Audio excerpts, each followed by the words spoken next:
tim, yang paling susah itu nyatuin semua di tengah perubahan yang nggak ada habisnya. Kami bukan lemah, kami cuma belum searah. Menang atau kalah itu biasa, tapi ingat satu hal, kita itu keluarga. Waktunya konsisten saling percaya. Sejak kapan Navari jadi CEO? Hah? Lalu diam, Ming. Mending lihat ini. Yang ini murahnya beneran. Bantu kita naik level barengan.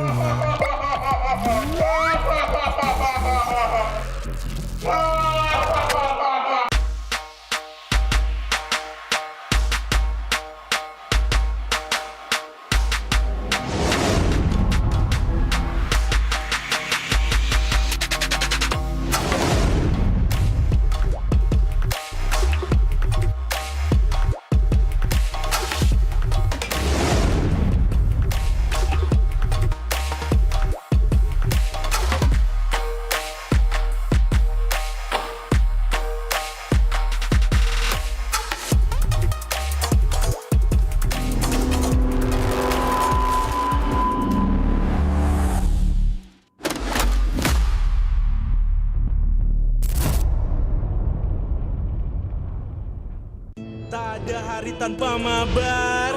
Main nge-lag, kerap buat ku tak sabar. Gimana mau main sampai kelar? Ini waktunya ku bersinar. Oke, let's do it. Game smash andalanku bikin mainku semakin hebat. Pin stabil main makin mulus, rankku fix naik terus. Tukar DG rings, diamond dan voucher game kau dapat. Cuma game smash makin no debat. Game Max Booster kini dapat DG Rings. Beli paketnya dan aktifkan boosternya di aplikasi Dunia Games.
Uzumaki Naruto が帰ってきたぞ。飛来神の術。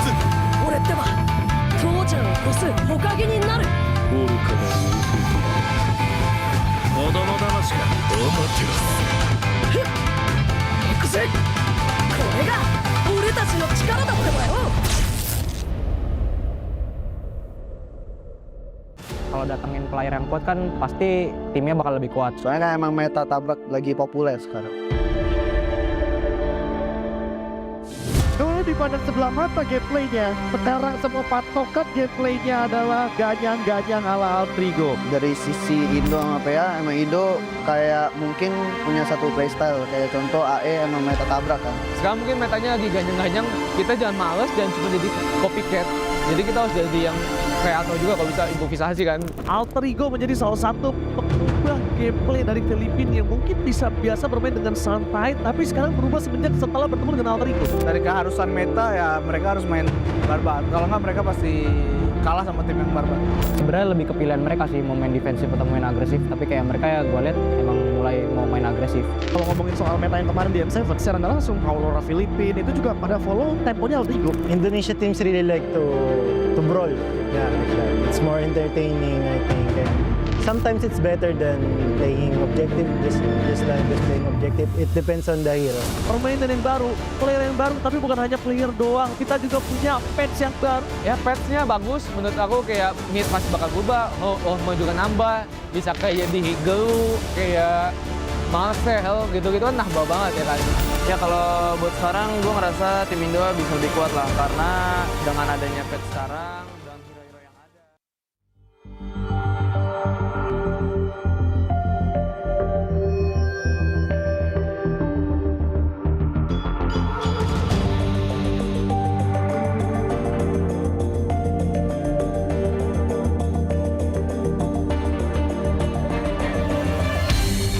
Aku kan berdiri dan terus berlari, terus ke arah puncak tertinggi. Ku takkan berhenti, hanya sampai di sini. Kemenangan abadi menanti. You know we won't miss if we unite our focus. And if you haven't noticed, we all nyalakan apimu, hadapi semua tantangan, hadang semua serangan, jatuh bukan halangan, bakar semangatmu, janganlah engkau menyerah, kita akan buat sejarah. We all this, we won't miss, we all this, we won't miss. Saatnya beraksi, jalani ambisi, aku kan menyawakan hari ini. You know we won't miss if we unite our focus. And if you haven't noticed, we all live. Nyalakan apimu, hadapi semua tantangan, hadang semua serangan, jatuh bukan halangan, bakar semangatmu, janganlah engkau menyerah, kita akan buat sejarah. We all this, we won't miss, we all this, we won't miss, we all this.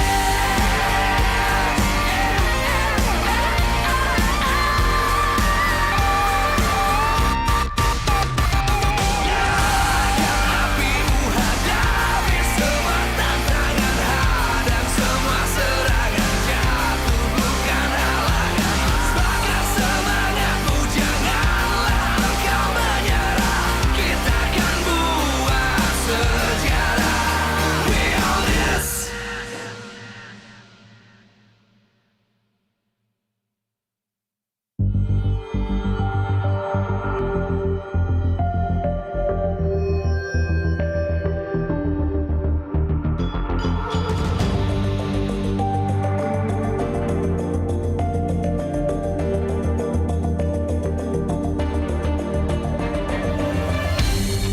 Aku kan berdiri dan terus berlari, terus ke arah puncak tertinggi. Ku takkan berhenti, hanya sampai di sini. Kemenangan abadi menanti. You know we won't miss if we unite our focus. And if you haven't noticed, we all live. Nyalakan apimu, hadapi semua tantangan, hadang semua serangan, jatuh bukan halangan, bakar semangatmu, janganlah engkau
Live from MPL Arena, Jakarta, MPL Indonesia Season 17 is powered by Moontalk. Supported by Esports Federation of Indonesia. Presented by official gaming phone, Infinix. Official e-wallet, GoPay. Official gaming chair, Toda. We own this.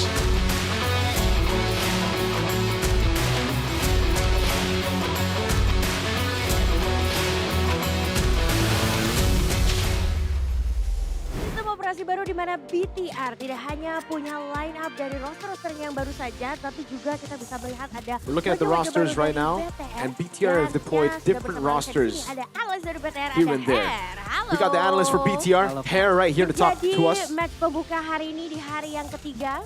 Apa kabar hari ini, Hair? How does it feel? How you doing right now? Baik, anak-anak baik, gua baik. Oke. Everybody's good. Baik dong, baik luar biasa ya. Ini baik ya? Baik. pastinya. Everybody's good. Her, gimana nih hari ini? Kita tahu ini salah satu wajah baru ya mungkin. You're one of the new udah nggak faces. asing ya kalau kita tahu mungkin sudah menjadi penonton setia juga dari konten-konten Hair is Gas.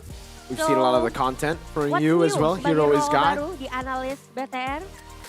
What? What's new? Jadi gimana boleh What's new? ceritain nggak sih pengalamannya nih? What's new as an analyst now? Apa ya? ini. Kenapa Talk to gue us. join BTR atau gimana? Iya dong. About the Pasti. experience. Kita pengen tahu nih.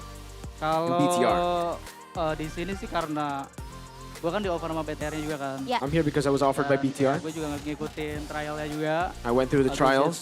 Ya udah, setelah trialnya keterima, After they accepted me through the trials, BTR dan I just joined BTR. menjalankan job desk analis. And now, you know, I'm biasanya just analis aja. going through with the job tapi Hair desk dulu of sempet being an analyst. Klaim katanya, gue bukan coach, gue bukan analis profesional, tapi buktinya bisa lolos nih. Iya. Pasti kan tadi sudah melewati You tahap said trial you're not an BTR, analyst, you're not a dan professional begitu panjangnya coach, berarti but ada hal-hal right now dan you're doing a tahap really yang good job. kamu lewatin. And you went Itu through bisa diceritain gak sih kenapa a lot of kamu matches. tertarik nih untuk jadi analis So why did you decide to profesional go and become a professional analyst now? Apa ya? Biar ini sih kayak ngeliatin impact-nya langsung aja sih. I really want to see like Timnya. my own impact. Even kayak Straight entah up. impact gua nanti I want to see how I can terlihat impact atau enggak kan an actual itu team. urusan tim aja sih. Jadi kayak And gua like it merasa depends on the team right now. di pro scene ini gue belajar banyak banget. Because I learned a lot Gua being in the pro scene. Menurut gue ya, improve In juga my banyak opinion, banget. I've improved so much. Dari I've learned so coaching staff much. juga dan player-player the untungnya rest of the sih coaching gua staff and for the bersyukurnya players. di Bigatron tuh welcome semua. And Ngejudging thankfully for me, all the something players, even kayak everybody gua in baru BTR di are very MPL welcoming. Dan lain-lain kayak di BTR tuh welcome semua lah. They're all very Welcome welcoming Sama of me. playernya. Walaupun playernya banyak yang nama-nama besar ya. Iya, Even though the betul. players, you know, there are a lot of like Deg-degan juga big itu. names here. Maksudnya kayak They're very nge-review welcoming. Nile, They don't. nge-review Eman gitu We ya. review Eman, we review Cuma Nile, mereka welcome. and they Mereka always welcome. welcome. Tapi They're always gimana super accepting pressure-nya criticism. nih? Ada tekanan-tekanan gak nih? Apalagi sebesar MPL. Is there pressure for you analyzing for a team, especially in a big Nggak stage in terlalu MPL? yang gimana banget No, sih. not really. Tekanannya lebih kayak gimana kalau misalkan timnya itu kalah. Pressure is more on kalahnya tuh, what if the team jelek loses? gitu. Maksudnya What if the team kalahnya loses and karena it's bad, you know? banyak mistake What if dari kitanya the team gitu. loses and they lose Kayaknya itu because sih there's a pressure lot yang of lebih mistakes on our kayak side? Cara ngefixnya itu sih. How to Oke. fix it, how to pressure find dari solutions to the problem, that's the MPL, pressure that I have to ya face. aja. Ya udah gitu aja playing ya on MPL pokoknya doesn't ya. really Tetap matter. bisa di-tackle. Dan tapi kita So you can tackle that penasaran problem. juga nih sama formula-formula But yang we are dikeluarkan. curious Ada to nggak sih see, sebenarnya you know, taktik-taktik what khusus? formula Karena BTR you've bisa dropped salah today. satu yang Yeah, 'cause BTR, mendobrak dominasi dari Onyx sendiri yang kita you tahu were able wah, to begitu sulit. destroy that dominance of Onyx. Tipis-tipis kali ya, Fer. Pas lawan Onyx kemarin. Iya, So betul. let us know a little bit of that Sebenarnya formula kita to beat them. melakukan apa yang kita lakuin di scrim aja sih. We're just doing what Apa we're yang doing in kita scrims. pelajarin, apa yang What we've kita learned in scrims, latihanin, ya itu what yang we've keluar di practiced in pas lawan scrims. Onyx. Jadi That's what we did against Onyx. Ya udah. Yeah. Habis itu So it's kita like, ngebaca whatever. mainnya juga, Onyx mainnya kayak gimana. We read how they moved, how they Gameplay played. kita ke arah sana. We know how they play. And then And go we for were it. able Dan to Anda penasaran play our juga game kalau better. di balik layar sendiri dengan pembagian kerjanya nih dengan So behind the Coach Theo scenes, Nael, Coach how does it Panda, feel? Coach I mean, Epang. what does Seperti it apa what does sih? it look Boleh nggak like? sih You know, the dikasih division tahu? of labor Karena within the team. You have penasaran so juga. many coaches. Jujur gue respect banget sama coach, sama coaching staff. I respect everybody Coach on the Theo ya, team. karena dia Theo ngajarin gue banyak banget. as well because he's taught me so much. Tuntun gue juga maksudnya kayak nge-clearin juga job desk gue ngapain, apa yang Yeah, it's clear for me what I need to do, my job desk. Terus Coach Panda juga. Coach kayak Panda. ngajarin gue kalau misalkan gue harus adjust gimana lagi sih cara analis gue biar. Yeah, the way he's taught me a lot of things, you know, how to analyze, how to do my job. There's a lot of impact for everybody. Dan goat Erpang kita, cuy. Erpang, Kita obviously. punya goat Erpang. We got the GOAT Erpang. Yang dia smart. Coach He's very juga smart. Punya talent. He is very talented as well when it comes to the drafting. Ngajarin juga. Jadi luar biasa He's sekali taught me ya. a lot. Kerjasama Everybody has dengan taught me a mereka lot. semua para coaching staff, the Go Team dan juga lastly harapan dong pastinya buat All right. regular season Lastly, dan hopefully what's your bisa hopes bawa for BTS regular ke season playoff juga. and for Silakan nih, playoffs? Coach. Harapan For me, lebih kayak the ya, hopes I have main for tiap BTR hari, is improve just aja sih. Apa we yang need to kita keep on jalani hari improving ini kita every single day, every single kalau match. misalkan kita bisa menang ya menang, kalau If we deserve to win, we'll win. If we don't, then we'll learn. We'll improve. kita bisa konsisten terus. I hope we can always hope we can be consistent. Memecahkan win streak Onyx ya. Itu Yeah, perasaannya that- gimana sih? breaking that Dan win di streak balik of Onyx. layarnya seperti apa tuh? How does it feel? You know, behind the scenes, Kalau dari aku what did it sendiri look sih like? seneng. For me, I was happy. Kayaknya tuh But lebih seneng pas awal match. Sebenarnya kan aku udah masuk I was di happier Biathlon udah dari sebulan at the yang start. lalu. Cuma karena Oke. emang Biathlon udah lock roster jadi week 2 kan aku baru di Because I just joined Yeah. BTR in week 2. Feel buat rasa senang itu justru malah pas lagi lawan Alter Ego yang pas pertama. So for me, it Oh, was pas like, pertama kali. I was really Iya. happy when BTR beat Alter Ego. All the other matches after that, it was kind of like, you know, it's not as happy. I'm not as Luar happy. biasa sekali sudah Because we just memecahkan keep on win streak improving. Onyx We just di week are ketiga. looking for Thank you that. so much ya Coach. Hope for the best. Semoga Thank you so much, hari Coach. ini- Hari ini dong targetnya 2-0 Hoping for the best. atau 2-1 nih. What's the target today? 2-0 or 2-1? Terbaik lah. Whatever. Anything. Kalau kita Just- deserve menang kita menang. We'll do our best. If we deserve to win, we'll win. Dan kita akan melihat apakah pembuktian dari Let's see. analis yang diberikan oleh Hair akan bisa membawa BTR. Can membawa Hair's kemenangan analysis di hari yang bring ketiga. BTR So, a Bude Clara 2-0 Monster, win Silakan take it over. against Navi? Bude Clara Monster, take it over. Dah. Yang diprogram untuk menang akan melawan yang terlahir untuk menang. Pembukaan match di hari yang ketiga, minggu yang ketiga akan mempertemukan tim Navi dan juga Bigetron untuk kembali berlaga. Mereka sedang mengejar poin. Bigetron memiliki kemenangan demi kemenangan yang mereka kantongi terus-menerus. Sementara Navi pembukaan match memang mereka mendapatkan kemenangan, setelah itu belum satu pun mereka dapatkan. Kemenangan win streak dan ada lose streak juga saling berhadapan satu sama lain di panggung ini untuk membuka hari yang ketiga. Dan sebelum kita melihat bagaimana pembukaan match kita, izinkan Bude mengingatkan bahwa MPL Indonesia Season 17 powered by Moonton, supported by PBSI, presented by Official Gaming Phone, Infinix, Official e-wallet, GoPay, Official Gaming Chair, Todak, dan partner in Esports ada Garnier, Bayu, Dunia Games, Gamesmax, dan juga OnePlay. Ditambah dengan supplier ada IndiHome, Indomaret, Yummy Choice, dan juga Aqua. Hari ini tentu banyak yang berdebar-debar. Akankah ada kejutan lagi seperti di hari yang kedua kemarin? So, super fans, siapkan dirimu untuk menyaksikan hari yang ketiga di MPL Indonesia Season 17. We own this!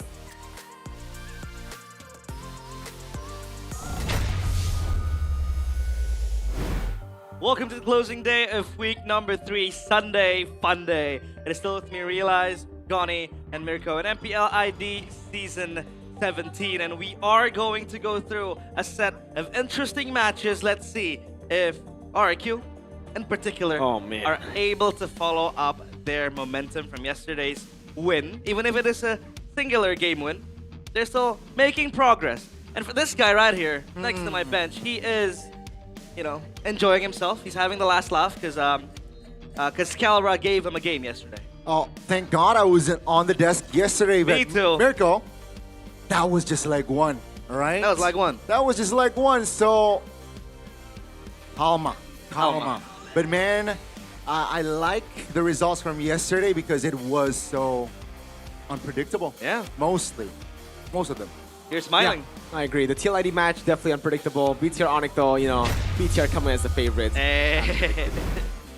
So it is expected of Bigatron, but let's see. And take a look at the standings presented by the official gaming phone, Infinix. Hey, you beat us, but we're still up there. We are still your masters. That's what Gani always says, you know, especially on the other table, and that hasn't been too good of a story right now. So we'll see. Again, remember, regular season is a place for experimentation, and now Alter Ego definitely experimented a bit too much, I would say, against RRQ yesterday in game number 2, but hey, the standings are going to be very, very close as we get to the end of this, because all these matches will change, will switch things up. Yep. Like again, I mentioned 3 matches as usual. Bigatron by Vitality up against Na'Vi, Geek Fam against RRQ, and Alter Ego will go up against Dewa. And you would never know who's gonna end up winning the whole thing. You never know who's gonna end up winning the matches today, because like we said, Geek Fam, they're able to find their momentum, they're able to find their form after losing from I think the very first week. They were looking like a team that was out of form, and then they were able to restore that, a win against TLID, especially yesterday. And for RRQ, obviously, it's about making progress, so we'll see if that progress will be capitalized on today. But let's focus on the first match, Bigatron going up against Na'Vi. And let's take a look at the audience topic voting by Infinix. What does Na'Vi need to do to win against Bigatron? A, avoid to overcommit. B, bring 4-man move gameplay. And C, draft surprise picks. I think it's the avoid overcommitment, really. I think for Na'Vi, that's been their biggest problem. And the thing is, Navi's problem has been there since last season, since Aldo was at the helms. Now with Why Not, I really thought, you know, the discipline would have been fixed already because of the time that they've had, the communication that obviously they've improved as well with those imports. And Doryu, Ukir, learning Indonesian, and now comfortably speaking Indonesian with everybody.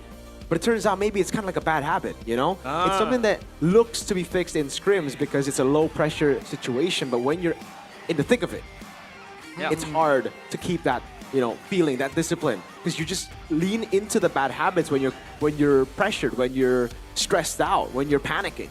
Yeah, that's true. And we also did talk to Aldo about this. He coined the term Ando throw. I thought it was Ando throw. Yeah, obviously with Andoryu making insane plays early on, but then fumbling in the late game. But yeah, Mirko's GOATs. Yeah, I don't even know who your real GOAT is, but Coach Panda, Theo Nile, Erpang, and her. Now I'll talk particularly about her. This guy, obviously hero is me, used to be a content creator. Yep. And now he's here with the coaching staff of Bigatron. What do you want to highlight about the coaching staff of Bigatron, Mirko? Firstly, when I saw the coaching staff, when I heard that they were going to have 4 coaches in the lineup, I was a bit concerned, right? And then when I heard that they were going to have 8 players in their lineup, I was even more concerned. How do people balance out such a big roster? Yeah. But the thing is, they've done so well. I think everybody knows their job there so well. We've always had that, you know, idea of if you have too big of a roster, too many heads, too many brains, it spoils the broth. Too many cooks spoil the broth is the saying. But in this case, I think when everybody has their own job desk, they're aware of what they need to do, when we're not clashing, doing the same things, it's great. Yeah. The technical director, Coach Panda, really leads the way in the way they need to do things in life, in general things, right? Like leading the way in terms of how they got to be disciplined, how they got to be clean with it, how they got to practice, putting the environment right. Theo Nile doing all those game reviews, speaking on the knowledge, Erpang drafting, and Hair just noting down on the little things he sees, the stats as well. That's true. And now we do want to hear about what Coach Panda has to say, because he is indeed one of the brains of Bigatron. So here you go. Coach Panda. Is not to prove results, but to show the direction and make sure that they have a system to work on for the better results that they hopefully. So okay. They need to ensure that they have a system to work on. Do you think this is the problem for Bigatron? They, in the past seasons, were lacking that system to really kind of flourish themselves. Yeah, I think system, I agree, but also the finishing, right? The execution, because if we're talking about regular season Bigatron, it hasn't been a huge problem or an issue for the Red Robots, but it's the program to win. What win? Miracle is Bigatron. Again, from the previous seasons, but I feel like if they're able to stabilize this season, they have a chance to reach the top 2. And again, they're a top contender this season. Yeah, I mean, the win against Onyx yesterday will indeed boost their morale. And yeah, Definitely. again, Bigatron by Vitality, regular season, you would never doubt them they do things wonderfully. But again, you know, it's about consistency, Mirko. It's about going for the long run. It's a marathon, not a sprint. You said it. I mean, finishing #1 in regular season doesn't guarantee you a ticket to MSC nor to M Series. Yeah, it doesn't, right? You're going to have to perform in the playoffs for you to make it to those international events. You're going to have to perform in the playoffs to win a piece of silverware for your club. And that, so far, BTR have not been able to do that. And that's why I think it's a good look for BTR right now. The fact that, you know, we hear from Hair, we hear from the players, we see how they react to the win as well. They're just kind of like, yeah, I mean, it's a good win, but we're not really, you know, we're not getting too hasty. We're not going to think that we've already won. It's not the type of season where BTR just takes the "we beat Onyx" trophy and, you know, go along with it. Right now, it really looks like they're looking past the regular season. And that's something that even Theo Nyla said in the losers interview when they lost to Dewa United, when they deployed the 3 MDL players. They were saying, we're looking at the playoffs. We're trying to fix the mentality. We're trying to build ourselves for the playoffs. So it doesn't matter if we do a little bit of that, a little bit of this, experimenting here and there, trying to figure out what works, trying to build those mentalities from the younger players as well. So I wouldn't even be too surprised if they deploy Rizza, Clive, Lynch today. Yeah. Na'Vi aren't looking too good, and if there is a time to experiment, you know, I don't like experimenting, but if there is a time, should be here. I don't know, man. I really, really like Shogun, and I think this guy is unbenchable. At least for now. Maybe alongside Aman as well. Aman, obviously, you know, the sole holder of that throne, the gold lane and Megatron. Now let's shift to Na'Vi, because Na'Vi, I don't know, their struggle is very, very apparent. Their win against RQ, we all celebrated. We thought, okay, Na'Vi is back. But that was against a limping RQ side. And it's why not now, you know, in Na'Vi, we talked about the why not effect. It's slowly fading away. Do you think that could be the reason as to why Na'Vi are struggling right now? Yeah, I think they're still in transition, right? Which kind of is sad, because we have seen Na'Vi rebuilt for many seasons, but hey, you know, if they're able to stick what they know, just keep doing what they're doing, maybe Na'Vi can be one of the teams that surprise us, you know, maybe clinch another playoff spot like they did, what they did last season with Aldo. Yeah. So, for you, Mirko, what do you think is the biggest problem though Na'Vi has to address? Man, it's going to be tough for me because it's my GOAT ex-BTR's Shive. I think Shive, Apro, those are the two main points that I would say are weaknesses that teams have been able to exploit this season especially. Last season, I already saw the holes in the game for Na'Vi, I feel, especially when we saw in the playoffs how they lost to Alter Ego, because it really looked like Alter Ego were still warming up. They weren't completely in their M7 form, in their grand final form, in their top 3 form yet when they were up against Na'Vi. It looked very, very shaky, and that was the time for Na'Vi to really pounce, but they lacked that clutch factor. They lacked that effect with Apro and Shive. That's what I identified. I wished, I hoped that it was, you know, going to be fixed by this season. Unfortunately, it's still here. Again, like you said, the win against RQ got us all expecting greatness. Because we were rating RQ, we weren't really rating RQ as a 9th place team. We were expecting RQ to be a mid-table team, maybe even an A-tier team. But now, looking at the results, that win is flawed. That win is incredibly flawed. Currently, to put it simply, Na'Vi are on fraud watch. Fraud watch.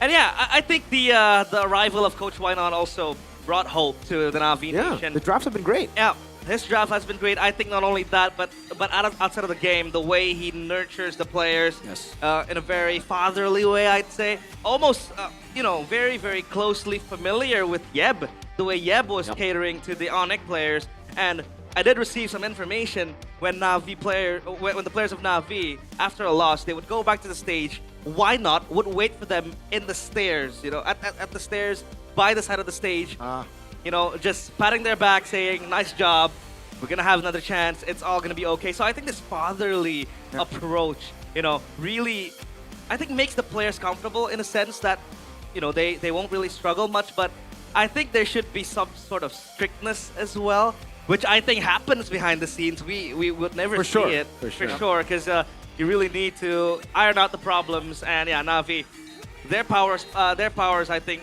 relies on the mid-trial. I mean, Afro, yes, has been performing quite shakily, but he is an underrated roamer who Aldo also thinks that, you know, he has been improving time and time again. But Andoryu, man, this guy, right now is a coin flip. This guy, I feel like when he is explosive, he goes in, goes out, gets all the kills, but when he decides to throw, it's over. Yeah, hopefully he does not get hot-headed here in this match because, you know, now I really want to see Na'Vi do great things here in MPL. You know, with why not, maybe, okay, the players are still replaceable, quote unquote, but let's see. Hope for the best. This season, this is what they got. Show us, you know, because I really want to see Na'Vi do great things again. And hopefully, they beat Bigatron here. Hey. Now, what a story, right? Bigatron beating Onyx yesterday and losing to Na'Vi. Wow. And Na'Vi beating 17 for Bigatron, which means Na'Vi is better than Bigatron, is better than Onyx. You know, question mark. And this is the concern that I had. This season is very competitive, and it's such a shame that RRQ is underperforming. If they were locked in, man, we would never be able to guess the standings. But let's take a look at the lineups from both teams, starting from Na'Vi, Kars, Andoryu, Ukir, Afro, and Sive. It's still the same five. The trust is still there. They will try to fix the mistakes, but time again is ticking for them. Born to win is within their name, but it feels like they are still looking to find consistency. Will today be different? They're still the main five of Na'Vi. This is Na'Vi! Born to win, as their name suggests, but it seems like they have been estranged with the word winning. They need to be able to rack up more momentum that they can follow up. They need more wins. They need the points to go on through a playoff spot. But now, Bigatron by Vitality. It's gonna be Lynch starting, and not Shogun. Niall, Moreno, Finn, Eman. Again, we've talked about the Red Robots really liking to do experiments. Will this be another experiment?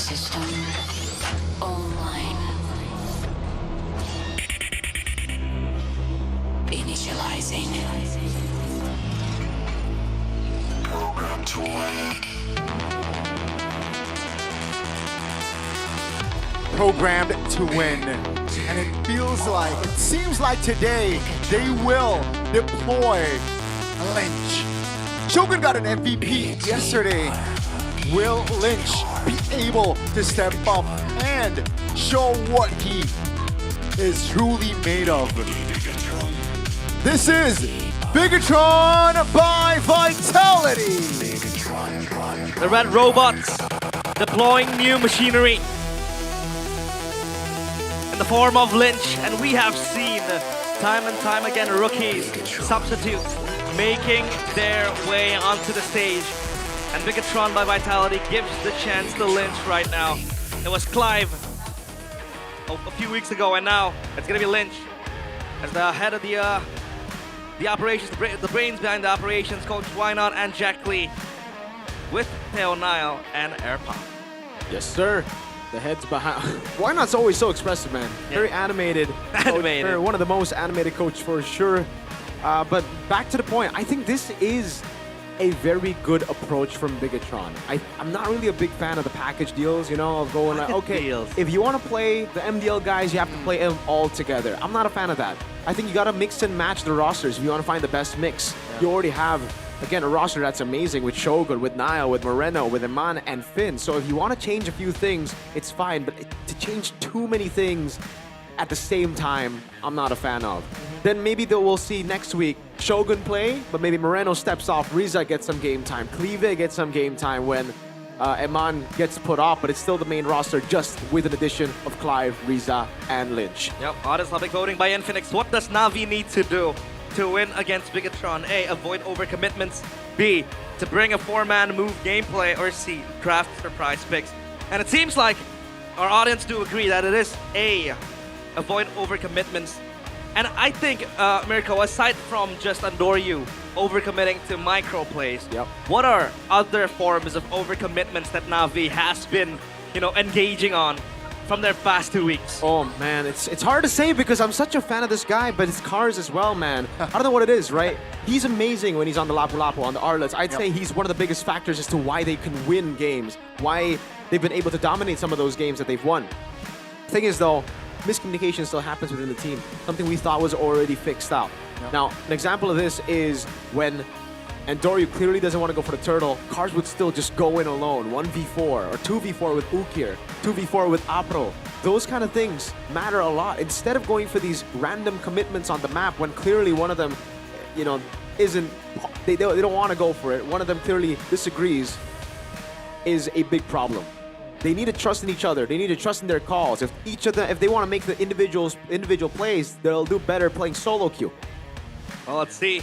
The rookie on your screen right now. The rookie's path to greatness. This is Lynch, MDLID Season 9, 3rd to 4th place. MDLID Season 10, runner-up. And let's take a look at Season 12. He was the champion, unbeatable. Obviously, Bigatron by Vitality.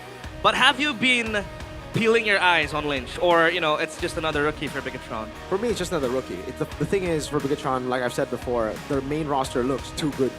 Shogun is too good. Yeah. Gold Lane, Eman is too good. Moreno, too good for these replacements, right? Yeah. And that's why we'll see. If Lynch has the potential, I don't doubt that. He definitely has the potential. But Shogun had the potential last season. He was rookie of the season, and that is a very high bar to match. Yeah, and that was also a point I want to bring up, Donnie. Yes, Bigatron, they have a lot of rookies. But last season, Shogun was also a rookie. Yep. And he was able to deliver beautiful performances week in, week out. He was also the rookie of the season. Do you think that might also be what Lynch is kind of envisioning, you know?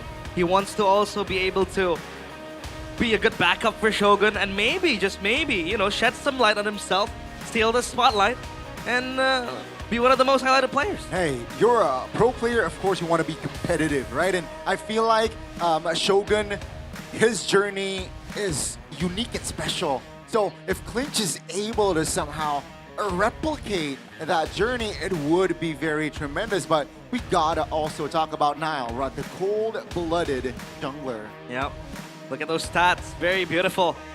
And what makes Nile stand out in Season 17 when you pair him up head-to-head against Kyrie, against, you know, King Kevin, and other junglers in MPL ID Season 17? I think it's the same strength and weakness that Nile has had his entire career that he brings to the table now in Season 17. If you think Nile, you think he's a double-edged sword. He's always been that way, from Geek Fam as well, right? If he makes a play, which he'll definitely do, it can be bad for the team. It could lose the team the game. It could also win the team the game. So it really comes down to how the rest of the team plays around that. Whether they go all in together with Nile, whether they support him, whether they tell him to back off, whether they cool him down, that's up to them. But for BTR, I think they've really honed on on Nile's strength. They really understand it, especially against Onyx. We saw those crazy risky moves yesterday and it paid off. Yeah. Sometimes you need to be the one to pull the trigger and take chances. But look at this, Mirko. First pick selection for Bigatron. They'll be on blue side. But that win rate is looking very grim. 20% win rate. Meanwhile, for Na'Vi, they're going to be on red side, which also boasts a 20% win rate. So this is a battle of mid. This is going to be, you know, where the teams are playing in their uncomfortable zone. Yeah, I think the stats are a bit flawed though. For Na'Vi, I think it's definitely worse. Again, this is not bias. It sounds like bias, but it's not, because Na'Vi have only played one roster. They've stuck with the same lineup. They haven't been experimenting too much. They've been looking for solid wins across the season. On the other side, BTR clearly have been trying out different rosters with their trio MDL coming up, with their picks as well. Very bombastic picks. So we'll see if BTR can stabilize here. Again, still with Lynch, because Na'Vi, maybe the trust in the lineup, the trust in playing the 5-man for the longest time now will finally pay off with them finally finding that stability. Yeah, giving the rookies a chances, but stability is the key to success. I'll take out the box. Yeah, strong jungler for early rotations as well as objective takes. Juicin. The Freya banned out as well. Juicin available. I swear to God, if they go Eastern Chin here, Mirko, you saw what happened a few weeks ago where they were very, very insisting. If they go Juicin, Take that Yushin Shin. If they go Yushin Shin, realize you're analyzing. I'm color. Okay. Yeah, Jushin available, but yeah, I think it's gonna be Jushin, Goni. Jushin is available, but then what's the response? Right now, V should have the Jushin pick on their radar. Let's see. Glue is still open as well. Nope. Never mind. Glue is banned. So, you know, the Valentinas, maybe the Soras, definitely could come into play to Navi's cards. Megatron taking their dear time here. That's going to be the Marcel instead. So, yeah, what they're thinking of, let's trade the Jushin. Let's pick up a playmaking hero for their composition. I really still thought the Jushin would be the priority here, especially considering BTR banned out the Eve, right? So basically they've left it open, they banned out the counter. Na'Vi should pick up the Jushin, it should just be free for them. With the Leomord as well, the deny of the Leomord is great. We saw how BTR can really dictate these games from the start of the game to finish when they get their hands on Leomord. Number 1 in total turtles taken is on the side of BTR. Now, the response against the Leomord, what is it going to be? Do they go for the Fredrin pick that has been rising in popularity and has been really good in MPL ID, especially with Kevin the Jote? Is it too hasty to go Harley here?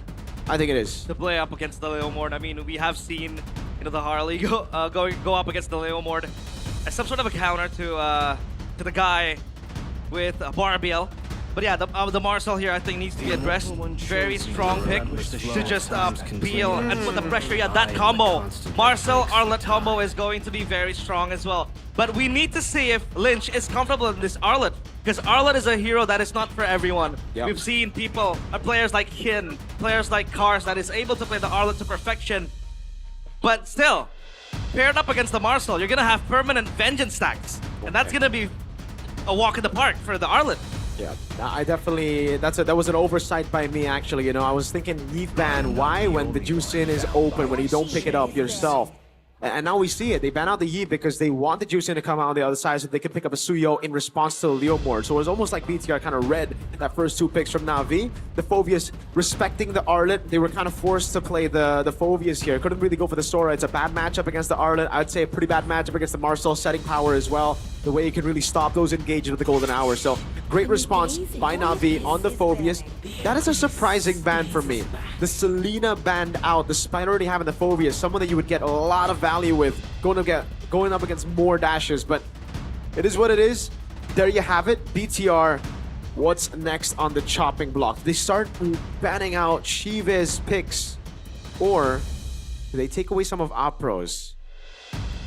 Khalid is a way to get that mid prio. It's been a way for Na'Vi to really dominate the mid lane, so I wouldn't be too surprised if BTR banned the Khalid first. One of the strong picks as well for Afro, right? The Khalid, that's true. The mobility, and also you mentioned the mid trio is also going to be very, very key. That's going to be the ban towards Khalid. So yeah, Megatron might just focus on Afro here. But as for Na'Vi, what is going to be their approach here for their final ban? I feel like they can try to limit the gold laner here, but then again, Amon is not a player that you can really target ban. Yeah, he's able to play the Cho gold lane, so he can do whatever he wants at this point. But the bans needs to be very precise for Na'Vi. I think for Megatron, it's just gonna be toning down the mid pressure, the mid prio that they're gonna have in the side of Na'Vi with the Jushin, super strong. The Chatian ban is very good because you're gonna have so much slows, you're gonna have so much poke when it comes to Marcel with the Chatian as well. Megatron, what do they want to take out here? Yeah, again, something to supplement the Jushin again, or maybe take out a hero that C really likes to play at the Cho. I was thinking about the Cho as well, because the Cho also kind of complements the Jushin in a way when there is pressure, but it can play to just screen the Marcel and shadow it. I think the Cho really gets a lot of value. They're just taking out mid-prio heroes, man. It's Khalid, Cho, just gonna call it earlier. I think they got the Kacha is the only pick that Na'Vi can go for right now for Apro. The other choices are like Belleric, but usually you want to go with the Belleric against the Leomord, against the Phoveus. That's the all-in hero. In this current situation, I think just play it safe. Maybe go for the gold laner first. That'll be a pretty good response. But they're kind of locked out of the Harith because BTR will be able to pick up the Farsa if they go Harith. Going for they still go for the that's all right. BTR go Farsa. I wouldn't be too surprised if they go Farsa with carry. But knowing Iman, maybe he might just want to go for the Claude instead. It's a good choice too. Yeah. I wouldn't even be too surprised if they go Moskov. I think all those picks, very, very good. But in the mid lane, I really do feel like if it's not, it should be just a Farsa against a Harith here. Yep, again, the burst damage. You have team fight potential. And you fare pretty well up against the Shusin, but the Phoveus, I think, might be a problem. The Farsa to play with, so Bigatron. Will it be the Farsa Claude, the Farsa carry? Again, something to kind of equalize the lane up against a Harith, right? You don't really want to be behind. They'll go for the Granger this time around with the Valier! Debut pick!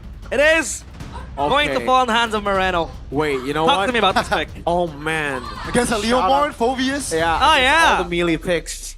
I thought it was going to be an easy answer to the Harith. They go for a more difficult answer, but it works. It really works good. And they know they've banned enough in the mid lane to really stop Na'Vi. Now it's, well, they were going to go for the Gatakacha, and I really think there's only one choice. But they go Hilda, and I think it's still the same problem. It's worse. I think There's it's no other worse. choice. It's Hilda or Gatakacha. I'm not too sure which one's worse. I think the Gatakacha might be worse, dude, because you're looking for the taunts. At least the Hilda can try to walk around. You get regen from the bushes. Well, but I really true. think BTR they did a good job. Airpong, this is an experiment that I am happy with, you know, seeing it. It's not a random Isunshin first pick. It's great. It makes sense. Yep. I think we saw Moreno pick up the Valier last season. Did we? I could remember vividly that I think it was him who played the Valier, but I can't really remember. Shout out to Super Friends though. Might be my fever dream, but yeah, Super Fins with the Valier now. Obviously a lot of value in the hands of the Valier against the Phoveus, against the Leomord. Hell, he might even dismount Leomord from picking up the Barbiel, so let's see if that's gonna be a real possibility. Game 1, match number 1. Bigatron by Vitality up against Na'Vi. We're looking at the land of Dawn, and let's see if Bigatron can continue their momentum to solidify themselves in around the top of the standings, or perhaps you might see Na'Vi bouncing back and find their form in this current match. We'll find out for sure, man. It's a Brave Smite Valier. Interesting. That is a very interesting choice by Moreno, and he really has been, you know, playing a different game in the last few matches. It was him who brought the Valentina Brave Smite as well, right? Yep. A few seasons ago. Oh, Finn going in as well. Oh, and Dorio got it. Wins it out there. Well, let's see if this Valier will bring value. But again, yeah, we talked about how it is able to push back the melee heroes. Wow. Afro might be the targeted operation, but that's a tanky Hilda early game. He took everything, by the way. He did. He felt green camp. He bit everything, and he was able to salvage all the camp's emblems by Bayou. Yeah, emblem by Bayou. Nothing too crazy here. Festival of Blood. The Festival of Blood and the Brave Smite is something that's very, very crazy, actually. The Barbarian Hunter. Everything else looks pretty normal. That's just, I guess it's a new version of this Valier. We'll see how it plays out. So he's really just looking for those long team fights. BTR are looking for those long team fights with that consistent damage with Suyo, Arlet. And I guess this is their route of playing Marcel, right? Marcel is very good at just trying to bait out those abilities in the early portions of a fight, using the Golden Hour to isolate people, and the consistent damage will definitely help out. This is also a combo that I think we were expecting coming into the season, right? The Granger plus Marcel combo.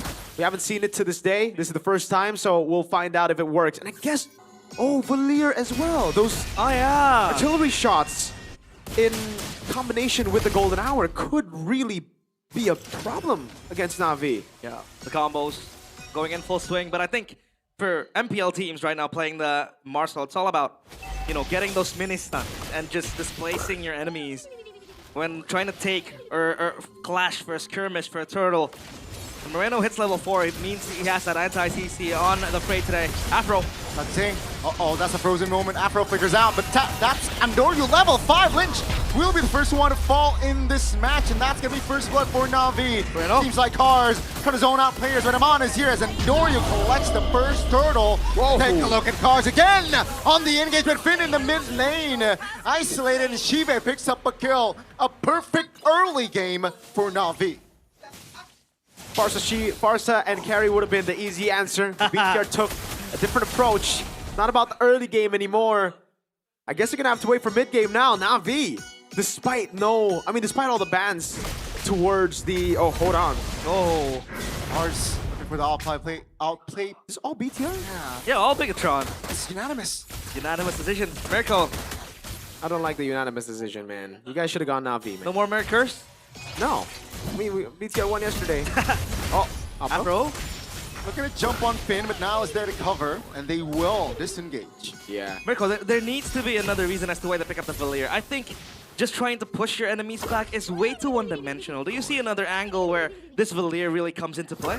I think it's just that, bro. Really? Like, Valier is a one-dimensional pick. That's why we don't see it a lot. But, you know, in certain scenarios, you can still pick it up. We've seen it in MPL Philippines. This is the first time we see it in MPL ID. For BTR, again, easy answer would have just been the Farsen carry. But I still see the idea. Lynch? Oh, this is a very awkward positioning. Uh-oh. I don't think any member of Bigatron can cover him. That's just a free kill again for Na'Vi. Oh no. They crumble there, and I think it's going to be the stage jitters for the rookie. But Lynch eating up to decisive now. So Bigatron by Vitality, what do they look for now in the early stages of the game? Will mid-game be their power spike? They're going to have to wait for mid-game for sure. At this point of the game, it's all Na'Vi, right? 4-0 with the first turtle. The second turtle should actually be guaranteed as well, looking at how fast they're snowballing. So, yeah, I think right now for BTR, it's all about scaling. I don't even think mid-game. Yeah, maybe still mid-game. But if Na'Vi get this turtle, and if they get another winning team fight, I think BTR are just going to have to turtle in for late game even. It's not a good time here. Not a fun time. Look at Cars. Bigatron. Cars looking to just zone out as Endoria will collect the second turtle calmly. All is according to plan for Na'Vi. Oh, Finn looking on the move. That's an immobilization, but again, Na'Vi just controlling the map. That's a knockup. That's been isolated. Golden Hour popped. Afro? That's about it, though. And that's going to be a structure top taken down. That's the TikTok combo we talked about with the Granger. But you don't want to land it on a Hilda, because the Hilda is very tanky. I thought, when it comes to objective takes, Bigatron might have Prio, because they have the pushback, they have the Suyo with the skill 2, and you have the Marcel as well, who can really scout out and apply that meaning CC. But it seems like Na'Vi has been able to defy those odds with Cars playing out of his mind. Yeah, no. The Phobius for sure with the Leomord will have the Prio over Turtle 1. If BTR got Turtle 1, it would have been a disaster for Na'Vi. But what I was not expecting is, well, for BTR, I think the idea was, you get the turtle, we'll try to kite you in the fight, and we'll try to punish you. Unfortunately, that didn't happen. It was Na'Vi with the turtle win that was expected, but with an instant team fight win as well. BTR weren't able to play their game, and they all got caught by the AoE of Cars, AoE of Ook here. And yes, Cars, that I agree with. Phenomenal so far on the Phobius, really dictating the pace of the game and putting the pressure onto this rookie Lynch, getting outclassed so far. 3-0 and 1. 2 dashes at least to capitalize. Is the Blade Surge counted as a dash? The Blade Surge counts. Yeah, so yeah, a lot of stacks to be collected. And a first item Thunderbelt for the Marcel, as expected. You know, you want that HP to scale it to the shields. And then you have more defense. The passive proc. And the Thunderbelt auto will be counted. Uh-oh. Nile. Blade Surge for the safety. And now, I think there is a hero that can kind of match the tempo of this Marcel, the Hilda. The Hilda's always there, like you said, regen in the bushes. The Marcel sure can run around, it can stun you, but the Hilda needs addressing as well. Yeah, we might have to just rely on Mr. President right now. Mr. President is Eman. Can he do it? Right now, he's #1 in gold, very close to Leomord though, very close to Andoryu. This should be a perfect turtle for Na'Vi, but BTR, I mean, Nile's 2 levels down. He's gonna go for the stun, doesn't land it. Apro. Uh-oh. I feel like they just want to fight, right? It's 5v5 now. Cars on towards 2 members. Booker trying to zone out. That's Andoryu. No, Nile finds the last turtle now, though, in trouble. As Shimei finds the kill. Now it's a 5v4 as Bigatron. They run for the hills, but Lynch is stuck and isolated. They got 2 kills, but Bigatron, they got the turtle. That is surely not worth it, right, Mirko? Oh, that's not worth it for sure, but it's something that they get, at least. They weren't on the board at all. They were only able to trade around the map. And Andoryu wants this turret. Good zoning with the Phantom Steed. And this oh, they don't get it. They have, minions. They have time to clear there. Again, almost taken down, but Bigatron just holding on here. I don't think they can defend this. Oh. Na'Vi will not apply pressure actually. Oh, Nile is going in on Afro. He also retreats it away, so that's gonna be Afro getting the blue buff, or the purple buff rather, in the hands of Nile. So now the question is, obviously, Bigatron waiting for that mid game before we go any further. We know this by Gope. This marks Valier's debut in MPL ID Season 17 after last being used 328 days ago by Sans. When? During the regular season of MPL ID Season 15 when Onyx lost their game. Against BTR. Nah. Onyx lost their game, period. Against BTR. This should be a free turret though. Phantom Steel as well. Yeah. And it will be Oracle purchase for Lynch. First item. Yeah. Warrior Boots is the choice this game, not the tough boots, and I can see why. There's not a lot of big CC, so you don't need that. You'd much rather have physical defense to deal with cars, to deal with Endure you in the early game. But in the late game, you know, that's why, I mean, right now, that's why he has the Oracle. He needs a few items to defend against Shive for sure. He's going to hit like a truck here. He's already on the way to the Holy Crystal, and that lead that the Granger had, that Iman had through just farming, it's not enough. Disappearing, and he's gonna have to go tough boots this game just to stay safe in the backline, as Ukir has been phenomenal on his positioning. He's been able to get the Lancer play on the Crimson Beacon really on point on Iman as well, so extra respect. Oh, they're pushing the Lord! Yeah, they're trying to find a cheeky Lord take. They found it, and they have time to go back. Cheeky timing, but the awareness from Na'Vi was, they were snoozing. They definitely didn't expect it. They were in the lead. They were holding everything on the map. They were pushing. Andoria is 2 levels ahead, but BTR... Oh! Finds the final slash play, but that's the Purify. That's gonna be Shive though. Wow. All alone as Bigatron has resources to dive him down. That's gonna be Moreno, just a trade, but they will take the structure mid lane as well. That's actually beneficial for the Red Robots. That's crazy. I don't know. I mean, hey, again, the easy route would have been the Farsa carry. They took the tough route, and they're executing it so well. It was 6-0, almost perfect turtle. Yes, BTR still have ways to win the game, but gold lead. The way they've won the last 2 trades, I'll call it trades, have been through out-macroing Na'Vi. Have been through out-maneuvering them with the faster movement of the Marsa and the Suyo. Wow, I'm actually impressed by this. Yeah. The Lord was completely shrouded in secrecy as well. Nobody knew what was happening, not even us. Yep. No. They were able to rush it down quickly. Obviously, with the Suyo, it helps a lot. Such an awkward pace that they're playing. Very, very awkward. And the gold lead now shrinking down to 1.3k. But I think the problem for Bigatron right now is that Iman is not able to get the Skypiercer stacks. That's going to help a lot when it comes to playing the front-to-back game if they really want to go for that. But you can see the set plays, the mini-games that they're able to bring with Lynch at the helm, forcing the flickers, forcing the purifies with the final slash. I think they need to capitalize on that. And again, they have choices to really play either front-to-back or either they want to play a Bekoff-style route. It all works. The gold lead kind of dwindling again. So yeah, Bigatron, they do have solutions. And again, we have seen, if you talk about trends, Na'Vi, it has been them always struggling to close out games. That's true. This might be the case as well, who knows? That might be the case. They have a really good scaling pick in Shive though. And the thing is, Shive, in these late game situations, we saw earlier as well, the hesitation he used as a man force when he was all in by Lynch gave BTR the confidence to go all in on him. I've seen BTR overcommit so many times, I thought it was going to be a mistake, but then it turns out that Shive just panicked, didn't use a on force, and he'd already used the Purify to react to the final slash, so it ended up being a really, really good all-in. They flew together, just like you can fly together with Acecraft. Acecraft. Love the graphics. Love it. Love everything about it.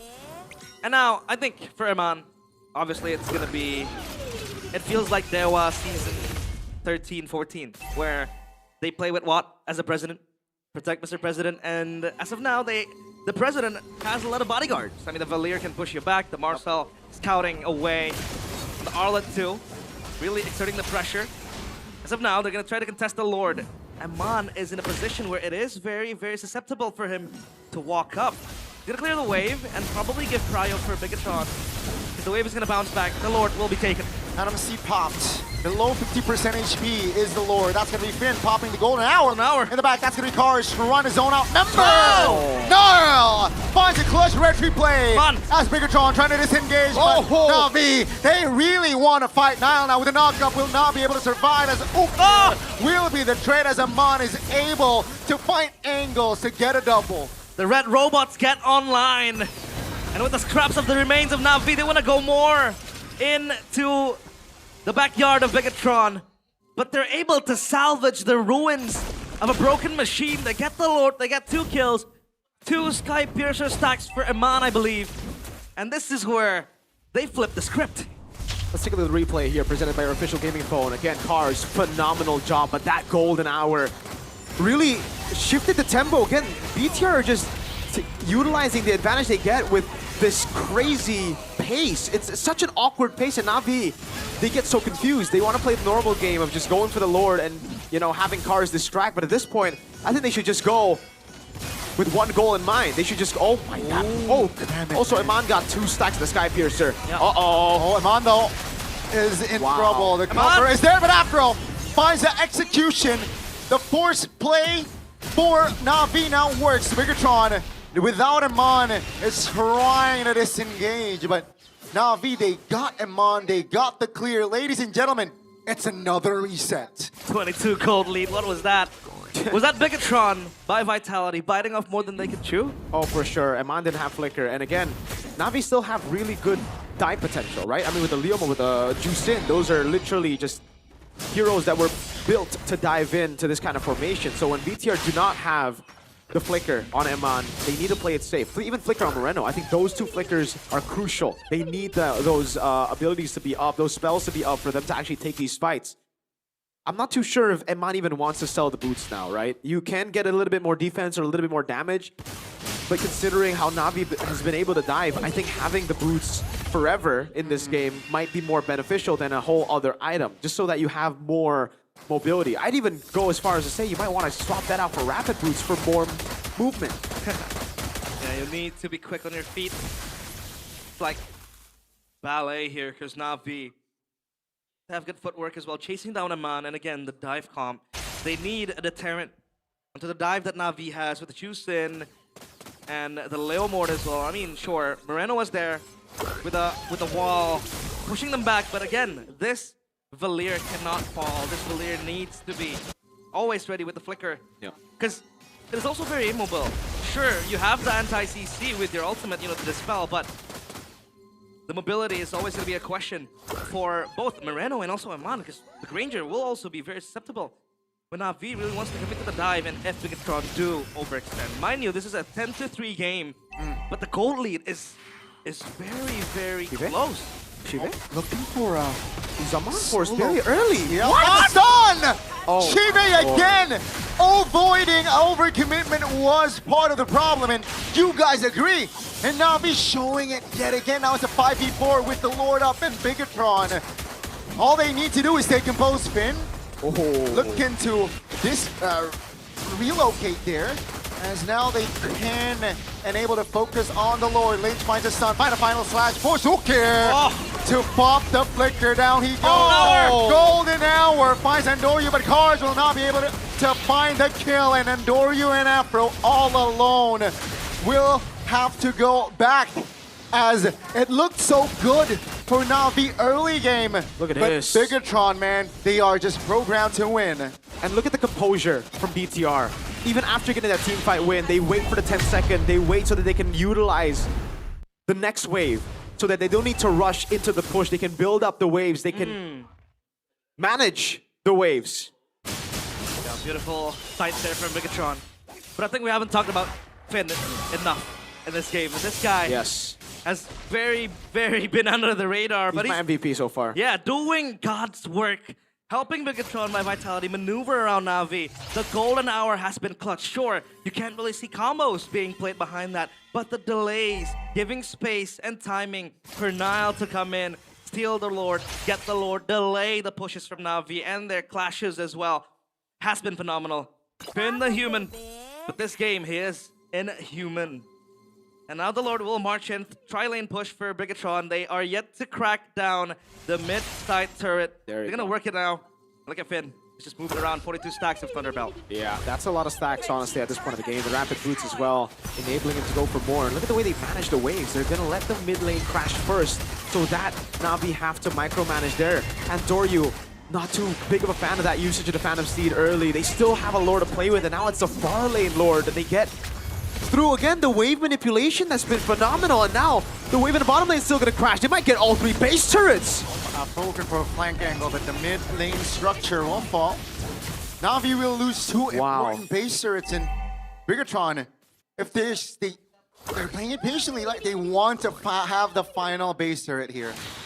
This is impeccable by BTR. They're gonna have 2 waves that are crashing down in the bottom lane here. So one can bait out Endoryu's Phantom Steed. If Endoryu bites, which he doesn't, fortunately, if he bit on that wave, then the second wave would be used to get it. But again, Na'Vi, this time, they learned from that mid lane base turret at least. Wow. Look at where Finn stands. He is very brave, taking space and control of Na'Vi's jungle. And now for Na'Vi, obviously a little mishaps again, overcommitments like we said pre-match. We thought it was going to be Andorya. It was Sive doing God knows who, pushing mid, trying to get an assassination, I think. But for Na'Vi, what do you think they have to do now, Mirko? Right now, okay, this is going to sound harsh, but the guy that they need to rely on is Sive. This is the point of the game where you need your gold laner to shine. Unfortunately, I think we've seen the last 2 plays that Sive have made. The hesitation around mid-tier 1 and the... I don't know what to call the last one. Because that was just ridiculous. Overzealousness? He jumped onto 3, popped Zaman Force, literally just gave the win condition over to BTR. Item-wise, something that I expected earlier that wouldn't happen was Eman selling the boots, but he has sold the boots for a BOD, so he's expecting to just deal damage. He's trusting in the team to peel for him. Finn, Lynch, Moreno, they're all gonna have to be on guard duty. Yep. I mean, the peel is there. Again, it's gonna be Protect Mr. President is the name of the game. Gonna try to burst down the Lord. Na'Vi is here to entertain Bigatron. Yeah, they gotta bait this Zaman Force. Na'Vi looking to pull the trigger first. Lord will be reset. And Bigatron, take a look at Suyo top, looking to find a cheeky little ninja push, but Na'Vi now, they can't commit. Niall? That's a golden hour pop. Now Cars now Look trying to Niall, look forward, Niall. on towards Amon. Take a look at Niall in the mid lane. With the fast clear, Leo Mord is looking to find the clear, but ladies and gentlemen, Bigatron playing the macro game again, showing quality, showing class to game 1. We thought it was hesitation, but that was conviction. Their fates sealed by that play. The cold-blooded jungler ends the game for Bigatron by Vitality. Just wow. Just wow.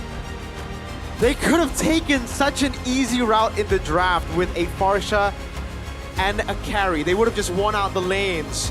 But they decided to pull off a Valir. I think even Airpong's confused. He's like, all right, that wasn't, well, maybe that was planned. I don't know. We got to ask them some questions later in the interview. What was the plan, right?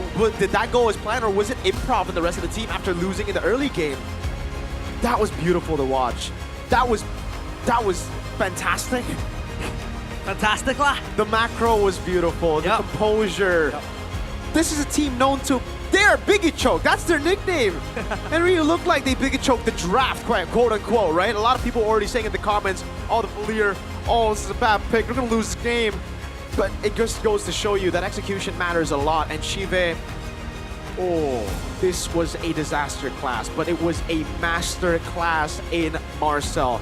Niall, I would have loved to give you the MVP for this, but I think we all are in agreement that Finn, throughout this whole game, saved them multiple times, made the right calls in the golden hour, and man, Niall up there, I saw it. This is, Gon, this is what I like to do on Suyo a lot of times, and it's like, I saw him up top, I was like, no, Keep your eyes on Nile. Nile. Just look at Nile. Everything else is a facade. It was a distraction. Beautiful. I thought Nile was gonna turn his back and go back to the Lord because there was a moment of hesitation when he took the speed boost. It looked like he wanted to push the lane up top, but And then it looked like they were gonna burst it Na'Vi, but then the golden hour. The golden hour again, buying time. It's Finn all along, Finn the human, but Nile was there. That's crazy. Going through something else. And Mirko, look at this guy. Absolute Look at this cinema. guy. Such a great week to be him. Absolute cinema. Job's not over, but yeah, that was, I gotta say, that you was blame me? quality win. Textbook, right? They know they have the far lane, they know the minion's gonna push, and they know that Na'Vi did not clear mid. That's an issue. They gotta clear mid. Wow. Man. Gotta clear mid. Mirko, his That's face great. is shimmering. I think when we go back to the talent room later on, he's going to be calling, Picatron's going to win Season 17. Whoa. He's gonna call that. I've called that since the beginning, brother. What do you mean? But when was the last time you see Picatron pulling out impeccable macro like that? Season 13. 13. Yeah. In the regular season seasons too. ago. That was the first time Aman answered Picatron. Yes, no? that was also with No. Kescute.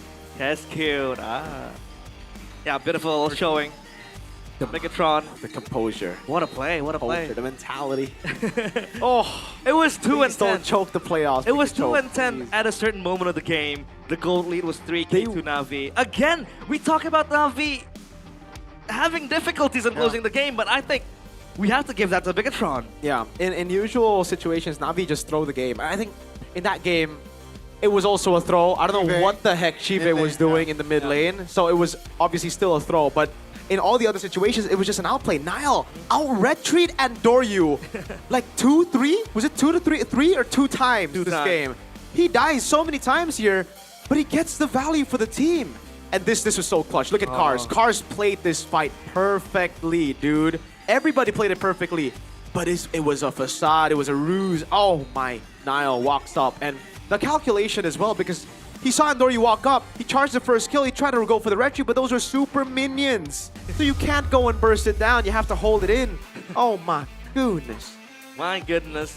Nile 100% TP, 6 kill game! BTR, 6 kill game. 100% What? Team DeFi participation means that he was all around the map and he was present in every single team fight. This is one of the most deserved MVPs, you know? Yeah. Like another one, I think yesterday it was a Savage for Arfi, but Yazuki got MVP. I agree with that decision 100%, and I agree with this decision despite Nile being the one to end the game. It was Finn who was constantly... Again, look at how he isolated Cars. Every single time we see a Marcel, we're always so impressed. Finn played such a good game, and here as well, the Golden Hour, the way they were able to use it to go for Lords, to go and isolate the members, and the call here. Shive, the all-in, oh my goodness. He got the Zaman Force back up in there, but BTR here as well, the Golden Hour. Again, the Golden Hours, every single fight, every single play you see from BTR, it is through it was through Finn. Finn enabled these things to happen. And the 42 stacks definitely helped as well. The stun there, just a little frozen moment. The frozen moment on Shive too. This was the mistake from BTR, but even then, it was a great Golden Hour. It got Ukir, the guy who can actually throw people. No, okay, this Chive, I know you're ex-BTR, but I don't know what that was, bro. Like, and here as well. Look at Finn. Frozen moment, finds them both, the flicker, and then the isolation on Cars with the Golden Hour on Endoryu. You can't. Oh, the Golden Hour here to stop the Lord take. It's so good. Finn, the human. Finn, the human. Coach Panda said in the podcast with me that he thinks the best player he's ever coached when it comes to potential is Finn. Finn. And when I heard that, I was like, wow, really? And he's coached Light, he's coached Eman, he's part of the RSG days. So now, wow. Do you still regret that botch move, the Lois get to Bigatron, or are you content on having Finn in your team? I mean, I never questioned them. I never doubted them. Ah. Okay. You never doubted Bigatron. Wow. Okay. Those are my goats right there. My goats. Well, itemizations. Again, I think for the Valir, it's all about the slow. Ice Queen's one, you know. Utility, yeah. Yeah, utility. Even the brute force breastplate over there needs that extra, you know, DC Don't try this at home, Time. Chad. Don't try this at Don't home. try it. Yeah. kids. I don't think you It's should. something that requires ridiculous execution. Ridiculous execution. If you see this comp on the right, just go Farsa carry, you'll win. Okay? Don't go for this comp. This comp is, yeah. Yeah, I think Farsa carry would have given Bigatron by Vitality that edge. But obviously they wanted to give us a good time. They want to showcase how they could play the little things like delaying that Lord kill to get the lanes going. The macro was fantastic from Bigatron by Vitality. Now let's talk about Navi.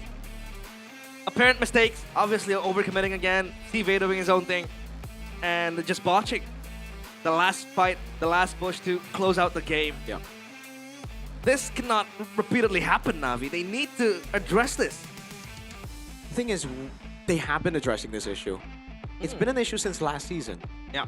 That's the problem right now for Navi. This has been a problem for the longest time. If it's a new problem, then they can fix it. They can just be like, okay, let's identify the problem, let's fix it. Yeah. If it's the same problem almost for a whole year now, right? I don't know. I don't know how to fix it. I don't know how Navi are going to deal with it because it just feels like bad habits again and again. And Shive, initially this season, I came in, rated Navi as a B tier team because, again, of the throws that they like to do, but mainly because Shive and Apro, I don't think they're clutch enough. I think they're way too safe with it, especially Shive. Yeah. He's almost taken that criticism and he's tried to prove that criticism wrong by trying to make these bombastic plays, but he ends up being Mr. Bombastic instead of Kelra. Well, yeah, I mean, Yeah. back in the days, I think a few seasons ago, even 16 and 15, we saw CV as the foundation of Navi. He was the backbone, the win condition for Navi. When they were 0-16. Yeah, when they were 0-16 as well. The player who they could really trust to carry the game with the Granger, I remember back then. But now criticisms all around the map for CV. Also, a few hiccups on playing fighters like the Freya. We saw him diving first. You don't really want to do that as a Freya. And now it's the Harith as well. A bit ridiculous on what he was going to do. But if you want to dominate your macro, like Bigatron by Vitality, make sure that you are using Infinix Note 16 Pro. Because this device is beautiful. You see Arfi with 3 Savages so far? That's because of this device. Yep. It's faster with the Qualcomm Snapdragon 7S Gen 4 5G processor. And you can get more MVPs, you can get more Savages combined with all those Savages in the history of MPL ID. Check it out, man. It's just so good, right? You can rank up, gameplay is just smooth, check it out, you know, and also, with that, maybe you can play like Finn. I like Finn. Finding the golden moment. I really want to play like golden Finn. hour. You know, there are That's roamers crazy. that really make moments like Keyboy, Key, but then there are roamers like Finn. Like you said, he's a human. He's a regular guy, or an ordinary boy, and he's not really there to make moments, but he's there to contribute to the team, just walking around with his Infinix 60 Note Pro on his hand, just, you know, squeezing it, making sure that it's not gonna explode because it's cool with a cooling vapor chamber. It's all beautiful. Thank you, Infinix. And don't forget as well, if you have your Infinix ready, if you have your devices ready, download the new GoPay app, which is the go-to wallet for gamers with massive damage. There's also a chance to win 17 GoPay Gold Rings by Fairy, 20 Todak Throne Gaming chairs, 20 smartphones, and many more prizes you can win every day on the GoPay app. Every day on my Infinix, I get notifications because I download the GoPay app. You know, there's always a reminder that an MPL match is about to start, and I can vote for my MVP, I can vote for my MPL team, so I never miss out. And now, at my home, I have 21 of these. 21. Yeah, and You got 21? 21 of these. 21 of Why would you need 21 of these? Because I'm gonna give it away. Just like how GoPay is giving away WDPs for free? Exactly. Wow. Usually, for free WDPs, I go to Lim Kochel. Okay. He has this content on TikTok where he Whoa. gives out WDPs. He's a very generous guy, super rich as well. Super And, rich. You know, The MM. The MM. That's true. Multiple money. Multiple money. Sure, marksman. But with GoPay, especially for MDL ID Season 12, GoPay games give you a free weekly diamond pass. You just scan the banner that appears during the MPL ID Season 17 live and claim the promo, and only at gopay.co.id/games. As well as that, you can top up diamonds at gopay.co.id/games. It is fair prices, very easy process, quick, swift, and the most important part is it is super safe. It's super safe. I mean, this is literally the way to do it, man. If you're in Indonesia, if you're looking for value, man, Casper from Singapore, who's here to watch MPL ID all 3 days, all... how many matches do we have in total? Eight matches? 6 plus 2. Yeah, 3 all plus, 8 matches. He's here, and he's been topping up. He's buying the Leslie skins. He's buying those legend skins that are up for grabs right now, and the Naruto skins, all with GoPay. I really want to have my hands on that Minato skin. You don't have it? You can have it, though. I really want to have it. I'm a big Minato fan. Like, he's my favorite character in Naruto, but I can't really play Gushin, so... Yeah. My favorite character is Itachi. Itachi. Yeah. Julian. But I don't like playing Julian. Why? I like playing Suyo, though. I like his brother. Sasuke. What about you, Donnie? Itachi, man. Gotta go Itachi. The aura that... the aura, he man. He's got that aura. Speaking of aura, don't forget, you know, in a world where I think if you open social media, you see people just, you know, they're doing gachas on like card packs. Why not spend your money on one play? Because we have our official collectible cards, the World Championship. This is also a collaboration with MPL because the official virtual card is also about to drop. You have a lot of cards that you can collect. Pro player exclusive cards. My favorite, obviously. Guess who? Severo. Yeah, Severo. But, you know, he's now abroad, so... Are you happy for him? I am super happy for him. I've seen him, you know... yeah, the plays, but also outside of the game. He's enjoying his time in Philippines. Yeah. He was hanging out with the Onyx PH boys. He was you know that claw machine? Yep. And he was like the human claw machine. Yeah, there's a lot of things that I saw. Yeah, very, very cute and very funny as well. Very great. He's my favorite player. Best goal laner ever. Just saying, I unboxed a signature Iran with Ghani. Ah, yeah. So, hey, you know, You guys spent a lot of money last season for that pack. Yeah, we did. And I got a signature Iran. I was so happy. And I posted it. Aran reposted it. He's like, bro, unpacked the #1 XP in the world. That's crazy. W Aran. #1 XP in the world. Hey. I like Aran, man. Aran and me, same birthday and all. Oh, my boy, you know, that's my boy, you know. He's a cool guy. You wanna spill when your birthday is on? 23rd of February. There you go. Got it. Oh yeah, I did send you. Actually, is Aran younger than me? I think he probably is. Nah, he's older than you. No. He looks old. I searched Aran. I think the wrong he's Aran younger. came up. Hold on. Wrong Aran. I think he's younger. Oh, he's 1 year younger than me. Oh. Interesting. He's You know- 2003. Huh? You know what his favorite hobby is? What? Marathon. What? Because you know what his favorite hobby is? Marathon? Marathon. Why marathon? Because he runs. A run, you know, like run, a run, you know. Oh my God. I thought, you know, those kind of jokes were only for the old people, you know, for like the Ghani, Eternas, and Arashis. I mean, I'm kind of old as well, but yeah, they're unks. Gramps, I'd say. Gramps. Yeah, would you I'm 24, bro. really? 24 or 42? Oh! No. Chat, type 1 if 30 is Gramps. Gramps. Would you consider yourself a grandpa?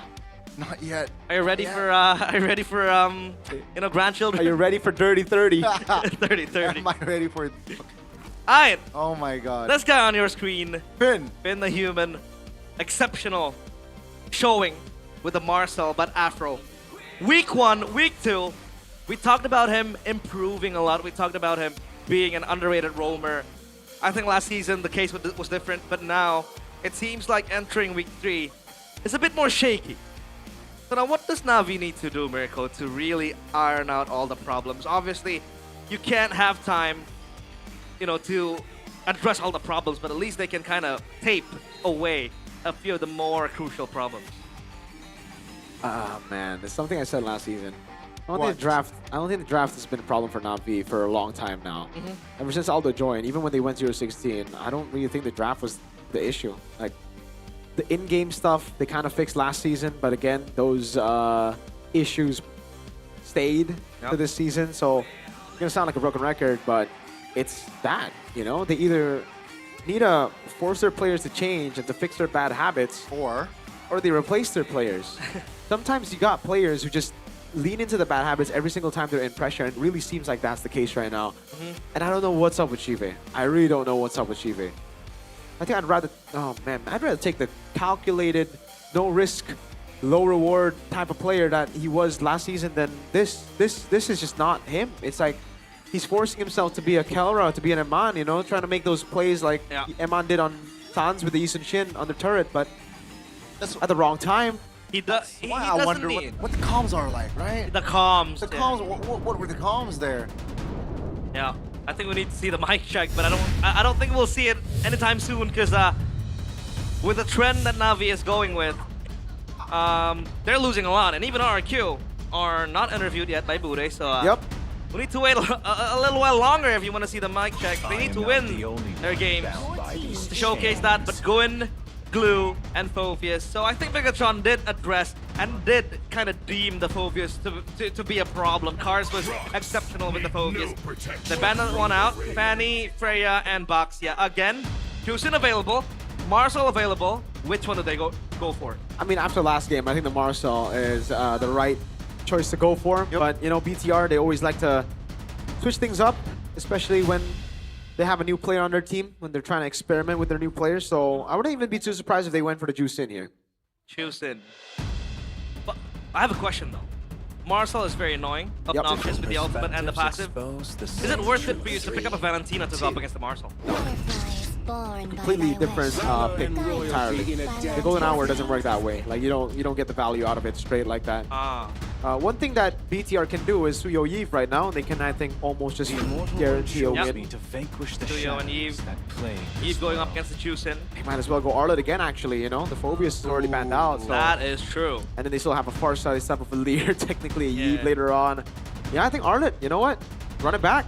This time with no Phoveus, so Navi you're going to have to go Sora. Yeah. And that's not really the best matchup against the Arlet. I like it. Do they abandon the Sora Red 3 and then go for like a Khalid? You know, a roamer to really win out the mid prio, and then you can kind of work your way from that? I think it's still more worth to go for Sora. They are the ones picking up the Sora. That's crazy. They banned the Phoveus, they pick up the Sora, they now Valentina, they go for the Arlet instead. I guess it's a comfort pick for Cars. Cars has been amazing on the Arlet. Yeah. Also a playmaking hero, definitely within Cars' DNA. And second phase, right? Navi, it's practically still similar to game one. Yeah. They do not want to deal with heroes that can open maps. Yeah, so Khalid Cho, get rid of it, BTR, take away the mid prio that Navi have always tried to utilize to win the early game. And for Navi, what was this ban last game? Selena and the mid lane. It was Zetian. Yeah, I think Zetian's a good ban again here. Especially with the Sora, the combo can be quite ridiculous. Yeah. But they might ban Eve. I don't know. I think actually Zetian and Eve you're okay to go up against. If they read really deep, I think they should ban the Farsa.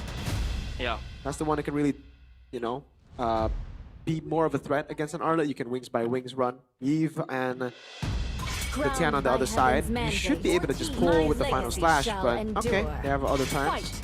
The Cho's open. This time it's the Hill, so the Cho is available. Afro, quite sound with the Cho as well. Able to play it, and with the Juicin and the Cho, at least you have bigger pickup potential as well. They want to go for the Herald again. Don't they go for the Farsa here? Farsa carry would be the easy answer. But I think they go Valir Granger for some reason. And they won though. Exactly. They look the same way again. There's a little smile on Eman's face. Yeah, he's like, dude, this is just a replay, but with no Phoveus. Fool me once, shame on me. Fool me twice, shame on me again. I guess if you wanna. Does it go like that? No, it's fool me once, shame on you. Shame on you. Fool me twice, shame on me. Exactly. We get that wrong a lot here on the desk. We do. So BTR, do you finally want to get the easy answer out of the way? I think the easy answer again is Farsa, deal with the Harith, the carry to deal with the Harith as well, and the tanky boys. But obviously, this is BTR here. They don't want an easy answer. They wanna go for the toughest, most difficult answers. Oh, Valentina. Valentina. Hey, you know what, BTR? You do you, man. A Moreno special. Up against the Juicin though, so it's gonna be quite tricky. And the Yisun Shin laning up against the Herald. Can't really burst the Herald when it's level 4 because the Herald, you know, super safe. This is a Mon Force. You have the shield reset. Navi will go for the Kufra. Ooh. This one, I say, is a Gani special. Okay, Gani, do you like the Kufra pick here? I don't really like it. You're a Kufra connoisseur. I like the I play the Kufra. You like the Kufra, but you like the Kufra against pick. this composition is very tricky. A lot of immunes. Sure, there are a couple of dashes, but I feel like it's just Bigatron winning 2-0 here. Composition-wise, at least. Yeah. And they're looking for a huge set to play behind. Yeah. So they don't really have that hero to do to it for them. I mean, Bigatron, they have the Sora. So yeah, they're gonna have to bank on a huge Tyrant's Rage. Yep. The hands of Afro. Eyes on cars, though. Lineup rating favors Na'Vi Never heavily. look at that. That's it's a fraud. It's a fraud. So 2 on fraud watch, number 1 Na'Vi, number 2 lineup rating. Number 3, Arsenal. Arsenal. I agree. And let's see if Bigatron can go 2-0 to close out the map and the game for Na'Vi. Or will Na'Vi bounce back and force a game? Number 3. This is Bigatron by Vitality against Na'Vi. Ladies and gentlemen, let's see, of course, as Kufra will be the debut pick for this season. And yeah, this is going to be just adding the layers of playmaking. You have the Kufra, you have also an Arlet. Wow. And you can see that just 2 mid-roamers trading here in the mid lane. Yeah, really good trade. Eyes on cars, though, still. Cars on the Arlet, always. Oh, this could be a steal. Oh! Red read. And I kind of want to argue that as a Kufra, it's quite hard to maneuver around the Marcel. When you jump in, that's going to be a frozen moment waiting for you always. The passive is there. Going in for Chive. Wow. Massive damage. Yeah, really good move there by both Niall and Eman. Niall is waiting in the bush, Eman baiting him into the gold crab. Master Assassin for Eman, always very confident on the Yisun Shin in the matchup gold lane. And yeah, everything else, not really too crazy. The Bargain Hunter and the Inspire. And no Brave Smite for the Valentina. If you're Rage, he's looking for more damage. Yeah, usually Moreno does go for the Brave Smite. Concussive Blast for the Sora, though, so it'll help Lynch quickly clear the lane. Yep. And go for rotations to the Turtle. This time Turtle is up top, so at least Cars now can kind of match that tempo. But they're going in, and that's a stolen XP Crab. Yeah. See, the thing is, I think the Kufra for the longest time has always been countered by the Cho because the Cho just opens up positions, right? The Kufra does really well when you're able to just wait in these bushes without getting revealed. Marcel works in a similar way. He just walks up and sees, look, like, he's never able to set. Finch is gonna take a picture of him whenever he sets. Yeah. Cheese! And Noryu stun 2-man there. That's going to be the turtle taken by Niall. That's a terrifying, important one. And it will open the kill for Bigatron. Now Afro still holding on towards the flicker here. Still able to survive as Bigatron will claim a kill. And they will claim the turtle as well.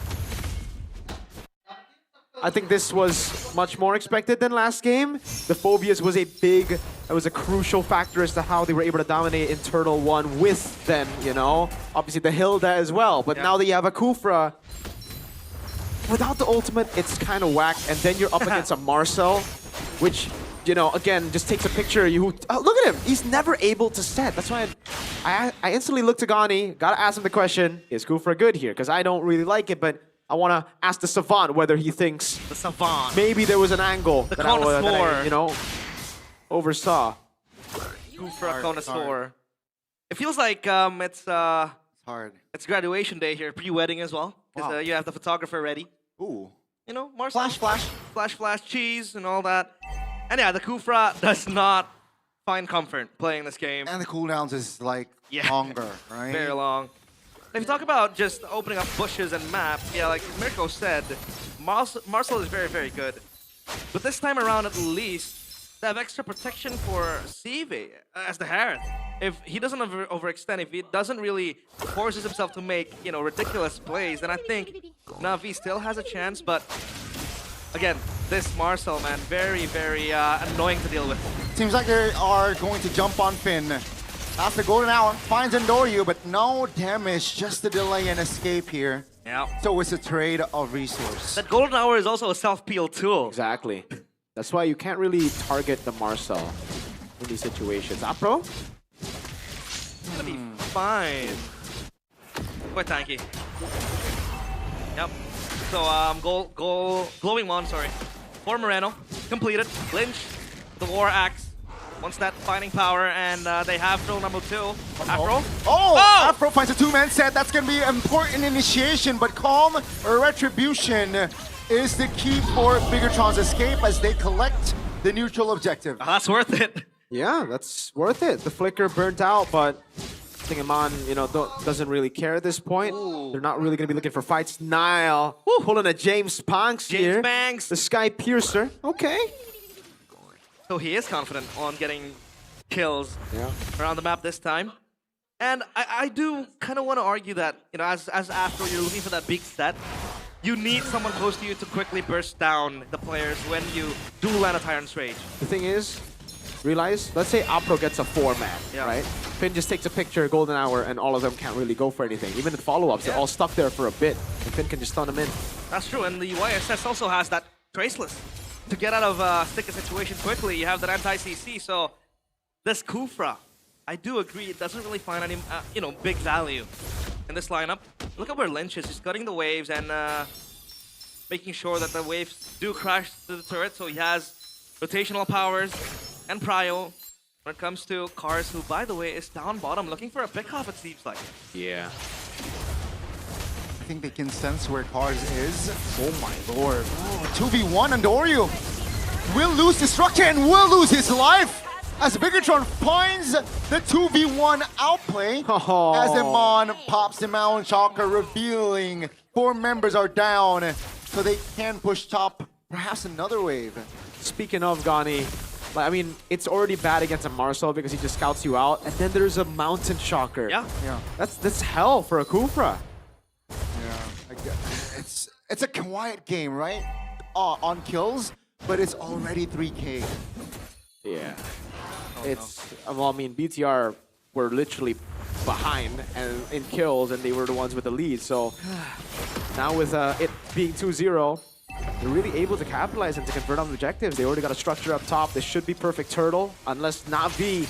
It's on Cars. You gotta look at Cars right now. Cars can still turn things around. It's a 3K gold lead. It's concerning, but Cars can do it. Yep, final slash into a Tyrant's Rage. Who knows? Baffer is able to get a big set, and if Finn kind of botches the golden hour, then possibly Na'Vi can look for a potential angle to push on Biggotron, but now they have their sights set on the turtle. That's Finn looking for the recon. Oh, Afro finds a set onto the mid though. That's Amon forced again to use the flicker calmly.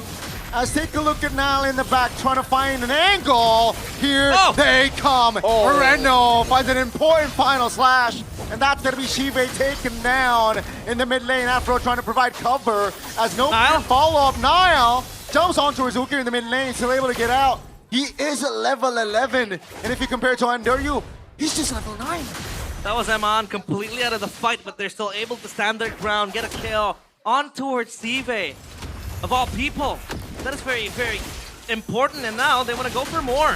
Lynch very low. Able to juke the final slash, but down he goes regardless.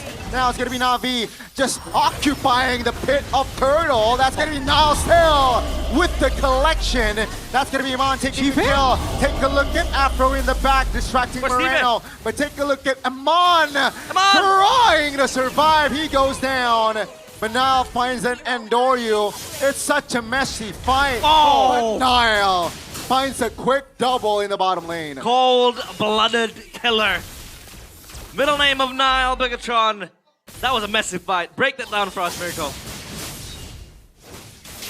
Really, it's making me like 40 stacks, by the way, 40 stacks. Yep. I wish we could see the replay so I could, really dissect it, but I felt like Shive hesitated too much in that skirmish. He was waiting as Nile was hitting, as everybody was going for it. And he just never wanted to use his Mon Force. He ended up going for Moreno. But I felt like he could have done a bit more damage to the rest of the team. It could have been a much closer fight. Maybe it could have been a winning fight had he just went over onto Nile and Iman in the front of that turtle pit. Again, I need the replay to really tell y'all, because I was kind of confused with the decision to stay there, hovering over. Because for BTR, especially when you're up against a Suyo, you don't really need to wait for the cycle of, oh no, Nile gets it, the retry was off for Andoryu. You don't need to wait for the cycle of skills. It's you who can just go in, especially against a Suyo, right? That's magic. The Suyo also kind of loses value up against the Harris. The magic resist kind of betrays you, but man, Navi, what will they look for now? I really want a MVP, by the way. That's true. 69% real-time victory rate by Infinix. Uh-oh. Afro all alone, so holding on towards that flicker. 2-man immobilization, but they know they can play patiently. Lord will be up soon. Yeah, still a Sky Piercer for Ook here. And I think last game, it was the Phovius gluing the team together, making sure that Navi did not fall apart. But now, they don't really have that insurance. Like, who really is able to fight up against 5 members of Bigatron? Maybe Arlet in the hands of Cars. Again, Cars doing the heavy lifting. Because the Arlet did wonderful up against, you know, Aman. And that 1v1 down bottom goes to Lord Pit. And now they want to go for more. 4.8k gold lead. It's going to get worse by time goes by. So Navi, they have to bank on a moment. Again, a big set from Afro and probably Sive should stop hesitating as well. Look at Moreno. Handling the wave up top, trying to get the Holy Shield. If the Leomord gets sent up top, this can just be a full all-in onto the Lord. It could be a 4v5 as well. And that's a massive slow push up top. Again, Finn is getting free Thunderbelt stacks from the Kufra. He knows exactly where Apro is. Every time he walks up, it's again, free Thunderbelt. They see the Leomord up top. They're going on the Lord. He shows. And it seems like they will try to burst. Finn trying to zone out members. GB pops the ult in the mid lane. It seems like Bigatron can play it slow again here. As Endorio is already in the vicinity. Lynch though, looking for a move in the back. That's going to be 2-man immobilization. Lynch now isolated, taken down. A little bit too hasty there. Cars finds an initiation on towards Iman, but he's able to disengage. It's 5v4, beneficial towards Navi. And it's just another reset. They can't do anything, even though it's 5v4. But right now, they are moving on towards the Lord. Yep. A small hiccup there from Lynch. And Bigatron needs to fight this Golden Hour. Golden Hour finds Suman. The jungler now jumps with the steed. That's a great final slash with Cars! Taken down though. Moreno will find the death as well. Niall finds the clutch retribution and will get the god light. Ice in his veins is going in for more. He gets the double, doesn't really get the triple, but he gets the style points. Super cold and deadly as well. Look at how he's able to dissect the members of Navi. And with this, he cements himself as the best player in the server, 8-0. Break this down for us, Mirko. Not a single retry win for Endorio, and it's BTR outclassing Navi. They just baited the cycle of skills. Look, they bait the Phantom Steed, they bait the Zaman Force, they bait the Crimson Beacon. Niall out-retries Endorio, and they all in at the right time. They were able to buy the time, and the Golden Hour again was sublime by Finn. Apro, he can't look for any sets. No. This Kufra has done one. There's only one set, I think, this entire game. And even then, it was caught by the Golden Hour. Yeah. And that was also, you know, Aman chasing down Afro. That set was able to happen now. 9-5, 8.1k gold lead. Oh. Is there a turnaround to be made by Navi? They have to use those cycle skills properly. Like when Cars gets a massive final slash like it did earlier, the rest of the team needs to just go all in. I think, again, but it's so tough because BTR has so many ways to disengage. That's the thing, right? That's why the mobility of this comp is ridiculous. In this situation, the Eastern Shin is not picked up for pure damage. It's picked up for that kiting. You trace this out. Marcel, Golden Hour can bait out those ultimates. The Suyo has 2 flickers in his kit. Sora can disengage really well, and Valentina does the same thing, right? So whenever Navi tries to commit to these team fights, BTR can just be like, yeah, nah. And then they go in while all these resources have been depleted, and they just win out. 70 stacks on the Sky Piercer, just 10 more, 1 more kill for that juicy 80 stacks, baby. Man. He's playing out of his mind this game. Yeah. Lore accurate Sasuke Uchiha, by the way. I think this was Sasuke Uchiha after the Mangekyo Sharingan. Yeah. The eternal Mangekyo Sharingan. Shout out Naruto, but I love how, you know, Bigatron, especially for Niall as well, the bait and switch they're able to establish, playing in and out. Just playing super safe, again with the Mountain Shocker. They have information as to where Navi is. They're clumping up together because they're expecting a skirmish to happen, a team fight to happen. And Nile is just able to go in, go out, like 2 escape abilities with the Blade Surge and the Evil Queller as well, to go out.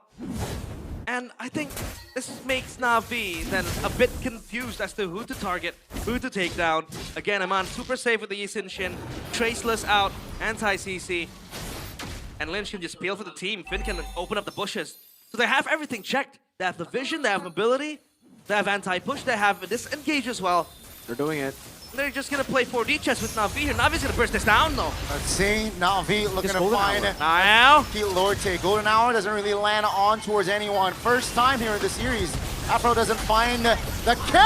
Andorio this time finds a Lord. They will collapse though. 2-man knock-up. Andorio will not have an escape route. That's gonna be Car taken down as well. Now very low. Na'Vi will not have a say as Moreno finds a juke to terrify as well. Afro Maniac goes down.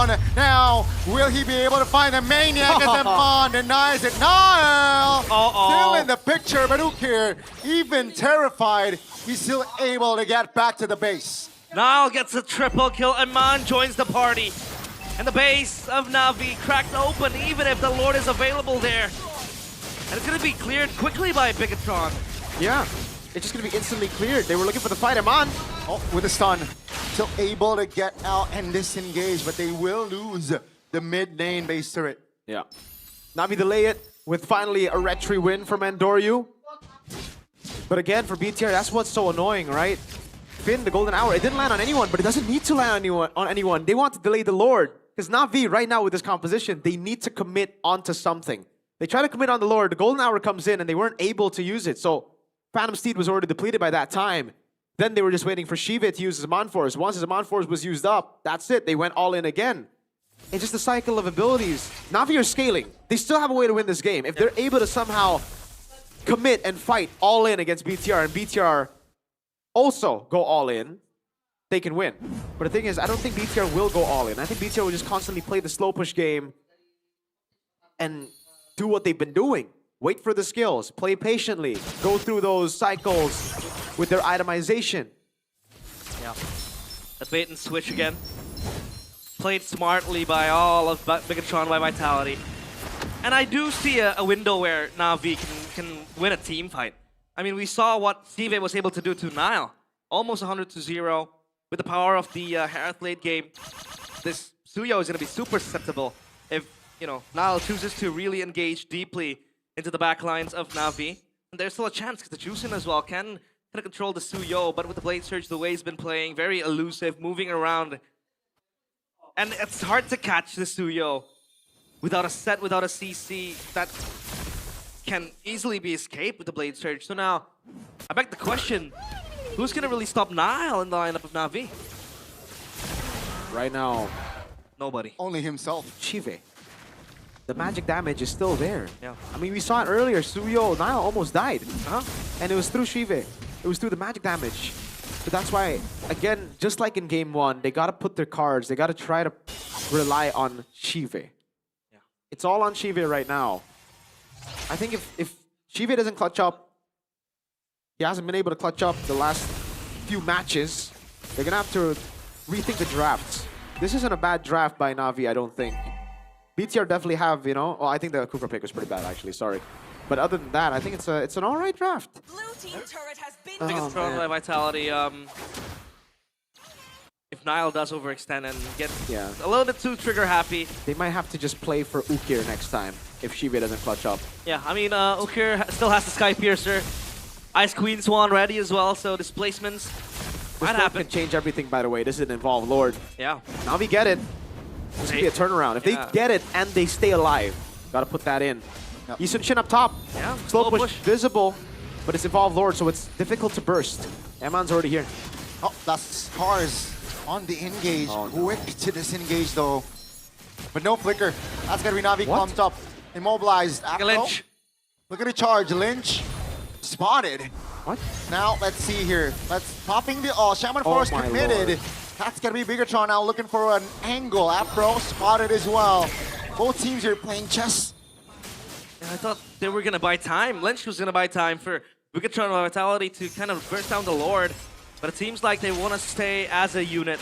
And I like how Finn isn't trigger happy with the golden hour. That was supposed to be a 5-man golden hour if he did take his chance. But again, he's using it defensively. There's no use, right? Yeah, there's no use, no follow-up. Everyone is too far away from each other. And I like how he has this defensive-minded approach with the golden hour to make sure his team is all safe. And he's able to delay the Lord, and we might see a golden hour pop anytime soon. Yep, Na'Vi got to pull the trigger. It seems like they will try the jump on Lynch.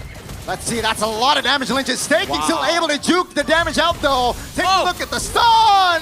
And the combination with Nile. That's going to be one member taken out. Afro moves on towards Amon, doesn't find it. But that's the retribution deleted. Yeah, good mountain shocker to stop Andoryu in his tracks. They do have time. They do have a chance to take this Lord down. But look at the wave up top. Now V completely dismantled. Upheaval in the Land of Dawn. Oh my lord. The macro, the way they play, phenomenal. That was not a Lord steal, by the way. But hey, it is what it is. Oh my lord, 12-0-1. Sure, Nile. Sure, we'll give you the MVP if you win this game. I think this game, he deserves it over Finn. All the retry wins except for one. That was one where Andoryu won it.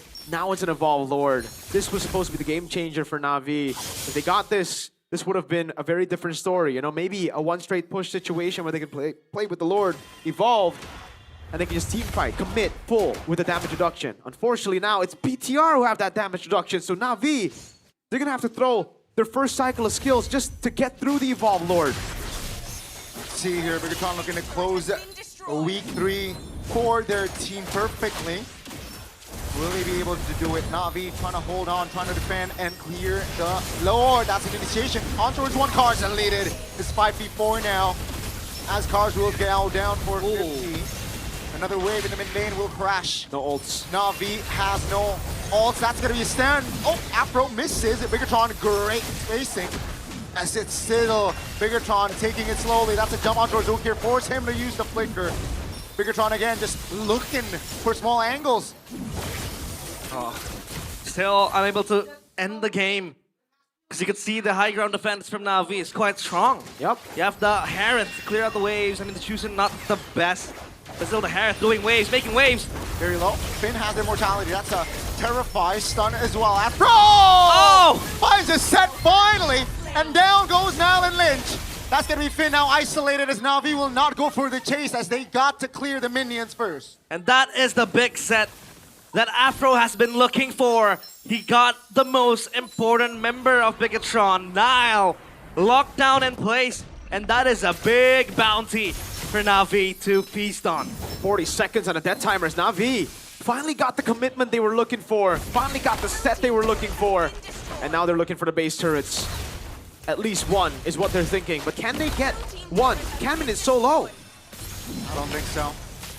Just to clear, no base turret taken down from the side of Bigatron, and 10 seconds on the clock for the next Evolved Lord. Yeah, now it comes down to the late game, super late game. Uh-oh, they can burst it. Uh-oh, they do have the Lord spawning here. And Moreno is behind enemy lines. Might look for a play, but what kind of play? 4 seconds on Nile. Let's see, Finn opening up the map, golden hour pops. Moreno will not continue the recall. Finn isolated, taken down, ladies and gentlemen. Na'Vi got the window, that they need. Nile's back up, Lynch is back up. They got enough time, and Andoryu no Phantom Steed. It's all on Shive. Shive has him on force. Let's see here. That's a knock up Moreno. Finds an angle, and 1v1. Cars in the mid lane. Cars focusing on towards the clear. That means less playmakers on the field for Na'Vi in the Lord's pit. Oh, Cars, 1v1. Andoryu got the Lord though. And Cars right now will not be able to hold on. Chive takes Nile down as Amon now isolated. Ladies and gentlemen, we might see a game 3.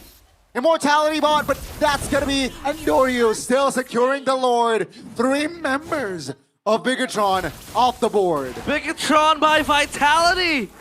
What happened? They collapse. They are crumbling. Amon taken down. Finn 10 seconds, but the damage dealers are all in.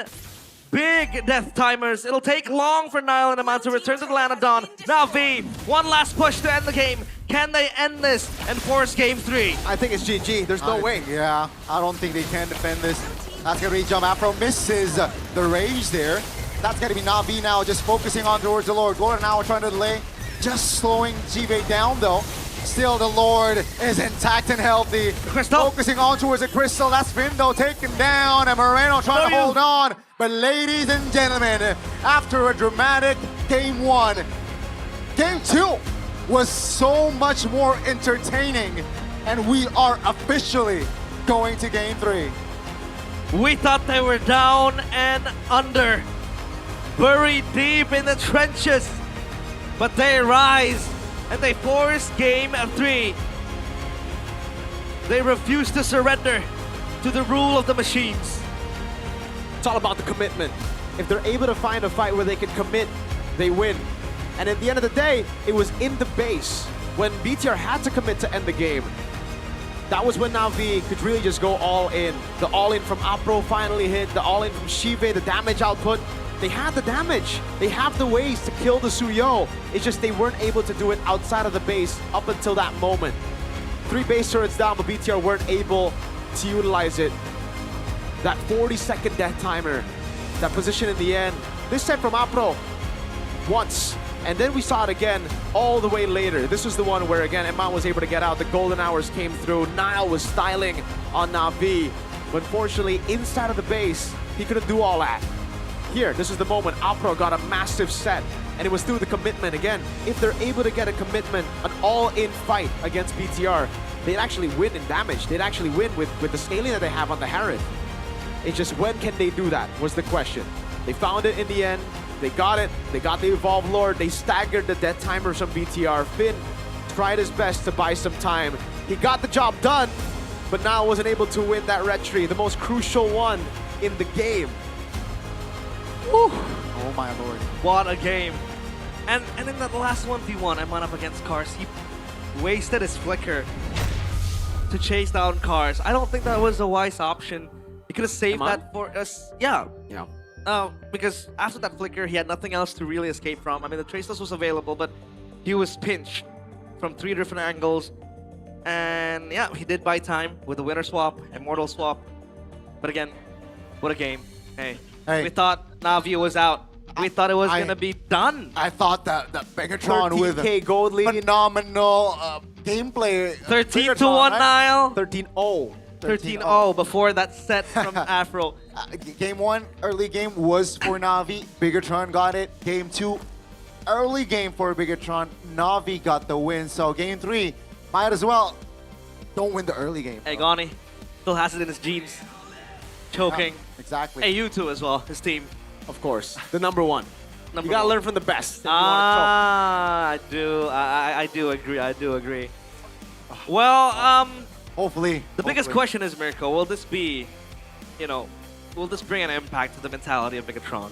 Especially they have a rookie. I think so. You think so? Yeah. Wow. That was a big choke in its final form, dude. They got the base turrets down, they tried to get the kills down, and they stayed. It's like they played towards the win condition, right? Again, the whole time, the whole game, it was just a simple, okay, we understand our game plan. Yep. We want to avoid those team fights. We want to bait those ultimates the whole time.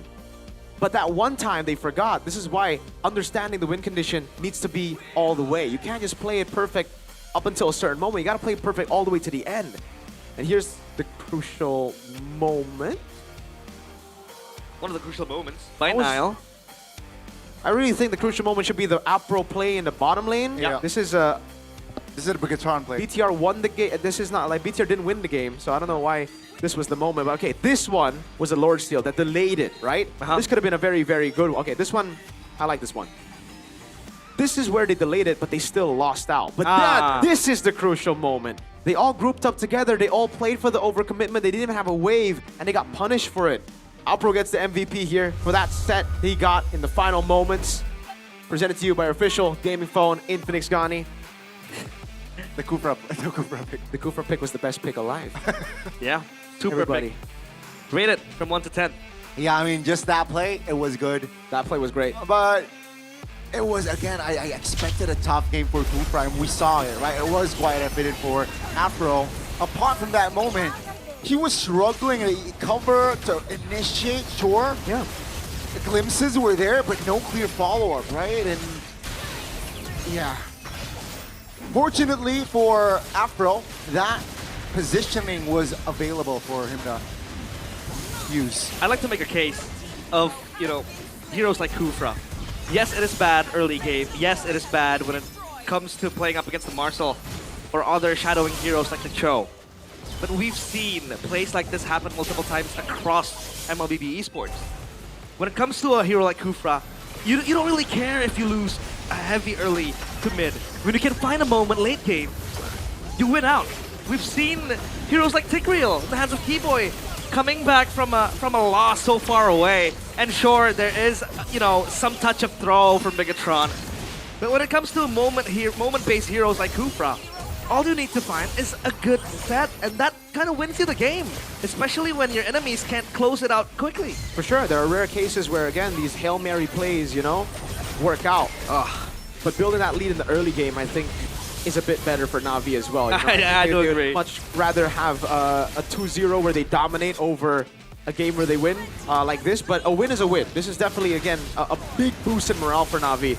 They were getting schooled the entire game around the objectives. They were getting outclassed completely around the objectives, but the one moment they were able to finally utilize their win condition, they turned things around, right? That stagger of the death timers, I think that one was the real, nail in the coffin for BTR. Because then Finn had to go in, Finn had to try to buy some time, which he did, but it was still a 4v5. The waves weren't set up properly. They didn't get the base turret in the bottom lane despite dying. Yep. I think it would have been a different story if BTR got the base turret in the bottom lane and then they died, those two members. Because then at least the slow push would be there. Finn buying time, I think, would have stopped Na'Vi to get the Lord. But again, that's why these little things matter in the highest level of competitive competition. And yeah, items-wise, nothing out of the ordinary. Nile, he was insane. 13 kills. He was able to reach 80 stacks Sky Piercer. That alone seems to be unstoppable. Yep. But then you see the Oracle pickup by Steve. Safety. Also boost the shields and all the healing you receive. And I think Steve was also a building block in the comeback. He was the one kind of dissuading and alleviating Bigatron by Vitality to push up close and personal. Because when they do push and advance forward, it's going to be either Nile or Lynch that leads the charge. And then you have Sive just harassing them back with, the Synchro Fission and all that. And now let's talk about Lynch. How would you, rate him, assess him in the first two games? I think he's all right. All right. Like, miles away from Shogun. Okay. Yeah, unfortunately. Miles away or miles away? Miles away down, bro, for sure. I mean, that's the harsh reality, Like, coming into the lineup, it's always tough when you have to replace these crazy players. And it's the same for Clive. He came up trying to replace Eman. It's the same thing for Samuel. He came up trying to replace Keyboy. These are just things that are it's gonna take some time, before Lynch can maybe. The thing is, for Lynch, Shogun this is his second season. This is still fresh, For Eman, at least it's like, okay, Eman's been here for a long time, but he's debuted so young, so he's still such a young player. Keyboy as well. It's just tough for these regens to come up when the players in these in the team as the main lineup are still in their prime. And here, obviously, everything is Bigatron by Vitality. They were dominating the game. Tad bag. They were the ones really putting the pace. But I think now we go back to the draft and we think, okay, easy answer, just like in game 1, just like in game 2, Barca carry. I think it's an insta win. Will they switch up though? Exactly. They decide to try something different, something that requires a lot more execution. They went Valentina, they went Yusin Shin, and you can't really knock them for trying this out because it worked. It's just they weren't able to end the game, right? I think game 3, they stopped the experimenting. But having said that, I think Na'Vi will be aware now. They'll know if they won't give these first 3 picks over anymore. They'll ban out the Marcel, 100%. I think the Marcel was also kind of a problem. Ban out the Marcel. But what do they leave open if they want to ban out the Marcel? Yeah, I think all the other bans are pretty good. Too much, too many heroes. Sorry. Being left Fanny, open. you got to ban. Freya, you got to ban. Yeah. The Baksha, even, you got to ban. How about the glue? The glue is banned by BTR, so they don't have a say. Ah, that's true. Yeah, because Afro is very fluent. If that is a word with the glue. But let's throw it over to Alyssa, our side reporter, for an interview with Na'Vi Nation.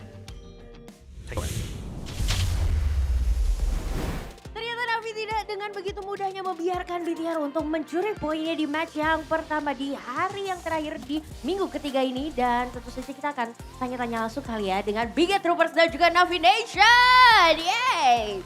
Halo! Boleh nggak sih kenalan dulu namanya siapa nih dari Navi Nation?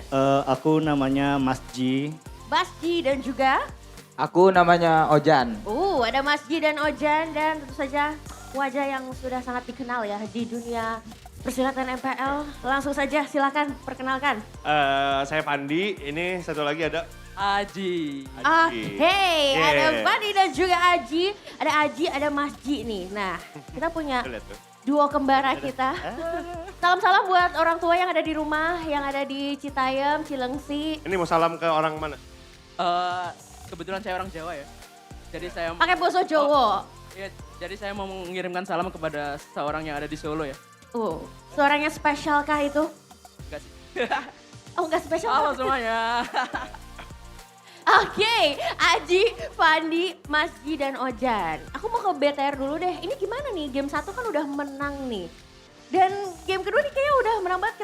Kenapa throw-nya begitu disia-siakan? Oke, kemarin tuh sebenarnya kayaknya mungkin lagi ngumpulin data sih. Kita sebutnya ngumpulin data ya. Ngumpulin data. Soalnya kan udah menang lawan Raja Langit tuh kemarin tuh. Betul. Jadi harusnya kan menang juga sekarang. Gitu. Ini lagi ngumpulin data informasi buat nanti di playoff bisa jauh gitu. Bisa langsung push gitu ya.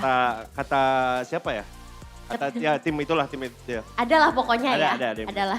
Lagi ngumpulin data, Cena. Tapi kalau dari kalian sendiri sebagai Big Troopers, gimana perasaannya 2 season ini? Kalianlah yang berhasil memecahkan winning streak dari Onyx. Kayaknya udah pasti menang juga sih kalau. Maksudnya kalau ya. Kita kemarin dibantu dukun juga, ada dukun yang datang juga. Ada dukun yang datang. Ada tuyulnya juga datang kemarin. Gitu, kebetulan memang pakai jampi-jampi ya. Navi Nation, kalian ada treatment khusus kah untuk mengalahkan kedukunan dari BTR ini? Mungkin lebih santai aja kali ya mainnya, sama jangan takut nge-damage lah. Tapi tetap jaga jarak juga. Jaga jarak juga, tapi ngelihat permainan di game kedua tadi gimana nih? Lumayan deg-degan sih, tapi untung ada Apro jago. Apro ya, luar biasa sekali. Kira mereka bisa kembali lagi, tapi pede nggak nih habis ini bisa menang lawan Vigator? Insya Allah pede. Insya Allah pede ya, masuk playoff? Pengen sih. Pengennya masuk playoff, alright. Kalau dari Fanny sendiri ngelihat Navi, gimana nih permainannya di minggu ketiga ini? Gimana tuh? Permainan Navi bagus banget, terutama saya juga nonton MPL dari lama ya. Ada pemain-pemain baru yang ibarat kata fresh banget lah di MPL. Yes. Tapi kalau ngelihat tim BTR tuh lebih pede ya. Dilihat dari heart rate pemain BTR yang lebih tenang dalam menjalani game. Jadi saya yakin banget bahwa BTR win hari ini. Jadi melihat dari heart rate-nya kayaknya mereka kalem-kalem saja, tenang-tenang saja. Jadi bermain in calmness tapi mematikan gitu ya. Jadi itu membuktikan kalau mereka tuh tenang, menguasai lapangan dan bergerak mematikan. Bergerak mematikan dan mengumpuli data kan kalau kata Fandi ya tadi ya. Benar, tapi di luar itu saya lumayan kagum sama gameplaynya Andorius sih sama Afro. Sorry. Kenapa tuh? Ya. Enggak, Andorius sebenarnya dari season kemarin tuh udah agak mengejutkan juga loh by the way. Dari season kemarin dia udah improve, udah lebih bagus juga menurut gua. Kenapa tuh emang? Gak apa-apa, bagus, gua muji loh. Kenapa? Jangan kayak gitu, ntar star syndrome. Enggak, dia emang bagus, dia sama Pro tuh bagus menurut gua gitu. Kalau respect. Gimana dong rosternya dipuji, kalian gak mau muji balik nih? Suyonya Nael jago banget sih. Jago banget. Abis ini kayaknya harus di-ban aja deh. Tapi tadi belum savage ya Nael ya? Jangan. Paling di game 3 lah ya kita. Jangan, gak dikasih dong, gak dikasih itu mah. Iya. Kita yang ini Shive yang savage ntar. Iya, enggak. Iya dong. Tadi katanya iya. Mau tapi tergantung map sih. Mau berantem. Kalau mapsnya yang air sungai itu kayaknya bisa savage 3 kali Nail kayaknya. Siapa tuh? Yang apa namanya? River. Siapa? Apa mapsnya River? Siapa? Apa? Yang nanya. Oh, saya tidak, saya berbicara ke Mbak Alisa ini bukan ke... Oke, baiklah. Tapi kita lihat ya nanti di game ketiga kira-kira siapa yang savage. Kalau menurut kalian siapa nanti yang savage? Kalau menurut aku Shive. Menurut kalian? Savage-nya? Nael sama Vin. Sama Mas Ji ini kacamatanya yang bolong, kenapa ya? saya dari tadi salah fokus. Oh iya, ternyata Mas Ji ini hanya framing aja ya. Gak apa-apa, Iya, biar ganteng gak sih Mas Ji? Emang ganteng? biar pada komen aja sih. Biar pada komen. Ditunggu ya komen-komen Superfans. Ya udah kalau gitu pesan-pesannya deh buat game ketiga silahkan dari Navi Nation. Buat game 3 ya nothing tulus aja lah. Kasih hasil yang terbaik buat Navi Nation. Kasih hasil yang terbaik buat Navi Nation. Big Troopers silahkan. Pesan untuk game 3, tetap tenang, kuasai keadaan karena kemenangan sudah di tangan. Wow. Salut Cap. Luar biasa sekali, kita akan melihat apakah Navi ataukah Bigetron yang akan kembali mendapatkan dan menguji poin untuk match kali ini. So silakan Casper, take it over.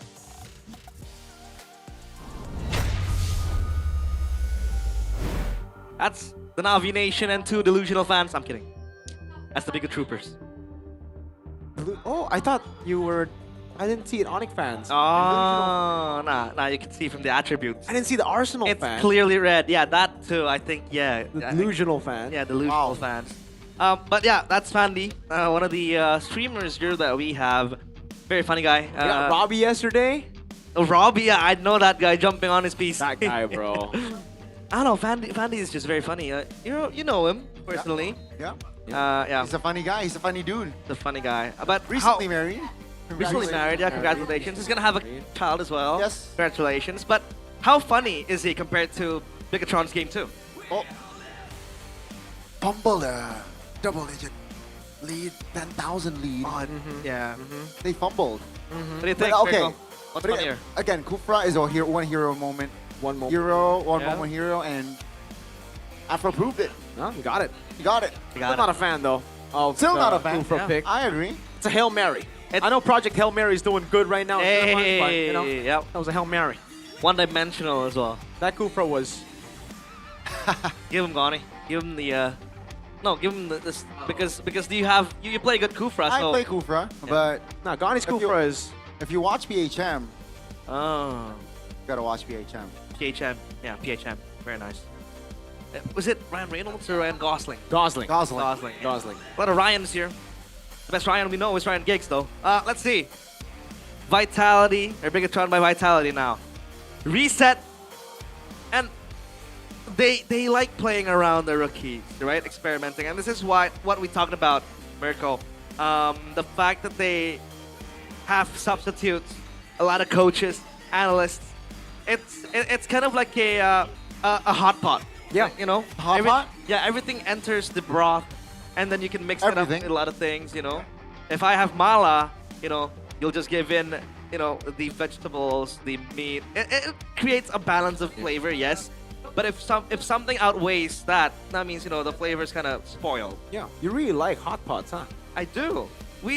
I only eat hot pots. We should go hot pot after this. Sure, why not? Because, you know, we're going through a lot of hot situations here. Hot situations. In MLBB. That's true. And by the way, my little sister is a Bigatron fan. She's a Bigot trooper. What's her name? She's a Botcheltron, Alicia. W. Alicia. W. Alicia. But W. Alicia. she always raises her concerns. By the way, she texted me and she's like, why are we changing our lineups every week? Listen, Alicia. Yeah, tell him. Listen. BTR have tried using one lineup the entire season. Yeah. They choke, you know? So right now, they're just thinking, let's play around in the regular season, you know? Yeah. Let's pull an Onyx. Pull an Onyx. Pull an Onyx. Let's play around the regular season. If you want to pull an Onyx, you got to be up in the standings, brother. Have 6 MPL titles. Day 1, season 15, while being 9th place one time, you know? You gotta experiment, try some things out. Yeah. Unfortunately for me, I don't have a Yeb, so I can't be like, Yeb, tolong Yeb, but maybe we can call out Yeb, Panda, tolong Panda. Nah, hair tolong hair. He's already here. That's The true. guy who's not here is the guy who's in Korea. Shout outs to Coach Panda. Hopefully watching the English broadcast. W Coach Panda. Great guy. W Coach Panda. I think you definitely face palmed after seeing that too. Yeah. It's like, Facepalm. it's not a Bigatron game without a big throw, you know? Kurigo, Pali, Kaja. No, you know. Yeah. What's that? Korean. It's like, Oh. come on, go quickly. Oh. You know? Yeah, I'm trying to. Taking sharpen notes. my I'm Korean. taking notes. Yeah. What about Storm? Storm. What's Storm in Korean? I know. Arashi. I know in Japanese. What's Storm in Japanese? Arashi. Arashi. Whoa! So if you say there's a storm today, you say there's an Arashi today. No, Sir. you say Arashi ga iru. Arashi If you're, what about if you're talking to Arashi and saying that a storm is going to happen in Japanese? Yeah, What about Storm Star? So, Arashi Hoshi. This guy's trying to bait me. I like that. I like that. Yeah, we're polyglots here in the English desk. Mirko will cast in Tagalog as well. He can do that. Oh no, I can. If it's like a R-rated stream, yeah, I can cast in Tagalog. Those the words I know are not the good words. Yeah, shout out to Midnight and Wolf and all the PH talents teaching him. But top 5 average damage per game in MPL ID Season 17. Again, Steve, the backbone of Na'Vi, 56k damage. That's a lot of damage. He does a lot of damage. He gets a lot of great picks. The thing is, he makes a lot of movements that are unnecessary, right? Like that's why stats can lie. Cleve has only played 1 game, and he's up here in the top 5. So yeah, I think Arfi got three savages and he's number 3. Yeah, I don't know about like just pure damage stats. I guess we could, push that narrative. But right now, the problem despite that MVP for Apro, despite that damage leaderboard for Shive, I still think they're the 2 problems right now. They gotta step up more. They need to. Speaking of Clive, very hot prospect from MDL. Oh. And look at First pick for Na'Vi. 42%. Let's change. It has changed. BTR on red. So Na'Vi, do you think they'll pander into the Marcel? Because, if it's left open, I think so. They might let it open and they pick it up for themselves. Afro finally on a playmaking hero other than a one-moment hero like the Kufra, very one-dimensional. Now, if I were to cast games like this where Bigatron had a flawless early game and they were stomping on Na'Vi but lost in the final run, it's very hard for us to kind of criticize and find the loopholes as to where they need to fix things. Because everything was running smoothly until the last hurdle where they succumbed to a Afro, set. That 2-man stun, which by the way, the 2 men were the most important men in the Bigatron side. So let's see if the drafting phase will favor Na'Vi. Na'Vi, they need to end this drought of wins, and they might just look at their own faces right here, right now. Dangerous Grass, which means that certain picks might rise in popularity, maybe the Hilda as well. Favored by both teams. By the way, Fanny banned down on blue side. By not even the Guinevere. Marcel taken out as well by Bigatron. Oh, BTR banned on Justin. Okay. The trade that they're looking for will be Glue and Sora, I'm guessing. Okay. Glue, Sora. I mean, Na'Vi would really like... Oh, BTR, are they gonna let Freya go, BTR? Like they did against Onyx yesterday? But I think they might just let it go because number 1, they were able to topple down Calra's Freya, which in game 1 was insane. But they know, I think, that Sive is also quite shaky with the Freya. We saw a couple times, and Na'Vi are the ones to let them go off the Freya. And if the Sora or the Glue becomes available, what do you think Na'Vi will first take? The Sora or the Glue? Because Afro likes the Glue as well. I think the Glue. Yeah, I think it's the Glue. That's what BTR are thinking about it right now. Did they ban it out? The Fovea is also open, by the way. It's a really good pick right now for the early game control. So let's find out. Let's find out what they're going to pick up here. Is Sora against Phoveus a good lane for the Sora? Phoveus. Good lane for the Phoveus. Yeah.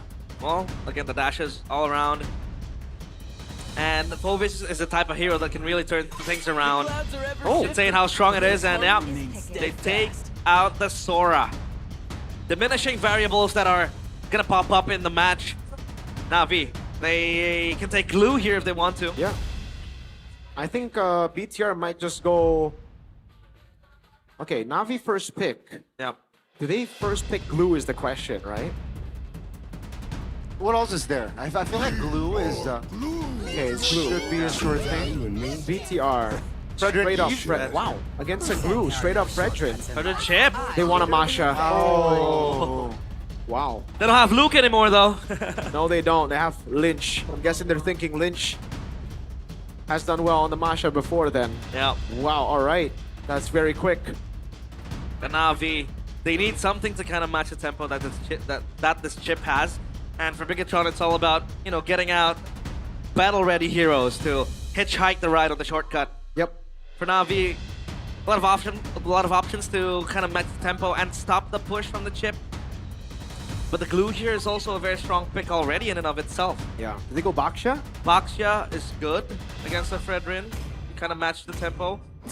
I'm thinking of the Leo mode as well. And yeah, they pick up the Leo mode up against with the Lilia as well. Wow. So the Leo mode will be there to brawl out of the chip pops the shortcut as well. Not too sure about that though. Okay, it's safer. It's safer. They need to pick a jungler here. I think it was either the Baksha or the Leo Mord. Yeah. I think the Baksha would be a pretty good way to derail this snowball. BTR now. The normal answer is the Masha here. Masha. Do they want to pick up the Masha here? Is the question right now. Yeah, we have seen Evos. Because Navi are a tanky comp right now. They go for Masha. Yeah, they do go for the Masha. All right. It's such a great pick, right? Solid. It anticipates a lot of picks as well. And it's annoying. Teleport, Masha, jump. A secure one. Let's see your second phase. What will be the response of Navi seeing the Chip and Masha combo? Good ban. I was going to call it export ban by BTR. Really good. That lane against the Masha. The Masha struggles heavily. The Valentina taken out. I think for BTR, they might go for Farsa. Farsa. Ooh. What about a Faramis here? The prospects of it. You know, you want to fight, you have the Nether Realm. Oh, yeah. And then up against the glue as well, you can kind of burst it out. That's a really good pick. The Vexana is also a good shout. Yeah, Vexana. We saw what Mueza was dealing with. Yeah. Shout out to Coach Aldo. I think the Lunox as well is a good shout. So let's see, especially up against the Lilia, right? Like if it's up against the EU, then the Lunox gonna struggle in the lane. Are they gonna just ban CC out is the question now.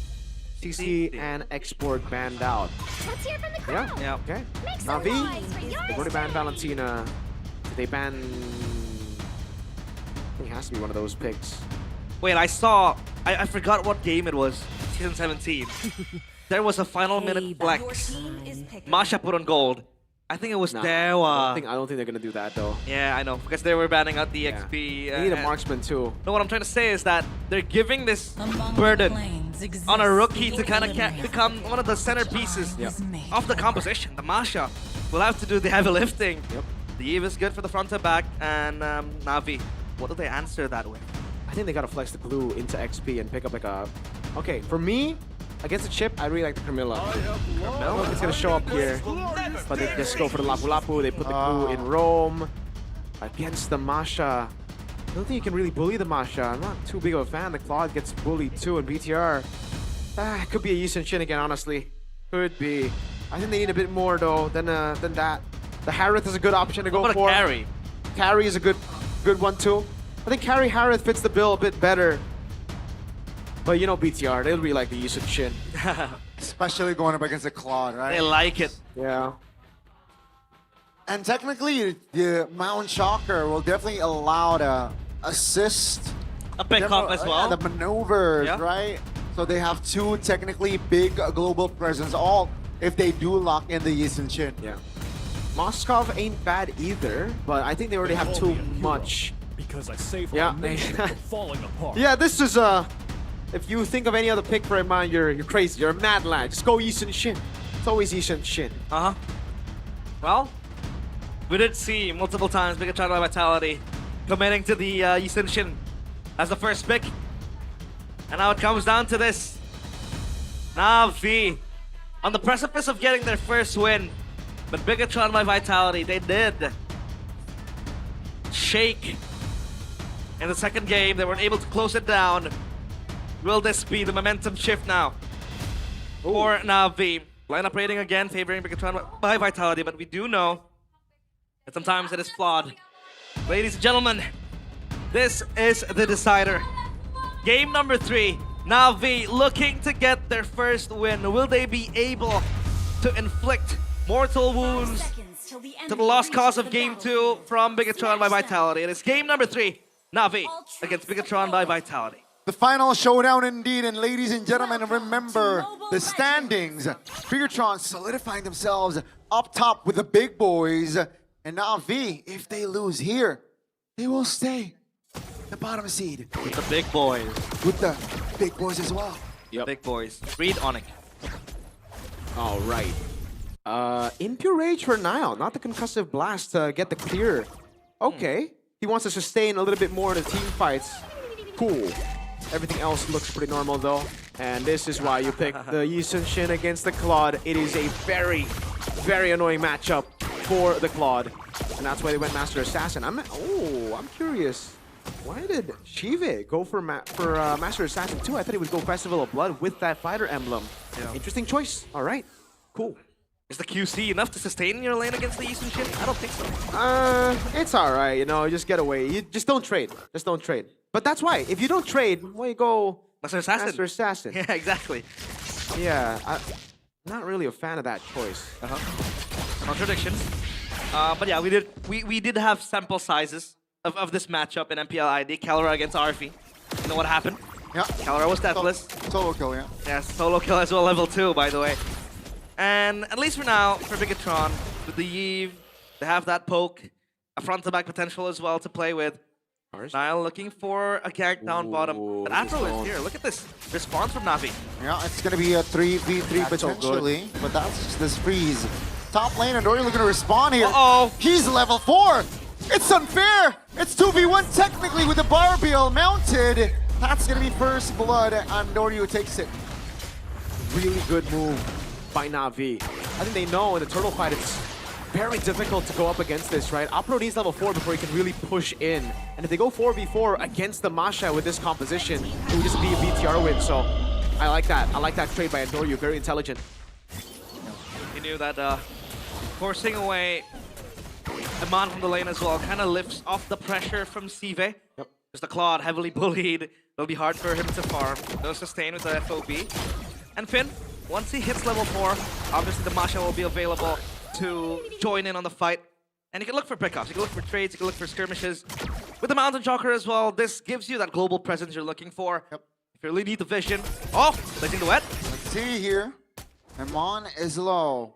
That kill really disrupts the farming pattern for Amon. Yeah, I like how Steve didn't commit to the fight because the Mountain Shocker might change things. Shortcut. That's a shortcut on towards Ook here. Oh, that's a big taunt. Oh! That's going to be the Black Juice pop, but on towards 4 members of Bigatron by Vitality. Down goes Ook here. A bit overkill. A tad bit overkill with the RWM there. Yeah, I think they wanted to make sure the kill was, you know, confirmed. Give it over to Moreno, I think, who I think is the guy. He wants to get the kills as well. And now, speaking of Na'Vi, how do they really maneuver around the chip? How do they really, you know, make sure that the shortcut threat isn't really there? They gotta stick together. That's it. But the thing is, if you stick together, then BTR can play the far lane, right? That's what the chip brings to the table. Right now, I think you just play your game. Be careful in the side lanes and play your game. But later on, then we're gonna have to see adjustments. See Halberd rush for Lynch on the Masha. Hunter Strike already built up. That's a DHS. He wants to play with a bit more sustain for Shive, which is good. Everything looks pretty standard. The Molten Essence as well built up for Mr. Apro. Now the question is, Cars, does he stick to Lynch or does he rotate? Because that's usually the big problem that XP laners have. Lynch already cleared the lane, so he can play all the way far back. He can deny the portal, and that's why Cars has to rotate. There you go, yeah. He's not going to wait for the portal. He's going to rotate. He's going to be the one proactive here. Yeah. River Stream available as well for Cars to hitchhike. With this turtle now. Seems like Bigatron has the prio with the Fred Bin available. Then mini Red Trees kill 1. Even with the ultimate as well. You want to go in. Yeah, they're in. Cars looking to zone out Nile. That's going to be the teleportation. Andor takes it comfortably.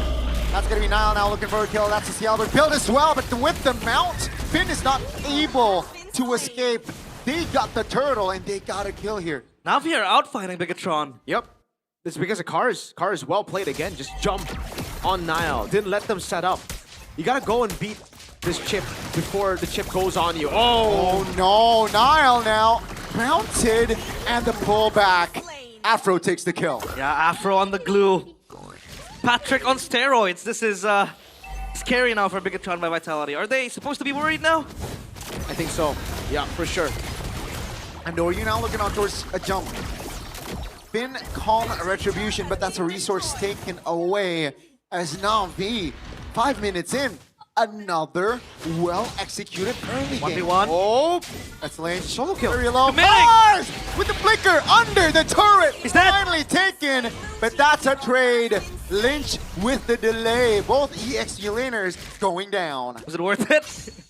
I think it's all right, but like, I wonder why Lynch didn't flicker out after he, thunderclap, basic attack. I think he would have gone that, the turret shot kill, but hey, Lynch wants to save flicker for later on. The thing for Na'Vi is though, right? BTR actually don't have any targets. Usually when you have a Masha pick, you want to just go on this one guy. Yeah. The Cloud's going to be far back. He's actually not going to be participating in a lot of the team fights. And Ukir can just black shoes around. So there's no one to target. That's the problem right now for BTR. Up until they get items. Once they have items, yeah, they can still burst down and door you. But if Na'Vi get the lead to like 3, 4, 5K, I think they'll already bypass that damage problem or the target problem. Yeah, that is a big issue to address now for Bigatron by Vitality. So they might just want to farm a bit first until they get their items, and then maybe they can go in. Cars, dived on. Let's see, under the turret, 3v1 technically. Has immunity, wants to clear. That's a big taunt. Andrew takes the turtle, but that's gonna be a trade as Cars will fall. Take a look at Finn top lane. Taking another free kill. Na'Vi. 1 for 1, and they got the objective too. And Na'Vi has Prio up top now. Lynch will be sent down to address that push. But so far, Na'Vi, they're playing a very, very good macro game. Yeah, they got to play for that objective. And I think for BTR, it's minimalizing the losses right now. Because there's no way they win in a 5v5 with that glue, with the Leomord snowballing like this. They got to go for those trades. So they got the kill on Cars. They got a turret. At least they got something on the map. But again, for Na'Vi, the main goal right now is to snowball out of control. If they get that snowball out of control, BTR won't have enough damage to go for these targets. Shive will outscale them as well. He's already on Golden Staff. This is looking very good for Na'Vi. Things are going as planned. Yep. But Masha gets items. That's going to be a problem. That is true. Shortcut. On towards Going in. Andoryu. Oh my god, everything. Oh, Andoryu! That's a little bit too close for comfort, but he still falls. 1 for 1. Afro now looking for a target. Moreno pops the flicker to get out. At the end of the day, it's a 1 for 1. No jungler, but no objectives on the board. You know what that reminds me of? What? Light. Yeah, with it the does. chip crashing down on the turret. Tahyo? Mas Tahyo? That was really good though, because of the shutdown. Yeah, but can Na'Vi fight without Andoryu? I don't think they need a 5v5. I think in 5v5 they still win right now. But the Masha's building, man. You saw that damage on Andoryu. It was also everybody else. Oh, he's trying to bait out the black shoes. Get it. Oh, he still popped black shoes. All right, that's big info. Yeah. How long is the cooldown right now? I think it's still quite a lot. Let's see if they can look for a fight in that window. Yeah. This is the window where Bigatron by Vitality might want to force a fight. And the Masha will be busy clearing the waves again. Shoved up by Na'Vi. Lord available. And Eastern Jin is close by. Finn has the shortcut available too. Malefic Roar on the Masha. The Lord is so low. Yeah, the big knock-up right there. Shortcut, no problem for Andoryu. Still able to get out. Bigatron now will not collapse here as they disengage because Cars just doing Lapu work. And it's Na'Vi collecting the Lord. No compensation. Yep. You can see that damage still not there for the Masha. Cannot get onto Andoryu. Not yet. He has to wait. His Malefic Roar is already done, but it's still not enough. Not even close right now. The Leomord, the damage reduction you get with the Phantom Steed is still too much to handle. So Andoryu is still going to be safe. Very, very safe. Yeah. Now what Na'Vi need to do is be careful of getting picked off like that. They got to start sticking together. They can't let that happen. Is Masha gonna wait for the BOD to come through? Yeah. Until the power spike really hits? I think the BOD is where you can finally hit. Yeah.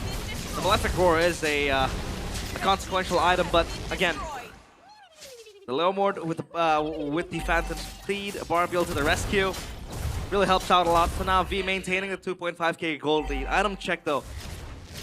Bedunia Games, anything? Miracle? Ooh, cooldown boots on him, man. I don't know if he's been doing this the last game. I don't think so, right?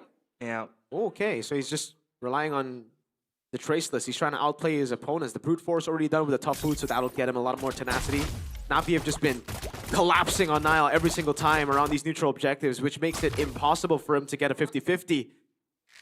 That's why he needs a bit more tenacity to get away. On the left side, though, the Cursed Helmet, and this is the classic Opro build. In a world where everybody goes Cursed Helmet into Glowing Wand, he goes Cursed Helmet into Brute Force, still the tanky build. He still wants to just play it slow, clean, build that lead slowly but surely. And for the rest of them, it's pretty normal. But there's a rush for Shive. I like this respect, though. Wind of Nature third item instead of the Swift Trinity first. Yeah. I like that prioritization, especially against the Masha. That'll keep him out of harm's way for now. You just got to be careful of Moreno. Yeah, conceding the Trojan site early on. But yeah, the glue, the hands of Afro, a bit different. If you take a look at Leone, for example, who goes full magic with the Curse Helmet as well, the Glowing One really helps. So that possibly you can kind of delay the Dominance Ice if you know, someone really needs to build that Queen's Wings for Endoryu. So he's going to have that extra spell fam and survivability. When Bigatron by Vitality really wants to collapse on him. Is it still worth it though, collapsing on Endoryu? Because Ukir has the Black Shoes like you said, and Sive is going to be far back. Yeah. It's going to be very hard for them to catch Sive. He has the BMI too. They need to crash on him and, you know, acquire a hard lockdown. And lane up top, pushing the waves, playing the side lane, Bigatron by Vitality, trying everything to really win out the macro. Because the Lord's going to spawn and the waves are in favor of Bigatron to a certain extent. Yeah, right now, it's not about going all in on Endoryu. It's all about making the fight chaotic. If the fight is chaotic, if it's everywhere, BTR have a way to win. But even if it's chaotic, I'd say Na'Vi are pretty good too. Like, I think they have a proper composition to go crazy. Masha is still top, but waiting for the teleportation shortcut. There you go! Endoryu still finds a clutch retribution immobilization here. Afro should be the first one to fall, but Finn will fall. That's going to be Lynch being traded as well. That's going to be Bigatron looking to find kills desperately as Emon is able to get out. That's going to be Endoryu now with the stage and the combination with the Blazing Duet. And one by one, members of the Red Robots are on the board. Na'Vi, look at the cycle of the spells and the skills. Endoryu popped the Phantom Steed twice. And Bigatron by Vitality crumbling. They're looking to get the structures. They will get it. Oh my goodness. Uh-oh. No turret into the side lane for now, but there's still a big base turret up top. This Lord's gonna crash into it. I think the lead has already surpassed the damage now. That was like BTR's big window to try to fight back. You can fight here again. Yeah, let's see. Will this close out the series? Finn now mounted very low. Will be taken down. Lynch will be able to go back to the respawn. That's going to be Lord now taking care of. Oh, take a look at the taunt. Lynch trying to find a kill. He finds it, but will it be enough as Amon now very low mounted as well as Ukir takes him down. Now and Moreno all left to defend. Let's see Na'Vi with 4 seed pop. Cars jumping in. They got the base lock in. And ladies and gentlemen, Bigatron by Vitality. They may have defeated Onyx yesterday, but they will have to suffer defeat against Na'Vi. Finally, ending their drought of wins. Na'Vi pick up a victory. Stealing it from under the Red Robots. The machinery will have to put on maintenance. 2-1. Na'Vi finally with a win. And this is gonna put a huge smile on Coach Wynot's face. The first win since the first week for Na'Vi. That's crazy. They beat RQ, and now they beat BTR. Bigatron with a win just yesterday against another yellow team, by the way. Na'Vi confirmed best team in the world. Na'Vi is better than Onyx, officially. What a BTR way to go, though. You beat Onyx, then you lose to Na'Vi, straight up, like that. You stomp game 2, and then throw it away, force a game 3. The streak breakers. They beat the win streak of Onyx. They also crack the lose streak of Na'Vi. And by the way, I am very happy for Coach Wynot as well. After a string of losses, it should be very hard to cope. Let's take a look at this, Mirko. This one was already, I mean, they were on the path to go in. BTR, I really feel like they should have just backed away in this moment, right? This was the moment where they overcommitted. They made the mistakes that Na'Vi are used to making, and they paid the price for it. They went all in. The full all-in from Na'Vi as well. BTR just couldn't deal with everything at once. And Man tried to go for the kill here on Apro, and he got outplayed by Apro, dude. He got mounted on and cooked. Well, finally on the stage is Na'Vi on an interview with Bude Clara Mongstar. Take it away. Dan Born to Win. Pada Born akhirnya to win. mereka memang terlahir untuk menang. Na'Vi were able to Bukan get the win memprogram untuk today. menang, tapi memang kemenangan ini 2-1 begitu dramatis. Bagaimana 2-1, tidak? a very dramatic Game 1, win. game kedua, Game 1, Game 2, Game 3, a lot of comebacks, back and forth. Ini pada akhirnya menangin 2-1 atas Bigetron. Winning 2-1 against Bagaimana BTR. prosesnya? What was the process? Prosesnya sama aja sih, kita juga Process kemarin the same. kalah beruntun kan. Kita banyak been banyak on a pelajaran lose streak. yang dikasih lah. Sama game 1 harusnya kita bisa lebih close lagi, cuman Game 1 ya could have kita been belajar much lagi. closer, but we just have Tapi to learn lucu from ya, that di game loss. 1 dan game kedua. What was the difference between game 1 and game 2? Game 3 was just like very Na'Vi. But game 1 and game 2, Kayak nggak terduga hasilnya There's a awalnya. lot of Early moves. game. Like Kalian in benar-benar the early game. pegang Bigetronnya. you're able Tapi to pada win in the akhir- early game in game 1. Apa itu? Apa yang terjadi di game So what 1? happened? What happened in game 1? Mungkin kita masih ngelakuin kesalahan yang bikin kita kalah. Jadi Yeah, ya we're still kita making mistakes, cepat you know, sadar making dan blunders kita here and there. improvisasi aja. We just have to Jadi keep sempat on ada- learning. Nggak ngeh itu tiba-tiba Nile lari ke tengah atau bagaimana? Kelepasan atau gimana? Yeah, what happened there when you went Itu in emang alone against Nile-nya Nile? yang emang bikin play aja sih. Emang dia yang bagus playnya. I think Nile just Nile outplayed. will make a play di game He did an pertama, namun di amazing game move in the kedua mid lane to kali end ini the game. That was just a berbalik. really smart Kalian move by yang BTR. nge-comebackin. Iya. Oke, awal-awal pas lagi di pressure, apa yang kalian pikirkan? Apakah kalian berpikir, waduh 2-0 nih? Were you thinking about, you know, losing 2-0 in di game posisi 2 when kalah they were aku dominant? Ingatnya Kyo sih. Pokoknya defend aja, nanti kita pasti bakal menang lah, ada For caranya. me, when I'm in a losing Ada position, I just caranya. remember Caranya how gimana Kyo tadi? plays, you know, Cibe, just siapa yang defend, paling and then berperan maybe untuk we'll membuat turn things comeback? around. Ini Kufra LG sih ini. The Kufra, the LJ Kufra. Kerasukan LJ ya? Iya. Selegenda tapi Avro, benar sekali tiba-tiba ada muncul hero. Yang kayaknya udah lama banget kita nggak ngelihat Kufra dipakai. We haven't seen Kufra in a while. Menggunakan Kufra Using Kufra. di MPL Indonesia Season 17.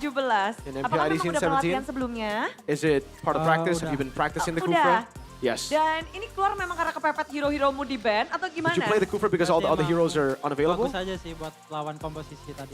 No, I think it was just a Komposisi good tadi. pick against Berarti that di comp. sini kalian bisa membaca untuk bisa mengcounter dan langsung ngebalasin. Tapi membuat comeback di game You were yang able to get a kedua. comeback in game 2. That was a Bagaimana proses crazy untuk membuat comeback. game itu jadi milik kalian?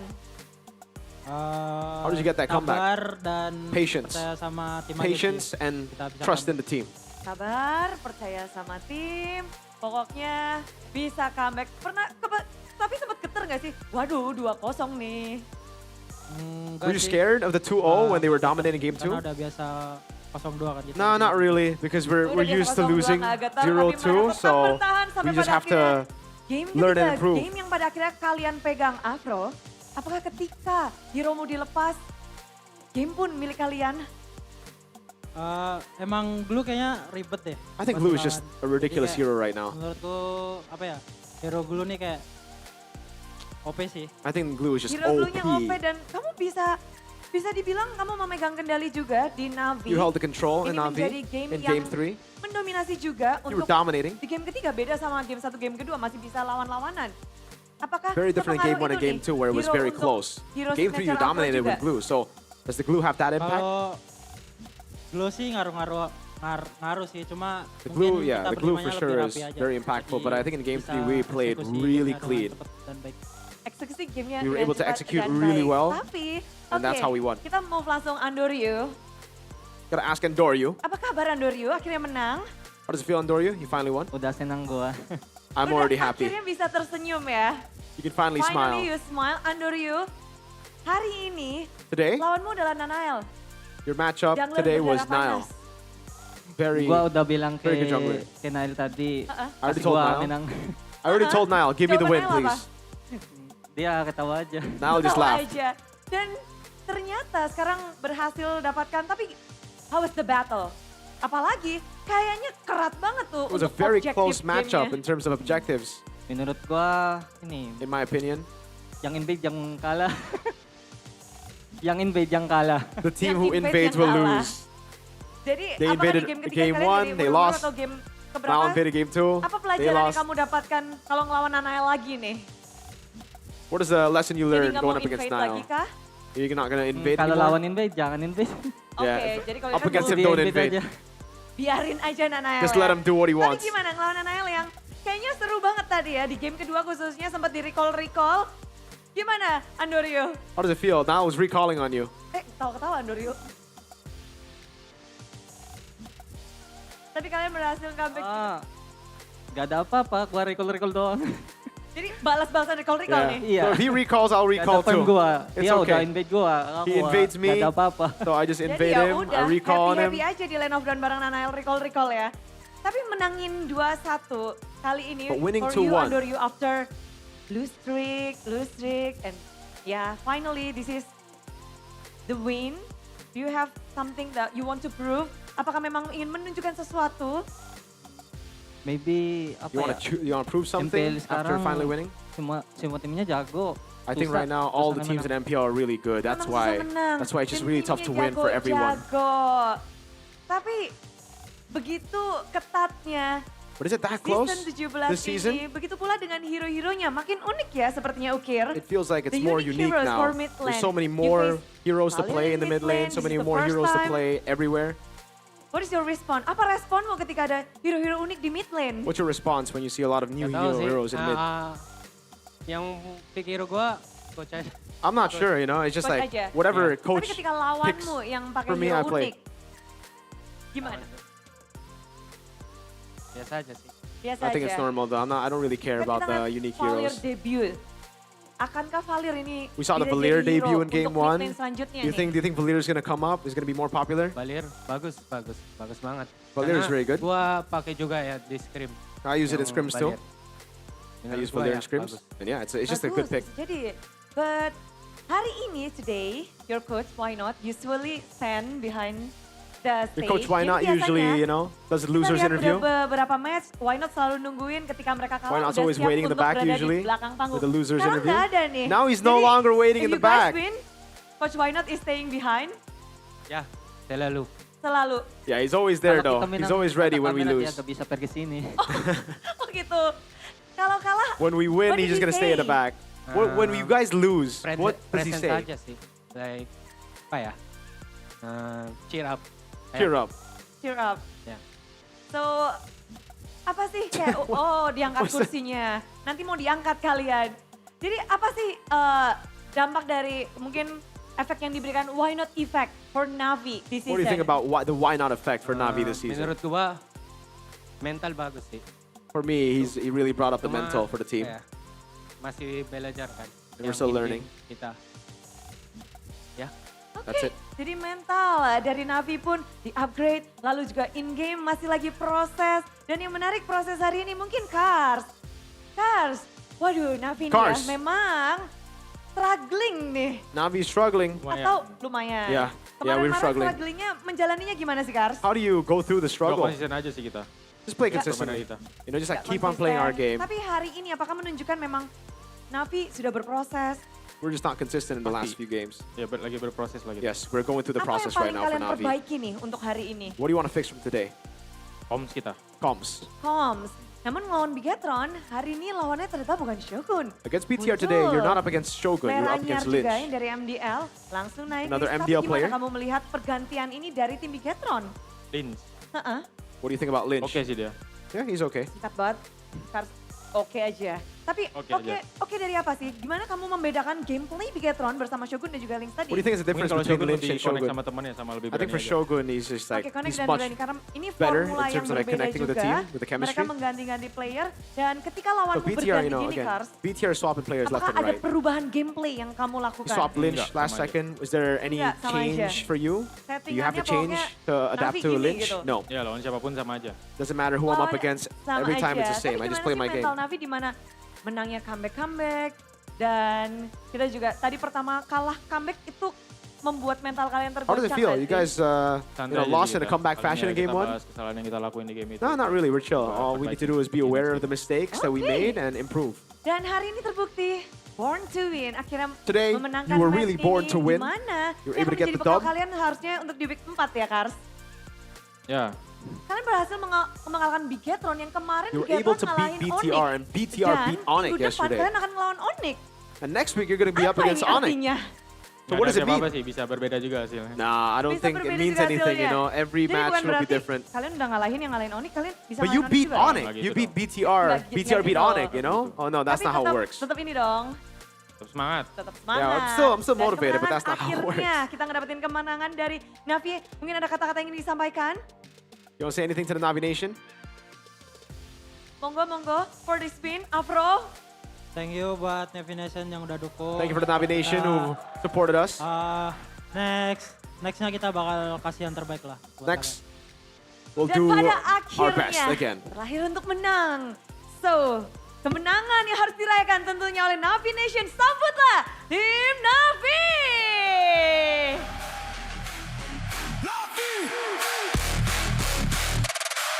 We run this!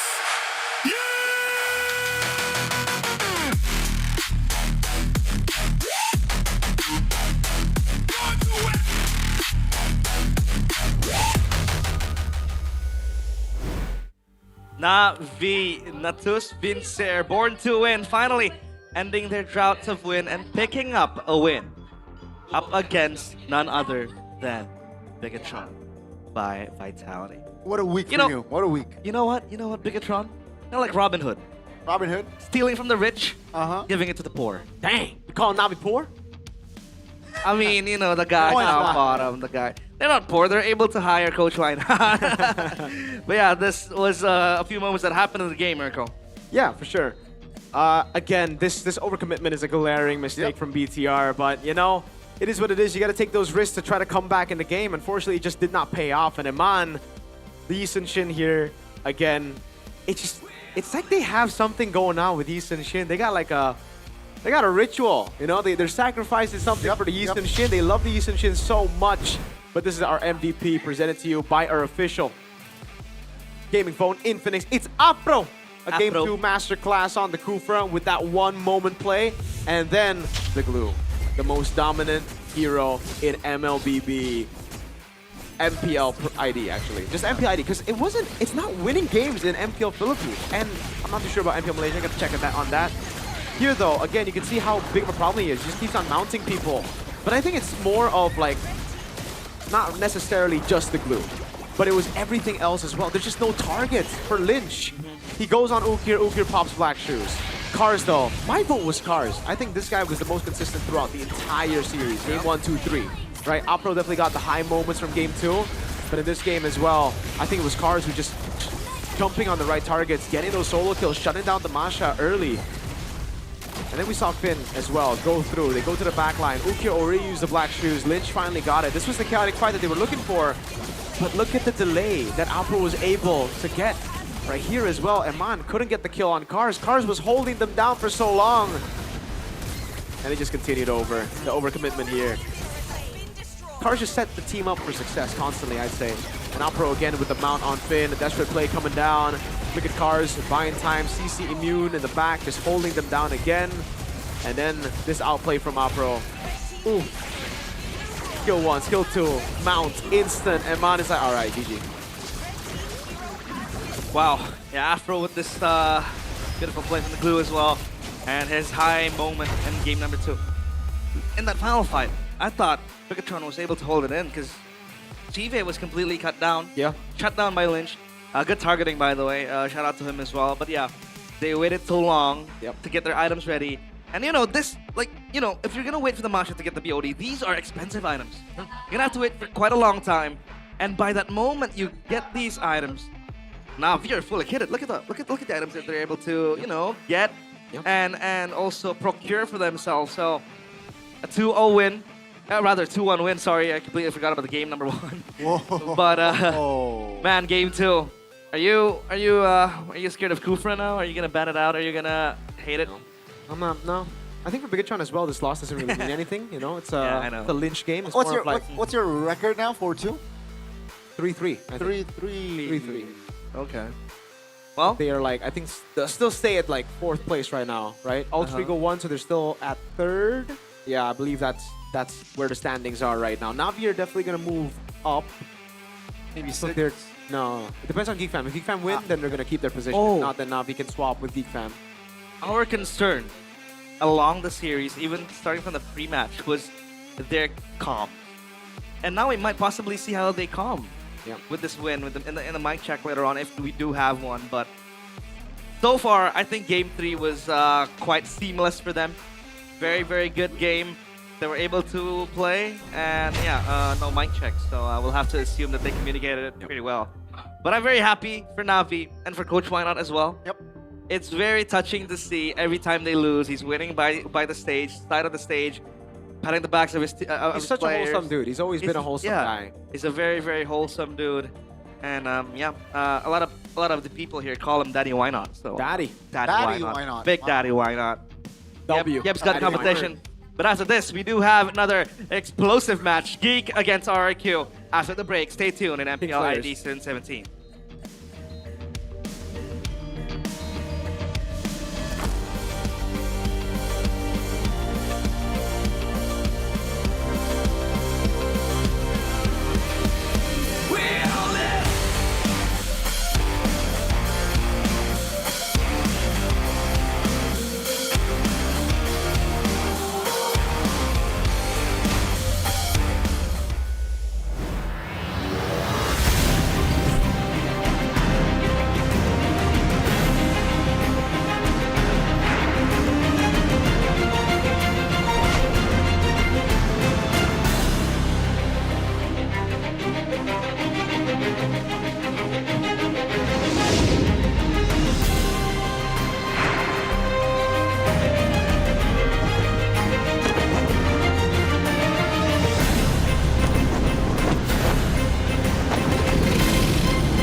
Di tim yang paling susah itu nyatuin semua di tengah perubahan yang nggak ada habisnya. Kami bukan lemah, kami cuma belum searah.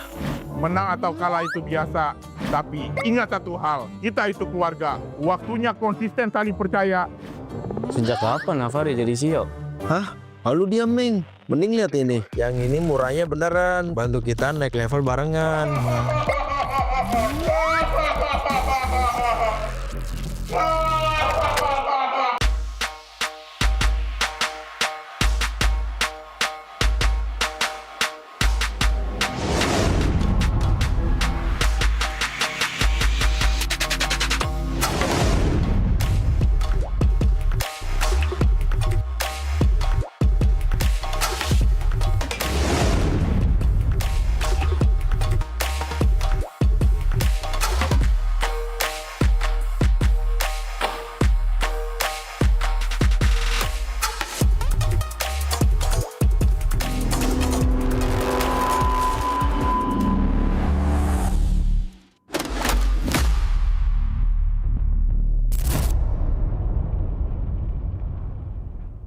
Tak ada hari tanpa mabar.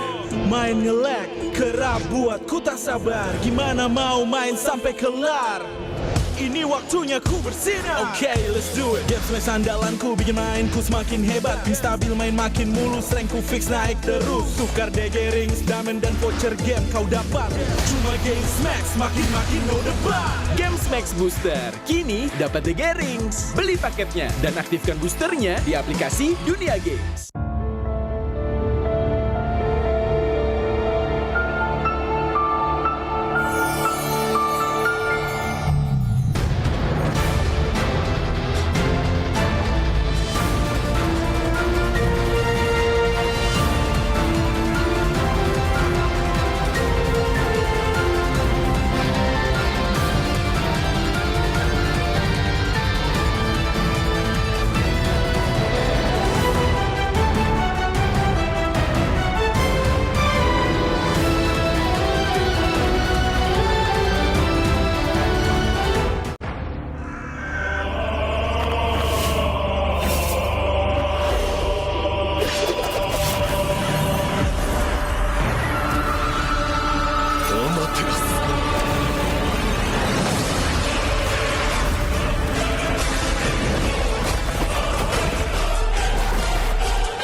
かなる弟よ。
渦巻きナルトが帰ってきたぞ。飛来神の術。俺ってば父ちゃんを越す火影になる。愚かなる弟。子供騙しか。アマテラス。行くぜ。これが俺たちの力だってばよ。Kalau datengin player yang kuat kan pasti timnya bakal lebih kuat. Soalnya kan emang meta tabrak lagi populer sekarang. Kalau dipandang sebelah mata gameplaynya, sekarang semua patokan gameplaynya adalah ganyang-ganyang ala Altrigo. Dari sisi Indo sama PA, emang Indo kayak mungkin punya satu playstyle. Kayak contoh AE emang meta tabrak kan. Sekarang mungkin metanya lagi ganyang-ganyang, kita jangan males dan cuma jadi copycat. Jadi kita harus jadi yang kreator juga kalau bisa improvisasi kan. Altrigo menjadi salah satu pengubah gameplay dari Filipina yang mungkin bisa biasa bermain dengan santai, tapi sekarang berubah semenjak setelah bertemu dengan Altrigo. Dari keharusan meta ya mereka harus main barbar. Kalau nggak mereka pasti kalah sama tim yang barbar.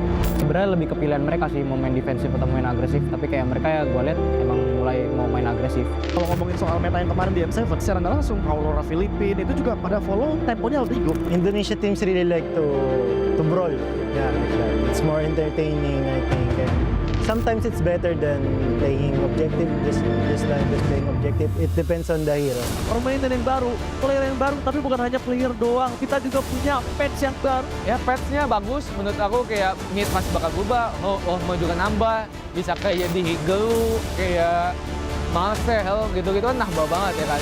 Ya kalau buat sekarang gue ngerasa tim Indo bisa lebih kuat lah karena dengan adanya patch sekarang dengan hero-hero yang ada mungkin jauh diuntungin buat tim Indo. Mid laner hampir semua kena sentuh. Ada beberapa hero yang emang di buff, ada yang di nerf, tapi overall itu mid lane benar-benar disentuh. Patch yang untuk sekarang sebenarnya menguntungkan banyak di mid sih, apalagi menguntungkan ke gue banget lah dari segi hero gue kayak Gor, ada Lilia juga. Pokoknya banyak lah hero-hero mid yang gue dulu nggak pernah pakai, sekarang udah bisa gue pakai. Memang sebenarnya porosnya di mid karena mid yang bisa ngegerakin gamenya. Kalau emang midnya fuck, kalau midnya agak-agak shaky ya mungkin agak susah gitu. Dapat info kayak Piu bakal ke Indonesia, gue rada kaget sih itu juga. Nah, kalau tentang Piu ya pasti dia bisa bikin Esports berkembang lah. Dia orang yang gue lihat kayak dia benar-benar masih pengen berjuang terus, berani buat coba tantangan di Indonesia. Akhirnya tertarik juga sama Piu ya, yang jelas pertama pengalamannya lah. Kalau dari gue sendiri sih gue optimis lah ya, optimis kalau misalnya dia masih one of the best lah. I think Piu will be that top mid laner too in Indo. Because yeah, he have attributes that no one player can have, like shot caller, like some of mid laner cannot do that. So as a few, he can be a top mid laner. Kalau ngimbangin mid laner Indo, mungkin bisa kita lihat kalau dia berhadapan dengan Sun lah. Soalnya Sun lagi dudukin top 1 mid Indo kan sekarang. Mungkin Piu bisa jadi top mid laner jajaran MPL Indonesia. Tapi gua nggak bakal biarin itu terjadi.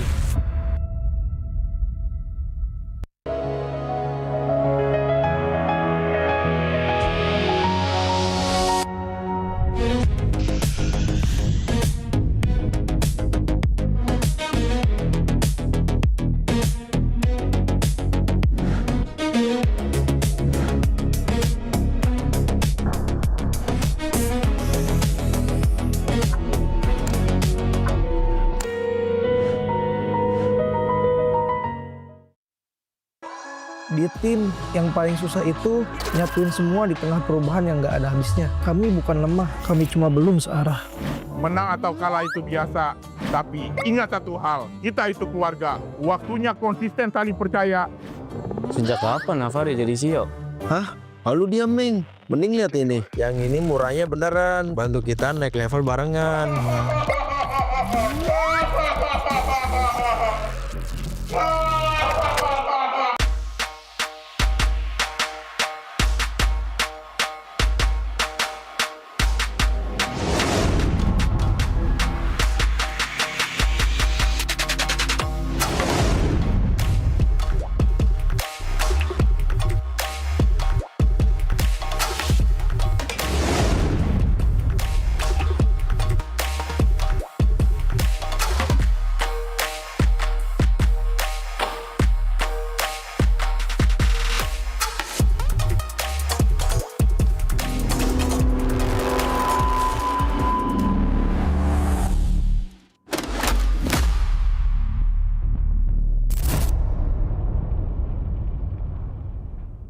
Tak ada hari tanpa mabar. Main nge-lag, kerap buat ku tak sabar. Gimana mau main sampai kelar? Ini waktunya ku bersinar. Okay, let's do it. Game smash andalanku bikin mainku semakin hebat. Tim stabil main makin mulus, rankku fix naik terus. Tukar DG rings, diamond dan voucher game kau dapat. Cuma game smash makin no debat. Games Max Booster, kini dapat DG Rings. Beli paketnya dan aktifkan boosternya di aplikasi Dunia Games.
Uzumaki Naruto が帰ってきたぞ。飛来神の術。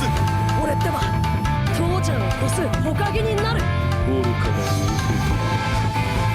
子供騙しか。アマテラス。行くぜ。これが俺たちの力だってばよ。 Kalau datengin player yang kuat kan pasti timnya bakal lebih kuat. Soalnya kan emang meta tabrak lagi populer sekarang. dipandang sebelah mata gameplaynya. Sekarang semua patokan gameplaynya adalah ganyang-ganyang ala Altrigo. Dari sisi Indo sama PA, emang Indo kayak mungkin punya satu playstyle. Kayak contoh AE emang meta tabrak kan. Sekarang mungkin metanya lagi ganyang-ganyang, kita jangan males dan cuma jadi copycat. Jadi kita harus jadi yang kreator juga kalau bisa improvisasi kan. Altrigo menjadi salah satu pengubah gameplay dari Filipina yang mungkin bisa biasa bermain dengan santai, tapi sekarang berubah semenjak setelah bertemu dengan Altrigo. Dari keharusan meta ya mereka harus main barbar. Kalau nggak mereka pasti kalah sama tim yang barbar. Sebenarnya lebih kepilihan mereka sih mau main defensif atau main agresif, tapi kayak mereka ya gue lihat emang mulai mau main agresif. Kalau ngomongin soal meta yang kemarin di M7, secara nggak langsung Aurora Filipina itu juga pada follow temponya Altrigo. Indonesia teams really like to brawl. Yeah, like that. It's more entertaining, I think. And sometimes it's better than playing objective, just playing objective. It depends on the hero. Permainan yang baru, player yang baru, tapi bukan hanya player doang. Kita juga punya patch yang baru. Ya patchnya bagus, menurut aku kayak mid masih bakal berubah, mau juga nambah, bisa kayak di Higelu, kayak Marcel gitu-gitu kan nambah banget ya kan.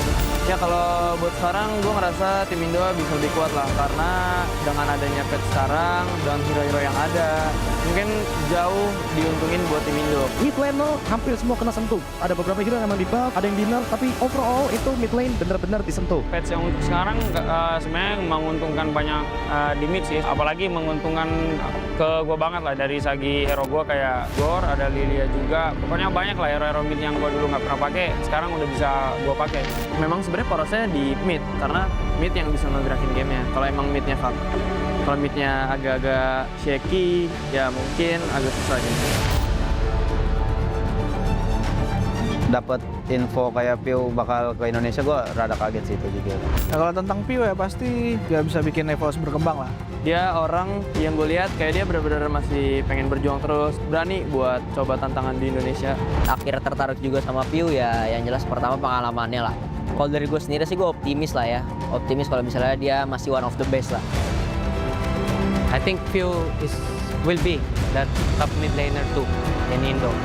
Because yeah, they have attributes that no one player can have, like shot caller, like some of mid laner cannot do that. So as a few, he can be a top mid laner. Kalau ngimbangin mid laner Indo, mungkin bisa kita lihat kalau dia berhadapan dengan Sun lah. Soalnya Sun lagi dudukin top 1 mid Indo kan sekarang. Mungkin Piu bisa jadi top mid laner jajaran MPL Indonesia. Tapi gua nggak bakal biarin itu terjadi.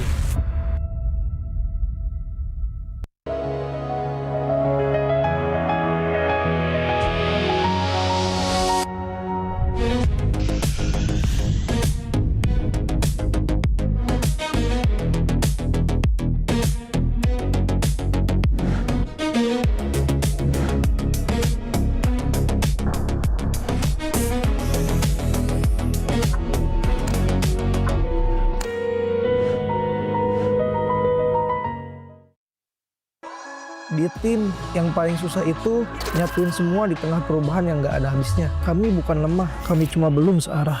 Menang atau kalah itu biasa, tapi ingat satu hal, kita itu keluarga. Waktunya konsisten saling percaya. Sejak kapan Navari jadi CEO? Hah? Lalu dia Ming. Mending lihat ini. Yang ini murahnya beneran. Bantu kita naik level barengan.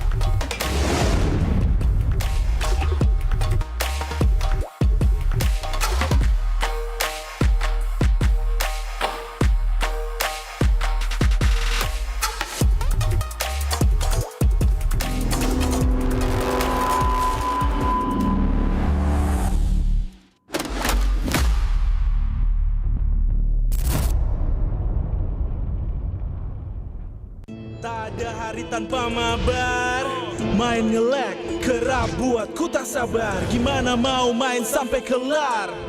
Ini waktunya ku bersinar. Oke, let's do it. Game smash andalanku bikin mainku semakin hebat. Tim stabil main makin mulus, rankku fix naik terus. Tukar DG rings, diamond dan voucher game kau dapat.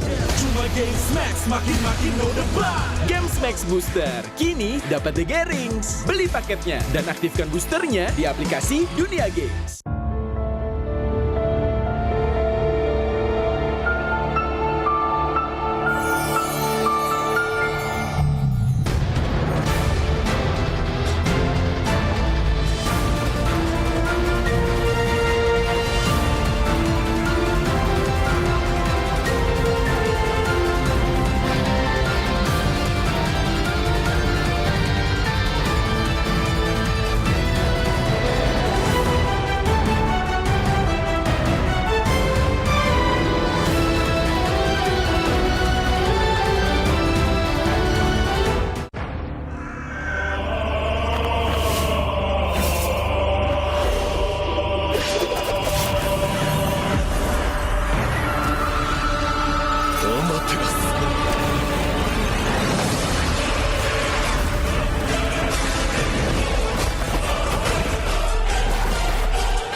Uzumaki Naruto が帰ってきたぞ。飛来神の術。俺ってば父ちゃんを越すほかげになる。愚かな子供騙しか。アマテラス。行くぜ。これが俺たちの力だってばよ。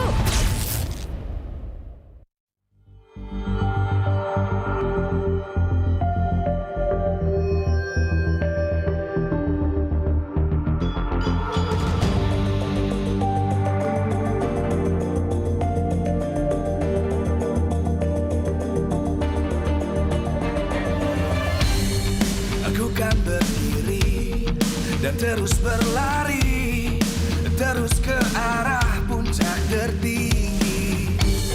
Ku takkan berhenti, hanya sampai di sini. Kemenangan abadi menanti. You know we won't miss if we unite our focus. And if you haven't noticed, we all nyalakan apimu, hadapi semua tantangan. Hadang semua serangan, jatuh bukan halangan. Bakar semangatmu, janganlah engkau menyerah. Kita akan buat sejarah. We all this, we won't miss. We all this, we won't miss. Saatnya beraksi, jalani ambisi. Aku kan menyawakan hari ini. You know we won't miss if we unite our focus. And if you haven't noticed, we all live. Nyalakan apimu, hadapi semua tantangan. Hadang semua serangan.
terus ke arah puncak tertinggi. Ku takkan berhenti, hanya sampai di sini. Kemenangan abadi menanti. You know we won't miss if we unite our focus. And if you haven't noticed, we all in. Nyalakan apimu, hadapi semua tantangan, hadang semua serangan, jatuh bukan halangan. Bakar semangatmu, janganlah engkau menyerah. Kita akan buat sejarah. We all this, we won't miss. We all this, we won't miss. Saatnya beraksi, jalani ambisi. Aku kan menyawakan hari ini. You know we won't miss if we unite our focus. And if you haven't noticed, we all in. Nyalakan apimu, hadapi semua tantangan, hadang semua serangan, jatuh bukan halangan. Bakar semangatmu, janganlah engkau menyerah. Kita akan buat sejarah. We all this, we won't miss. We all this, we won't miss. We all this.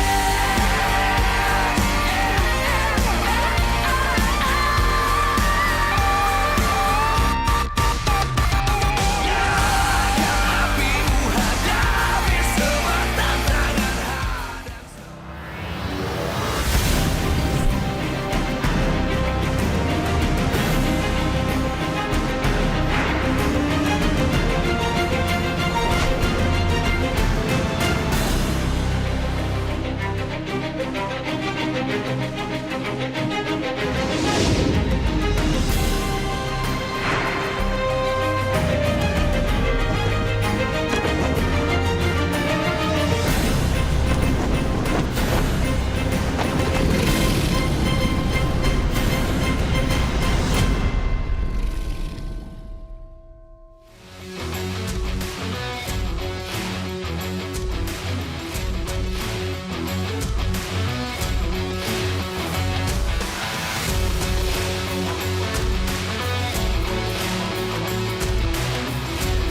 Live from MPL Arena, Jakarta, MPL Indonesia Season 17 is powered by Moontalk. Supported by Esports Federation of Indonesia. Presented by official gaming phone, Infinix. Official e-wallet, GoPay. Official gaming chair, Toda. We own this.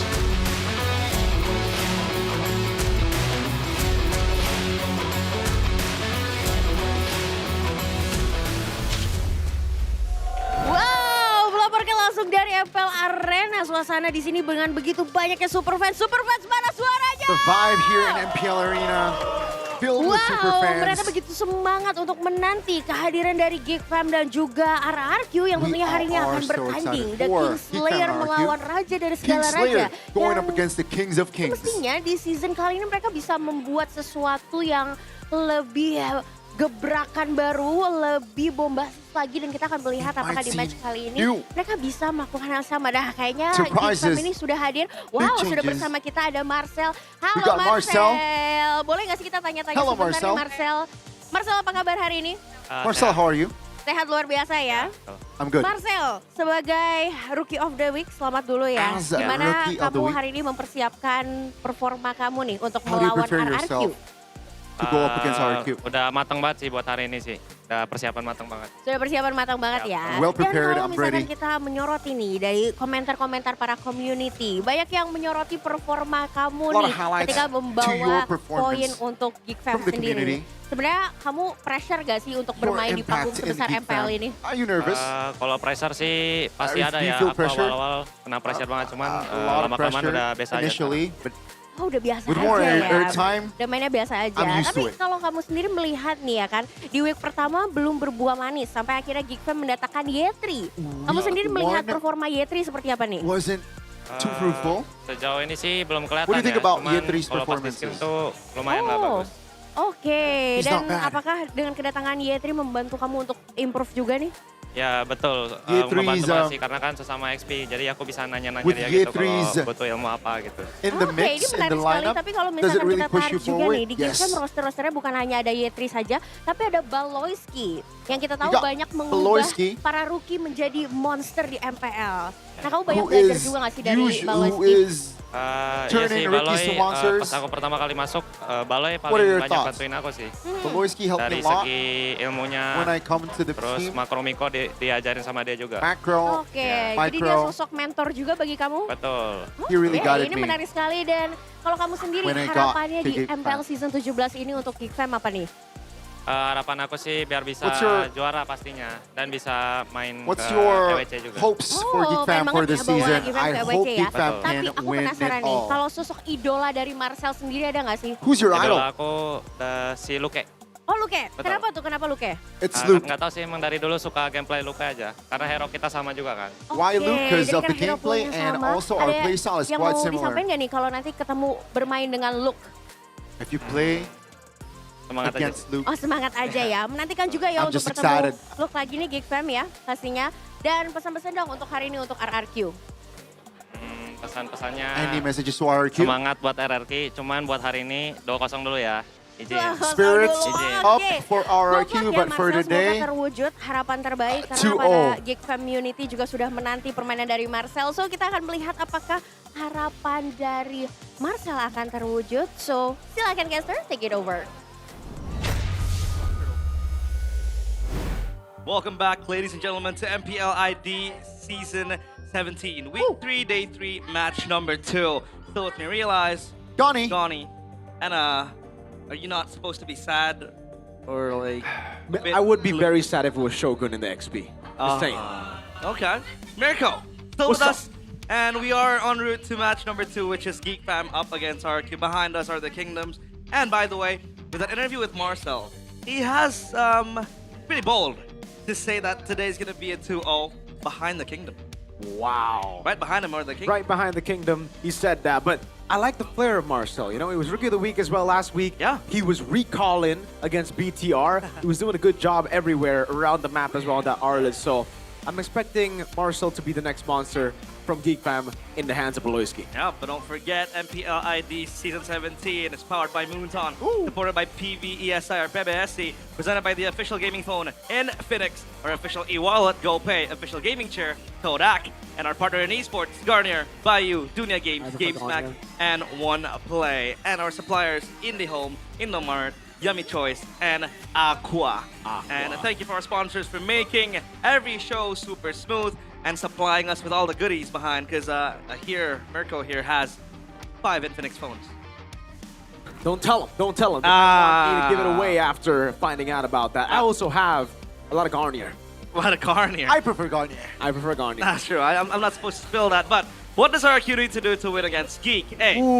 Super Dan avoids overcommitments. B. Give pressure on the gold lane. Or C.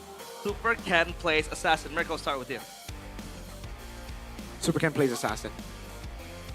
Is Guinevere categorized as an assassin? No. Because like It's you know, utility jungler. Utility. All right. What about you, Donnie? I'm mixed, right? I'm really mixed between C and A. Okay. I'm so but I am more leaning towards C. Yeah. To be quite honest. So Super Ken has to be given the assassins to play. But here we are, the rise of the Kingslayers. Geek Fam are indeed the Kingslayers. It started out since MPL ID Season 11 when Moody or Tadera was still in the lineup. 2-1. I don't know who that is. But that ain't Niall. That what? Boy, that's a different Niall from now. Man, I hate the slop. But yeah. Geek Fam have always been able to, you know, take down the Kings. They've had a very good record. The Season 12 one was very special because they reverse swept RQ, who were leading 2-0, and it was a marquee swap at a time to come in and get to win. here as well last season, it was a pretty solid victory. May Kids coming in, doing a really good job. We didn't put in Team 14-15, unfortunately, because RQ beat the Kingslayers. Yeah. They killed the Rebellion. But now it could be back. RQ looking out of form, like completely out of form. Like super out of form. Just like their names. And Geek Fam have just currently regained their form. Yeah, with a win against TLID, which, by the way, they were undefeated until they met Geek Fam. Yep. And I want to talk about the iteration of Yetri, by the way, in which Yetri was instated into the roster. We thought he was going to be, the shining light for Geek Fam, the go-to XP. But then Marcel was given that chance to play again. So take a look at this match up against TLID. Anything you want to highlight, Mirko? I think the way they played is just beautiful, man. Geek Fam. This was a surprising win for a lot of people. A fast game, too. Yeah, against BTR as well. Marcel was just doing everything on the map. Shogun on the Arlet was kind of outclassed in the situations, man. But really, I want to talk about the recent win, because especially when they got this composition down, man, the full fighter comp. Even Beloyski mentioned in the interview that he took inspiration from Alter Ego, and man, did it look very Alter Ego. It doesn't look like the Alter Ego we have now, though. It looks like the Alter Ego that was in M7. So if they continue this run, if they have that flexibility, and they continue to build on that, RQ are in for another clean sweep loss. And that could be problematic, because throughout the seasons, throughout the years, the Kingslayers, they show up when needed. And now the Kings are wounded. Completely wounded, open wounds in their chest. And it seems like they can just capitalize on this, subjugate the Kings, and once again, reclaim the title of Kingslayers. I get what you mean, but I'm too distracted here. Toy is on his jersey. Is that a hint of... Oh, are the Super Trio coming in? Again, I don't know. Kuroki's wearing a jacket, so maybe he might pull up, open it up, but Toy is ready to maybe be deployed, and that's also are you a fan shift, of that? right? A shift of energy, definitely, because at least for this season, Toy has been underperforming, man. Yeah, but we did see yesterday Kuroki with the very, very impeccable performance against Alter Ego. Kuroki's me really too. good. I like the way he takes risks. That was the, I think, concern ever since Toy entered RQ. We talked about him not taking chances on team fights. His targeting was quite abysmal when he was still a rookie for RQ. He was quite good at laning. He's able to farm, but when it comes to the team fight, he doesn't take chances. He doesn't take risks, and that was what Kuroki did. That solo kill down in the second tier turret up against Arfi, that was very beautiful. And after that performance, I thought to myself, I don't see a world where Toy might be starting. Might be just Kuroki. I agree. I think Kuroki is the better option for sure if we're looking at the two results that we've seen. But the thing is, Toy, when he's in form, he's actually really good, right? I think a lot of people just look at the current form of Toy and they're thinking, okay, this guy has no potential. He once made it to the grand finals of MPL, and he was very close to beating Onyx too. It was them who reached match point first, RRQ. So if they could just get that back. The thing is though, okay, you know what? Dyron is not here. It's a different time, exactly. That's when I got the realization. It was with Dyron, it was with Sutsujin, now it's Super Ken, and it's Super Dan. It's already completely different dynamic. I think right now they're really struggling to find an identity. Back in the day, it was Dyron, Edok, those are the playmakers. Now it's like, I don't know. It doesn't look like Edok is doing all that well. Super Dan, same thing. Super Ken has been horrible. This is my GOAT, man. What's up with my GOATs? Your GOAT. After returning from China, we thought maybe, he could enrich himself with a different perspective, a different approach to the game. But it seems like Super Ken has been beaten around by all the junglers in MPL ID Season 17. At least a shining light for RQ is Yeskiel. Yeah. I think this guy, the Ghost of Jakarta, completely unnoticed, but he is still there gluing together RQ. And yeah, I also have my, fair share of like criticism to Edok. This guy, a few seasons ago, was one of the, rising rookies. This guy was insane with the Franco. We knew him with the Kalea as well. But now he's known to only ride clouds. Oh man, very hard. It's crazy. Edok, what happened, man? Lock in, Edok, come on! Even Gani was like, oh man, I think in those seasons, Edok was better than Keyboy, in some of those seasons. He was feared. Come on, Gani. Was he not better than Keyboy in 14-15? Maybe. Oh, wow. Let's see RQ They're coming in still with the same lineup. It's not going to be Toy. It is going to be Karaoke alongside E-Dog, Yeheskel, Super Ken, and Super Dan. Season 17, they're still struggling. But let's see if today will be the day of change. The Kings of Kings, still wounded, but they never give up. Ladies and gentlemen, this is Rex Regum Kaon. The Kingdom faithful still hoping for a miracle to happen. Hoping for something to conjure and get that win. Lest to not be late to get the point, because if it comes to week 5, week 6, it'll be all too late. Not for Geek Fam. The Kingslayer still with Marcel, Make It, a boy Maloyski and Ken Ziski. They stand in the way of a wounded king and the crumbling kingdom shall trample beneath their feet. This is the moment for them to reclaim the Kingslayer title.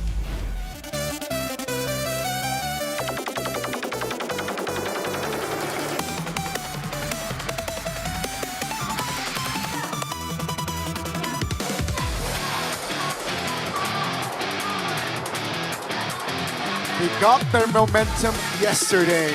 Will they be able to continue it today against the Kings of Kings? It's not gonna be easy, but they are the Kingslayers. Marcel, the Rookie of the Week. Will he be able to perform and carry the load today? This is Geek Fan! Same 5. Geeks still ready to charge forth on the kingdom. And the man on your screen, Marcel, the rookie, standing his own ground. On the arrival of Yetri, we thought it was completely done. But he came back and proved that he deserves to be on the starting spot. Now though, the brains behind the operations, the men to make things happen on the draft in the game. Coach Frizzy up against Keskute and Coach Pop. It's been a tough few weeks. It's been a tough few months for Keskute, definitely, and NMM. You know, they've taken quite a bit of blame from the kingdom, from a lot of the haters as well out there. But just recently, Mr. AP, CEO of RRQ, came out and said, you know, we trust in Keskute still. Despite the 7th place finish last season, despite the rocky start to the season, we trust in him because he was able to bring RRQ to an EWC, to an M Series in Season 14, Season 15. And at that time, RRQ weren't strong. They didn't have a strong lineup, and I agree completely. I think there's one thing that I still trust in, and especially after yesterday's draft. He can find that form. He can regain that form. I don't know what happened in the first 3 matches because I agree, the drafts were horrible, terrible, as Sheffin would put it, terrible and horrible together. But yesterday, it was phenomenal. So, if that stays, all you need to do now is fix the gameplay. Yeah, I think the gameplay has been the main focal point of criticism. But now, Adan's going by Infinix. What does RQ need to do to win against Geek? A, Super Dan avoids overcommit. B, give pressure on gold lane. And C, Super Dan plays assassin, in which both receives 40% of the vote. So it's either A or C. But which do you think, Gani, is much more significant? I think I gotta say in-game, right? A. I think Super Dan needs to, you know, fix and repair his gameplay. But then again, you know, if the draft and composition by Keskute allows Super Ken to be the star, as in the assassin, I think that also can work, you know? And I guess the viewers, they agree as well. It's between, they're torn apart between A and C.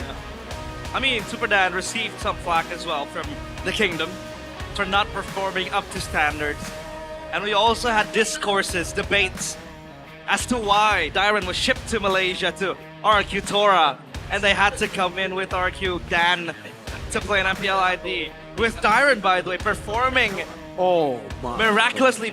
He is super consistent, week in, week out with RQ Tora. I wonder what it would look like if Dyron was the one who stayed with RQ Hoshi. Dyron, I just want to say, man, I've always been a supporter of you. Yeah, he's amazing. I think he's so good in Malaysia right now. RQ Tora look amazing. But we have a statement from my scapegoat. Scapegoat, Coach Age, or Age, Thoughts about Marcel's potential. Marcel has the potential to become a figure like Luke, but he can still improve even more. He has the cards to initiate plays, to bait out enemy skills, making it more comfortable for his team to play. Age, on his podcast with Todak Gaming. Do you think this is the case, Mirko? Is he able to, become a figure like Luke? Because we had potential XP laners who we thought would come in and become the face of XP in ID. One of them was Rendy, and now he is demoted down to MDL again. Do you think the same case might happen with Marcel? I think he has the potential to do it for sure. A lot of people forget how Luke started. When he first played for GeekFam together in MPL with Beloyski, he looked very mid. He looked very average. He didn't even look like a top tier XP. He didn't even look like he had potential to be a top tier XP. And then Beloyski grew, developed him. So you're telling me a guy with a debut with the first season looking like he had no potential became the XP that he is today. Now we have a guy who's doing already so well in his debut. Rookie of the week in week 2. I think he's going to shine with Beloyski's help. Yeah. Just like Makids, just like a boy. These are the type of players you got to keep your eye out for. Another man on your screen, Big Brain Beloyski. Top 5 total assist roamer in MPL ID. Number 1 obviously still led by Keyboy. And Beloyski falls into number 5. I mean, he is still that aggressive roamer we know with the Hellcurt picks that he likes to pick out. But I think there's a reason why as to why, the total assist, he's kind of down there because he likes to pull out the funky picks. He really like to pull out the funky picks indeed. And yeah, welcome to top 5, right? Top 5 assists of all time, I believe, because Dreams was number 4. Dreams. And let's see, right? Let's see his impact today. I mean, Beloyski's impact alone, not just in the Land of Dawn, but also in the coaching room, in the locker room, backstage. Tremendous impact. Yeah, the way he nurtures players, right? We had Kenziski, also a rookie, coming out towards GeekFam. He was one of the best up-and-coming gold laners. And then we also have a boy who is on a loss of form. His form is kind of dwindling, but he's trying to recover again. And then now, it seems like for Marcel, he's going to be there to nurture him to become the next generation of XP laners. And speaking of which, we have Yehezkiel, a pivotal part of TLID back when they were able to win Season 14. And now he is in RQ. What are the differences, Mirko, that you might spot out when it comes to Rince and Yehezkiel? Yehezkiel is much more of a quiet figure in RQ. Rince is so much more vocal. Rince is, I think, so much more aggressive. Yehezkiel is just that type of guy to play in the back, to play safe, to play with the team, who trusts the team, right? Even back in the day for TLID, the reason we call him the Ghost of Jakarta is because he never really shines in the early game. He never really shines when people expect him to shine, but then you forget about him for a bit. All of a sudden, in the late game, he haunts you. He comes up with crazy numbers. He gets the kills. He's so consistent with it. And then he comes in with crazy plays like the Winter Crown against the Kaja, the reaction time. He was the closest to Sans at one point, and that was 14. So, again, I'm a fan of Yehezkiel. Ghost, come on, come back, brother. Well, can GeekFam do some ghost busting? Because it's going to be the random map draw now. Broken Walls to start off game number 1 as we enter the drafting phase. And RQ Hoshi, with their trust on Keskute still at the helm. Let's see what they can draft. Again, another respect band that you can always absorb when you're playing against GeekFam. That Hellcurt, the Martel taken out as well with the Fanny. So now you choose. Either you want to ban out the Glue or the Chusin. The Sora as well still available. So a lot of picks let go here by both teams. Yeah, I think the Glue, Chusin, those are the 2 picks that they're going to try to trade around. Oh, the Baksha. And the Baksha. So there you go. Glue or Chusin. I think for RQ, Keskute doesn't really like the Glue. We haven't really seen the Glue. I hope he goes Glue, but I think it might just be a Chusin pick here into a Glue and a Eve for GeekFam.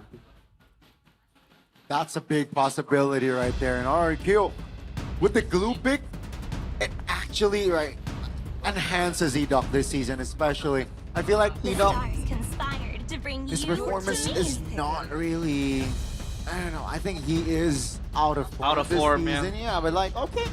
They neglect the Glue, they got the Zushin. Yeah. Wow, quick to respond here. De Leon won't pick up. I expect the glue should come through. Yeah, they can take the glue here. Voloisky, sure as hell, is going to be comfortable playing that. And they still have that potential to flex it into the XP. And the glue will come through. 81% win rate, by the way, for the glue. This hero is very, very valuable. Yeah, I'll give you a stat that's even better, brother. Uh-huh. This Leomord for Mr. Make It is at 80%. Oh. This is the comfort pick. This is the pick that if Gundam wins. And yes, the glue is kind of like a pick and you win the game. Voloisky has picked it once and is one on it. RQ will go for the Suyo to sparse. Whoa, and the chip. Yeah. Geek Fam, I think go for the Eve here, right? Up against the Suyo, maybe. Yeah. I think the Eve is a good option to beat the Suyo. You also already have the glue, but I think the Sora could come through as well. If they really want an answer to the chip, I think Sora's a pretty good answer. You go for the teleport, boom, you get caught by Shifting Skies, insta CC. Yeah.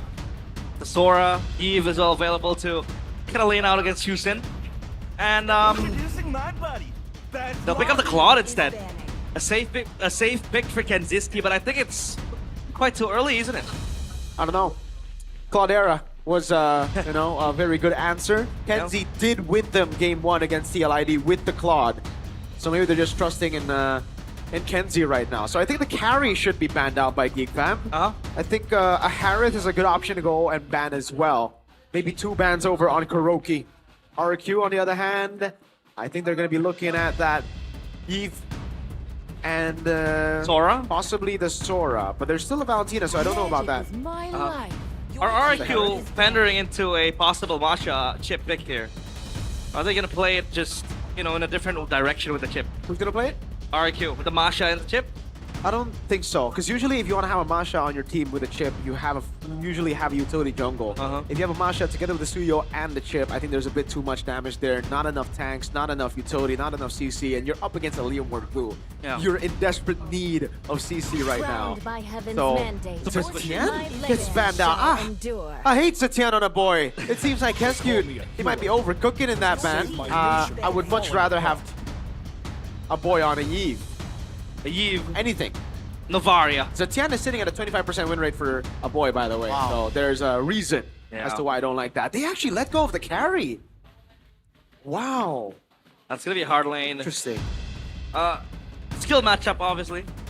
Kenzie's up against Kuroki, but Kuroki was quite promising yesterday on what he was able to show. Game 3, he played that Claude, got a few moments under his belt, but then dipped when RIQ got wiped out by Alter Ego. Shout out to RFU, by the way. What a winner or crown in the last minute of that team fight.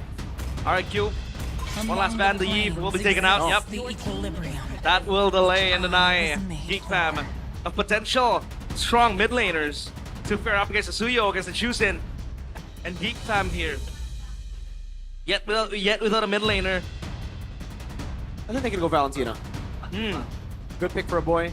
If it's not the Valentina, Barca, those are the 2 picks that I have in mind. There you go, Valen.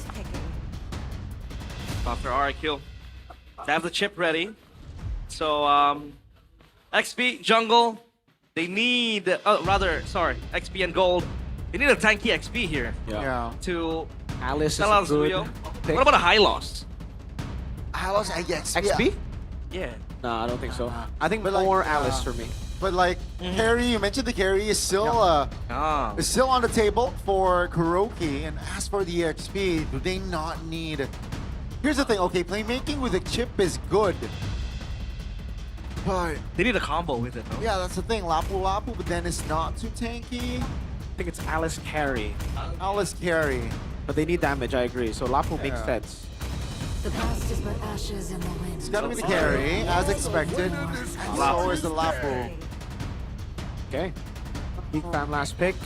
I think the Esmeralda. The carry makes it tough for the Esme to come through, actually. They're getting shredded. Yeah. So XP. Actually, I'm a pretty good. I think this is a good Arlet game. Arlet. They need a playmaker, so that really makes sense. Yeah. Yeah. I like the Arlet.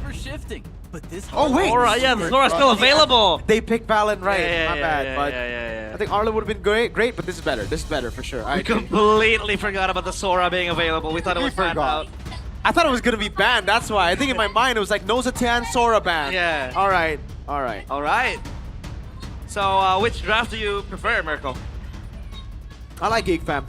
I like Geek Fam's lineup. I think they have what it takes. Fam, what about you, Gani? You know what? I think game one, playing devil's advocate here, but I think RRQ can take a game. RRQ, all right, with a chip combo, but they have a lack of, chain CC to kind of follow it up, but let's see. That's the thing. How will they execute this composition? Speaking of which, lineup rating, again favoring RRQ, but we don't really trust this lineup rating. Sometimes it fumbles itself. And so now, a battle for the ages. The Kings of Kings up against the King Slayer.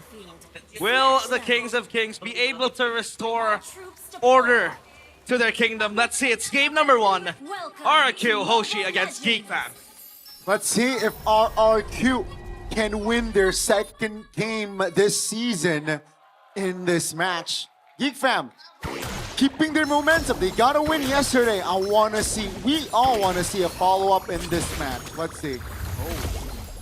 Quite a bit of damage there. They gotta respect the concussive blast and the rage advantage. RRQ wins the mid prio, no? Yeah, for sure they have the mid prio for now. But later on, I think it'll change a bit. Once they get level 2, a boy will be able to trade much better. Hiroki's still taking the trade despite the damage reduction here. Oh, good one. Catches Kenzie. Yeah, he gets level 2 early on, so he does have the upper hand there. Emblems bye you. Uh-oh, careful, Beloy. The mid lane is potentially a 3v2. That's a big knockup. That's a stun as well. Force Beloy to use the flicker, but first blood will not happen here in the first minute. Alright, so now, what do you think for the glue, Mirko? Will it itemize like Afro, or will it need to build some magic damage? Because there's a Suyo over there. Yeah. Obviously very vulnerable to that magic damage. Will we see the Leone path build used by Maloyski? I think Geek Fam can definitely utilize the Leone build here in this game. It really depends on how much they snowball. If they get a good turtle one, I think Leone build on the way. Now, we're split 3-3. I voted for Wow. RRQ. I want to see Kuroki shine, but for you guys, Geek Fam, still the faithful. And now RRQ needs to pattern around this turtle. They're going to pivot into this. As Sora, the hands of Marshall, still yet to hit level 4. He needs it for this team fight. Super Dan is level 4 already, so he has that prio crashing into mid lane. That's a two-man knockup, Beloyski. This time, no flicker. That's a big knockup, but that's just enough to zone members of Geek Fam as RRQ will take control of the turtle pit. Marcel, though. Yeah, Marcel. Great positioning, he jumps in. Take a look at the back, though. Oh, that's a big stun! Make it off the board, and that Superkin taking the turtle. 1, 2, 3. Pow, pow, pow, the bottom side. Ooh, almost a solo. Both Kenzie and Kuroki, they're low. Well, that was happening down bottom. They were brawling the gold laners. Kuroki's flicker popped. Kenziski might go for something if he really dares to, but Edok is shadowing Kuroki, and he's gonna get out safe. Yeah, good response there. Good awareness by Kenziski. It could have been such a bad move to stay there. But man, they got poked down so much in the early game there, right before the turtle. Uh-oh, it might still happen. Kenzie. Kenzie. Got a... What? Oh, that's an awareness. Oh, BMI. Shortcut to end Kenzie's life. And RRQ, their early game execution, flawless. Kumar, bro. The BMI. We were just... push. Maybe it was just a lucky recall. Maybe it wasn't awareness. Kenzie.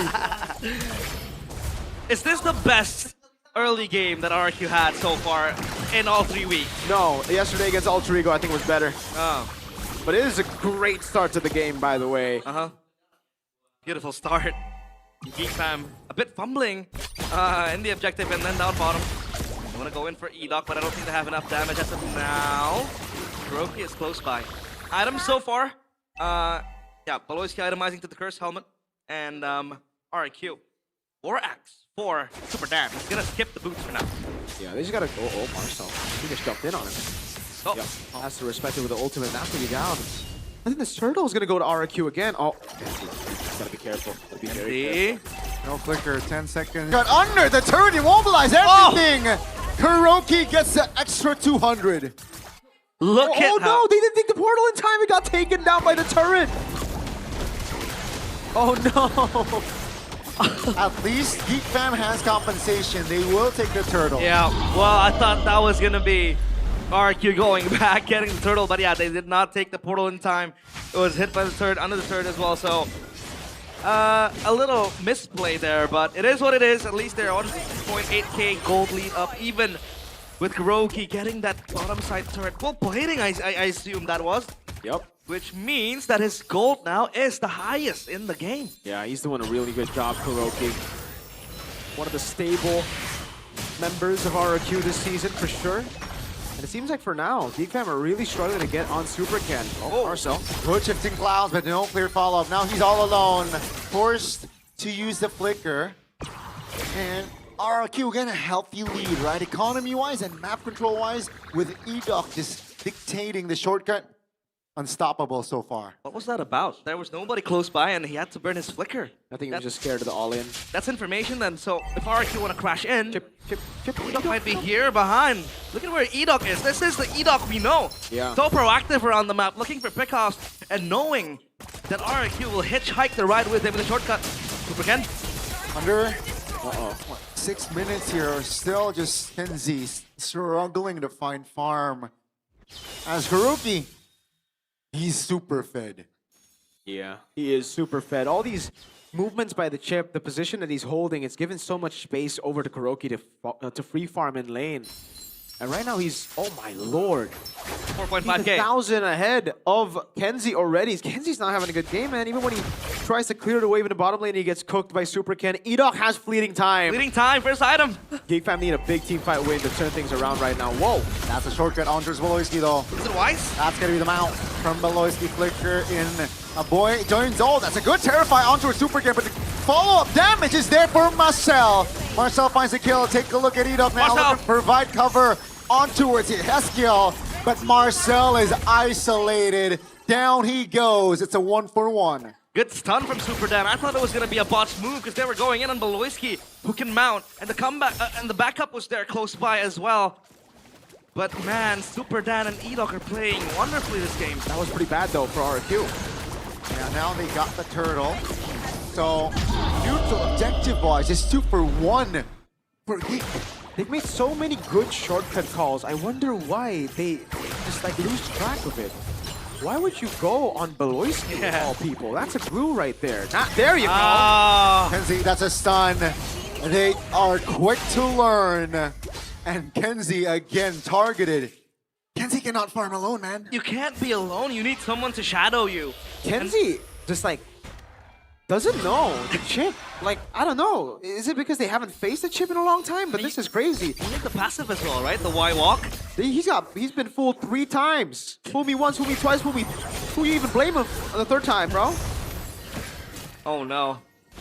Then yeah, Beloyski needs to stick with Kenziski, or Kenziski needs to be more aware of the potential chip gank coming in with the Y walk that you can take, the teleport. Oh, and now you can see Beloyski just shadowing him in the bush. And it seems like because RQ are able to get this lead, they are just corralling around Geek Fam. There's nowhere else to farm for Kenziski, which means he has to share a farm with his teammates, and that might be the reason why he wants to go alone. But again, seems very hard. Look at Edoc with the flank. Oh, that's Mankins looking to escape. A boy flicker. Beloyski all alone. Kenzie pops the blazing to it as well. But enough damage for Super Ken to take him down alongside Beloyski. As Super Ken collects the quick 1-2. This is a disaster class for Kenziski. RQ are definitely celebrating the kingdom as well. They're roaring in the arena to Kenzie's downfall. Hey, Mirko, we talk about Beloyski's 0-6 death power spike. This doesn't seem like a Beloyski game. He's died only once, and Kenziski died 4 times. It feels like we're living in a parallel universe. Yeah, double it and give it to the next person. This is double it and give it to the gold laner. I do. Yeah. Would you rather die? Would you rather die twice or double it? Give it to the next person. I don't understand it, man. Like, he has a DHS. Why would he go for the blazing duet there? Was it a call? That was such a strange call. Yeah. Claude is he's 2 levels down on Kuroki. As a gold laner, if you're 2 levels down, that means you're at least 2,000 gold behind, bro. You're missing out on everything. And that's exactly the case. Kuroki's 2,000 gold ahead. I think Geek Fam might already be cooked. Marcel needs to get a crazy set. A boy needs to outplay everybody. And Kenzie needs to get two more items before he's relevant. Needs to channel his They're inner just Skylar. taking... What? Uh-oh, it happened with one. That's going to remake is now finding the Lord. A shortcut a little bit too late, but take a look at Kenzie. Blazing Duet invested. Great timing on the BMI. No one to find a kill. That's Yeskiel though. The Ghost of Jakarta putting back into place. Yet Kenzie will fall alongside Marcel. The Ghost of Jakarta does it again. You can outrun the ghost, but you can't hide from it. It'll haunt you every day and every night. And RQ 10-1. They let go of the Lord though, Mirko. That was a good sneak by Geek Fam. I also didn't expect it. They pulled a... BTR did it earlier. Yeah, right? Megatron sneak. My lord, so many sneaks today. That's the second Lord sneak we've had, but Kenzie again, man. 0-5-0. There's no way you can defend this guy in this game. Not a single turret taken, by the way, by Geek Fam. Oh my lord. Maybe that mid lane turret will be next on the menu for them, because it is very vulnerable as of now. Speaking of which, Geek Fam, they need to stabilize the lanes, and for RRQ, they can play the long lanes as often as they like, because they have Elock always standing by with a shortcut. You always take that hitchhike, and yeah, just converge around 5 players, 4 players. You'll always have the man advantage when the shortcut happens. And this Claude was a red 3 pick, by the way, chat. So you're looking for value with that red 3 pick. Right now, this is giving value to RRQ. This Claude pick ended up being a disaster. 4v6? Yeah. I really think they also should have banned carry, by the way. They banned Harith and Easun Shin. Yeah, I think the carry was way better of a ban there. Corrosion side next, and there you go. 1,900, make it 2K, 1,000 gold in between the XPs and the jungle as well. Oh my lord. This is a stompy stomp. RQ, remember, this is with a chip.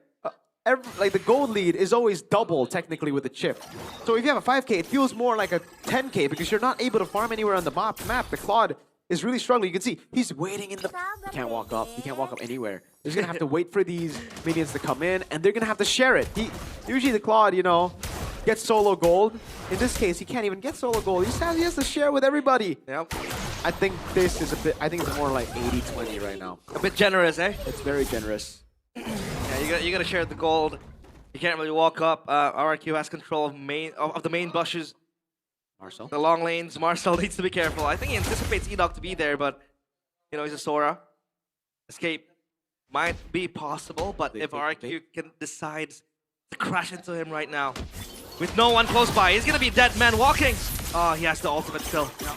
He was aware because 4 of his teammates were bot side and shows on the map. Yep. Yeah, right reaction. I think that was pretty bad. The Lord is spawning. I don't know why he would take that trade. Like, you're just burning. They were trying to get a portal up so that, you know, maybe they could go for a trade, and now he doesn't have ult. They're holding Marcel here. Oh, why is he up here? Oh, there you go. He goes to the back. Kenzie. Whoa.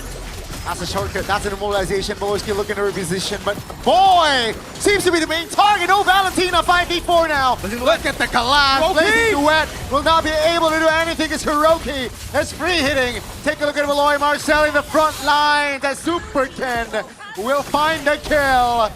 2 kills on the board added for Super Ken. And almost, ladies and gentlemen, was a wipeout for RRQ. The Kings of Kings roar back to life. A much needed resuscitation and a momentary respite in game number 1. Super Dan's going in the 1v1. Against the Leo Mord here. Makin's aim was just to clear. Let's see here, Super Ken under the turret. A little bit overcommitted. That's gonna be the surge. That's gonna be the knock up as Super Ken finds the monster kill. Great juggles of resources. And now he's dead. Lord's gonna spawn right now. 30 seconds for Make It. 60 stacks for my GOAT. XPTR, by the way, Super Ken. What a way. What a way to play the game and answer all the hate, the criticism shaded towards you. Super Dan, Super Ken, Edoc under heavy scrutiny. And at least in game number 1, they're able to answer that. Still, a long way to go in this series, but as of now, hope is given to the Kingdom. They're gonna siege into the base. Downside, bottom turret will be broken to pieces. Yeah, that is the far lane too. So for RQ, they're completely happy with that. They don't need to go for more. That's why they're just chill. Why did Geek Fam overstep?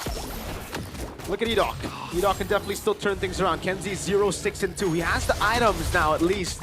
Corrosion side, these buildings worth it with the nature. But Geek Fam are down 7K. Brother man, this is a massive amount. They're right now. I can't believe it. Even at this point, you should already be looking at Kenzie to carry. But at this point, you're still expecting Make-It. This Make-It has been the one doing damage. A boy as well has just been caught every single time.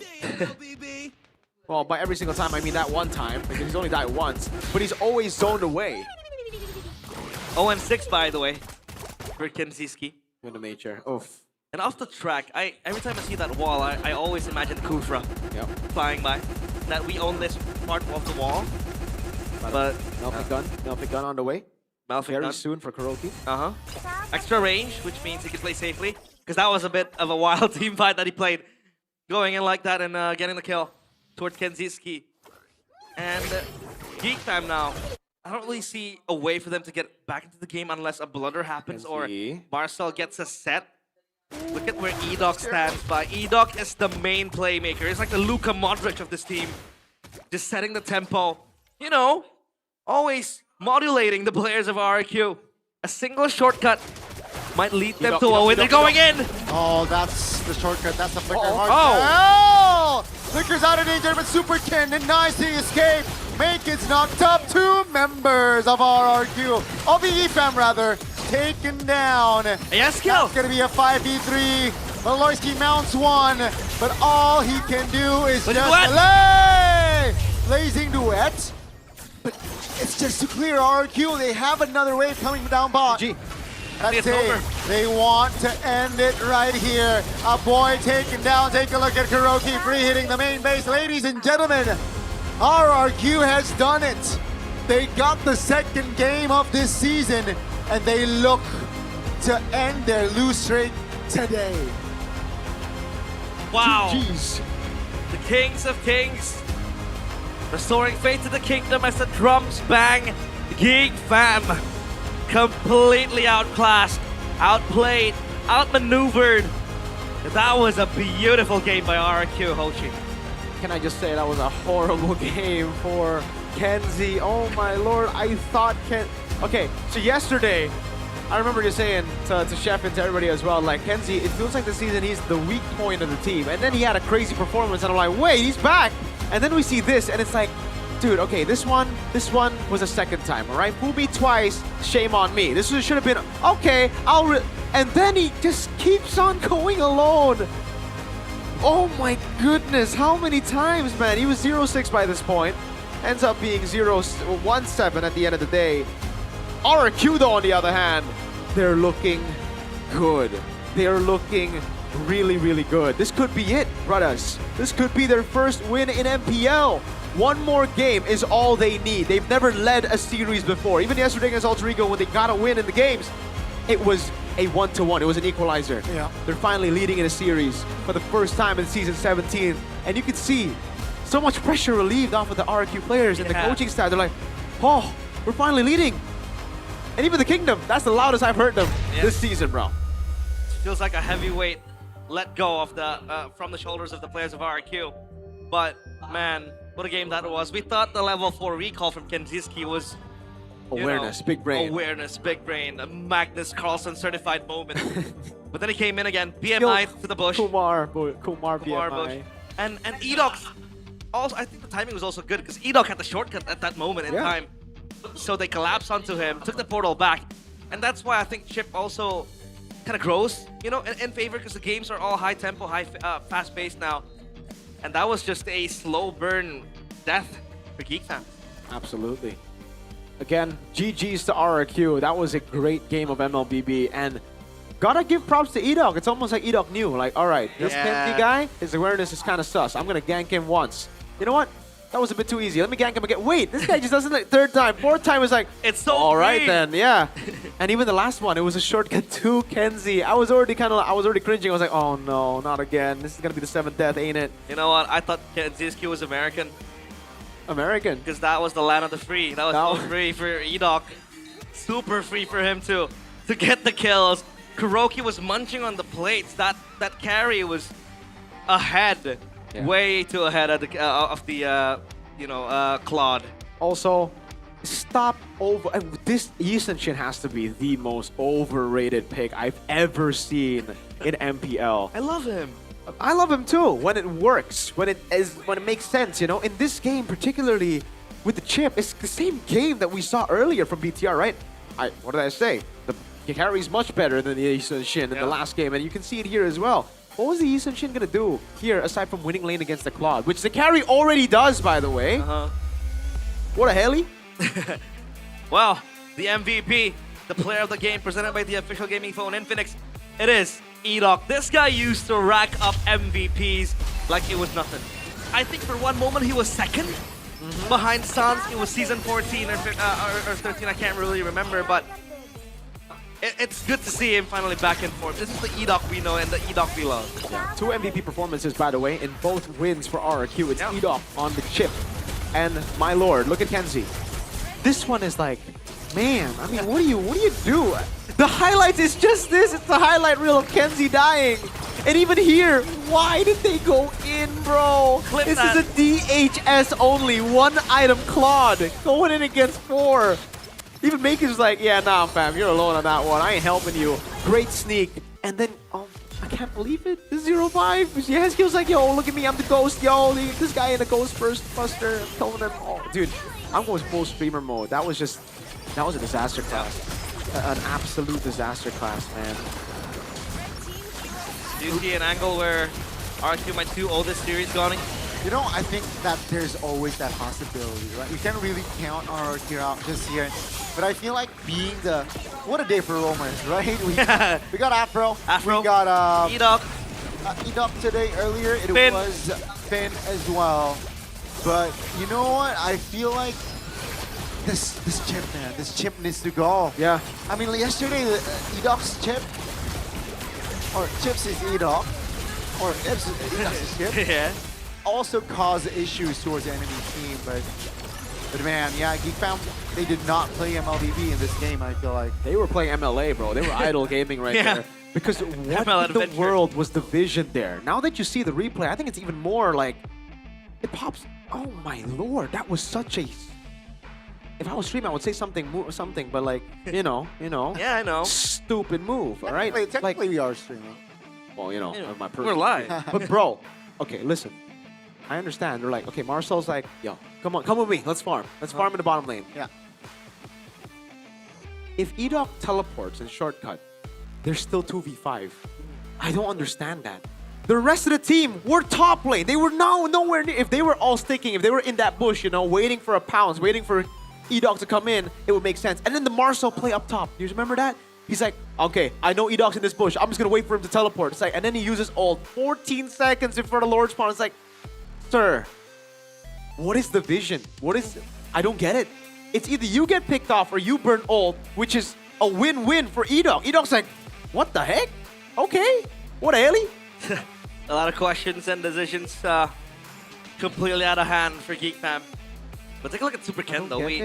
We completely, wrote him off. We didn't see him. It was mostly Edoc. No, Super Ken. 11-1. But that's my GOAT. That's your This GOAT. is the expected performance for my GOAT. Okay? It just took him 3 weeks. What about Super Ken on Guinevere? Yikes. Yikes. Oh well. Geek Fam completely battered and bruised. What a beautiful game from Araki Hoshi. And I like how most of the chips we see in MPL ID Season 17 is that when they pick up a chip, they usually pivot into that Masha chip combo. Yeah.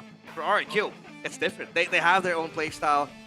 We talked about them lacking combo in this certain scenario, but they made it work. They knew, Edoc knew how to scout with this chip. Also, shout outs to chat because I didn't mention this, and thank you for reminding me. But yes, why was a boy just stealing Suyo ult? Like in the early game, I remember level 4. He gets level 4. Valentine level 4. Like, okay, this is my power spike. Steals the Suyo ult, fam. What are we doing? And then, was it intentional? Or was it like? I think it's. If it's a mistake, that's like a mistake you would expect someone out of MPL to make. Come Like on, me. man. There was, come on, man. True. Just like don't press the ult if you don't want to. How do you whiff a Valentina ult steal? Ask for Rashi. Oh. It's tougher than you think. Ah, okay. So Rashi does a lot of things like that. Yeah, Not it is better tougher than you think. Okay, it is. But you'd expect. You'd expect not a Suyo ult. I think he wants the Sasuke skin. You know, that Sasuke skin is very cold. But yeah, I thought it was gonna bring the evil queller to kind of poke around. But it is what it is. Geek Fam completely shut down. And what a way! What a statement by RRQ to answer all the critics. I really want to see them come back again. Like I said, this is a very competitive season. It's such a shame that RRQ isn't performing to standards. And now they're performing in standards, and hopefully they get their first win. And if they do, it'll shake things up more in the table, in the standings, in the MPL ID standings. But hey, talking about shaking, Infinix is shaking the world with the exclusive deal for MPL fans only during match period. Because for now, you're not going to only focus on the war. Scan the QR code right now. There's an opportunity for you to skip the war completely, because if you want to have this exclusive deal, you can go and scan the QR code right here, right now. Does that mean I get to get Albert and Kyrie? Yes. So I can bring them home? You can. And you can ask them to hang out. And push the, make them help me push to Immortal. That no one can do. No one can carry you. Wow. You're a bit too heavy. Not even you? Not even me. Oh. Wow. KB said Super Toy's better than me.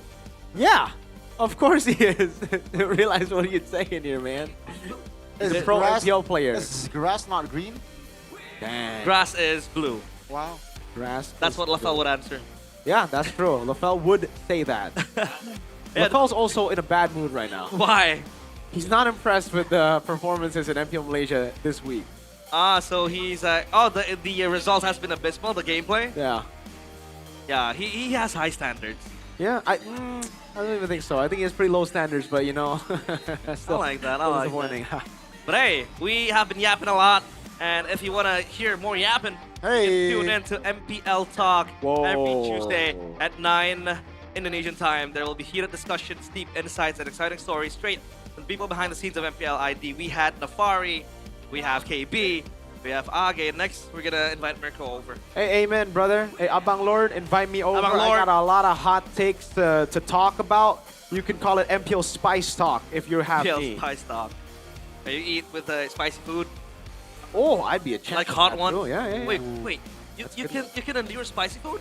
I'm really good, bro. How about you, Gani? Very good. Haha. I'm a Nadonese. So. I'm born in Sumatra, man. Come on. I was born right in a chili field. But you were born in a chili. Yeah, I was born in a chili. Yeah, I was. So your culture is basically Sumatran culture? Yeah, you could say, but I have a part of Javanese in me. Okay. You know. You haven't cultured by Todak. Ah. You want to be cultured by Todak? I want to be cultured by Todak, yes. Get a bit of that Malaysian in me too. Oh. You know, I am what the Indonesians call blasteran, you know? Blasteran. Mix. Like a mix. Yeah, I'm of mixed race. Okay. Japanese and Sumatran. You're sitting on Todak. Yeah, I'm sitting on Todak as well. You're low-key cultured by Todak then. I am cultured by Todak. Thank you, Todak, for the comfortable chair here. Todak throne. Speaking of throne, that's going to be what RQ will be trying to maintain, because the Kings of Kings will prepare for their match. But we will throw it over to Alyssa, our site reporter, for a live update on the Todak booth. Kembali bersama Alisa, dan kali ini Alisa sudah berada di depan booth dari Todak Gaming, yang dimana di sini kita bisa melihat berbagai merchandise menarik dari Todak Gaming X MPL nih. Nah, Alisa di sini ada topinya MPL ya kan, ada lanyard, ada pinnya, dan juga ada tumbler, dan pastinya ada merchandise t-shirt dan juga jaket menarik dari Todak Gaming. Nah, kayaknya kita langsung tanya-tanya aja kali ya. Kira-kira harganya mahal nggak sih atau ada promo-promo menarik apa? So, kita langsung aja udah halo. Dengan Mas siapa? Rido. Mas Rido, Alisa pengen tanya-tanya nih. Ini ada produk-produk menarik apa nih dari Todak Gaming X MPL? Ya. Di sini ada tumbler, ada Mas, kita kasih lihat ke penonton di rumah nih. Terus ada apa lagi? ada gantungan, ada topi. Ada stiker juga, ada kaos. Yang dipakai jaketnya ini juga dijual? Dijual juga boleh dong, kita kasih lihat, boleh muter nih Mas. Wow, luar biasa sekali nih. Jadi ada berbagai merchandise menarik dari Todak Gaming ya. Kalau misalkan size-nya yang kayak kayak aku butuhnya yang XL gitu ada juga? Dari M sampai XL. M sampai XL ada ya. Kita lihat-lihat kaosnya ini kali ya. Wow, ada banyak sekali nih bisa dilihat ya. Nanti para superfans bisa langsung datang dan nyobain langsung di sini. Terus habis itu promo menariknya ada apa nih Mas? Menarik, pembelian 1 juta dapat pin dari Todak. Dapat pin dari Todak ya. Gratis. Jadi langsung aja datang ke sini. Nah, tapi di sini yang menarik perhatian Alisa juga ada gaming chair dari Todak Gaming. Nah, kayaknya kakak yang berikut ini udah ngerti banget nih. Kak, namanya siapa nih? Yudika. Kak Yudi, Alisa boleh tanya-tanya nggak nih? Apa yang special about the Todak Gaming chair? Yang spesial dari produk kursi gaming dari Todak ini, ya untuk bahannya ada leather premium Kak. Jadi untuk ketahanan itu 3-5 tahun. Dia udah anti air sama untuk goresan dia udah lumayan anti juga Kak. Untuk rotasinya dia sampai 180 derajat, untuk beratnya, untuk penggunanya ya, dia sampai 150 kilo. Jadi buat yang berat-berat juga aman, bisa sampai 3-5 tahun, anti gores juga ya pastinya, dan ini dari kulit premium. Nah, kalau misalkan nih superfans datang ke sini mau beli langsung bisa nggak sih Kak? Bisa banget Kak, kebetulan kita untuk kursi gaming dari Todak ini dia lagi promo Kak, dari harga 799 jadi 5.999. Untuk itu juga kita lagi free ongkir juga, Jabodetabek. Oke, jadi lagi promo juga dan juga free ongkir, jadi bisa langsung aja nih dipesan ya, datang langsung ke MPL Arena. Kalau mau pesan bisa langsung ke MPL Arena berarti? Bisa banget Kak, tinggal scan QRIS aja pembayaran, nanti kita pengirimannya free gitu. Oke, jadi free ongkir, nanti langsung saja nih ya, ada Todak Gaming Chair, bisa berputar 180, nanti biar push ranknya juga makin nyaman ya di rumah ya. Kak Yudi, boleh nggak sih ajakin teman-teman buat main langsung ke MPL Arena juga nih, buat pastinya kunjungin boothnya Todak Gaming. Boleh banget untuk teman-teman yang pencinta gamer MPL, yuk langsung aja kita ke booth Todak. Kita lagi ada banyak promonya dari merchandise sampai kursi gamingnya Kak. Oke, dan pastinya masih banyak lagi keseruan lainnya. So, langsung aja datang ke boothnya Todak Gaming, langsung datang ke MPL Arena. Alisa tunggu karena ada berbagai promo menarik. Thank you so much Kak Yudi. Dan kita akan melihat untuk next match-nya apakah ada yang menarik di game berikutnya. Silakan caster, take it over.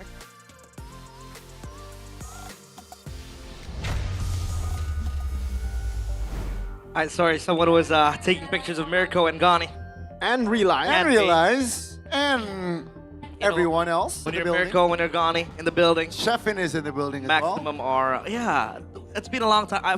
I don't really get my schedule on with Sheffin, so I can't really say the CITV part. Yeah, I kind of want to You can say say it that. right now. You can say it right now. Well, you know, we haven't really seen the brand ambassadors being caught on camera, so, you know, gonna have to keep that for later, you know, CIT. And, you know, always glued to the screen when girls show up. Whoa, And whoa, Sheffin, whoa. his eyes. He's got sharp eyes, man. Very sharp eyes. And RQ, they do have sharp eyes as well. How would you rate Kescute's drafting in that game? I think it's solid. I still like GeekFam's draft a bit better there with the Sora and the glue. I think they just executed it pretty poorly, especially on the gold side. But it was not a bad draft by RQ, definitely. I think, again, this is the constant right now. Ever since the Alter Ego match, I think the constant has been RQ are drafting really well. Yep. It's just now execution. How can they keep the same style of gameplay? We met Edog earlier. Yes, sir. While we were in the loop. Met the hole. We made the whole, even Super Toy. What'd he say? So, Gani was like, Edog, why are you so good? That's the first thing he said. And then he Edog was like, Gabang, nah. It was being humble. Yeah, I'm he's being lucky. humble. And I'm like, dude, your chip is so good. And then... Just the chip? Yeah, just the chip. So far this season, just the Okay, chip, all right? fair We'll enough. find out, we'll Fair find out. Fair what about the Kalea? We don't talk about that, not the Gronk either. And then, Super Ken tapped me.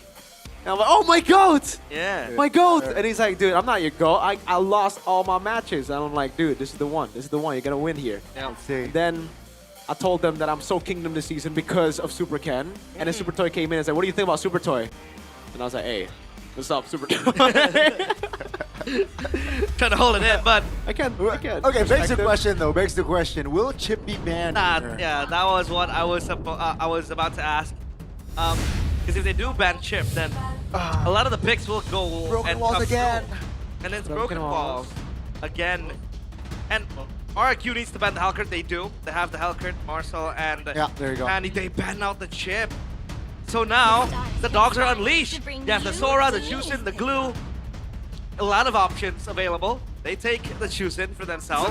Glue Leomord. Yeah, Glue Leomord will make the most sense here. Yeah, and then RQ go for the Suyo again, and then... Otherwise, the same draft. yeah, I think Without the chip. Suyo carry. No. Or maybe they go Phobius. Wait, what's the Claude Red 3? Yeah. Okay, wait. That's the good Eve. Sorry. Uh-huh. I don't think the Suyo comes through here. Never mind. Yeah. It's Leomord Eve, so no glue. I think they take the glue, RQ. Take the glue. Do they go glue Baksha? They gotta go jungler, I feel like.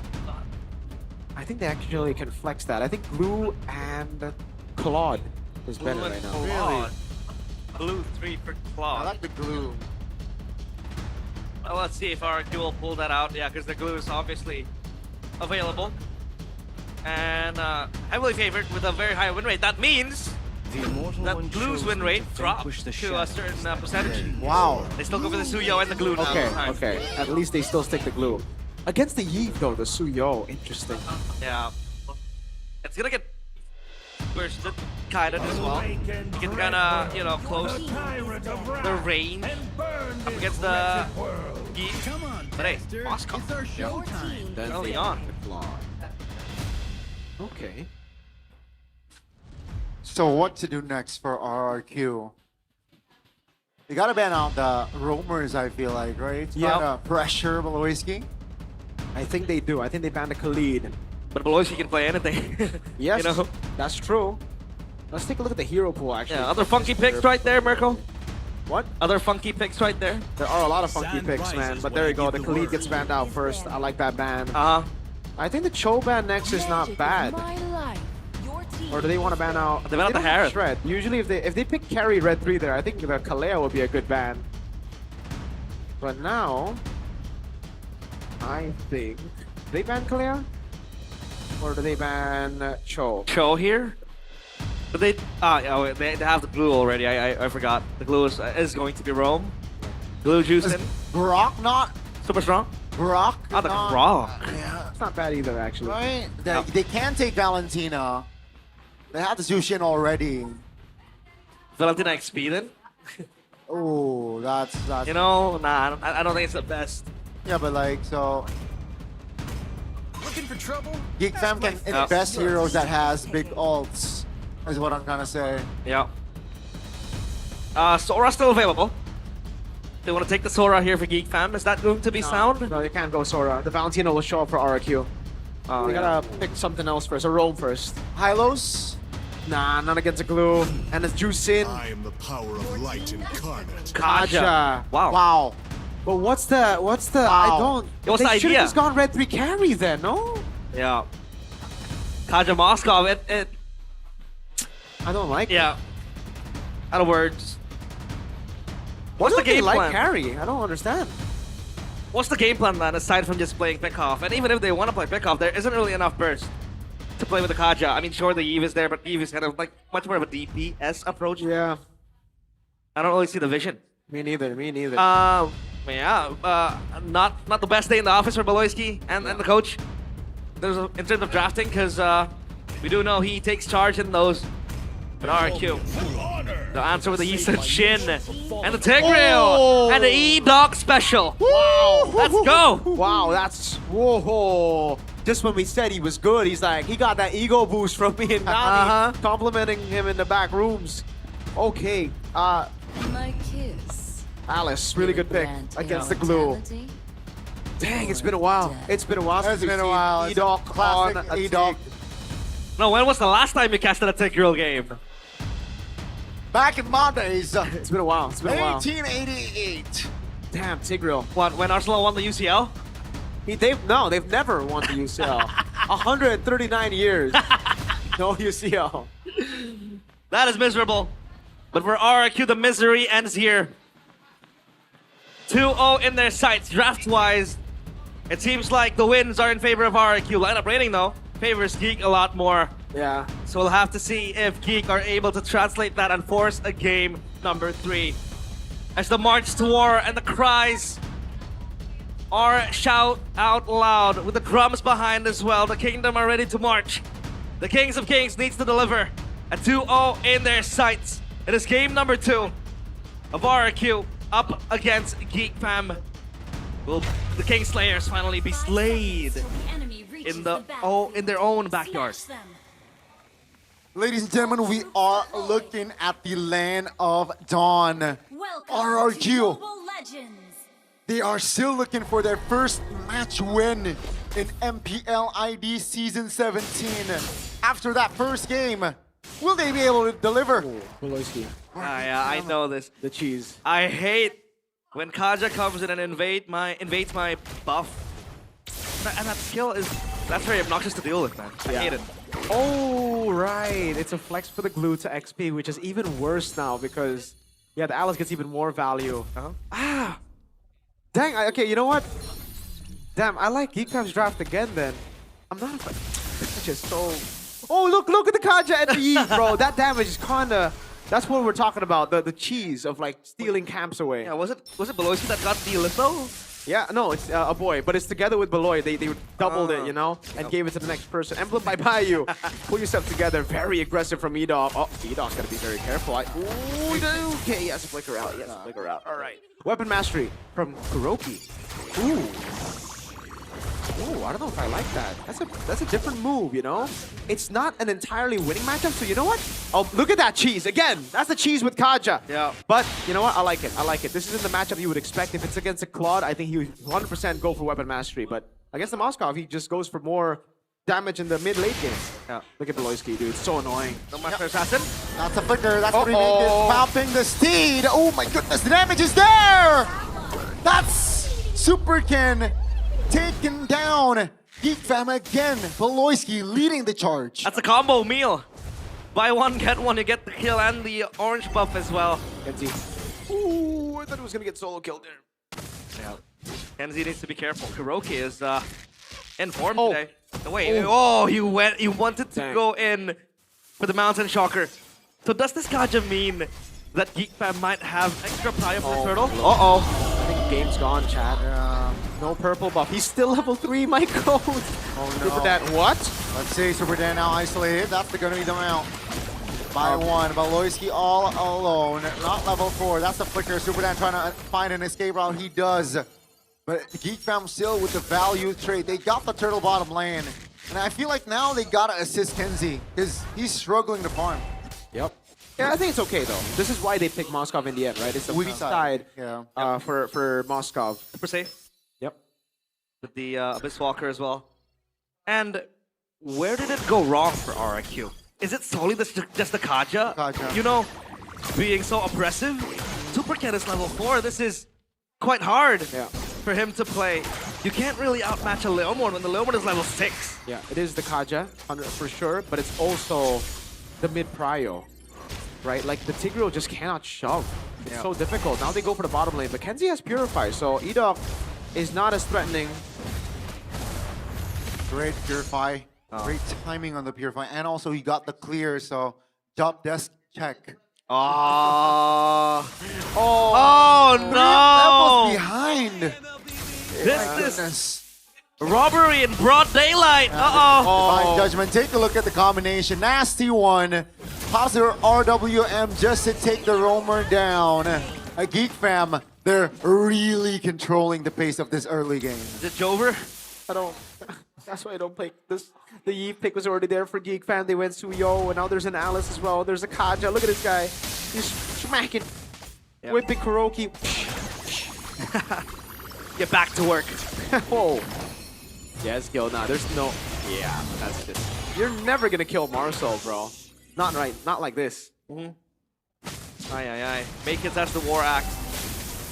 Gonna go for the Mountain Shocker to help clear the wave. But now Turtle in the hands of Geek Fam. Try to corral together, take control, and the zoning potential in this Kaja is so good.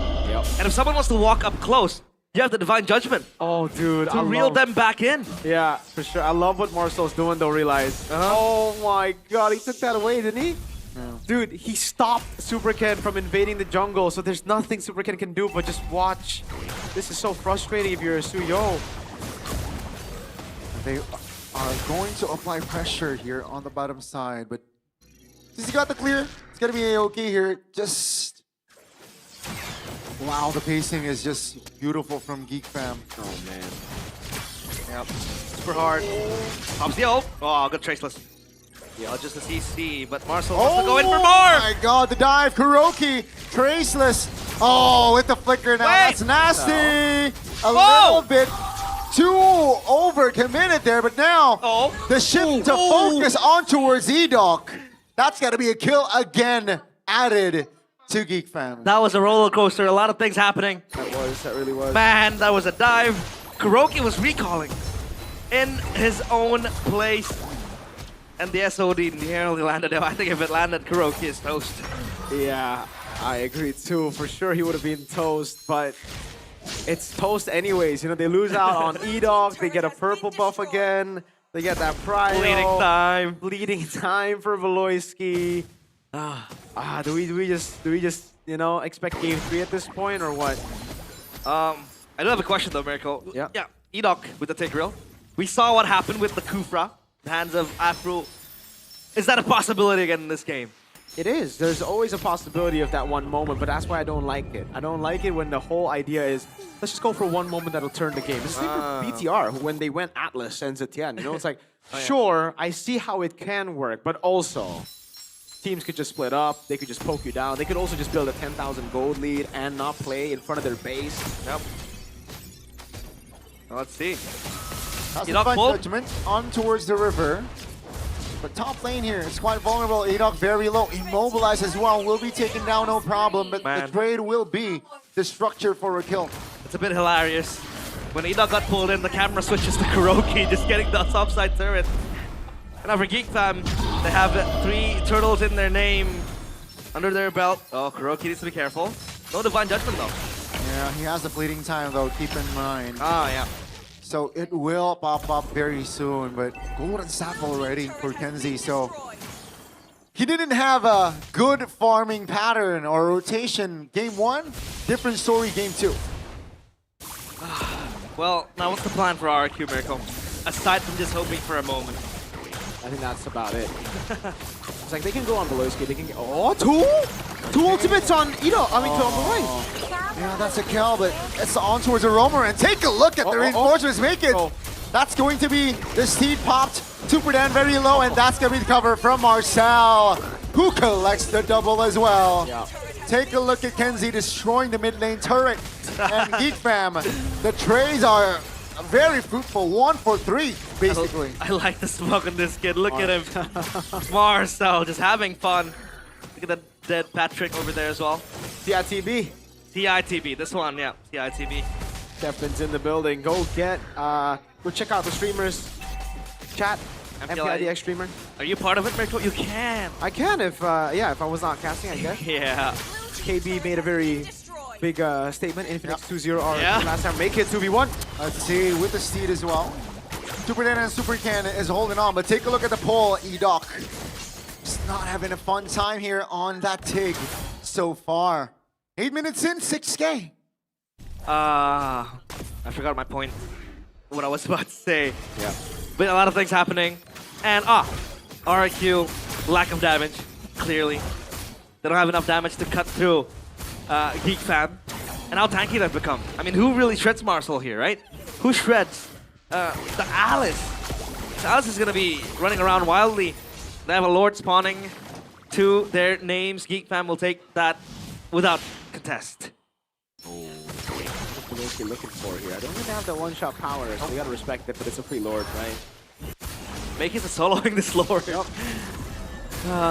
13 and Super Gen level 11. Is that game over? It really feels that way. It really feels like it is game over. Hey, remember last game, game 2. Remember Keyboy against AP Brent? That's true, but then, like, you wouldn't I still stand by my point, man. Yushin Shin's so overrated. Why are we picking this up? That's the only hero I can play, though. What? Nah, I'm kidding. Really? I've been spamming Yushin Shin a lot, and I own my lane. Yushin Shin's very conditional, I feel. It's not supposed to be a pick like you see this many times, man. Against the Freya 3 times, I'd say, okay, that's a pretty good pick, right? You have ways to just CC the Freya. Freya doesn't do good against CC. Against a Claude even, I would say, okay, sure. They picked the Eastern Shin last, right? It was like last 2 picks. So what was Bigatron doing? First picking Eastern Shin 3 times. They didn't first pick Eastern Shin 3 times. Oh, Ido, that's the pull on towards Voloisky. No Divine Judgment. Oh, 1 HP. That's going to be a trade, though, between Dan and Beloy. Geek Fam still 8,000 gold lead. Top lane structure very vulnerable as the Lord is going to march there. Oh, and let's see here. It's a 4v4 technically as the waves in the mid lane will crash soon. Is that the Holy Shield knocking away the players of Geek Fam? And they're gonna be able to clear the wave. Oh, Marshall! Oh, jumps in. Makis finds a kill. The mid lane turret will fall. Geek Fam now restabilize as they will look to target the bottom side turret. RRQ, they can't do anything so far. Yep, they're gonna try to cycle this. They have the bottom side turret broken down as well. Kuroki has the Mountain Shocker. But it seems like Geek Fam are still reluctant on pushing this. They're gonna go back and retreat. Play this in a much more precise way.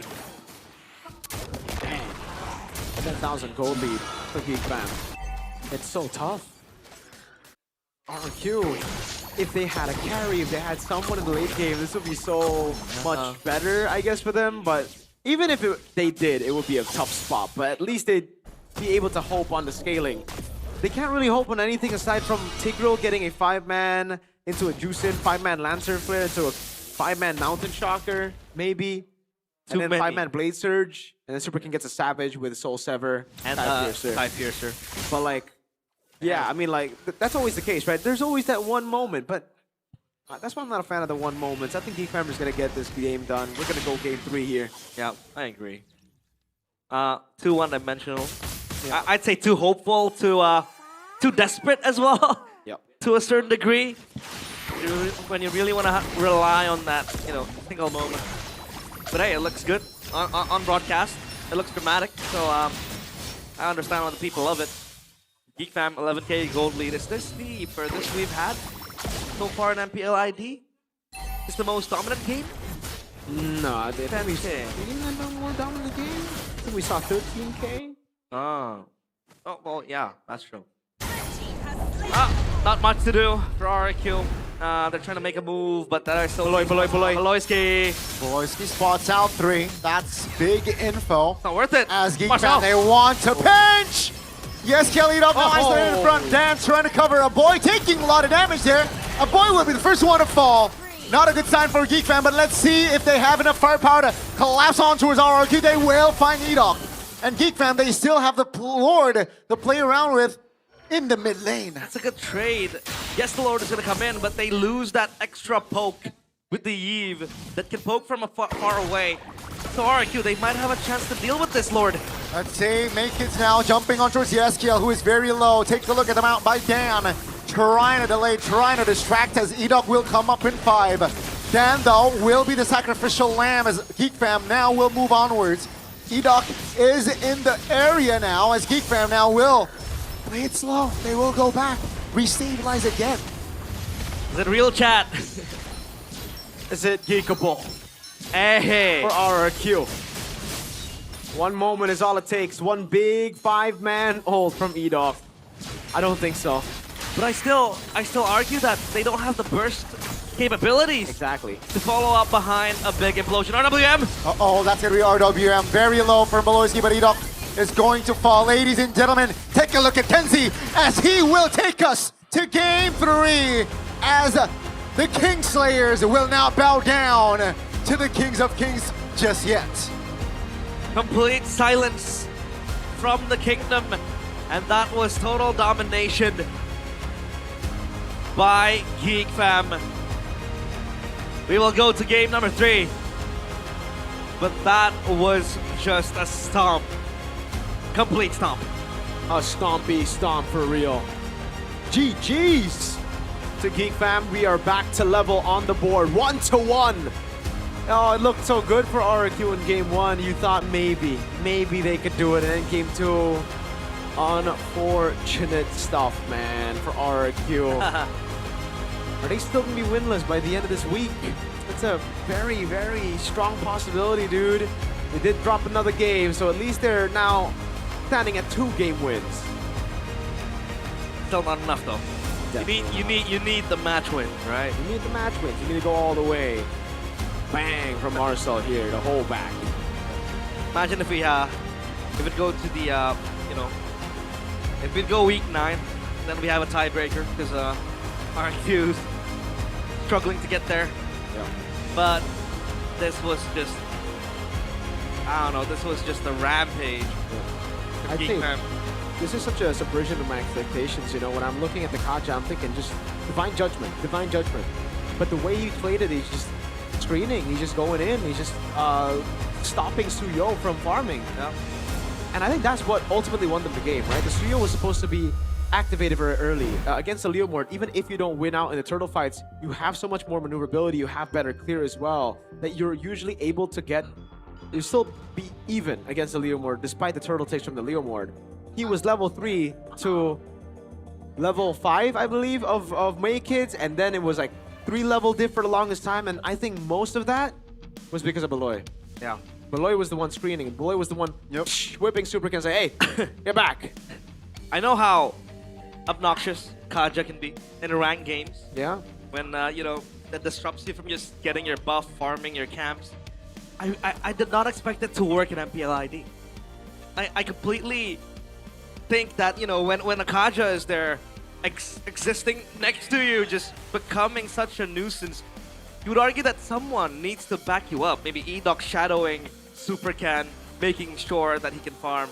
But Tigreal, number 1, is not mobile. It's not like the type of hero that really wants to shadow someone, right? It's someone who really wants to go in with a 5-man ultimate and then get out. So yeah, it was quite hard for Supercan to get in. That level discrepancy was just too far. Supercan, level 3 when Maykit was partying around with his Barbiel. Level 5, level 6. Game 3, both games have been stomped. So then what can we expect from Game 3 then?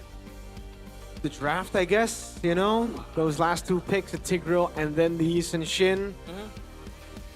I think that, because then the glue was flexed to XP. I realized it in the game and I'm like, oh wait, this is horrible. I thought it was going to be glue roam still for some reason in my mind because I just don't see the glue and XP with the Tigreal roam anymore. But yeah, I just felt really off. Marcel was able to catch them here, but Loyski was the one who stopped it. Recall first though, stopped them from getting back. A boy with the flicker in. Just good reads from Geek Fam across the board here. Let's see who gets the MVP because the vote was split 3-3. Yeah. Oh, it'll still be Marcel. Yeah, I disagree. Presented by the official gaming phone Infinix. Wow. And your choice was Beloyski. Absolutely. Correct. I think that's the only choice. Yeah. You too, Gani? I was dictator. Yeah. I'm not a fan of democracy in this vote. I'm just Why? Oh no, but Beloyski was the one who set up everything. Again, this game would have been much closer. If RQ got a snowball, if Suyo was activated in the early game, I think it could have been cooked. The guy who initiated all the early fights, the guy who got them the lead initially was Beloyski. If it wasn't for that, I don't think Marcel would have been able to go for these shots or would have been able to go for these big plays. So yeah, I still stand by the fact that it's Beloy. But Marcel did a good job, He did. Good job with the Alice. And it's such a shame that, when Edoc gets like an Edoc pick, right, with the Tigreal, he doesn't really deliver because of the circumstances. He can't control complete domination of Geek Fam again. Winning in all lanes, I would propose again. The Alice having a field day up against the Glue. Very easy for you to just swift in and come in and come out. Yeah. Beautiful ult as well. And yeah, nothing much to say. I thought here they would turn it around with the kill towards the boy, but they don't have damage. Yeah, it's not enough. Unlucky. They couldn't do it. Geek Fam were able to just turn things around here, and they just stuck their ground. They know that they could end the game. They went for it. They have the RWM. They have this Marcel. Bang again. Marcel was definitely the flashier one. It was. I like to see how he's able to take chances, take risks to make those engages. I think it was also the same case when he was playing Lapu Lapu a few weeks ago. But yep, items, not much. I mean, Super Ken he had the Ares belt, trying to look for something. And aside from that, nothing else out of the ordinary. Chastise to slow down the Moskov, get that extra HP. Fleeting time, second item by Beloyski. We saw that in E-Doc as well in game number 1 with the chip. Again, the ultimate. There is still a portion of that pick-off style implemented by Geek Fam, but it was mostly just the whip. Constantly. In Indo we call it cetas. Cetas. Yeah, I'm not doing that. Cetas. Why?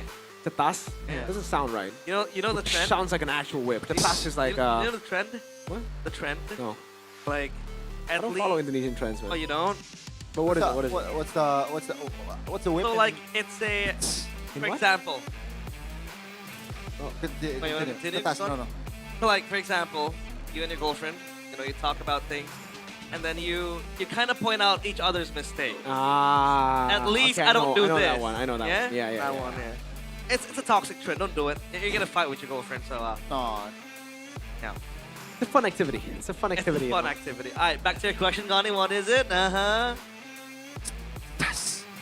What about? Or I think it has to be. While you do this. that's, I can't make that sound. You bro. can't make that sound. Ooh. Maybe your tongue isn't long enough, Gani. Yeah. Maybe. That's kind of weird, but Dan, the last 2 games, there's just nothing to talk about. It's just stomp and stomp. we're just yapping around here, guys. The Yapachinos. Not much to say. 100% KP on everybody though. RQ. At least they got that synergy going. I miss the Kaja. It's been a while. Wait, was Kuroki hyper farming to the late game an angle to win the game? By the way, yes, but not on Yisun Shin. Yisun Shin is not a late game pick. Dude, I think the carry would have been a better pick there for Geek Fam still. The Moskov didn't do anything that the carry couldn't. I think everything that the Moskov did in this game particularly, the carry would have done better. He didn't land an SOD. Yeah. So it's like, that's true. Come on, it would have been a combo with the Kaja too. Kaja carry. Guys, and also stop overrating Yisun Shin, bro. Like why is Yisun Shin so hyped up right now? Why are you talking smack about my boy? Yisun Shin? Yeah. Because it's so whack.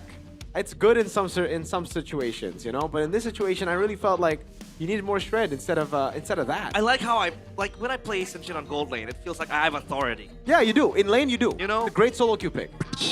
Yeah, and I whip my enemies. But hey, Alyssa, side reporter, let's see what you have to talk about. Kembali bersama Alisa dan tentu saja di sini sudah bersama dengan Geek Fam Unity dan juga Kingdom. Mana suaranya?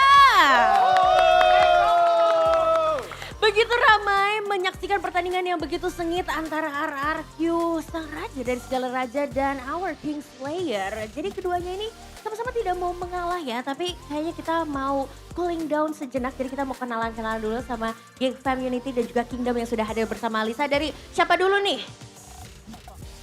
Oh, Kingdom dulu. Punten, silahkan Kingdom dulu nih kenalan. Namanya Matador. Matador, ada siapa lagi nih? Kayan. Kayan, halo. Hasan. Hasan. Aldo. Dan juga? Rizky.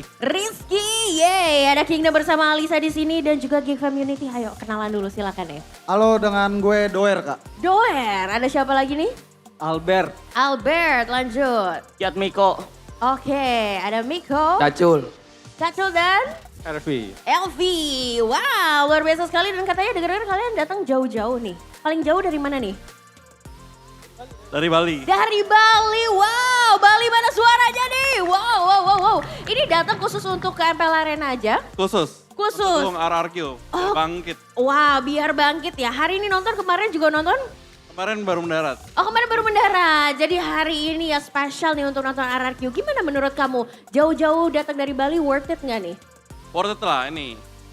Kasih paham, King. Kasih paham, King. Gerakannya dong, kasih paham, King gitu. Kasih paham, King. Oke, ini dia datang dari Bali. Kalau Geek Fam Unity paling jauh datang dari mana nih? Oh, saya dari Lampung, Kak. Dari Lampung, wow, Lampung mana suaranya? Wow. Ini spesial ya, sebagai Geek Fam Unity. Kamu melihat performa dari Geek Fam sendiri gimana nih? Ya performa GFM cukup improve di season ini Kak. Mudah-mudahan konsisten terus sampai akhir musim. Dan mudah-mudahan kita bisa lolos playoff di season ini. Bisa lolos playoff ya, itu yang utamanya. Nah tapi kalau ngomongin soal GFM kan banyak roster-roster formula-formula baru. Menurut kamu permainan Marcel hari ini gimana nih? Udah cukup baik sih Kak. Udah cukup baik? Cukup baik. Ada yang perlu ditingkatkan gak nih mungkin? Lebih sabar aja sih buat Marcel. Lebih sabar aja. Kalau Super Dan gimana nih menurut kalian? Performanya? Menurut saya nggak tahu, saya bukan pendukungnya. Kingdom dong. Nah Super Dan gimana nih menurut kamu nih? Super Dan, menurut saya sudah bagus mainnya. Masih bisa dikembangkan karena ini belum potensi maksimalnya. Lagi kasih kesempatan Geek dulu untuk menang di game kedua. Tapi di game ketiga kita akan kasih paham. Oke, jadi masih ada optimisme ya melihat banyaknya para super-super kita yang dimainkan hari ini juga. Tapi dari Kingdom, aku mau denger dong fanchannya dulu nih, semangatnya nih. Boleh dong dikasih paham nih buat Geek Fam Unity, silakan. Oh ini ayo semua. We wanna kill. We wanna kill. We wanna kill. Luar biasa sekali Viva Argu sudah memberi paham, kasih paham balik dong. Kita kasih paham, Unity. Let's go Geek Fam!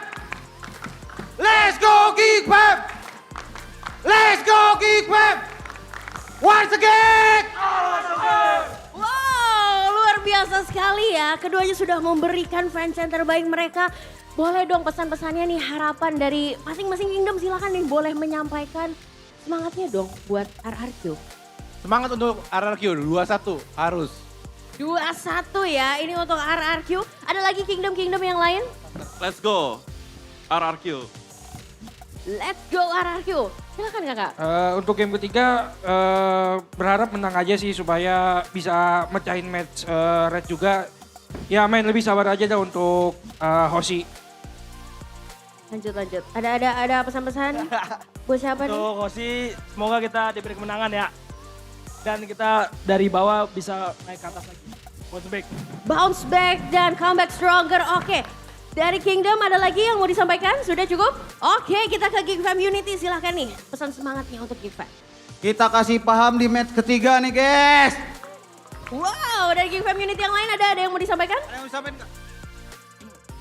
Katakan pada dunia Geek Fam is back.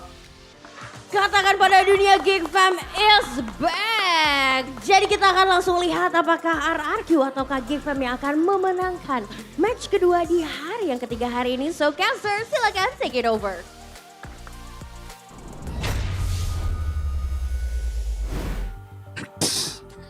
Bit of a laugh there. Oh, that was a good session. That was a good interview. That was a good one. So, lo Kingdom nggak? Are you a Kingdom? Oh man, so You're not for a English Sonic. viewers, Alyssa asked the Geek community what you thought about Super Dan, and the Geek community said, "What are you asking me? I'm not a Kingdom." I don't know why, but Gani found it funny, I found it funny, and then they continued on, you know? They were like, "Let's go Geek Fam!" Oh man. We need more of those sessions, man. Yeah. I love it when the fans are just, you know, the fans are not PR trained. The fans are not PR trained. These are raw interviews. I like it. These are raw interviews. Yeah. Raw interviews. I like it. I like raw interviews too. Yeah, they should answer the questions instead of the players. The players are boring. Like, Gani, you like raw? Stage. I like raw interviews. You like it raw. I mean, like salmon, sashimi. Yeah, I like That's sashimi. raw. Yeah. That's raw. What else is raw? That is good. Interviews, man. I love it when there's a raw interviews. Interviews. Beautiful. Speaking of raw interviews, who's gonna get interviewed Today. on stage? RRQ? I don't know. Hey, you know what? Like, people have been commenting. RRQ are so arrogant now. They don't want to get interviewed by Bude. Yeah, just like Navi. Just like when they were Navi. But hey, 016. Navi were able to get interviewed. But if you guys want to go on an adventure and want to go on a rabbit hole that is a relaxing idle game and RPG, we are here with Mobile Legends Adventure. Collect 100 plus heroes, level up with ease, and enjoy idle rewards anytime. Build your strategy in auto battles, explore endless game modes, and fight players worldwide global PvP. Guys, you have seen when, you know, a team that loses lets go of the Lord. Yep. They wait in their base. Yep. What do you think are the players doing? They're playing Mobile Legends Adventure. That's true. It really MLA. seems like the losing teams have been playing MLA. They haven't been able to do anything. They're just idle right there. They're idle. So, They're if you want the real MLA experience, go get it. If you want a real MPL experience, if you want to see and hear the Kingdom firsthand, They're very loud. come over. They're right here. This is the Kingdom. Yeah, I can't listen to myself. I can't hear myself because of the loud chants from the Kingdom. But if you guys want to experience this firsthand, you can come over to the MPL Arena. But how do you come over here? You need to buy the tickets first. Just head over to idstripmpl.com. Yeah, strip. Dash. Strip. Dash. ID strip. ID-mpl.com/tickets. You can choose which match you want to watch. And don't forget to show up on match day. You can just come over and enjoy the fun. What if I show up on a Arsenal jersey? Arsenal jersey? Can you guess what team I'm sporting? Yes. What? Arsenal. No. Bigatron. Ah. Here's Arsenal. Bottle! Hey! That's the water bottle. I like that. Bottle. How long are you gonna bottle the title? You've already bottled 2. Yeah. Who's stopping you from bottling all 4? Yeah. That's gonna be the quadruple then. The quadruple, oh my goodness. The quad bottle. The quad. I like it. I can't wait. I'm so excited, man. I'm so excited. Speaking of bottle, hopefully none of the teams will bottle the draft because that Kaja, in hindsight, we didn't really like it. Yep. Retrospectively, we preferred something else, but I can't listen to myself. It's getting very loud in here, so... The Kingdom, baby. Yeah, They're Kingdom. banging on those war Playing the drums. drums. Playing the drums. The drums of war. Is it in stream? Like the sound? They can hear it, yeah. They can hear it? Nice. So, obviously the Kaja's not gonna be banned. I don't think it is worth it ban to make. But what's worth it is to come over here and experience the Infinix Cam Zone. If you have an Infinix phone, you can get first class seats. Yes, sir. In front of the players. Look at yeah, don't flex, man. You don't have to flex. Not the flex, man. Yo, all the Infinix Cam Zone people. Yup. Isn't it supposed to be the Infinix Zone Cam? Why is it Infinix Cam Zone? Infinix. What the heck is an Infinix Cam Zone? Because, like, you have an Infinix camera. That's where the zone is. Oh. I really feel like it should be Infinix Zone Cam because it's a cam. Right? Right? Am I right? Infinix Cam Zone Cam. It's like the caster cam. It's not the cam caster. Right? Alright. No, right? No, That's actually very funny. I gotta tell him. That's actually very funny. Yeah. But what if we change it to Infinix Cam Caster Zone Cam? Sure. We have 2 cams. We need a caster cam, bro. We need a caster cam in game. No, we don't need a caster cam. What we need is caster BPM during the game. Ah, that'll be fun. yeah, That'll be fun. Right? But hey, caster cam. Why not get both? I think we had Too caster much, cam. man. We're just casters. But then, what relevance of our heart rates? Like, because it's like maybe the game is so intense that this is how the casters. We have a caster cam in an M7. We had Yeah, exactly. Yeah, but yeah, that's yeah. just a replay, The like a replay, the snippet, replay. But you know what would be better? From my... I know, yes, what you do. Yes, I agree. I've already given the idea. What? The one where you see the casters at the game. Yes, I've already voiced my opinion on that. When was that? Vertically. Before the season started, I told them. Vertically. Yeah, so Yeah, the vertical 'cause TikTok now streams. people watch mostly on TikTok, right? They like But scroll their phone. okay, I got my doubts on that. Really? Because you can't see the game clearly then. No, but when you go full screen, the casters disappear, so it's a choice. Yeah. You can still watch it in full, because, like, you know, there's like this thing with TikTok where you can kind of squeeze it in. That would be very important. That would be very interesting. Very But, hey, cool. players head to head. Marcel, Super Dan. So far, who do you think wins this? I think it's Marcel right now, man. I think Super Dan has yet to show what he's really made of. There were a couple of glimpses here and there, but I haven't really seen why.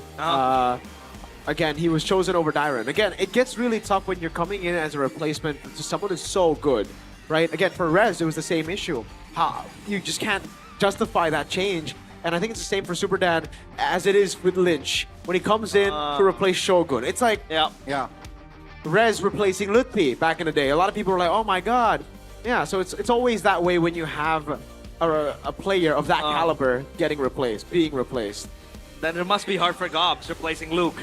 Exactly. Wait, it was Gobs and Veldora, right? Veldora, it was tough for Gobs, tough for Veldora. Yeah. It was tough for everybody to replace these, Where is core Gobs members. now? Gobs, man.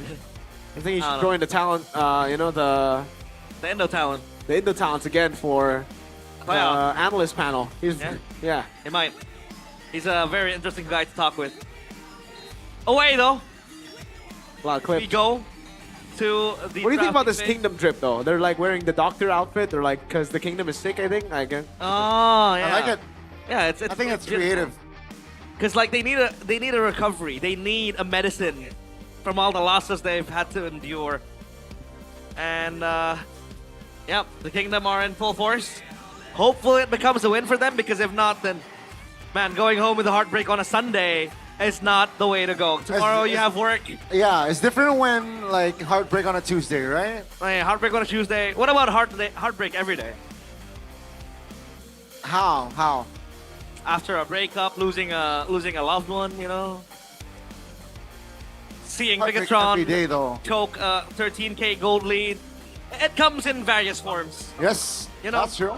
But now, I do agree. I think the Kaja won't be banned. Obviously, it'll be still left in place. But will the chip be let go again? No, I don't think so, right, Geek Fam? Unless they switch sides. Unless they switch sides. If they stay on red, I mean, if RQ wants blue still, chip will be banned, I feel like. Yeah. And so far, we have been playing in Broken Walls. Will we see a new map being played? Oh my god. 3 games. Hat-trick of Broken Walls to be played. Is this scripted? No, it's random, but hey, it's yeah. Oh, Gary banned. What? Yeah. Are they going for a Baksha? Is that what they're going for? They banned the chip though. Yeah. No chip, no quid, no carry. I wonder what they're gonna go for here. That's a sign for a Baksha usually, right? Yeah. Let's see if they pick up the Baksha. I think the Jusin should still be number 1. But Jusin, Baxiao, which one would you trade for? Jusin. I'd go Jusin. Because there's still other utility jungles to go for, right? Like the Crimson Lightning. Leomord. Wow. What is this? I think that's confidence right there. Yeah, they're very confident in that. Because like, if RQ go Jusin, DFM can still respond with the Eve. And the thing is, if RQ go for the Jusin and the Suyo, the straight up counter to the Leomord, then the Eve shows up and the Eve smacks the Suyo. So that's why they pick up the Leomord first. This is a TLPH route right here. The early week TLPH route. They go for Leomord first. And now RQ will go for the Jusin. As expected, the glue as well. Yeah. You get double value, obviously. Eve and the Kaja, I guess, right? Eve, Kaja again? Why not? Oh, Eve, Moskov, then the Kaja. Later, it's the same approach, same draft. RQ, they go Suyo. I don't think so. If they go Suyo, we might know the outcome already. But they can ban the Kaja. They can. But then there are other heroes. Leave seems to be a problem as well for RQ. They go for the Heron. Okay, not bad. That's a really good response. Yeah. I like it. At least, Let's say goodbye to the jungle, no?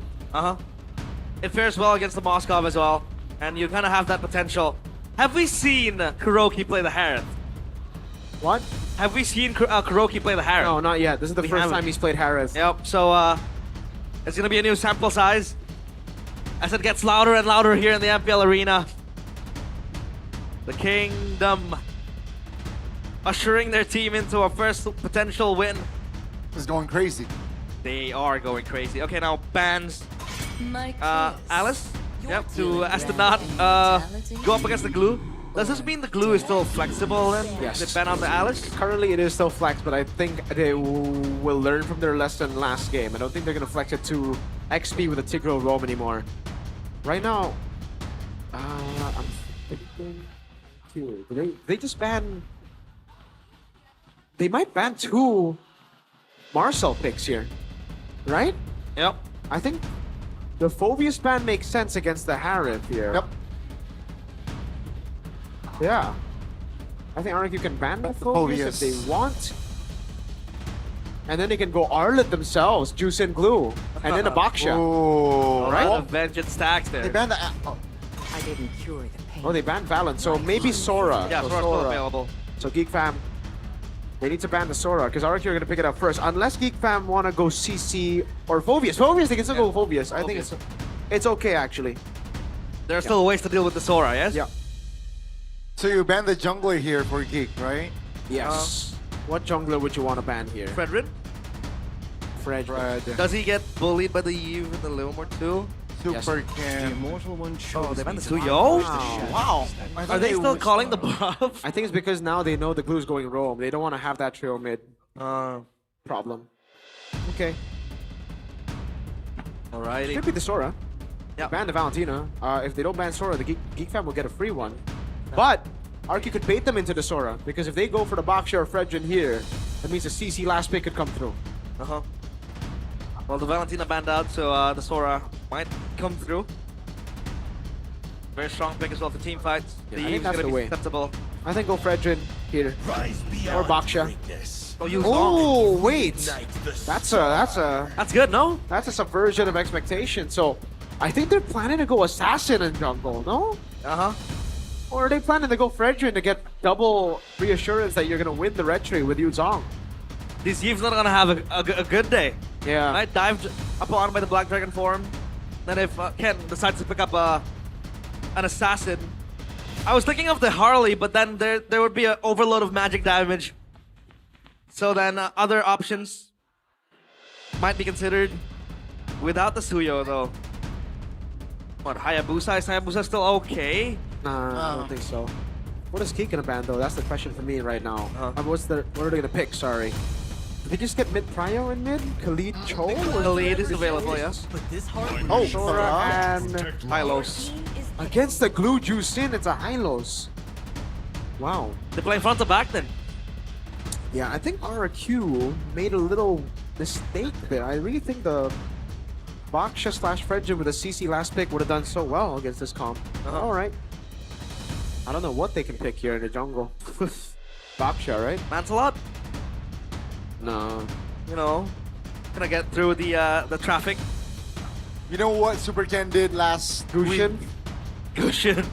Nah, I don't like it. Overload of magic damage again, right? Against the Eve and the Moskov though. As long as he uses the Minato skin. Come on. Yeah, it's a Baksha. Okay. Has to be the box, yeah. Well, conclusions? I don't know. Turtle fights, it really depends if I think it's execution based for both these teams. I don't think I like a certain comp better. I like the Glue Roam though. What's you, Gani? You know what? After seeing the drafts, I think we're going to see RRQ with a record of 0-5. Man. Wow, Gani, you think they're gonna go 0-5? That's a bold statement from Gani. The lineup rating and the counter index say RQ are gonna go 1-4, Gani. It was right. It was right in the previous game. And now it might be right again. The Kingdom are up on their feet. Completely ushering and guiding the Kings of Kings to their maiden win in MPL ID Season 17. Will the Kingslayers stop them? Or will the Kings of Kings restore order in the Kingdom? It is Game 3. RRQ Hoshi against Geek Fam. Lanadon, here we go as we go into the final round between the Kings of Kings and the Kingslayers. Who do you got? Ladies and gentlemen, let's witness it together. My GOAT, Super Ken, in Season 12, when he was part of BTR, said, if I get the Baksha, it's a done deal. Let's see if it stays true today against Geek Fam. Well, while he's part of RQ, because I believe he actually lost against Geek Fam in Season 12 with the Baksha, and Geek Fam made it to M Series. Unlucky, but he's still my GOAT. Next BTR, by the way.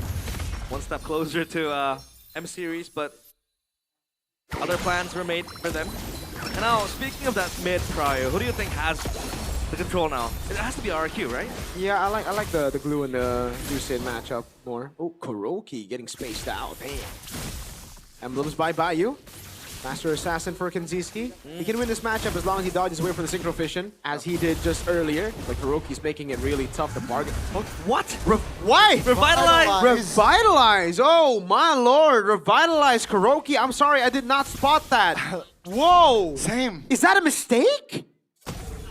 Is that supposed to be a mistake? I think it is. What? You should go Purify here, no? Or Flicker? I don't know. That's a stun though on towards Edok. That's gonna be Makekids here trying to provide damage, not enough to take. I mean, he's bullying Kenzie. Edok down, yeah. I mean, but like not by much. Oh, maybe by much with the regen. Yeah, and he activated it quite prematurely as well, so I don't know. I mean, it has a short cooldown, so it's fine. Is it new meta? He's winning. He's winning the lane, look. But does it benefit though from the Revitalize? Because like, you know, some heroes do. Yeah. With the extra healing it has. Hurdle. Let's see, Ken versus Makekids. Round one. It's gonna be Super Ken who takes it! And that's gonna be the collapse. Makekids going down. Now Baloyski isolated will be the next on the chopping block. And that's 2 extra kills for RRQ+. Plus, they get the turtle. Gani, realize, chat, remember, if Super Ken gets the Baksha, it's a done deal, baby. It's a done deal. But was he done going to M5, Miracle? Hey, we don't talk about that. Edok. Revitalize again. Revitalize. They're diving. Again. Let's see Edok, and he has kill. That's Kenzie. Popping the flicker to safety. And all is good. RQ though, 1,500 gold lead. Is he trying to bring this spell to cycle? Kind of like sustain himself in the lane. I don't really see the point. Maybe to protect himself from the dives coming in from RQ. Uh-oh. Look at that. Nowhere to go. Baloyski will die the second time in the first 3 minutes. The Hylos pick is so weird. Makekids. Uh-oh, under the RWM, purple buff will be taken away. A boy actually finds it. That's about it. Well, Baksha really is very strong. Uh-oh, Marcel. Ultimate.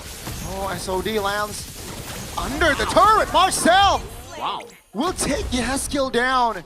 Finally, some compensation for Geek. Yeah. Well, that's a very good rotation from Marcel. Gets the kill towards Jusen. Very important as well. Makekids is able to get the gold crab, and Geek fam looking for angles now. Whoa. No flicker, no purify. But he's gonna be fine. Yeah, I don't think that's just... No ult now. I'm still confused. The Revitalize is actually working though. Like he's staying in lane. Oh man.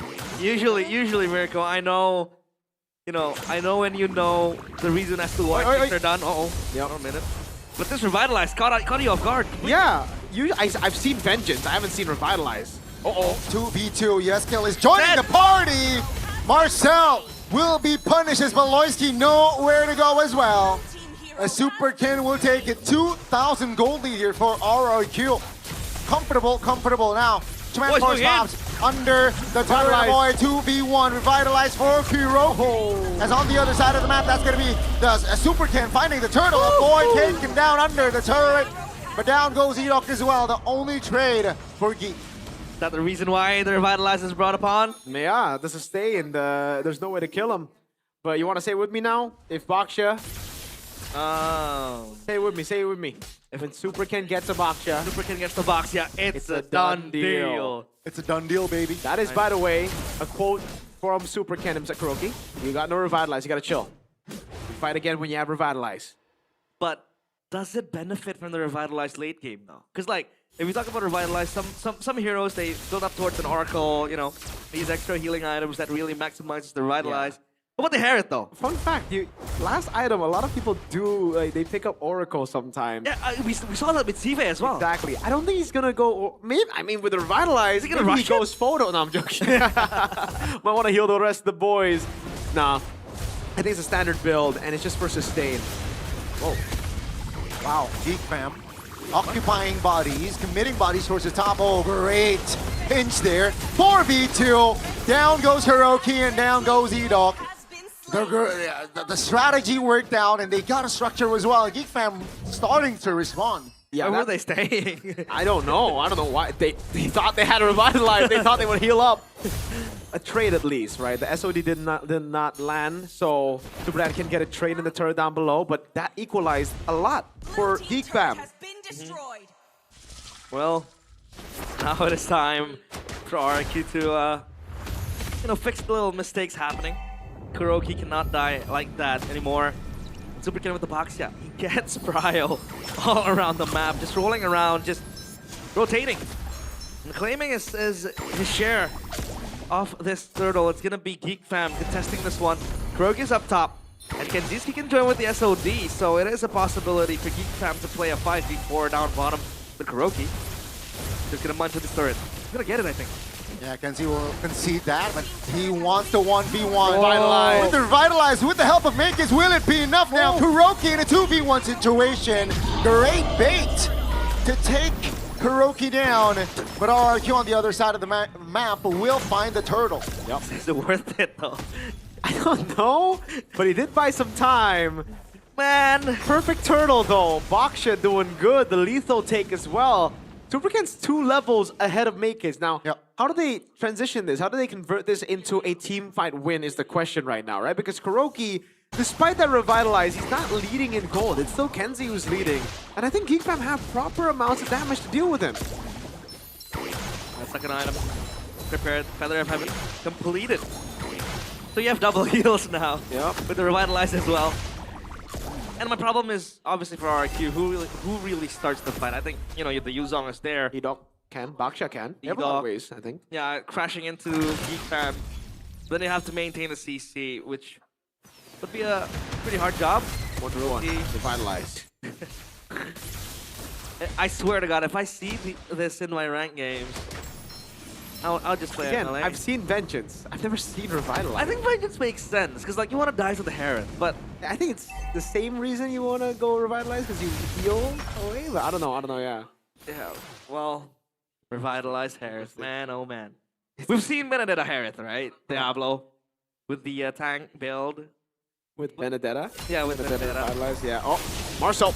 2 shooting clouds here. Edok trying to provoke other side.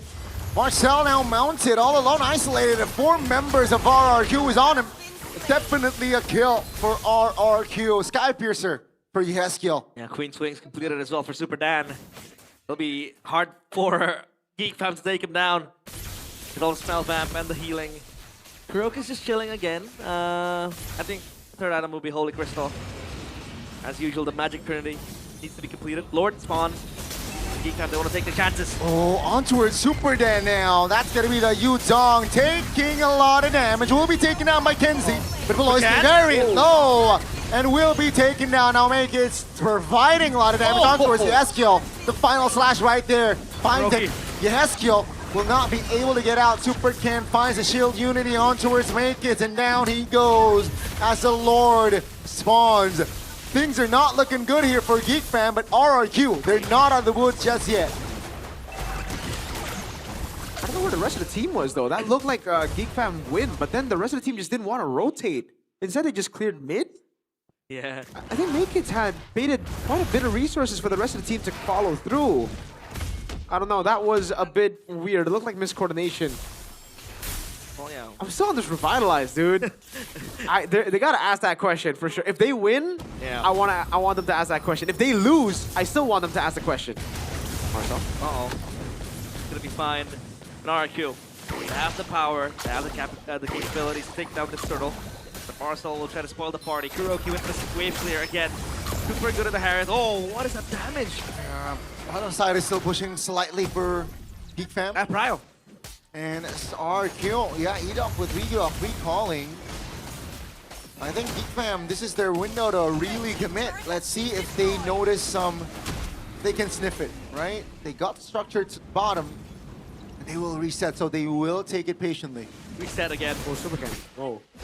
It's kind of dangerous. Kenziski is hitting like a truck. And it's so hard for Geek Fam to commit. Now that's a concealed Shaman Force. Immobilization on towards 2. Petrified connected. That's going to be RWM. Take a look at Edok. Very low as well. Kenzie is free hitting in the back. That's going to be Marcel going down first. Traded by Edok. 4v4 now. RRQ. That's the SOD. finding Super Dan, and down he goes as Kenzie will collect the killing spree. It's looking very bleak for RRQ. They're losing the team fight. They did get the Lord. Kudos and props to Super Ken. But it feels like GeekFam are out damaging them. Yeah. It really seems that way. I thought with the Revitalize, they'd honestly live, like they survived. He needs the Oracle right now. Maybe he does, man. Make Kids, though. Such a threat in these fights as well. He's just so tanky and he's dealing so much damage at this point of the game. 1.2k lead for RRQ. They still have a Lord, so they've delayed the game a bit more. They can wait for the Divine Glaive to get built up by Kuroki, but then Kenzie's gonna get some item power spikes. Make Kids already with the Endless Battle as well. That's more damage to come through with the true damage that he has. Marcel has been amazing too, man. Like in these fights, just distracting RRQ in the backline, getting that CC lockdown. And again, the problem with the Harith is when he gets CC'd by Marcel, he can't hit, right? You have to stay with the Revitalize, but you're lacking the damage output when you're getting CC'd. So he's gotta be, oh, whoa, whoa. Pulling in. Oh, 3 members immobilized. They collapse. Kuroki very low, taken down even though he buffed the Revitalize. And that's gonna be RRQ just disengaging. Edok now almost isolated. Still able to get out of a void, and nice he escaped. As Kenzie finds the angle. And 3 members of RRQ deleted. The bells are ringing. The castle wall shook. And the doors barged open. They're going in for more with the Phantom Steed. Oh they my will God, break he's gonna this. go for end. Is this gonna be the end? Yeah, it's only the Baksha and the Zushin. That's gonna be the glorious pathway, ladies and gentlemen. RRQ, they're trying to hold on. Kuroki's up, Edok is up in 5. But that's gonna be the clear. RRQ, they can fight for another day. Is this a fumble? It is. That was a clean early game. Big blunder by Kuroki. Zaman Force onto the tier 2 was so naive. He was thinking, okay, there's no way I die here. I'm with the rest of the team, and I'm just gonna go and Zaman Force on the turret. GeekFam were like, wait, he just Zaman Force. He knows he doesn't have Purify, right? Like, we run him down, and we kill him straight up with no Zaman Force and no Purify. Kuroki's gotta save the Zaman Force. He's getting a bit too trigger happy with his ultimate, man. Especially considering he has Revitalize, not Purify. Baksha, done deal. It might not be a done deal anymore. Super Ken has died. He's played such a good game. Perfect turtle. 100% neutral objective rate. Your goat. My goat's doing well. But the Revitalized Kuroki. The moment Super Ken plays out of his mind, RRQ fumbles the lead again. 3.2k gold lead. And this Moskov stings like a bee. And this is going to be very hard for RRQ to recover from. They need a set, but again, there isn't really like a heavy set like you would expect from like a Sora with the shifting skies and all that. So RRQ, they need to rely on a moment. There's a creep, a singular creep, a minion pushing up, cleared upon. This Lord will be the end of the game for both teams. I don't think it's the end of the game yet. Unless they got wiped, right? Yeah, wipe for sure. Super Ken's on it. Wait, they all revealed themselves in mid, but RRQ can't burst the Lord, so... Okay, bottom lane is looking good for RRQ. Top lane is looking good for GeekFam. That's why GeekFam want to play this Lord dance. They're going to send some people down below. It's Make It. Ken? Ooh, the juke. Marcel, whoa, whoa, whoa. Very aggressive position. Yeah, he has been playing like that since previous game. Looking for flank angles and just engaging onto 2, onto 3. Kuroki needs to tone down the heat a bit. He's been very, very aggressive as a Harith. I do understand you're super safe as a Harith. You have the Zaman Force, dash resets, you have shields. Hell, you have a Revitalize right now. And he's not going to make the Oracle because he has completed Divine Glaive. He's going for another Magic Wand and that Oracle will not be alive there. Oh, the boy's fine. Top lane is pushing for GeekFam, so they can play the patient game. Edok now spotted. Yudong pops the Black Dragon form. The Lord, though, is very low as Super Ken finds it. Now GeekFam, they will pull the trigger. They want to fight! Take a look at the SOD. That's going to be Super Ken going down first. Make It finds a pinch! Down goes Kuroki. RRQ. They got the Lord, but they lost 2. They're going to be able to reset, at least defend the base for quite a bit. And the death timers, luckily enough, not as heavy as you would expect. 40 seconds. No. 20 seconds now for Super Dan and Kuroki. I don't see the vision with the revitalize. I think I know what it is. I think he just thought the green was purified, dude. Really? Oh no. All in! Uh-oh, shifting clouds, ladies and gentlemen. Adok and Super Ken will fall respectively. Yes, kill all alone now. Super Den back in the game. Structure top lane will be the main target of Geek Fam. They will find it, as that will be the reset by Geek Fam. Structure in the bottom side will go down as well, and Geek Fam, they can play the slow game again. I think it might be over. Boy! Oh, real world inflation alongside the SOD. Yes, Kill and Kuroki now trying to clear the waves. Oh my goodness, the damage they're taking is massive. Wait. Nakeds though, a fumble there. Kuroki takes Veloy and Nakeds. That's gonna be Super Dan trying to hold on. Kuroki revitalized. Never mind. Help. But Kenzie is there to provide the damage. But Geek Fam, man oh man, still able to hold on and stabilize. Yes, it looks cool, but imagine if you have a Flicker or a Purify, it would have been better. No, it doesn't look cool. He went revitalized and he got shredded. It doesn't matter. Oh no. The Oracle. Oh, dude, I can't. Come on. I can't imagine the comments. I cannot imagine the comments that he's going to be getting. Because I think it is just a pure mistake. I think he meant to go Purify, but he just saw green and tap Revitalize. You can't make that sort of mistake, though. You can't. No, I'm not trying to give him an excuse. I'm just trying to explain why he went Revitalize. Yeah. Oh, no. Was that a rookie mistake? Really? Oh, my goodness. Out of all the games he played, now is the time for him to pull out the Revitalize. Do you think he's gonna get hate and Super Toy's gonna come back? 150. I do see it. I do see the angle. I see the angle. Man. What's crazy is if they have a Purify on Kuroki, I think they have plenty of damage to deal with Geek Fam. But the thing is they have Revitalize, so literally Beloy can walk up, stun, right? RWM can lock him, Marcel can lock him, Makits can lock him, Kenzie can skill to him. This is so sad. Look at the cameraman focusing on Kuroki as well. Yeah, even the... I would love to know. Losers interview, we need to know. We need to know what. I don't think there'll be a losers interview. Okay, I'm gonna ask them backstage if there's no loser interview. I'm trying to break things up. Oh, hold on a minute. Super Ken, that's shifting clause by Marcel. With the reposition, they got the lower top lane, is definitely pushing for Geek Fam. And RQ, what's their call? Oh, Heron's gonna show. That's a green light. Yep. They might be able to burst down the Lord. They have the Moskov. But look at where Super Dan is. The Song. Then look at the waves up top. It's a heavy push and they have enhanced minions. Yep. This means that they need someone to really answer that push. And at the moment, Geek Fam, they have the prio all in their hands. They grasp it. 5 fingers, both hands. It's gonna be over, I feel like, for RQ. First pathway, take a look at the combination. Real world relation, Edok now trying to be targeted, but Black Dragon 4 comes in, trying to zone out members, but the damage from the SOD or from Kenzie is just too huge. Kids will have the final execution on Super Dan. Take a look at the mini base.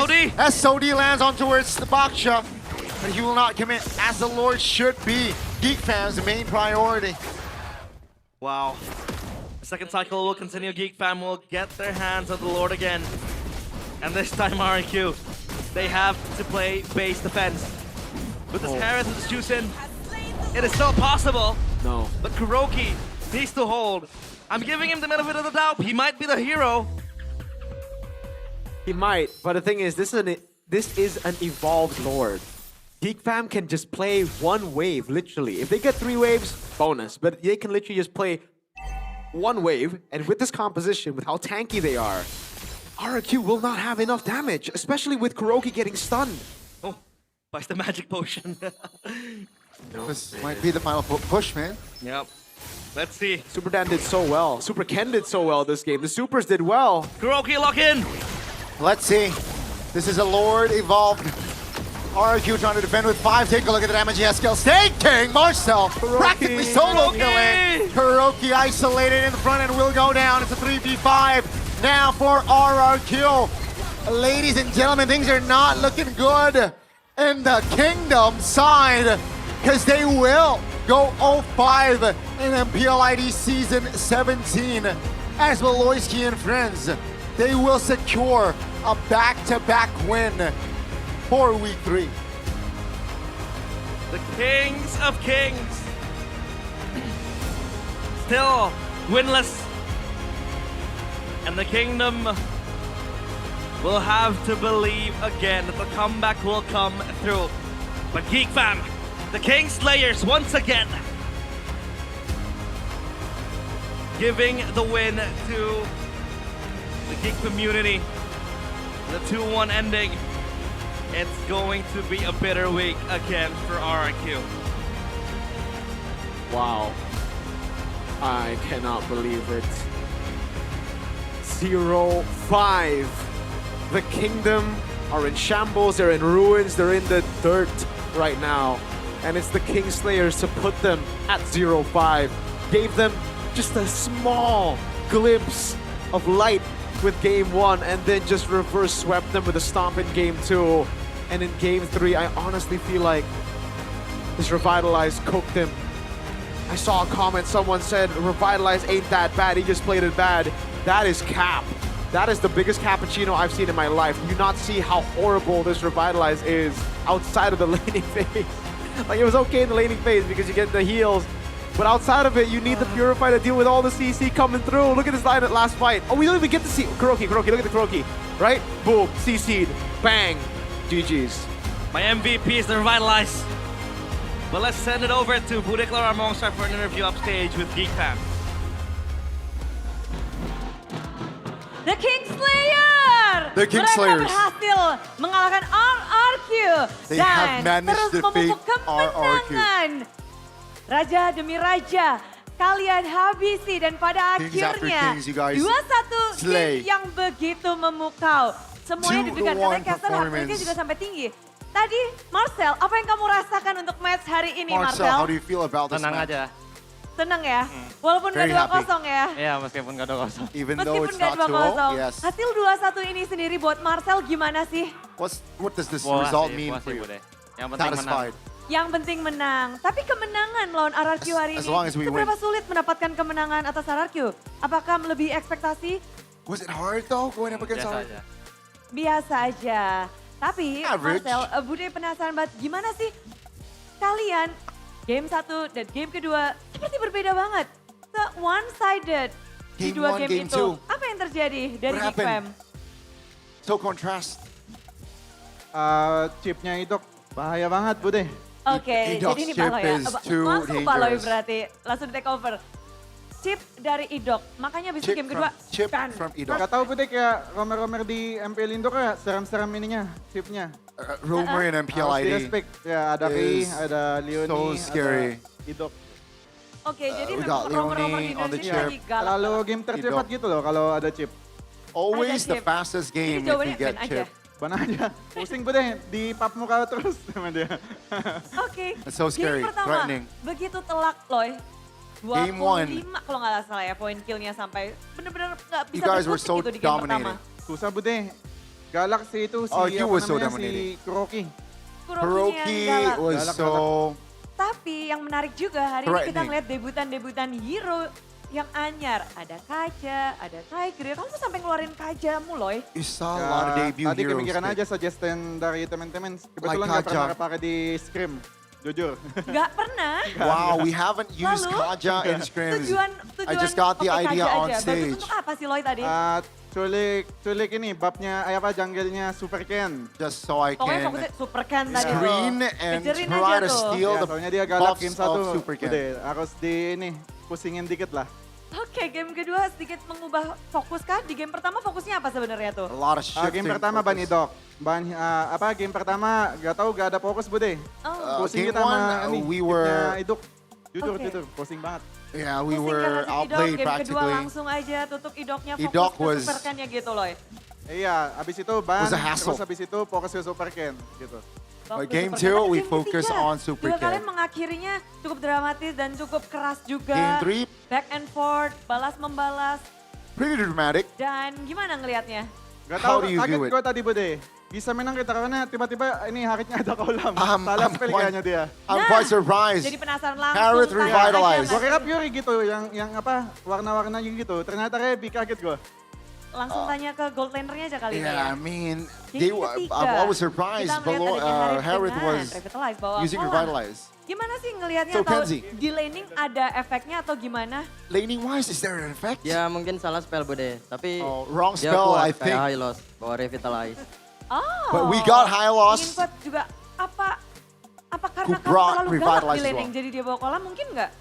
Dia lebih galak soalnya bawa kolam. Oh, oke. He's Jadi more mungkin kepengen berani aggressive lebih because galak he lagi karena has bawa kolam. revitalized during mungkin laning di pikiran dia phase. gitu. Oke. Dan permainanmu juga begitu apiknya. Your gameplay Kepengen bawa kolam juga nggak? so great. You wanna Pakai hero apa kira-kira ya? you wanna use revitalize as well? Pengen hero apa yang bisa bawa kolam? On which hero? Ixia. Ixia kolam. Nanti kita tungguin ya, revitalize. Kenzie ya. Tapi Kenzie kamu That Kenzie. merasa nggak di Jokingly. game 1, di game 2 kayaknya hero-heromu benar-benar langsung di ban, ditutup 3 Game slot 1, Game 2, a Kenzie. lot of gold laner heroes Iya, are banned. Iya. Yes. Ini doang paling gak power itu padahal. Not really power. It's okay with it not really tapi- power. Melihat hari ini dengan kerasnya perlawanan dan satu player anyar juga, gimana sih dengan melihat Kuroki di laning? How do you view Kuroki barbar banget laning Bude. phase? Kayak Bangsin. Oh, barbar banget. Oh, Itu very yang aggressive langsung like kamu Zin. lihat ya dari first impressionnya. Ya. 1, 2, 3, barbar terus. Ya, Very dia, barbaric, agresif. very Gak aggressive. takut mati dia. Nggak takut mati, tapi ada He temannya he's sebenarnya not di afraid sini to ya. die. Apakah itu udah dapat informasi dari Marcel? Marcel dulu sempat satu tim ya? Marcel? Sempat satu tim sama, Ya sempat sama Kuroki. dulu sebarbar itu dia? Ya emang dari dulu You lebar and Kuroki are former Dulu dia teammates, barbar, Dan yes. sekarang kalian bertemu di panggung MPL. And you setelah guys now dahulu reunite Kalian pernah satu tim, sekarang in the berbeda MPL tim dan stage. bertemu di MPL. Gimana sih Marcel? How, Lihat Marcel? Kuroki? How Senang do you sih view Kuroki? bisa lihat teman aku naik MPL juga. Senang. Tapi I'm very permainannya happy if I see meningkat my friend. Ya meningkat jauh. We can Jauh. share the same stage in Di apa MPL. tuh? Di mekanik sama makronya. Mechanic and Oh. macro. Semuanya langsung jago bude, jago bude. Very, Jadi very yang good. paling bikin kewalahan berarti Kurokinya. Ya Kuroki Bude, aku susah lawan dia. Kuroki Pape, is pertahankan the main tim issue. Kuroki kami. Oh. according Jaga-jaga to Kenzie. Baru langsung ini ya, langsung kasih tahu Pak Ape. Tapi You gotta dengan keep pembahasan ini juga Kuroki yang bekerja that keras, below. benar-benar semua tim Geek Fam dan Make It. Make it. Make It, Halo Bude. halo. Hi, Bude. Fight hari ini, seberapa penting sih ini kayak kita ngelihat untuk ngedapetin turtle, untuk How mendapatkan important objektif is it juga, melawan Super to get the turtle Gimana Make It? going up against Super Ken? Gak tahu sih Bude, itu tergantung dari duo mid mereka sama XP. Jungler cuman setup doang. I don't really Tetap know. aja It siap-siap all kita depends on the mid Ya, duo benar. Ya, and benar. Tapi EXP. ketika Jungle only Udah setup. posisinya unda-undi gitu, posisinya juga Looking at kalau the game 3 kan position, unda-undi. it was Gimana like kamu- both teams were fokus apa jabbing yang each kamu lebih other. fokuskan tuh untuk bisa memenangkan game? What was the focus on Farming you? kali Bude. Farming. Ya. Kalau di game pertama fokusnya Game one? Make It apa? What was your hilang, focus? jungle-nya udah habis semua. It was Bude. gone. Pasrah. My Ya, jungles, pasrah. my camps are cleared Game kedua already. udah. Game 2? Aku yang masukin merahnya udah. Gantian dulu. Balas. Game 2? Balas Bude. Revenge. Tapi apa yang I Make go It into mungkin their jungles. rencanakan untuk bisa membalas tuh di game kedua? What did Gak you ada sih plan? udah main aja udah anggap BO1 Not really. lagi. I just play. Game awal belum tentu menang di akhir.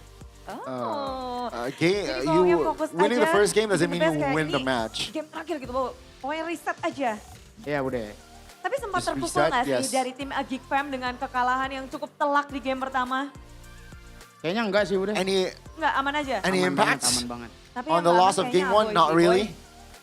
Di antara heart rate tim Geek Fam, kayaknya tadi kita ngeliat kamu sama Balo yang paling tinggi. Heart rate wise, Iya, berdua a ini. boy and Beloy. Apa yang kamu pikirkan tadi? On melawan average, RQ? Apa you sih, Boy? two were the highest. Mungkin aku banyak ngomong aja sih. What's jadi wrong? heart rate-nya tinggi.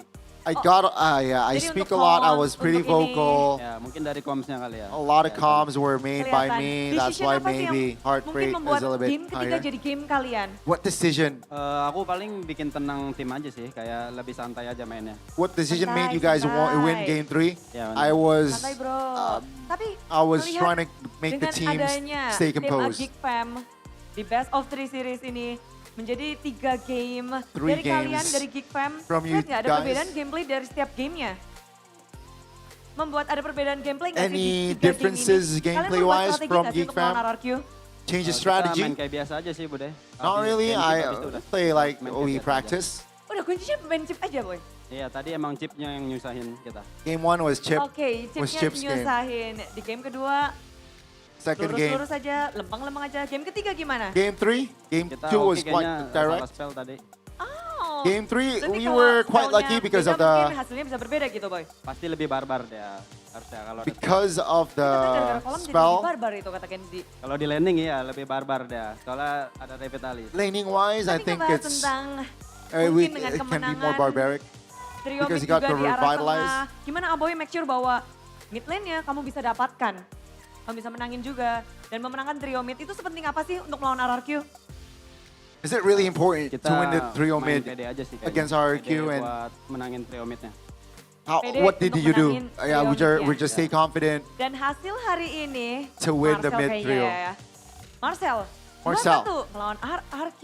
2-1 Slayer. against RRQ, the King Slayers. Berhasil kembali. 2 King sudah kalian kalahkan. Bagaimana demo kamu sampaikan Marcel hari ini? Semangat aja buat tim lain. Semangat aja untuk tim lain. Keep the Mungkin spirit. untuk Oh, kawanmu, any messages Kuroki di towards the sana di other RRQ? teams? Keep the spirits, guys. Buat Kuroki, jangan lupa ganti spell. For Kuroki, don't forget to diingatkan change oleh kawan. your spell. Dan, Parah banget, Kuroki Bill. said thumbs Sumpah, up. Bill, aku jadi marah sih, Bill. ayo. Ayo, nanti di belakang bakal ketemu lagi. Tapi itulah dia. Kemenangan dari Geek That Fam. is Mereka the victory for memang Geek Fam. menyandang gelar King Slayer.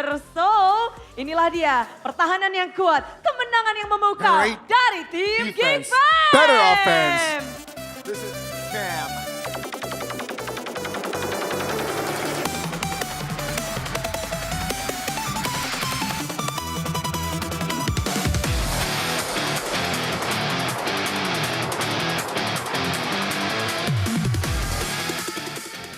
Oke, dan setelah kita melihat bagaimana dua tim berjuang, sekarang saatnya para super fans yang berusaha untuk mendapatkan GoPay hadiah GG. Sesaat lagi akan ada saldo GoPay yang bisa kalian dapatkan. Gimana caranya? Langsung saja inilah dia.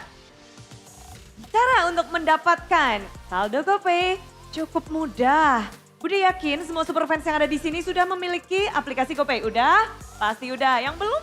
Gampang, tinggal download, unduh di App Store, di Play Store. Setelah itu buka kamera, arahkan ke layar putih dan tinggal scan aja QR code yang akan muncul. Setelah kalian scan, tinggal klik buka hadiah dan otomatis saldo GoPay akan masuk ke akun kalian. So, super fans, siap? Oke, keras banget di suara, langsung saja. Inilah dia GoPay hadiah GG. QR code, let's go. Weh, langsung dapet. Gercep banget retrinya kayak make it. Oh, dan itulah dia. Kita ngeliat banyak banget yang udah pada dapet di sini dari para super fans yang berkumpul. Untuk Geek Community, untuk RRQ Kingdom, dan seluruh pencinta MLBB bersama dengan super fans. Congratulations yang udah dapet. Dan di sini semuanya juga pasti penasaran bagaimana tim Geek Fam mendapatkan kemenangan di game ketiganya. Karena game begitu intens sehingga kita bertanya-tanya bagaimana mereka mendapatkannya, apakah karena kolam atau ada hal lain. So caster, break it down.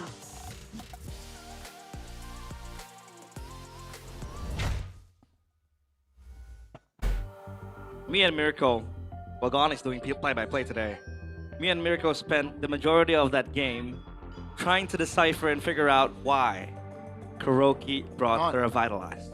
We thought it was gonna be, oh, he's gonna take 1v1s against Zinziski. Is he gonna trade? And he has that extra heal. I can't believe it. Is he gonna heal his teammates when they wanna go to fight? Is he gonna make and build an Oracle? Turns out, it's as simple as a mispress, it seems The like. crucial moment should be the first moment where we saw Revitalize. That is the only crucial moment I will take. If it's not a crucial moment of the Revitalize, I ain't take. Okay, this is pretty good too. Oh my, but see, there's it. Okay, using the Revitalize is one thing, but using the Zaman Force for a tier 2 turret when you're up against a Hylos and Leomord is a whole other thing. I think he was just tilted off of the Revitalize choice because What a hell? What a hell? Oh, and for you guys who are asking, you know, can't they restart the game if you got the wrong spell? No, restarts only happen if it's a bug. So if it's a bug that initiated, if a bug was the reason as to why he couldn't swap his emblem, it's unfair. then yes. But if he made a mistake, you can call for it. They're gonna check the mic check, and if it doesn't come through, you're gonna be punished, penalized. So penalized. Oh man, this is it. A boy, so consistent, so good this series. But you know what's crazy? I think I agree with Shepin's hot take. I think Game 3 Kuroki is still better than Game 1 Kenziski. Game 1 Kenziski was RQ Kenziski. Yeah. It wasn't Geek Kenziski. It was played This for is RQ. Geek Kuroki though, for sure. I mean, yeah, in tandem with Beloyski bringing the Revitalized as well. I think it's all the festivities, but such a shame. Super Ken was playing a very good game. I mean, Edok is doing Edok things. Super Dan was owning with that Yuzong. When you see Kuroki with the Revitalized, it kind of, I don't know, I was trying to rewire my brain into thinking that maybe he's gonna build the Oracle, maybe he wants to go and look for sustainabilities. I just don't see that. I think in this world, it'll be better for you to go Flicker or even Purify. It has to be the Purify. It's like, it's both greed. It is. And then you said it, Mirko. Yep. Moonton. Moonton's fault. Moonton. Please fix your game. Yeah, you're... I can't believe it, you know, 2026 and Moonton still hasn't figured out their color coding. Moonton, you should be ashamed of yourself. Look at that, look! If that was oh my god, this, it's so memeable, it's crazy. Yeah. Folks, I'm not gonna analyze the game at this point for obvious reasons. What I'm gonna say is, RQ just posted their 2-1 loss post, and in 9 minutes, they got 11,300 comments. I'm gonna look at it right now to see the update of how many comments there are. There are 14,000 comments now. They got motion. In 60 minutes, they got this Revitalized has single-handedly brought all the engagement to RQ's page. So, W Kuroki, marketing team. Thank you, Kuroki. Then he might need a second job. He might get a second job. He's Marketing and pro player. Social media specialist as well. The social media guys at RQ Hoshi will have a field day on Monday when they report back to the boss. Yep. To Mr. AP. As to why their engagements are green. I mean, it's just so like the Revitalized green as well. I mean, if you're Kuroki and the team of RQ, that must have been a tough one, right? And it's just a rookie, right? He's a rookie. Receiving all this hate, it'll be hard for them. Takes me back to Aura days. I believe High also did a misspell. Yeah, he was supposed to bring out Retribution, but he did not bring out the Retribution or similar to that. So it takes me back, man, when... But regardless of misclick, regardless of the misspell, right? The misclick, RQ played a very good early game. Yeah, they got the Lord, I believe, right? They got Perfect Turtle. Got Perfect Turtle, you know. So then where did it go wrong? Because like... I think the Power Spike, right? Power Spike for Yi, Power Spike for Moscow. Yeah, I'm sorry.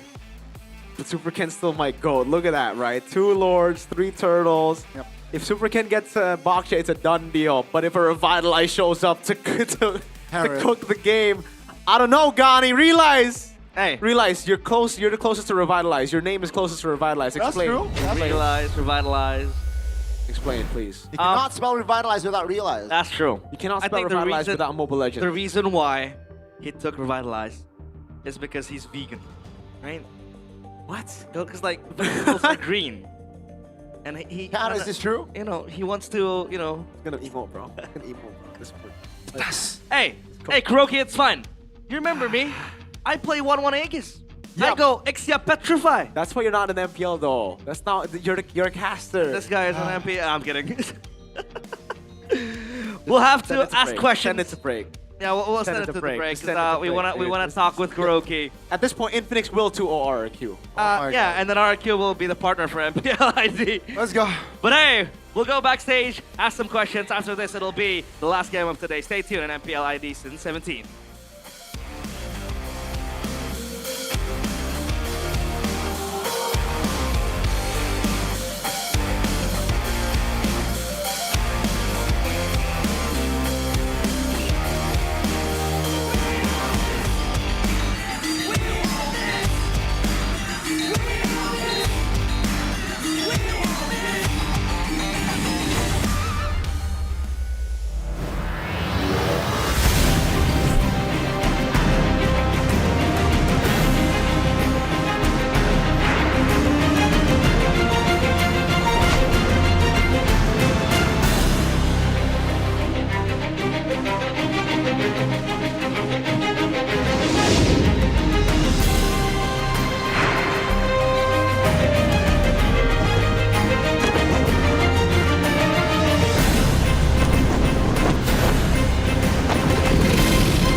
tim. Yang paling susah itu nyatuin semua di tengah perubahan yang nggak ada habisnya. Kami bukan lemah, kami cuma belum searah. Menang atau kalah itu biasa, tapi ingat satu hal, kita itu keluarga. Waktunya konsisten saling percaya. Sejak kapan Navari jadi CEO? Hah? Lalu dia Ming. Mending lihat ini. Yang ini murahnya beneran. Bantu kita naik level barengan.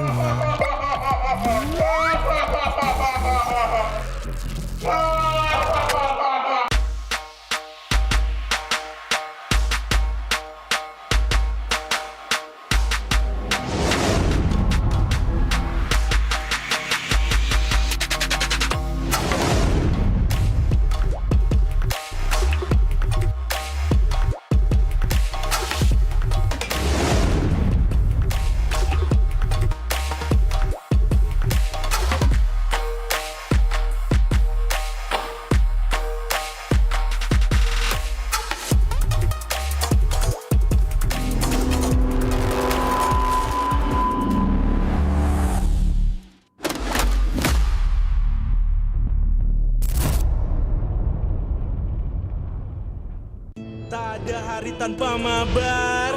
Main nge-lag, kerap buat ku tak sabar. Gimana mau main sampai kelar? Ini waktunya ku bersinar. Oke, let's do it. Game smash andalanku bikin mainku semakin hebat. Pin stabil main makin mulus, rankku fix naik terus. Tukar DG rings, diamond dan voucher game kau dapat.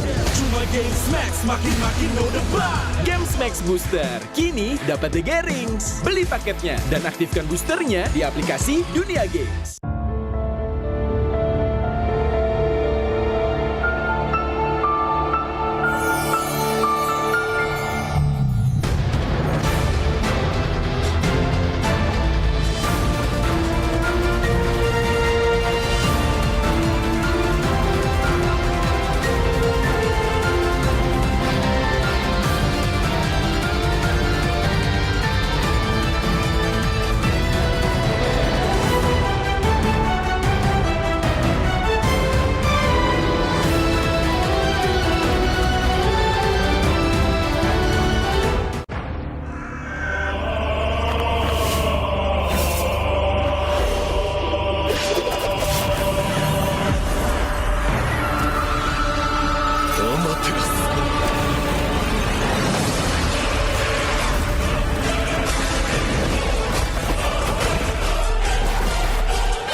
Uzumaki Naruto が帰ってきたぞ。飛来神の術。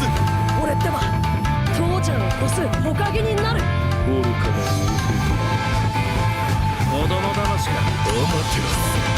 ふっ。行くぜ。これが俺たちの力だってばよ。 Kalau datengin player yang kuat kan pasti timnya bakal lebih kuat. Soalnya kan emang meta tabrak lagi populer sekarang.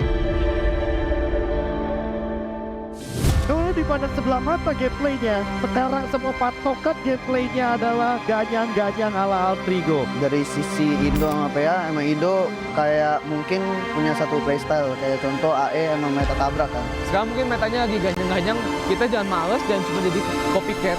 Jadi kita harus jadi yang kreator juga kalau bisa improvisasi kan. Altrigo menjadi salah satu pengubah gameplay dari Filipina yang mungkin bisa biasa bermain dengan santai, tapi sekarang berubah semenjak setelah bertemu dengan Altrigo. Dari keharusan meta ya mereka harus main barbar. Kalau nggak mereka pasti kalah sama tim yang barbar.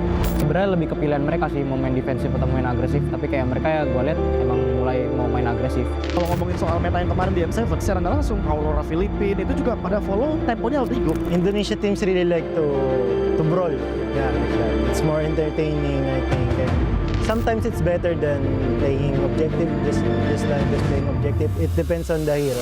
Permainan yang baru, player yang baru, tapi bukan hanya player doang. Kita juga punya fans yang baru. Ya fansnya bagus, menurut aku kayak mid masih bakal berubah.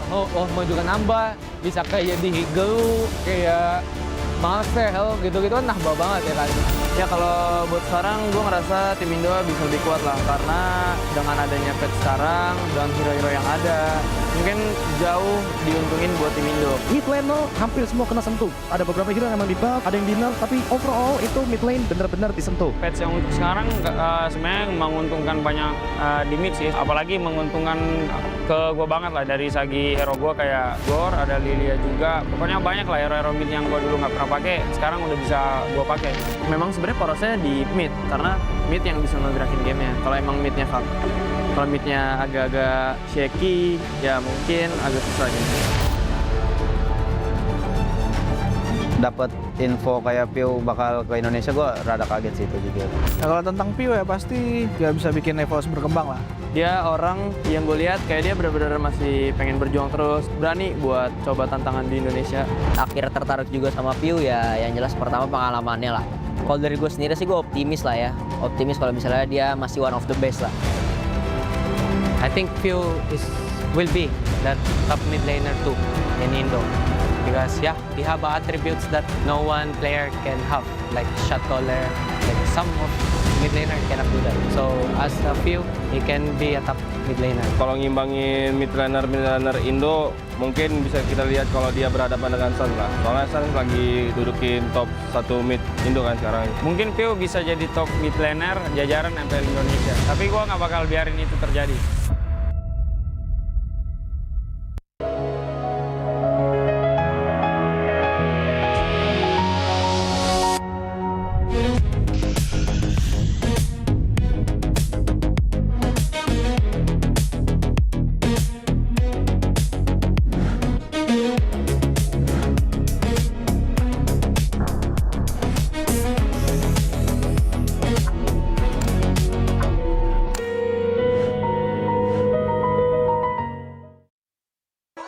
Di tim yang paling susah itu nyatuin semua di tengah perubahan yang nggak ada habisnya. Kami bukan lemah, kami cuma belum searah. Menang atau kalah itu biasa, tapi ingat satu hal, kita itu keluarga. Waktunya konsisten saling percaya. Sejak kapan Navari jadi CEO? Hah? Lalu dia Ming. Mending lihat ini. Yang ini murahnya beneran. Bantu kita naik level barengan.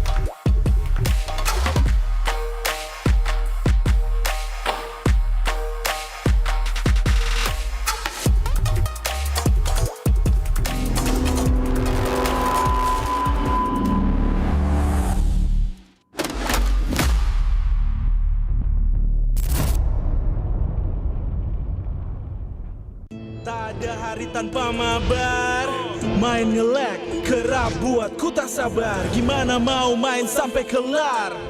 Ini waktunya ku bersinar. Okay, let's do it. Game smash andalanku bikin mainku semakin hebat. Pin stabil main makin mulus, rankku fix naik terus. Tukar DG rings, diamond dan voucher game kau dapat.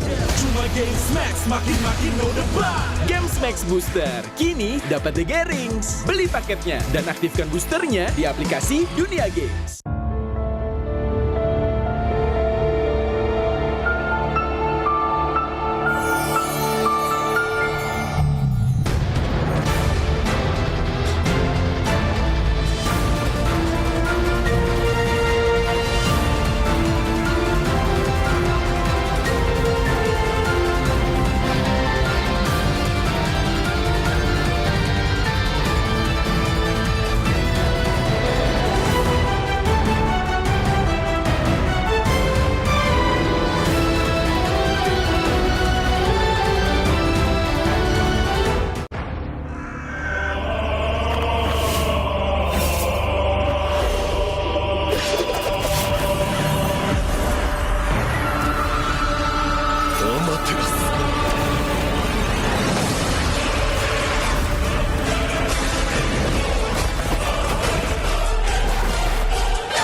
ナルトが帰ってきたぞ。飛来神の術。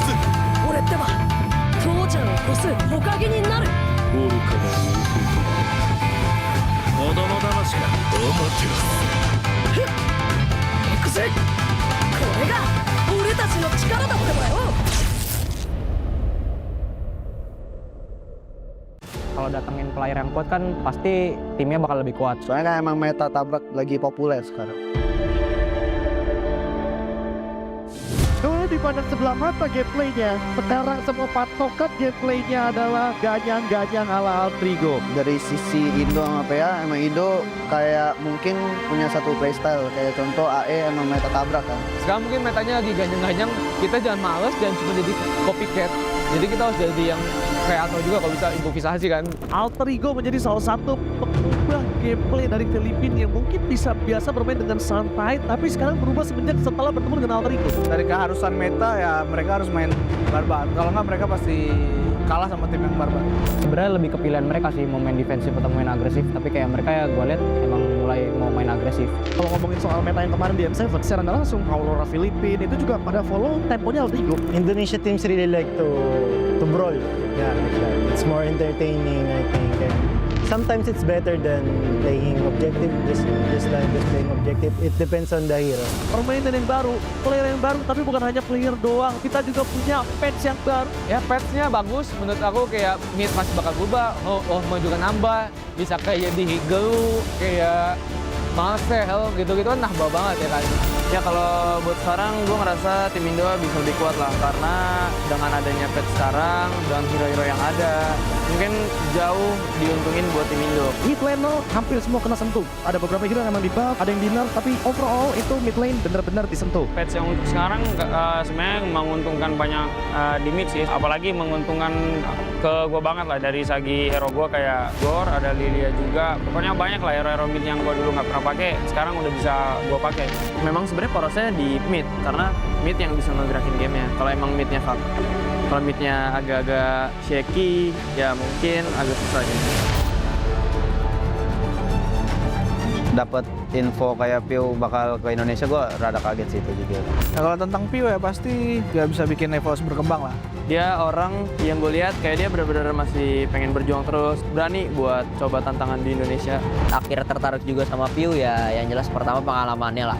Kalau dari gue sendiri sih gue optimis lah ya, optimis kalau misalnya dia masih one of the best lah. I think Piu will be that top mid laner too in Indo. Because yeah, he have attributes that no one player can have, like shot caller, like some of mid laner cannot do that. So as a few, he can be a top mid laner. Kalau ngimbangin mid laner Indo, mungkin bisa kita lihat kalau dia berhadapan dengan Sun lah. Soalnya Sun lagi dudukin top 1 mid Indo kan sekarang. Mungkin Piu bisa jadi top mid laner jajaran MPL Indonesia, tapi gue nggak bakal biarin itu terjadi.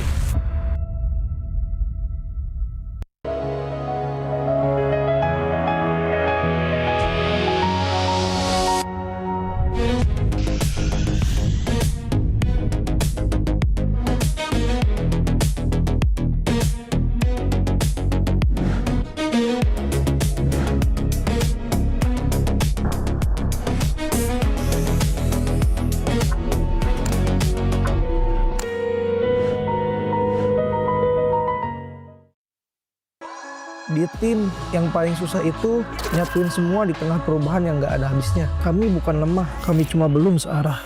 Menang atau kalah itu biasa, tapi ingat satu hal, kita itu keluarga. Waktunya konsisten saling percaya. Sejak kapan Navari jadi CEO? Hah? Lalu dia Ming, mending lihat ini. Yang ini murahnya beneran, bantu kita naik level barengan.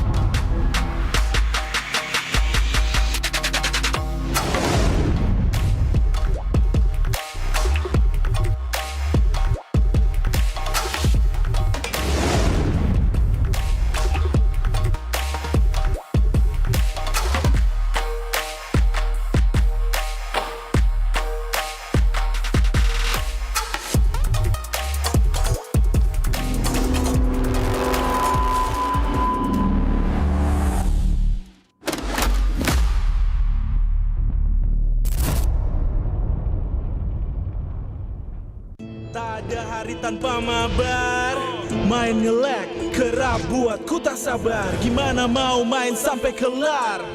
Ini waktunya ku bersinar. Okay, let's do it. Game smash andalanku bikin mainku semakin hebat. Pin stabil main makin mulus, rankku fix naik terus. Tukar DG rings, diamond dan voucher game kau dapat. Cuma game smash makin no debat. Games Max Booster, kini dapat DG Rings. Beli paketnya dan aktifkan boosternya di aplikasi Dunia Games.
なる弟よ。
渦巻きナルトが帰ってきたぞ。飛来神の術。俺ってば父ちゃんを越す火影になる。愚かな子供騙しか。ふっ行くぜ。これが俺たちの力だってばよ。Kalau datengin player yang kuat kan pasti timnya bakal lebih kuat. Soalnya kan emang meta tabrak lagi populer sekarang. Kalau dipandang sebelah mata gameplaynya, sekarang semua patokan gameplaynya adalah ganyang-ganyang ala Altrigo. Dari sisi Indo sama PA, emang Indo kayak mungkin punya satu playstyle. Kayak contoh AE emang meta tabrak kan. Sekarang mungkin metanya lagi ganyang-ganyang, kita jangan males dan cuma jadi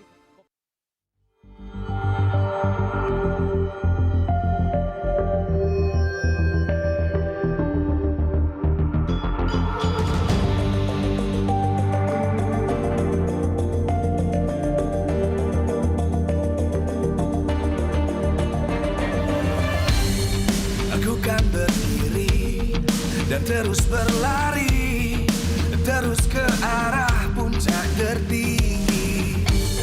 Ku takkan berhenti, hanya sampai di sini. Kemenangan abadi menanti. You know we won't miss if we unite our focus. And if you haven't noticed, we all nyalakan apimu, hadapi semua tantangan, hadap semua serangan, jatuh bukan halangan, bakar semangatmu, janganlah engkau menyerah, kita akan buat sejarah. We all this, we won't miss, we all this, we won't miss. Saatnya beraksi, jalani ambisi, aku kan menyawakan hari ini. You know we won't miss if we unite our focus. And if you haven't noticed, we all live. Nyalakan apimu, hadapi semua tantangan, hadang semua serangan, jatuh bukan halangan, bakar semangatmu, janganlah engkau menyerah, kita akan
terus berlari, terus ke arah puncak tertinggi. Ku takkan berhenti, hanya sampai di sini.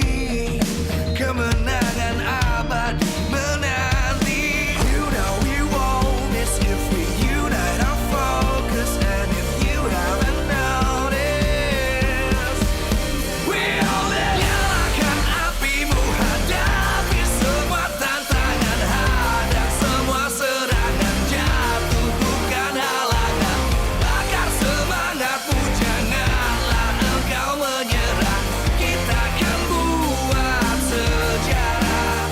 We all this, we won't miss. We all this, we won't miss. Saatnya beraksi, jalani ambisi.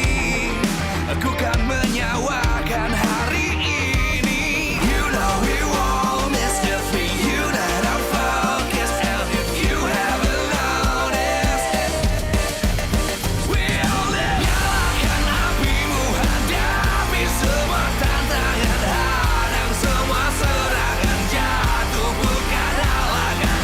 Bakar semangatmu, janganlah engkau menyerah.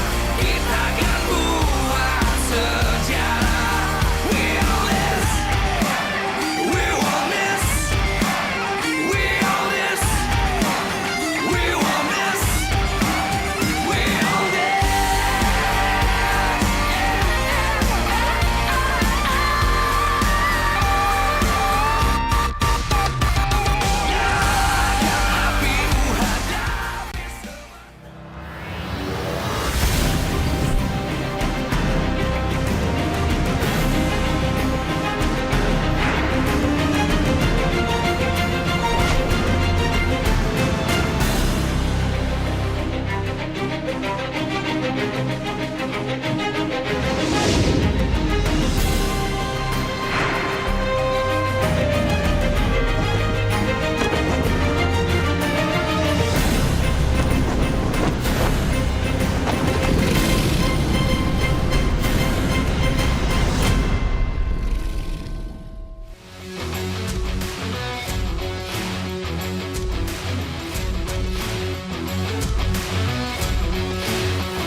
Live from MPL Arena, Jakarta, MPL Indonesia Season 17 is powered by Moontalk. Supported by Esports Federation of Indonesia. Presented by official gaming phone, Infinix. Official e-wallet, GoPay. Official gaming chair, Toda. We own this.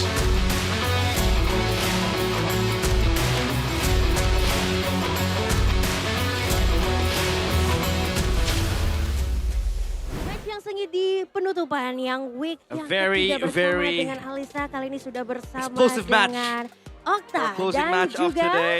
And now I am with Okta. ada Okta dan juga And ada Cyrus di sini. Yeay, kedua mid laner kita. Apa kabar hari Both of ini? the mid laners. Baik, baik. Of both Dewa and Alter Ego, Baik how juga, are you doing Cyrus. today? Oke, luar biasa sekali. You're doing Ada good. Okta dan juga Cyrus. Okta, Alisa pengen tanya-tanya Okta, dulu. Cyrus. Sudah 3 minggu MPL Indonesia Season 17 For 3 berlangsung. weeks, Dan kamu tetap MPL ID has hero unik started. kamu, Lilia, Valentina. And you seem to Dan boast bahkan kamu juga unique menggunakan heroes. Odette yang kayaknya Cyrus With juga Lilia, pakai ya. Odette. Ini memang ciri khas kamu kah menggunakan Is this your trademark? hero-hero yang unik apa seperti apa nih? Or Lebih is it something else? arah apa disuruh sama coach Rek aja sih, Kak. I think it's more of Coach Wright just telling me to play these Kalau heroes. ini pakai udah pakai aja gitu. If Coach Wright tells me to Jadi use a Coach certain Wright hero, then I'll apakah use it. mendukung kamu nih untuk lebih luas dalam memilih pulpur hero yang memang kamu rasa nyaman? Mendukung penuh sih coach Rek. So Coach Wright supports me Oke, dan kalau ngomongin in soal using hero-hero unik yang dipilih, and maintaining Cyrus, a wide kamu hero juga pool. sempat pakai Odette, di mana Odette ini juga sepertinya menjadi andalannya And Okta Cyrus, nih. once you use Ini Odette, menurut kamu bakal jadi meta mid lane gak sih? Apa is gimana? Odette Kenapa going alasan to kamu make memilih its way to the Odette meta? juga nih? Or is it something else? dari Coach Sepper juga nyiapin itu buat I think buat dipakai for kan me, di Coach MPL. Sepher just prepares it Tapi in case we need to use it. terlalu banyak syaratnya, jadi But there are way nggak too tahu many sih, belum bisa prerequisites dibilang masuk meta juga. if you want to use Odette. So I don't Karena think terlalu banyak we can syarat say aja. that it's meta just of Oke, yet. ini menarik sekali And we karena need to kedua wait a coach bit ini more. nampaknya begitu memberikan kebebasan ya untuk kalian berdua And both memilih coaches are giving freedom full hero, dan dari coach to Stepper both of the sendiri mid jadi laners. mendukung penuh kamu juga untuk And they support pilih-pilih both aja of deh you yang variatif, yang to kamu rasa play nyaman. a variety of Karena mid lane kalau kita heroes. melihat ya, kedua tim ini Dewa dan juga Alter take a Ego, look at mereka ini both sangat sulit teams ditebak here. dengan draftnya yang It seems begitu like unik. Apakah these ini teams are jadi very hard to formula guess kalian juga with their untuk unique bisa hero pool menang dan and mengumpulkan unique skor draft. di season 17 ini dari Okta? Iya, itu termasuk soalnya And is that a kalau way for draftnya you to nggak get ketebak, points and bakal- win? Mereka musuhnya bakal susah buat prediksi. And Okta says, yeah, Kalau it's a dari way Cyrus sendiri to seperti apa throw nih? away, to Ya, throw off itu the juga enemies. bisa It'll be dibilang very hard for them kayak- to predict or ya, draft. Orang juga pasti kaget ngelihat kita main hero baru. And for terus Cyrus, ya he jarang says dipakai that juga sama tim yang lain. Jadi everybody's gonna be surprised when you play bisa new jadi, heroes. eh, When we use unique apa ya, heroes, salah satu strategi kita lah. and it's one of our strategies Menarik sekali to get a strategi win. yang memang dicanangkan oleh kedua tim ini, tapi Well, it's a Alisa unique pengen strategy nanya lebih jauh lagi to be kepada used Cyrus by both nih. teams. Cyrus, Now I want to sebenarnya ask mungkin more about kamu you, belum Cyrus. terlalu banyak nih untuk bermain ya. Tapi You haven't rasa-rasanya played kamu sudah as siap many nih kayaknya games melawan Hijume ya. in MPL ID, Gimana and you're nih competing kamu with Hijume for that number one mempersiapkannya spot. How do you deal with that? How do you Persiapannya prepare? so far dengan untuk melawan Dewa hari ini nih. And then, Siap udah pasti how are you siap. preparing Kan to go up lawan against semua Dewa? Tim ya pasti dari tim udah harus siap kan. And Cyrus says, I'm just prepared. We need to be Oke, prepared dan for ada every taktik khusus nggak sih team. yang dipersiapkan dari So, Okta yeah. sendiri untuk melawan Alter Ego nih hari ini? And Nggak ada Okta, sih, they have main aja, special Kak. preparations Oke, to tadi go up against Alisa juga Alter pengen Ego, nanya and nih Okta says, terkait, nah, kamu I'm just gonna kayaknya play udah my siap game. juga nih untuk juga bisa melihat full hero unik yang akan dicanangkan oleh Alter Ego nih. And we Apalagi might Alter Ego see kita tahu kalau di unique episode kemarin heroes being menampilkan pulled out yang in the drafting phase beda dari biasanya. by Dewa and Alter Kalau kamu Ego. sendiri ada nggak sih strategi khusus yang dipersiapkan? Do you have a special strategy for Nggak that? ada sih. Suruh Nah. katanya Coach Rex main kayak di scrim aja, enjoy. Enjoy I don't aja have ya. anything, Aku mau dong minta to sebutin prepare for- satu hero di mid lane Anything yang special to harus prepare banget for? Coach Wright dicoba, just tells me to yang kamu belum pernah enjoy coba. the game. Belerik. Belerik. Wah, oke, menarik banget. Kalau dari Cyrus sendiri? Kalau aku Eudora. Eudora. Eudora says, well, Oke, bisa dicoba there are any nih unique ya. heroes that you untuk wanna kedua try? hero dari mid lane And Octa channel says biasa Belerik, kita. Kalau gitu Cyrus boleh says dong Eudora. pesan-pesan untuk hari ini match kalian. Boleh satu sama lain. Any messages kasih dari Octa for dulu nih. your opponents today? Ya, semoga bisa menampilkan gameplay yang terbaik. Octa says, I Menampilkan hope you guys gameplay are yang able to terbaik kalau dari showcase Cyrus. the best gameplay. Semoga bisa mempertahankan win streak minggu ini. And Cyrus Semoga says, bisa mempertahankan win streak well, minggu we hope ini. that we can Hopefully best for both continue team. Good luck ya the win kalian streak berdua. this Dan week. kita akan melihat apakah AE akan tetap dengan win streaknya ataukah akan dipatahkan oleh Dewa. So caster silakan take it over.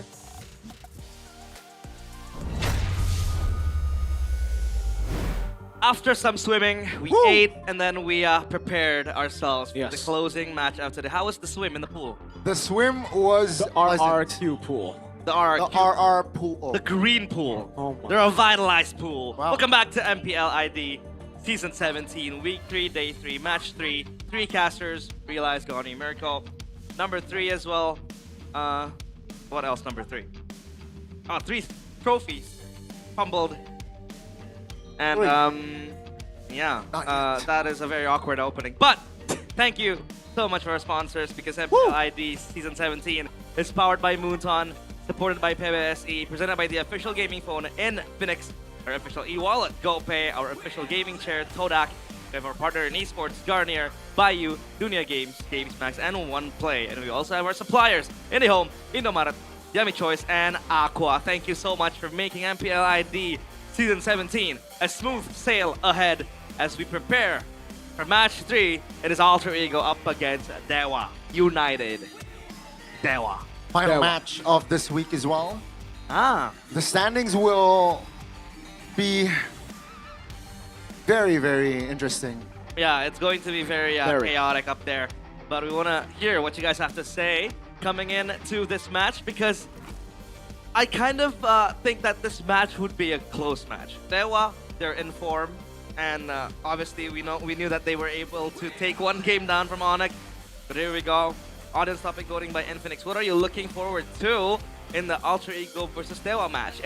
Alter Ego and Dewa's unique hero picks. B, assassin battle, or C, pick-off battle. What about you, Mirko? I think I'm really interested in the Alter Ego and Dewa unique hero picks. I'm gonna go with Gani, number A. I'm going, yeah, number A is the most interesting out of all. Number A. Number A, man. But yeah, I want to see unique pick. Want to pick uniquely.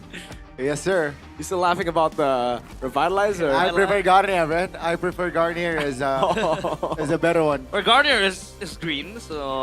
that's true. There's green Revitalizer there. is green as well. Yeah. I prefer Garnier.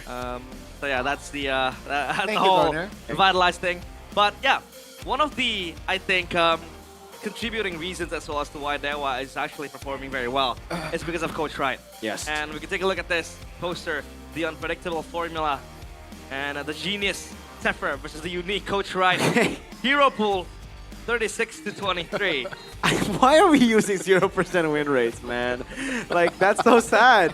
Lucas 0%, Nolan 0%. Okay, that's pretty sad. But okay, trust me, it's much better than it looks, all right? It looks like they're just crazy because they're just picking up these picks and it's not winning. Hey, this is the guy who brought up the Uranus jungle in M7 against TLPH, bro. The final bosses of MLBB, and they won! They knocked out TLPH with the Uranus jungle in Game 5.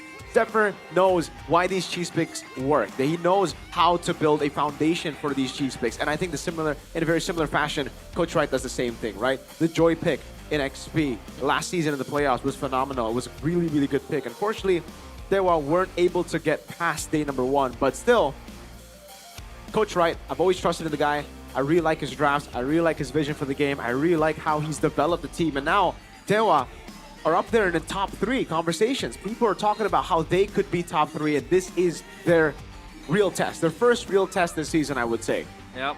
And we do have a VT here. Kayak Cirrus, manfaatin warna yang berbeda. Ibarat kata kayak kalau topeng ini topeng yang berbeda. Itu. Tiba-tiba gaya mainnya playstyle beda banget. Main mid-mid yang close combat kayak begitu, yang lebih mainnya pasif, lebih objektif.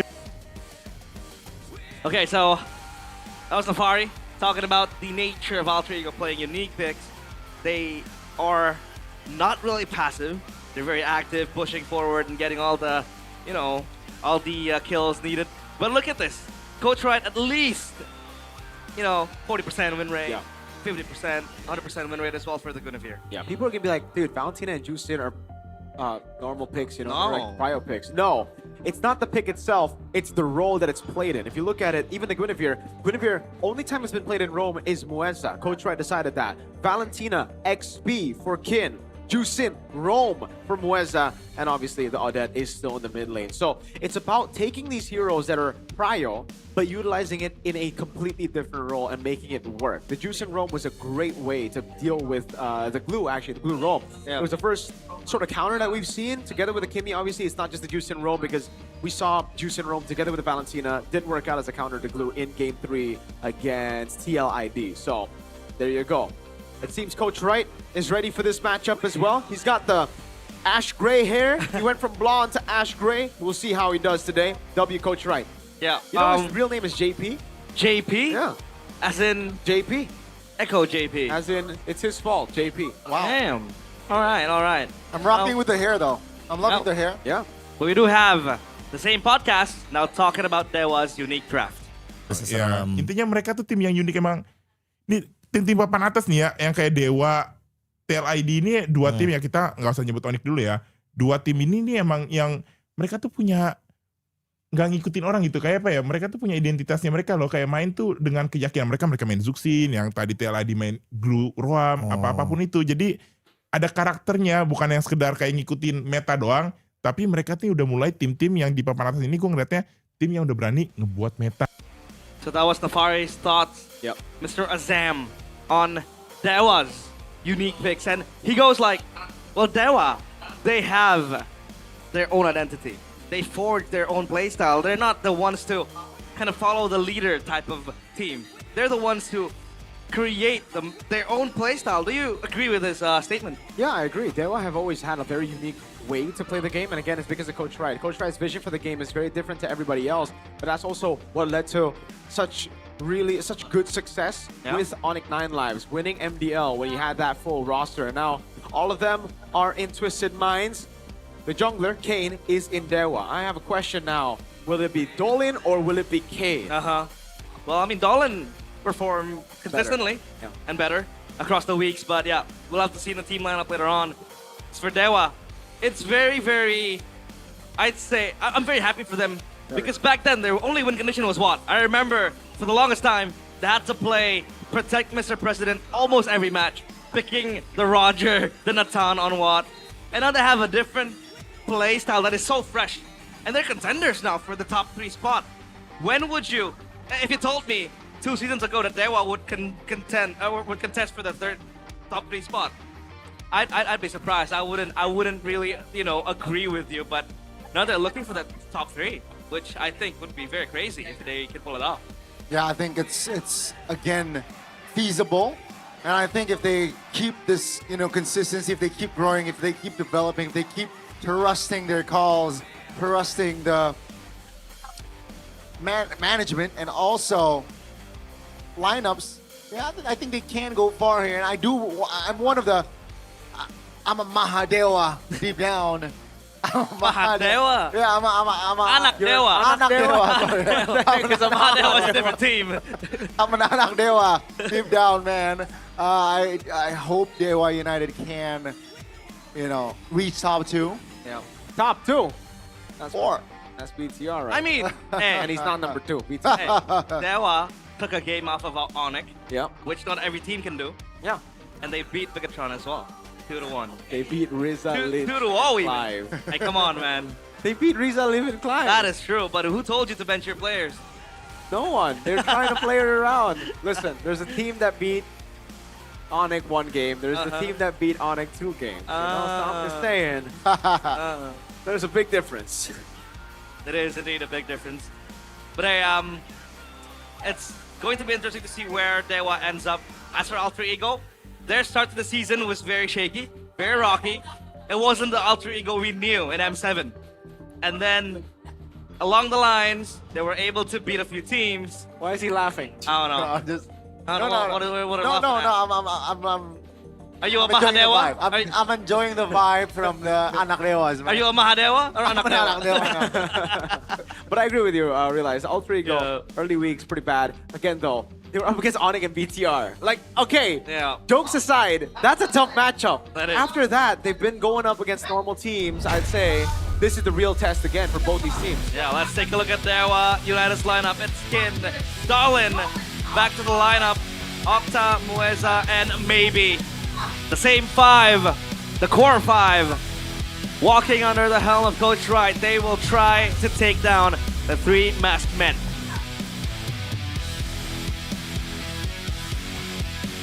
They were not able to win on Friday, and they look to bounce back here to close out week 3. Hopefully, they can stand strong in the standings with the main 5 deployed. This is Dewa United Esports. Dewa United coming into the season as a dark horse, but then cementing themselves in top 3 in many people's books. What unique pick will we see today against the de facto second best team in the world? The second best team in the world, known for their geniusness again, Alter Ego. Still with the same 5 players, Nino, Yazuke, Hijume, Alak, and Arfi. And mind you, the guy on the farther left has 3 Savages so far in MPL ID Season 17.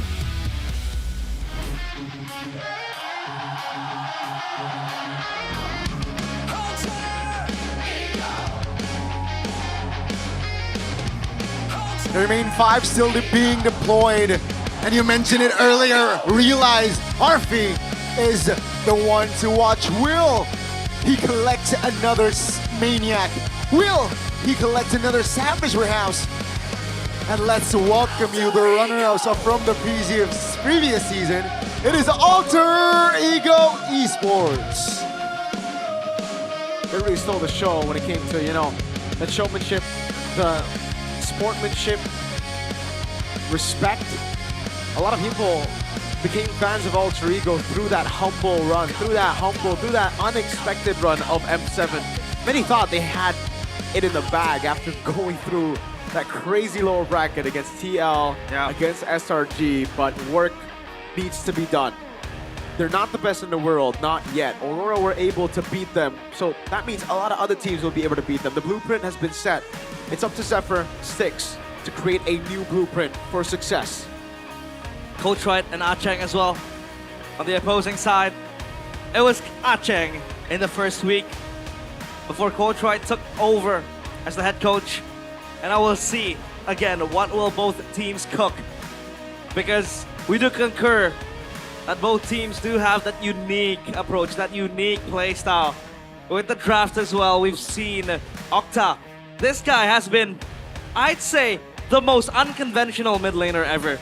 Because you see him pick up the Hellcurt back in the days. And then the Odette, the Lunox as well, known to be acquainted to his name. But now, audience topic voting by Infinix. What are you looking forward to in the Alter Ego versus Dewa match? A, Alter Ego and Dewa unique hero picks is the top answer with 46%. So obviously everybody wants to see the battle of those unique picks. But what kind of unique picks do you think, Goni, can we expect today? Yeah, you know, again, unique pick. I think we saw a unique pick from our previous match, right? Baloyski, picking up the Kaja. I like that, right? It works. That sort of a unique approach is what I'm expecting. So it's not just a random unique pick. I want a unique pick that is with context. And again, Zephyr and also Wright. Yeah, I mean, the battle between Zephyr and Wright, I think they both are capable. They both are the meta this season. Let's see. I mean, Cyrus said it. If you want to bring out the unique picks, there's way too many prerequisites, boxes to check to be able to play the unique pick. So, are they going to force the unique picks, or it's just going to be, you know, follow the meta? Because the meta right now also seems to be in Alter Ego's favor as well. That's the thing about cheese picks. I feel like the cheese picks only work when you don't expect it, when the enemy team doesn't expect it, right? If the enemy team can expect it, then it's no longer cheese. It's just another pick in the arsenal. So I think for Alter Ego, for Dewa, especially for Dewa though, they gotta lean into the meta a bit more. Let's take a look at the player heads-ahead here for both of the gold laners. Maybe a ton of potential, has been in this scene for quite a while as well. Kelra said he's got a ton of potential, and he was able to get a game off of Onyx. On the other side, though, Arfi got solo killed twice against Kelra, right? Like, he was gapped real hard in that matchup. Then after that, he bounced back. That's why you see the average KDA, average GPM, and the hero pool all being higher and higher. He's improved it on his game so much, even in the hero pool department. Because people were calling him the Freya Granger merchant. Now he's a Freya, Granger, Obsidia, Claude, Moskov merchant, right? So a lot of different merchants here. And he also has a unique tendency to always get savages. That is a trait that he does have. But man, 3 savages so far in MPL ID. 2 savages in a single match. That is pretty insane. The Alter Champs also in the building, supporting over Alter Ego. So let's see if Alter Ego are able to acquire the win, but keeps a victory by Infinix. For Alter Ego, be cautious if there was flexible draft. Respect Kin's comfort picks. I agree with the Kin's comfort picks. Especially with Nino right now, falling on a form in the laning department. Kin knows how to exploit that laning. If you show just a slight bit of weakness in the lane, he's going to exploit it. He's going to punish you for it. So for Nino, I think it's great for him to get the winning matchup against Kin, for him to put Kin in a very, very tough spot. Now we look at Dewa United's keys to victory. What do they need to do to beat Alter Ego in this game? Still presented by Infinix. Trust Dolin as the main carry. I disagree with this. Why would they trust Dolin as the main carry when he's done so well on utility as well? You don't want to put your team in a position where you're one-dimensional, where you only have one guy to carry. So no, I think use Dolin's flexibility is the better way to put it. Bring a draft that can deny Alter Ego's aggressive early gameplay. I also disagree with this. Looking at how Dewa has played, I think they gotta double down on the aggression and they gotta beat Alter Ego at their own game because Dewa have the tools to do it. Yep, we have seen Alter Ego, Dewa United, play the aggressive game as well. Play forward, pushing in, and pressing the enemy And I feel like that also kind of suits them because everybody is on the same page fighting, especially when you have Dolan, who is very flexible on utility jungler. It kind of enables the mid lane and the gold lane to join in as well. But now speaking of picks, Alter Ego will be on blue side. Dewa United will be on red side. And the red side, by the way, 75%. That is a high win rate percentage. And we were seeing matches where, you know, there were 20% win rates, 14% win rates, and that was because it was RRQ up against Geek 2.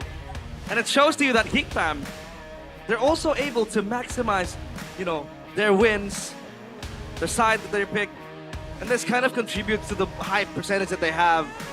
It's very weird to see Dewa in this state, but I'm happy for them too. They were struggling back in the day. They barely made it to the playoffs, and now they're bound to fight for top 3. And now let's take a look at the random map draw. It'll be Dangerous Grass. We haven't seen Flying Clouds, I believe, before today. So let's see if Dangerous Grass will pull out some unique picks, because if you're up against Geek Fam, for example, you would expect some cheese picks from Beloyski.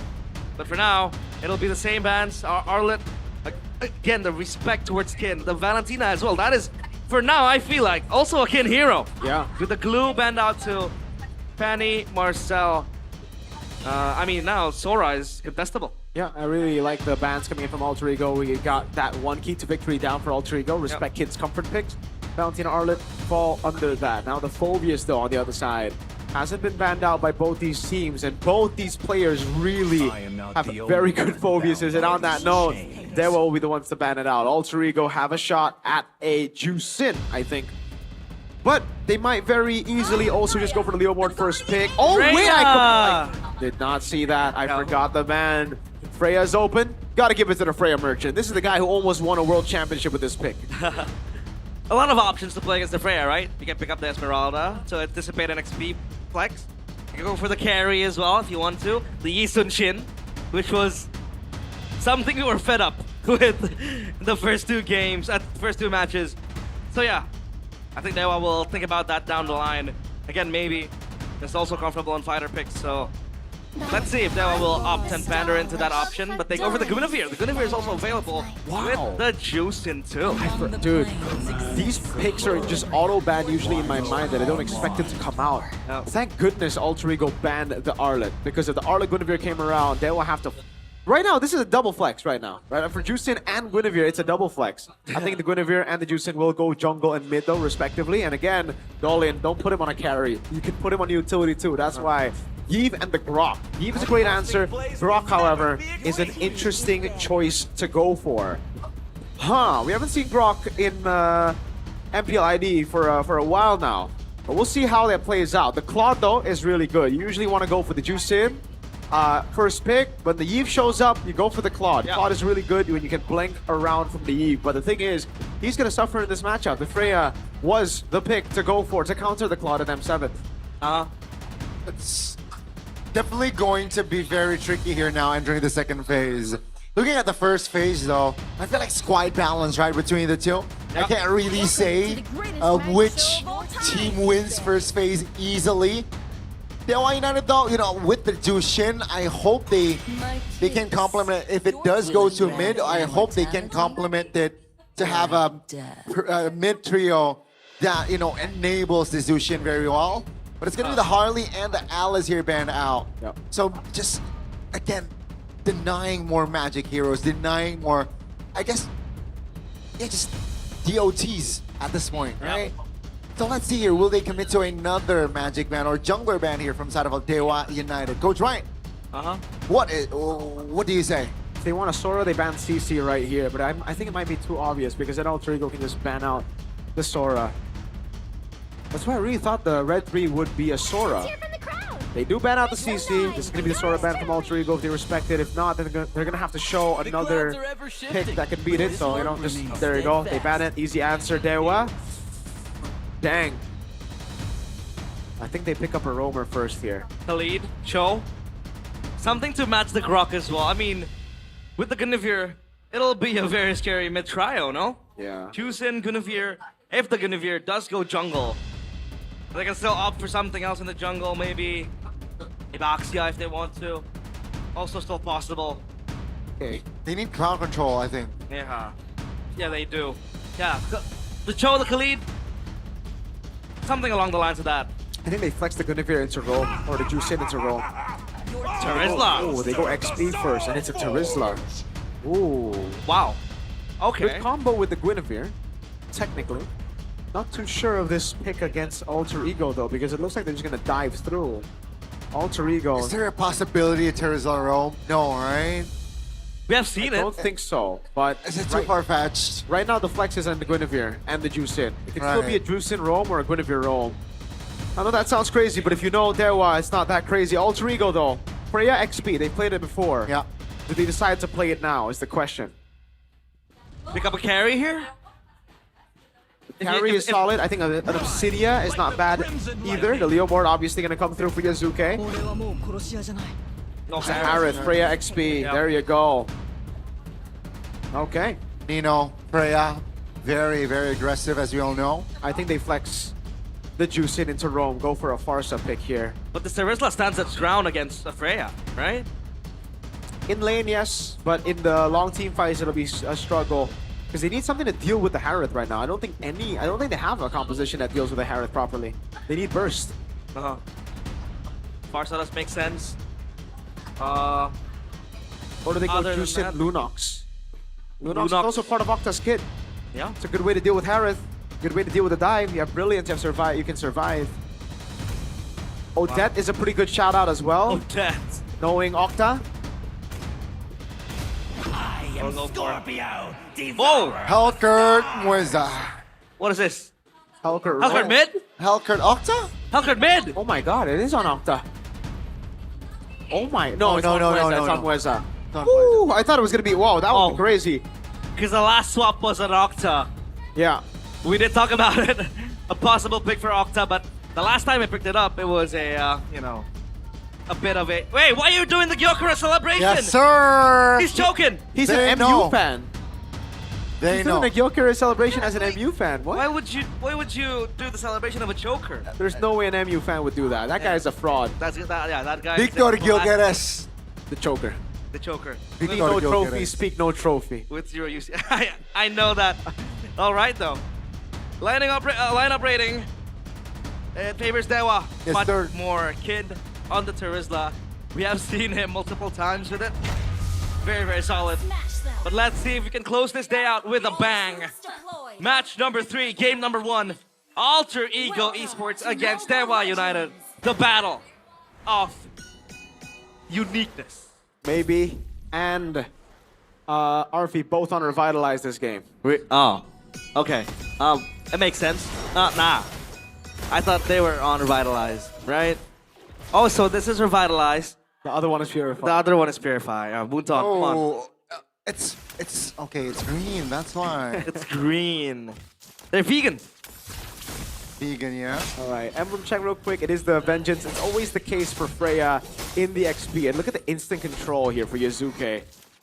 Goes for the Swift and Season Hunter. Mueza will be able to get the prio in the gold lane. It is Master Assassin for maybe. He's confident he's gonna get the win. For Mueza, makes sense.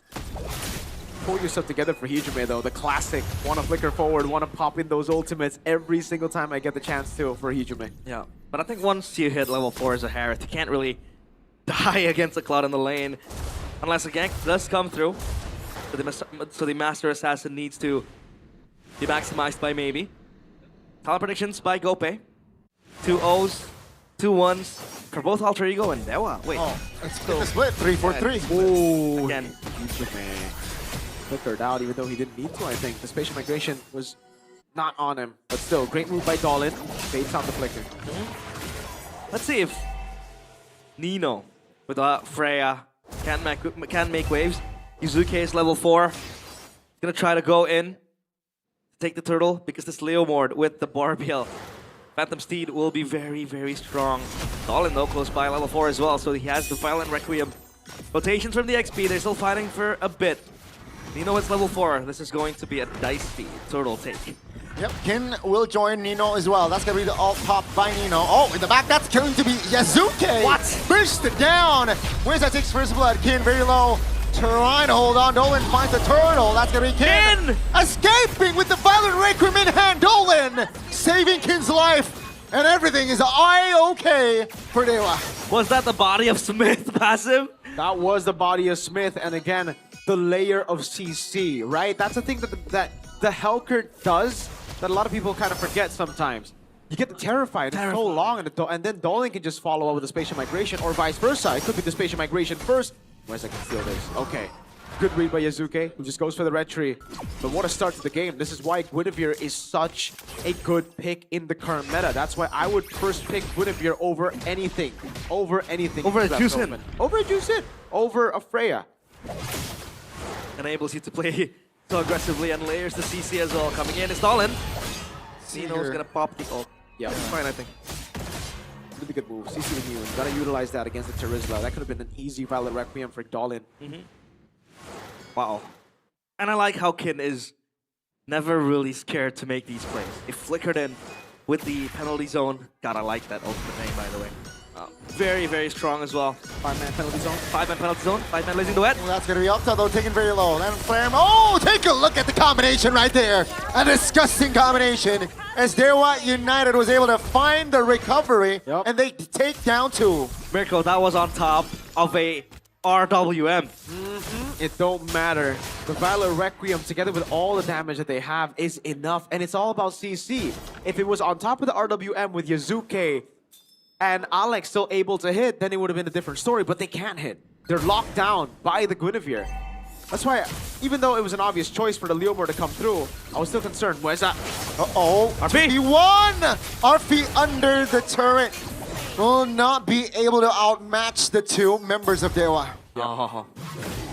The Leomord gets completely cooked by CC. Same thing, right? And right now, there's so many ways for them to CC. There's so many ways for them to chain their CC as well. That's the thing. Leomord could maybe escape from 1, but from all 4? I don't think so. Wow. They gotta engage first. That's the thing. I think Alec just needs to go for a tech charge before Dewa go on Yazuke. But it is quite hard for you to really press the issue if you're alter ego, because I do feel... Oh, hold on a minute. Blazing Duet by maybe will be enough because Octa is there to take him down. That's going to be Yazuke, though, finding a trade. So 1-for-1. Mid for Rome still in favor of Dewa. That's going to be the turtle now, being the main priority as alter ego. They should concede this. Dolan gets the second turtle of the game, uncontested maybe. Whoa. Whoa. So that's a Purify under the turret.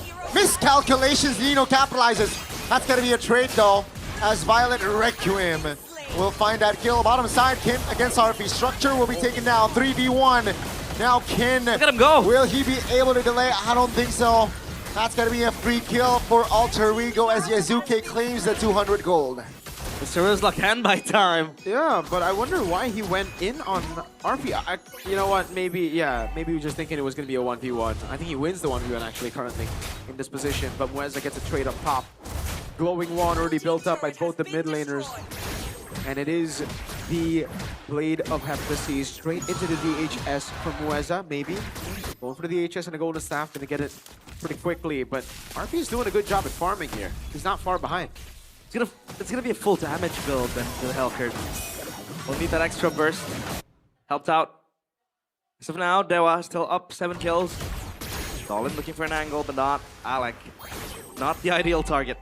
So yeah, again, Alter Ego needs to be the one to set the tempo first. Oh, Dolan. Tech charge, trying to trap Dolan very low, still able to get out with 1 HP practically up to now.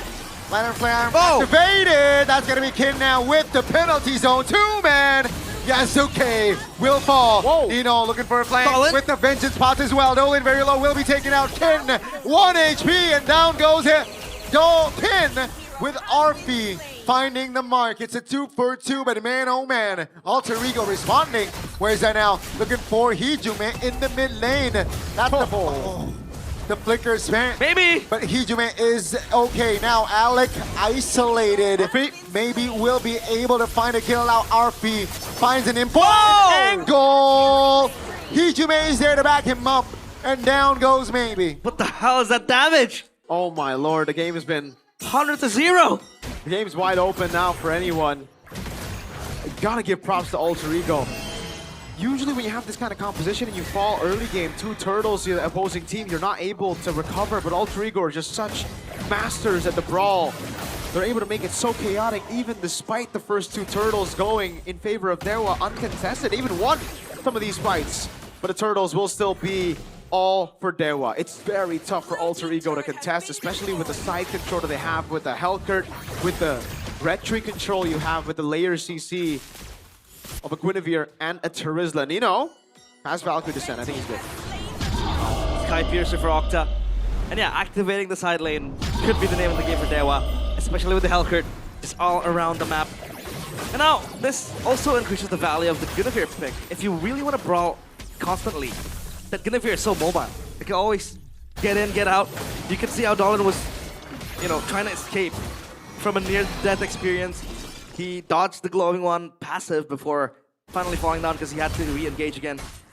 Where's that? Uh-oh, fight! He's very low. Suddenly, right now, Alec also caught in a 3v2 situation. And both members of Alter Ego, mid-roam, taken down.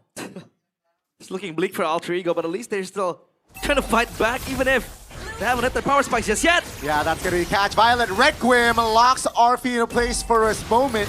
That's going to be Yazuki popping the old Arfi, though, deleted by Mueza. The timing, Kin trying to hold on with that Terizla. The knockup will not save him. Yazuki suddenly finds 2. And down he goes. Octa claims the kill. 3 for 2 for Dewa. 7-0 and 8. He's got the Sky Piercer stacks to back up all the damage from Dewa. Arfi was named the Executioner yesterday, but Octa might snatch that title from him in this game with that Sky Piercer build. Man, they're just going band for band. That was so well played by Yazuki as well on the Leomord. Back and forth, going back in once he has the skill 1 off a cooldown, but it just wasn't enough. Alter Ego.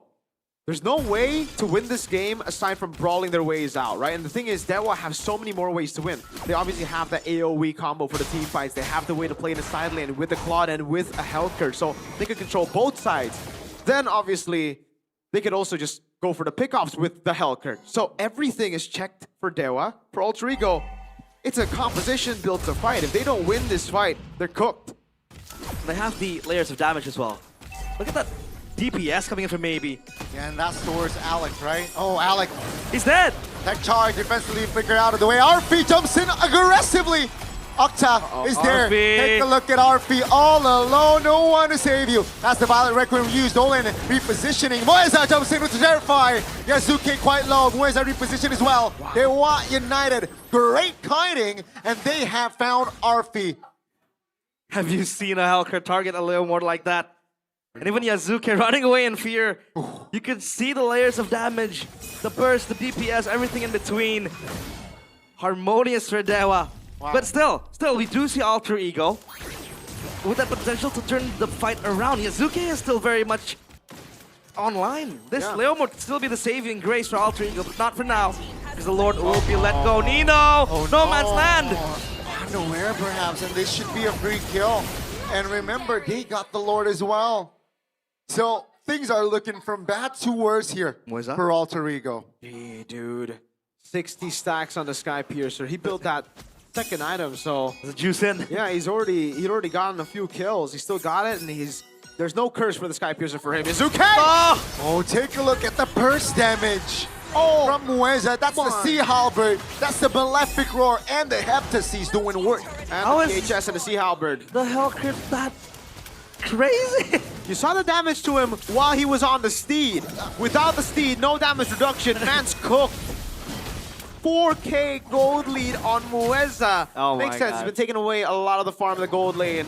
But wow. This is... I think it might be over for Alter Ego. Is Mueza going for Beloyski's throne? For the Hellcurt? Mueza is ex-Geek Fan, by the way. Geek Fan Junior, so might have taken learned a trick or two from the master himself. Oh, reward relation now under the mid-lane turret. Lord is still up. Alec, though, will be the first one to fall. Kin now isolated, will not be able to escape, as that's going to be another member. It's a 1-for-1, and they have defended their mid-base turret. Never that simple, huh? Even with a 7,000 gold lead. Mueza. Second round. Whoa! That's the burst damage. They go all in. Now Alfie, stock taken down as well. Structure should fall here as Dewa United. Wow, the execution was sublime. Man, that is insane. And you mentioned it, Mirko, they have to double down on the aggression and outfight Alter Ego. Told you. The thing is about Dewa is that they know their potential. Exactly. They know how damaging their heroes can be. The damage that they have, the power spikes.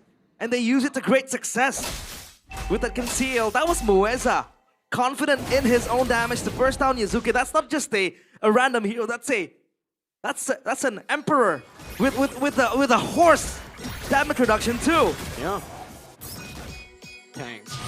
I'm impressed by Dewa. I know I said the win condition is to double down on the aggression. That's the real key to victory, but I didn't expect them to double down and get this much success. This is phenomenal by Dewa. Again, it's not just doubling down on the early game though, it's doubling down on everything they've built before as well. The cheese picks, right? That's one. If you don't expect it, that's when it shines best. And we didn't expect the Helker. I don't think even Alter Ego were expecting the Helker to come through there. It really looked like a standard composition for Dewa with a standard roamer coming out later. And with this comp, again, they have all their ways to win. They have so many more ways to win.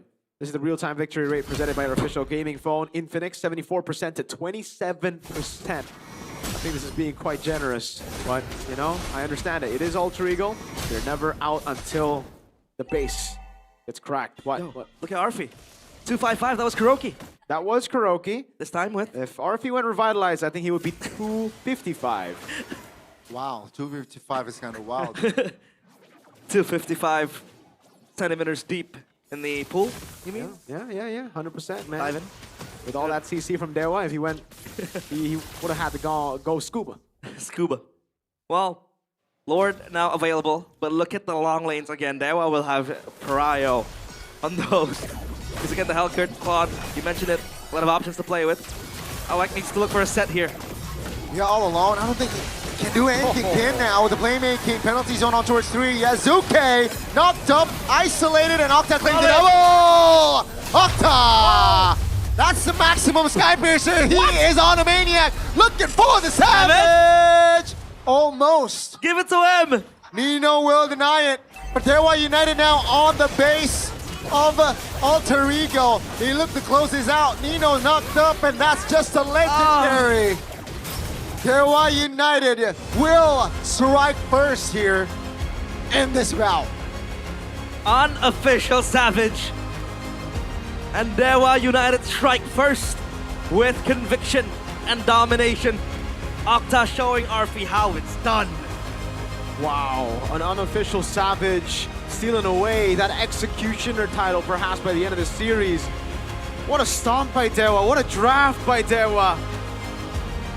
And for Alter Ego, they're shook. They don't know what hit them. This is the feeling of Alter Ego opponents at M7, and now they're feeling it. They're like, what the heck? We tried. We played the way we needed to play. We went on the objective. We were just getting cooked by the brawls. And there's just too many things happening at once. There's too many things to think about. Dewa overloaded on everything. The ganks, the kill pressure. And then obviously, Kin and Dole just playing it normal. But then, oh man, the follow-up from Kin. The skills from Maybe. The consistency of Octa. The burst of Mueza. Brilliant game, brilliant game. The AoE, Maybe just tearing them apart. Yeah. Look at the numbers. So good. And a single stinger. 136, 245. Add those up, you get a horse meat for dinner. And Dolan also played a very good game here as the Guinevere. But I don't think they can let go of the Guinevere in the next game. They have two great users. Yeah, I agree. In the hands of Dolan and Mueza. Mueza has been with the Guinevere, I think, since a few seasons ago as well. Even he was the one who was able to give a win up against Onyx. But let's see if game number 2 will be much different. But as of now, the Anak Dewas, or Donnie says, the Mahadewas. Mahadewas. Can celebrate with happiness. My second favorite team. Mahadewa? Really?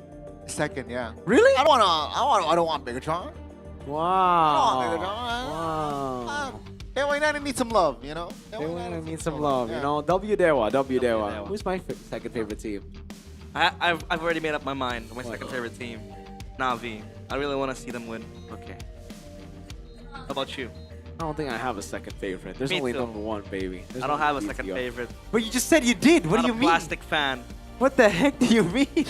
My second favorite is Onyx P8. Duality of men. Duality of men. In a span of 10 seconds, man. I'm gonna switch up quickly here. I'm gonna switch up. But yeah, Oh my Alter Lord. Ego.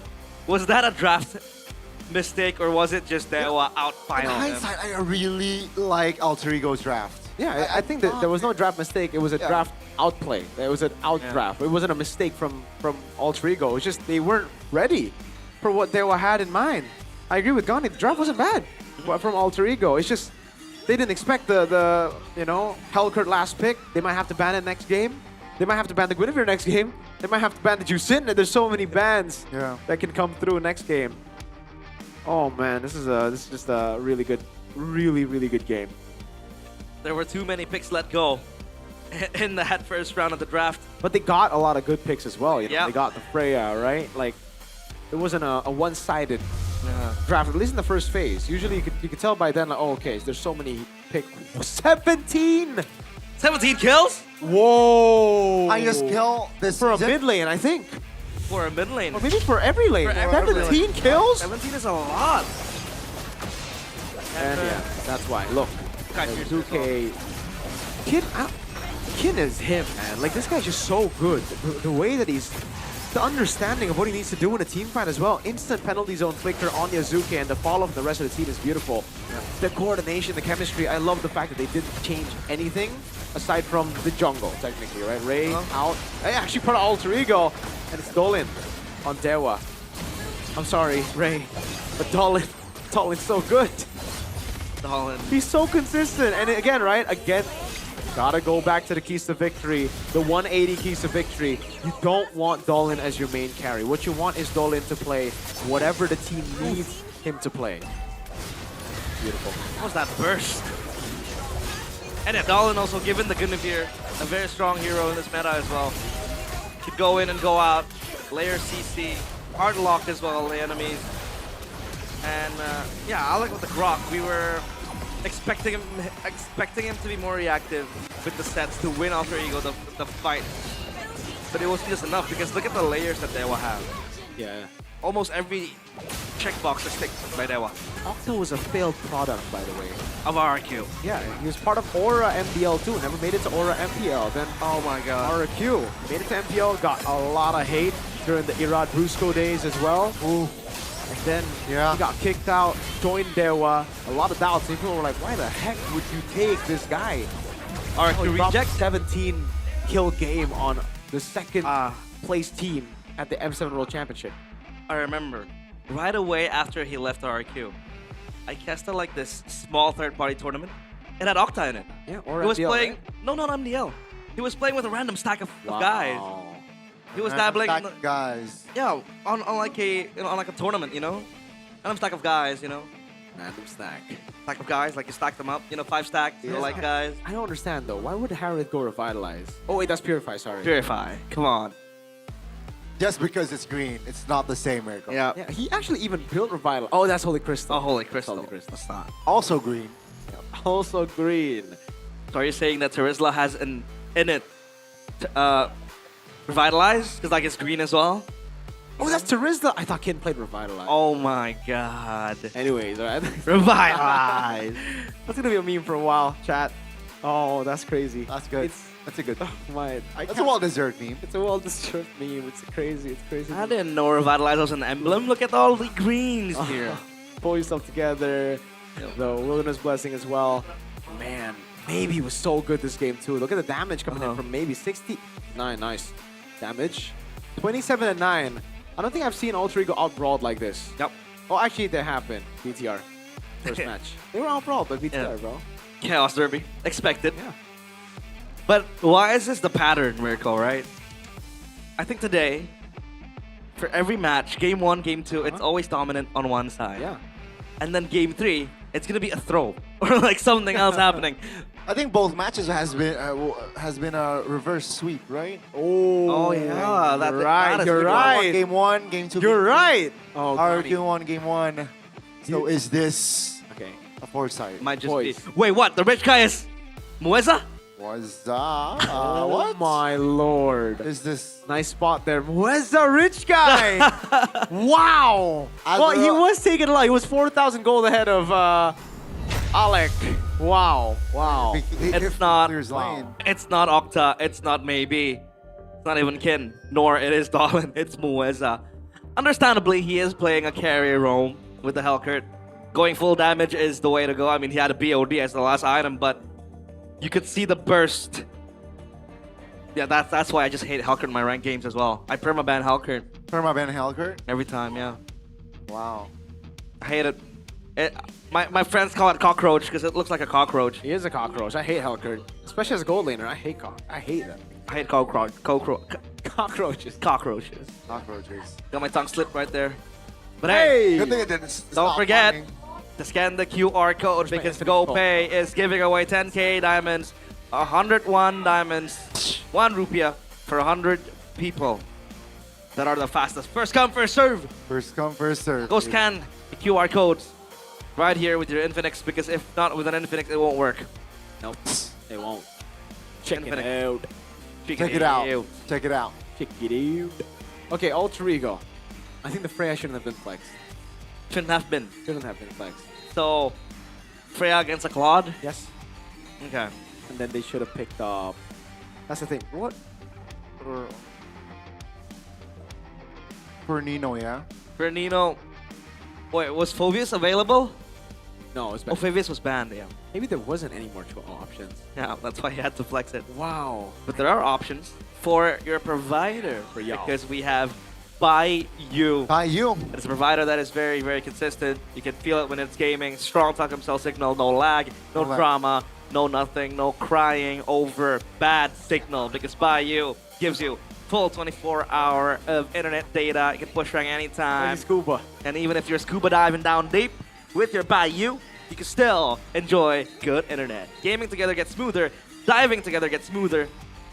Auto Savage every match with Buy You. Auto Savage every match. Auto Savage every Oh my match. God. Goodness. That's why RFE got the Savage. Because he's Buy You. Buy You, baby. He's Buy You. Well, you guys can also go and check out this right here. Scan the QR code. What is it Exclusive MPID. 207 plus 22 diamonds. That's 229 diamonds for 72,654. That's crazy. That's Oh yeah, insanity. yeah, right. Your math is right. Yeah. Is that a forte of yours? No. Mathematics? I'm pretty bad at math, but that's an easy one. Why did it take so long for you to? I was trying to calculate, mental calculation, right? When I choose my spell, it's also mental choices, right, going on around here. Yeah, that's so. why you pick Aegis on 1-1. So, Aegis and 1-1. And XL Petrify as well. That's what I do. But don't forget. Someone told him to go Purify on Ixia, and he picked Petrify. So that was after I won my audition. That is actually You even worse. shouldn't have won your audition. Even worse because Petrify is blue. Yeah, dude. But like Petrify, Purify, it No, rhymes. no, right? It no. rhymes. So don't forget to check out Acecraft, the STG game that you don't want to miss. Random skills, bullet, deflections, and retro cartoon. I like the art style. It's very, very cartoony. Yeah, do you like cartoons? It's cartoon. I do like cartoons. What's your favorite cartoon? Ooh, I think it's SpongeBob, bro. Have you watched the new Indo movie that is quite animated as well? What? That's your favorite movie, Gani. Oh, that's favorite Pelangi movie. di Mars. Oh yeah, that's your favorite movie. Oh, your favorite movie. Gotta watch it, Yeah. man. He Gotta watch volunteered to translate, by the Yeah. way, on that segment because he loves He's a Pelangi huge di fan. Mars.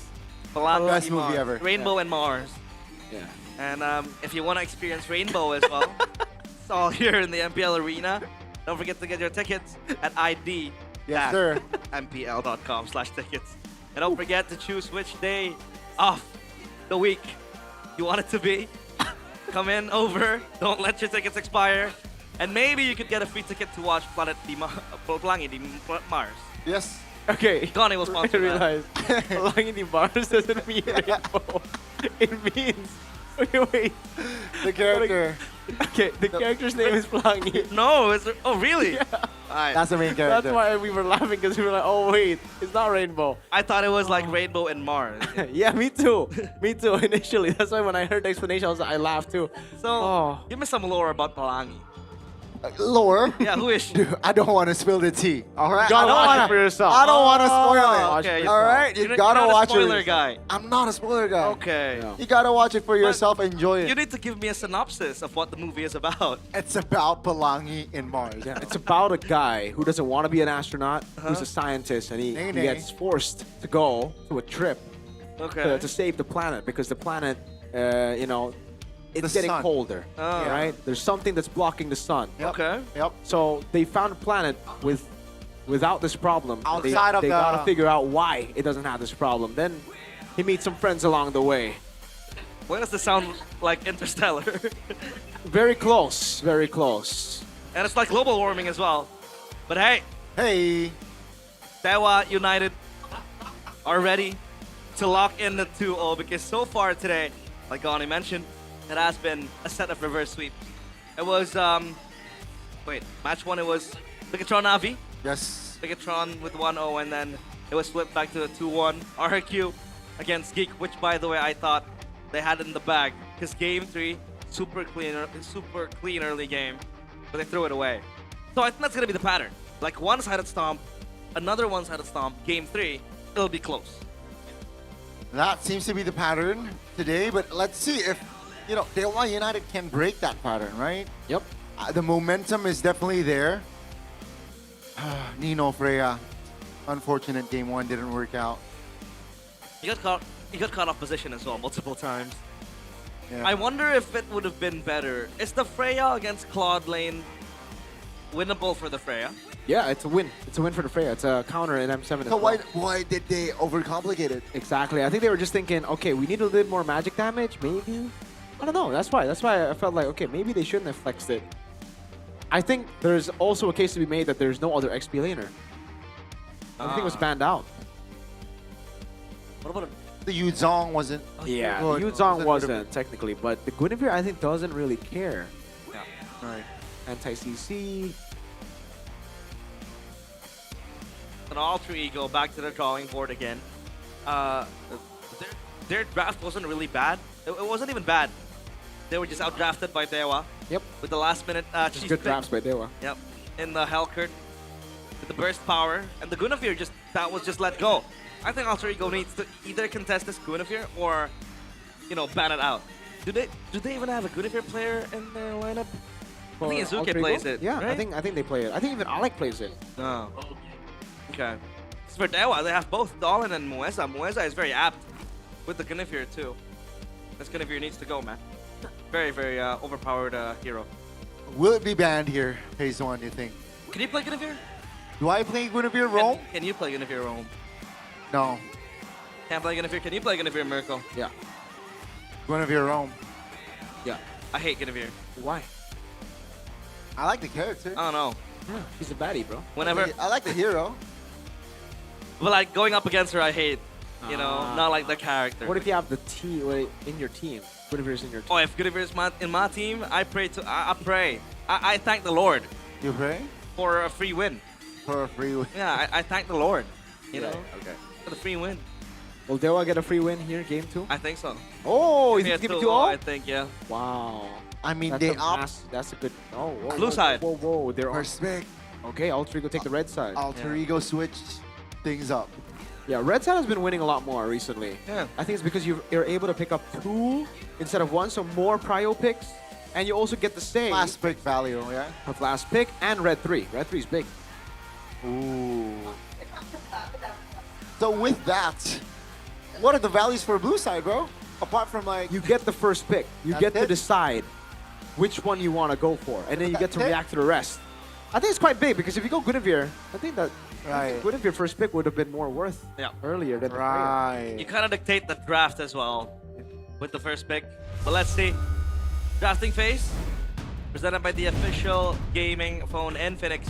Random map draw. Random map draw. Please give me. Why? Oh my I've god. seen 4 of broken walls today. I am fed up with broken walls and all broken bones and all broken anything that is broken. Perspectives exposed. Well, Guinevere's pretty broken. It is. It needs to be banned. It is not banned. It's open. Are they gonna give it? First pick. And then how do you kind of respond to the Guinevere first pick? I got no clue right now. Leo Moore. I think they're gonna respond with like Leo Moore and Blue. I don't think they go Leo Moore though. I agree with the glue. Then Blue.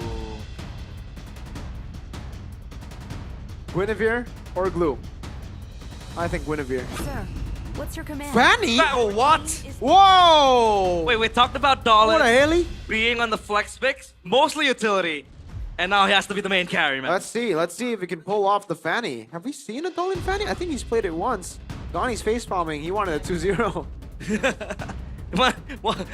Why are you face bombing, Gani? I wasn't face palming. Mirko just. Oh, you were I scratching that out. your head. I was scratching my He head. played Fanny, by the way. I think it was his debut, and he won. All right. How did it go? It's pretty good. Pretty good. Okay. Let's see here. Alter Ego, what will be the It has to be response? Gwyn. Yeah, they have to go Gwyn here. Something to stop. Oh Wait, why is my. nobody playing Gwyn? Because, okay, I understand. Because like, there's no reason for them to pick the Gwyn here. Because they already revealed their jungler. They're not gonna pick Gwyn. Just kidding. Boys, I can play Gwyn. That's the thing. And Moscow Red 3, is that a possibility? No. Yes, I think. Well, I don't think they need the Moscow Red 3. They already have a Kalea. But yes, if they want another form of counter to the Fanny, yes, then they can go Moscow Red 3. So Dewa, against the Kalea, do you go for the Gatot Kacha now? Is the question. And what do you combo it with? Will it just be Gatot Kacha and Valentina? I think Gatot Kacha Valen is a pretty good answer here. Yep. Well, they will still go for the Guinevere. They completely neglected. They go Jetian and Claude. What a response. This is not That's actually a very good pick, right? Against the Farsa, like when you ult, you can ult back and like it stops the feather airstrike. The thing is, the Farsa can just wings by wings away. Claude is much better against like the Eve compared to the Farsa. I'm not too big of a fan of the Claude against the Farsa purely. Yep. There's a Tian as well. I guess the passive keeps you safe, but I'm really surprised. I thought at least we'll see a Glue, Gatot to counter the Kalea. We're not seeing any of it. Glue gets banned out. Interesting, very interesting. The Moskov does come through. You get double value now, right? It's the Fanny and the Claude. So they all played into Alter Ego's draft, or played into the Moskov pick. Well, bans coming in. Obviously, Glue. Taking out Dewa. Leomord Guinevere ban? Leomord Guinevere is a nice option to limit. Oh, Fredrid. Okay. Huh. This should be the Guinevere next, right? There's no way they let it go. Alter Ego need a bit more CC, and they'll have it with Guinevere, and they can even pick up Arlet later.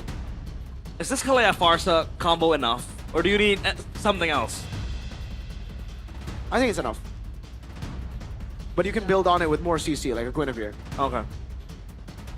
So, Alter Ego, I think this is the option that makes sense is the ban on Gatot, or they ban Valentina if they're looking for big ults, because they already have Kalea and Farsa. Ooh, you think Valentina XP can come through You still? think Valentina is an option still? I think so. Yeah.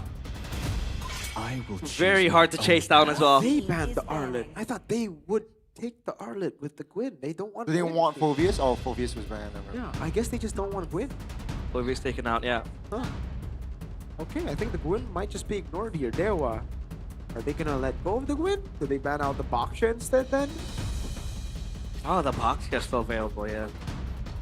The Shatian, no, in the hands of Octa. Very, very dangerous as well. Last ban for Dewa. Baksha ban. Leomord ban, I feel like. You really wanna brawl out again? Yeah, Leomord ban is good too. Yeah. Let's see, Dewa. What did they take out? Valor and Yep. royalty in a Okay, Leomord. I feel like Dewa United, they need a certain, it's like Peel, right? They need something tankier, right? For Alter Ego. Because like if you go with Suyo here, I think you'll die. Uranus, is that flexed? Yes. Yeah, still possible to go jungle, right? Something to shred the Uranus? I think they already have enough damage. They need tanks right now too, Dewa. Oh. So, Gatot Kacha makes a lot of sense here. Against the Kalea. Then, what do you go for XP? for Kin. Lapu. Is it another Terizla game or a Lapu Lapu? Lapu doesn't sound bad. I do see a Terizla game here, though. Yeah. My kiss. Alice. Well, you have dive at least. Yeah. With the Gatot, it's gonna be very deadly. And I do see, yeah, Gatot Alice. I do see the combo, and they can also play with Dolan, right? Yeah. When you catch, you know, with the Alice ult, a lot of people they're gonna clump up. The Fanny's gonna have a field day, just cabling around them. The Gatot Kacha can set it up as well. This is what EVOS was doing a few seasons ago. Yeah, Fanny Alice is so good. Fanny Yeah. Alice combo is so Fanny good. Alice. You lock them down and it's free for the Fanny to go through. Alter Ego though. What would you say, Baksha? Baksha is good for tanking, as good for the sustain against Gatot and Alice too, but then you're still just gonna get locked, right? Like, Alter Ego have no CC aside from Kalea and Moskov. As far as there's the Mobilize, but compared to Dewa, look at that combo, look at how much CC they have, bro. Oh my lord. If you want to brawl, I think Dewa is the composition to go, right? Yeah, and Alter Ego, I don't even think they can go Guinevere here. They don't have anything to combo it with. Harley? Not a fan of it. It really seems like that was a forced Harley. Like, they didn't have anything else. They gotta win the early game here, Alter Ego. Yeah, they gotta go Snowball. It's a battle there. All right. I like Dewa, dude. Yeah, that combo. Prepare for a wombo combo. Gatot Kacha with the Alice as well. And the Fanny. And the Fanny, Zetian. And the Claude. The Zetian can cancel out the Farsa ult with the stun from the skies. But I think it'll be quite hard to pull off because the Gatot Kacha needs to play against the Kalea, right? So you won't necessarily have the AOG always online, but let's see. Lineup rating favors Alter Ego again. It has been wrong multiple times, so let's see if this time it is correct. Game 2 of match number 3. Will this be the last game of week 3? Or will we see Alter Ego fighting back as a family to challenge the gods of the game? It is Dewa United against Alter Ego Esports. Potentially the final game of the week, and let's see if Alter Ego can equalize and force a game 3. Lanadon, here we go. Yeah. Okay. Still thinking about this. Our MP Rage for Yazuke, Nino the Brave Smite. Brave Smite for Kin, and he is winning. This Alice is literally just a better Uranus, right? I mean, we found this out last season as well in the playoffs. And this Lethal Ignition for Dolan. He knows he wants to deal more damage.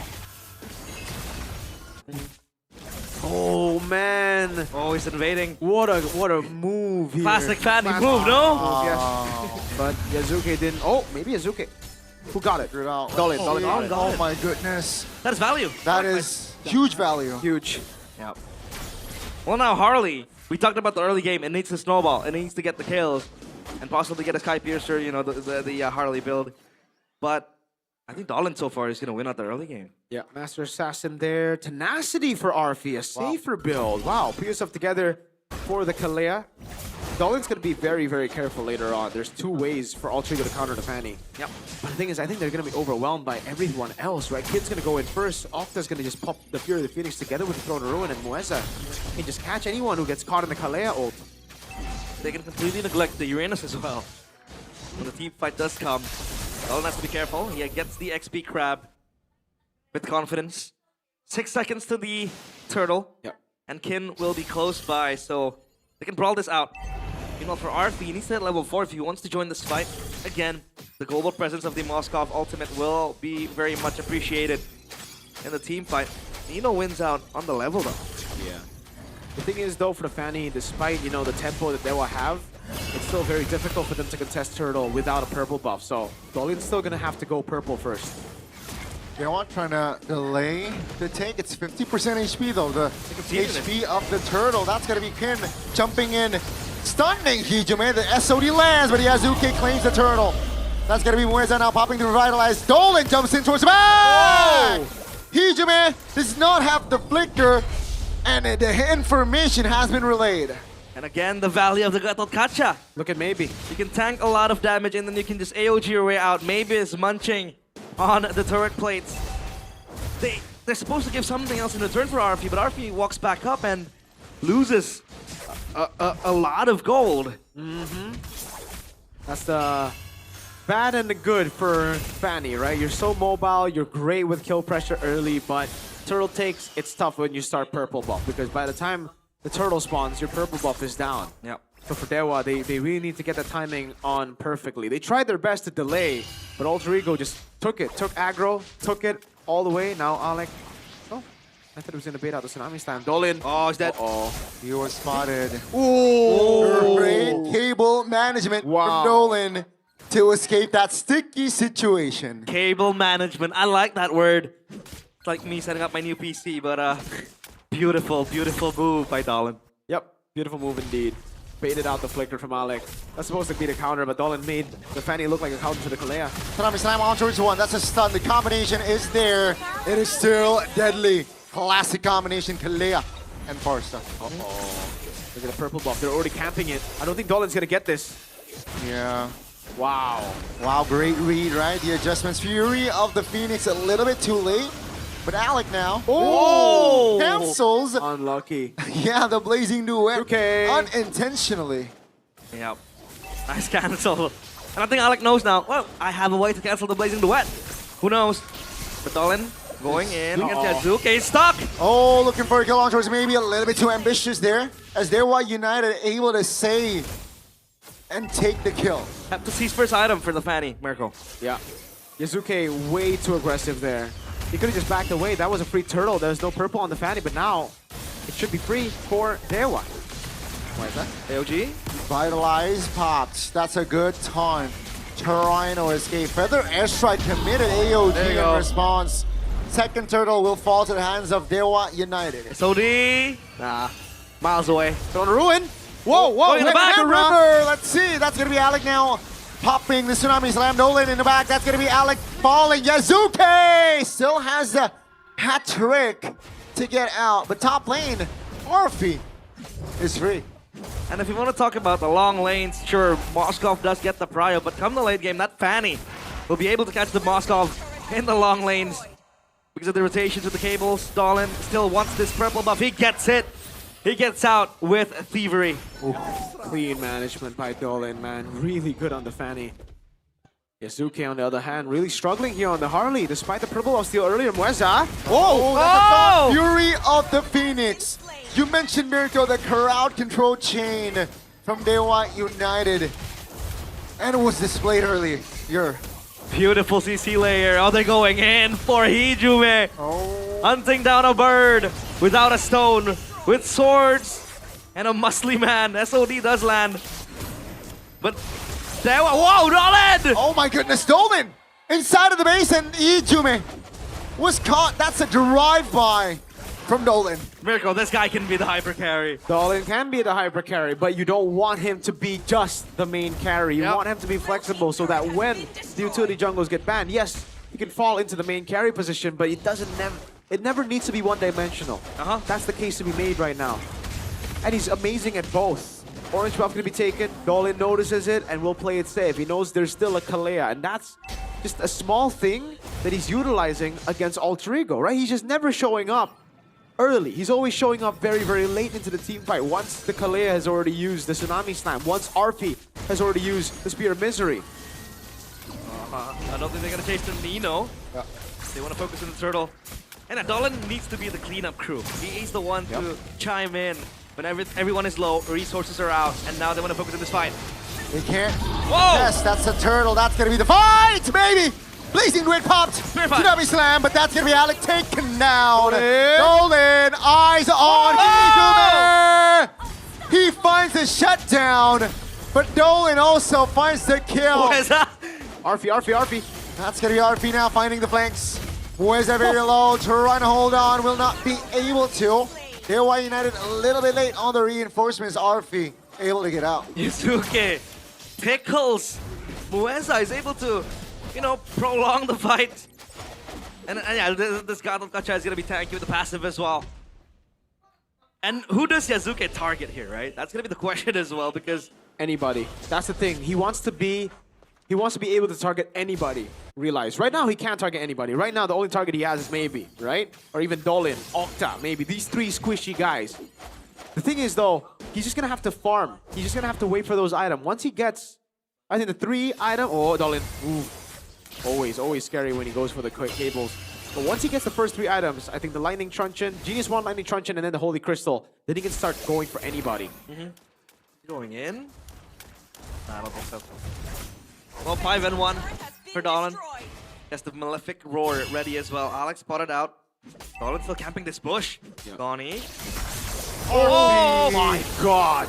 I thought he was just there to test the damage, but the damage is enough to take the solo kill. Arfi, man. Bro. the Moskov was picked to counter the Fanny, like at least with the Spear of Mystery. He didn't have the angle to do anything. Wow. Yeah, Dolan is on. Goes in with the cable first. He goes back, waits for Spear of Mystery, notices he's low, and then goes back in with the cutthroat. Man, it's so clean. Super clean for Dolan. But again, contingent to the purple buff, obviously the Fanny. Without the purple buff, it'll be very hard to traverse the objective. Lightning Truncheon again. Picked up by Azuke. Very strong item for the Harley as well. Ups with the splash damage. Dolan. Oh, Hijime. This is gonna be careful! Oh my goodness, still has the flicker. But that's also big information that this Farsa is gonna be a juicy target for the next 2 minutes. No purple. That might have been a mistake by Dolan. Never mind. Good cover from the rest of the team. Yep. They need to shadow this purple buff. They need to make sure it's safe and sound for Dolan to take. And now, obviously for teamfight, Dewa is very strong. Look at the feather airstrike committed as well. That is information. If they want to go for the Lord, they can. Right now, but Dolan is up top. Alter Ego is camping the bush, the pit. Maybe he's going to poke it. They're going to converge together.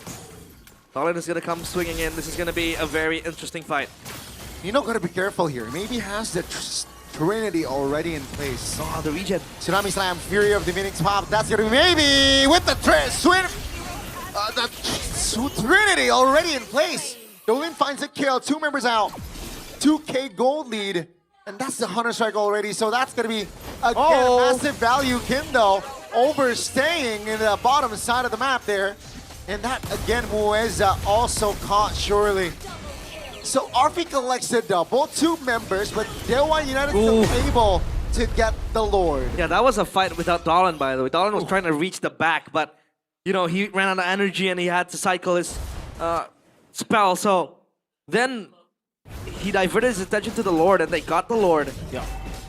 It's just really clean team fighting, man, for both the teams. You know, Alter Ego doing the best they can as well to just kite away or just to engage, to bait out the Fear of the Phoenix, bait out the Throne of Ruin before the fight even starts, or maybe go for a pickup before those big sets come around.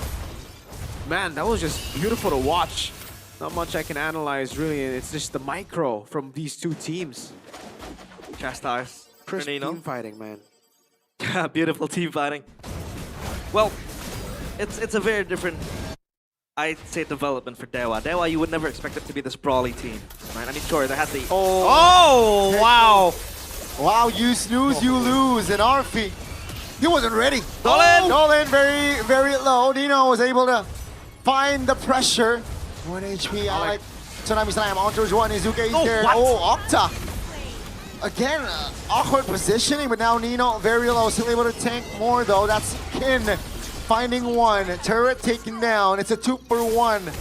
He's back. Oh, my goodness.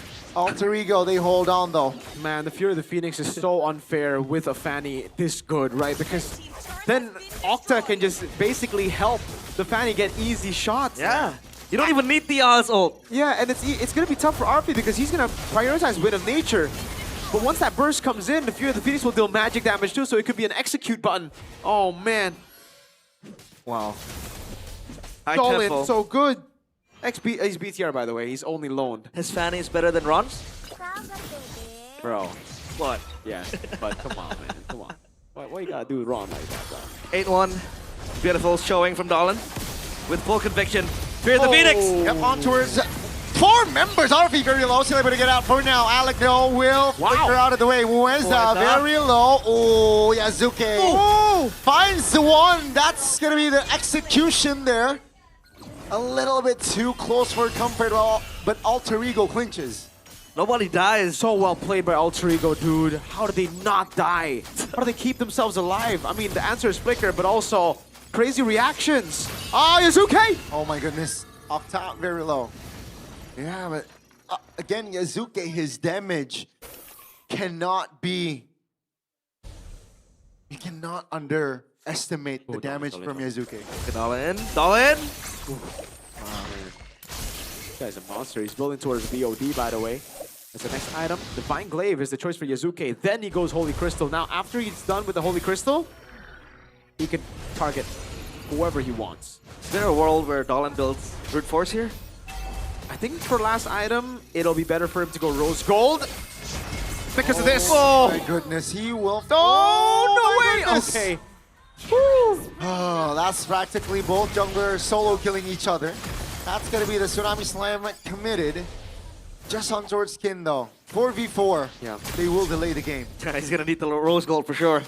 Exactly. The Magic Rose Blade Gold is better, but realize that was not good for Dolan. It's flashy, it looks cool, he got the solo kill, but a shutdown to Yazuke when he's already on the way to Holy Crystal and he can really start to threaten everyone on the map. Yeah. That's a bad move, brother. Dolan's gotta calm down. It's been good, it's been flashy, but if he keeps on making these mistakes, it leaves an opening for Alter Ego. I agree. Oh, great spot by Arfi. He plays with the eye feature in the MLBB. And now he spots Mueza. Let's see here, revitalized Fox. Will the reinforcements come through? Maybe looking for an opening, blazing to it towards the back. The taunt as well. That's gonna be Arfi very low, taken down by Kin. Now Octa, very tough position, but still able to survive as Dolan is here to wreck the party. Down goes Yazuke. And ladies and gentlemen, suddenly it's a 3-4-1. Will they try to end this? I don't think they can. There's a clear wave with the Feather Airstrike, but the waves are coming in. Second wave in the mid lane. They break down the bottom side turret. They want to dance again. Mueza at the helm. Yeah, he's doing it low. That's a mistake by Dolan.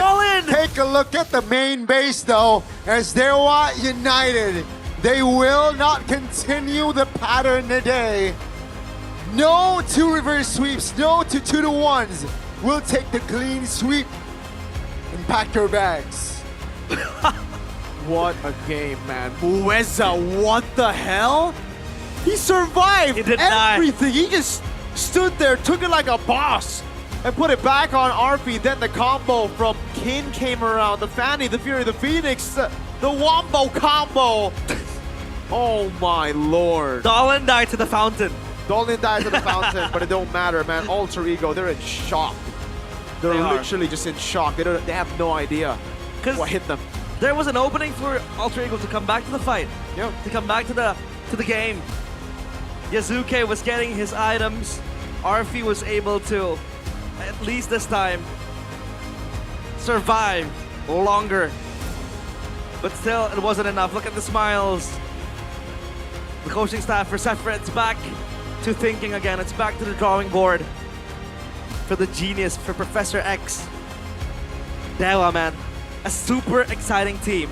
You have a jungler who is good at the Fanny, who is good at the hyper carries, but also sublime on the utility jungler. And then you have a mid laner who can play whatever the hell he wants. Mueza as the captain, Kin, super consistent. Maybe, doing maybe things. This team is scary. Yeah, I think Dolan, you know, if he continues this crazy performance, he might be Rookie of the Season. I think I know who I'm voting for Rookie of the Week. My lord, so complete as a jungler. These cables, man. Kin, so good. Everyone performed so well. Yep. This one is cool, but it was a mistake. Wow. Out of words for what Dewa is able to show. But up on stage, it is Dewa United with Bude Clara Mongsar for an interview.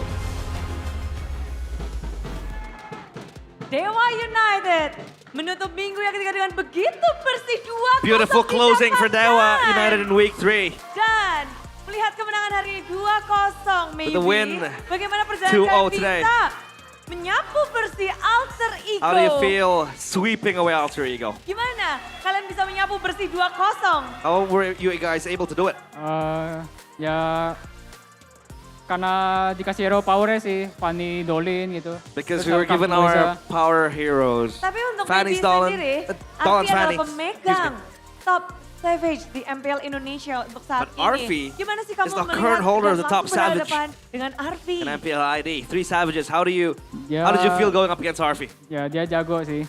He's Si very Arfi good. jago banget. He's very, very good. Apa pikiran apa yang ketika bermain melawan Arfi? Aduh jangan sampai nambahin Savage-nya lagi What nih. crossed Ada your kayak gitu mind nggak? when you went up against Arfi? Were you Ada sih. afraid to be the Kalau next dia on pakai his hero Savage list? Granger doang tapi Granger sama si dia. Jadi Nah. hindari, jangan sampai I dikasih think itu. he can only get Yeah. I think he's mostly Oke, getting Savages with dan Granger and Ketika Obsidia. kita melihat pertarungan hari ini 2-0 dengan sangat cepat. Mungkin yang paling ngeri ini Today, Okta. with all the 2-0s, Okta hari ini Okta.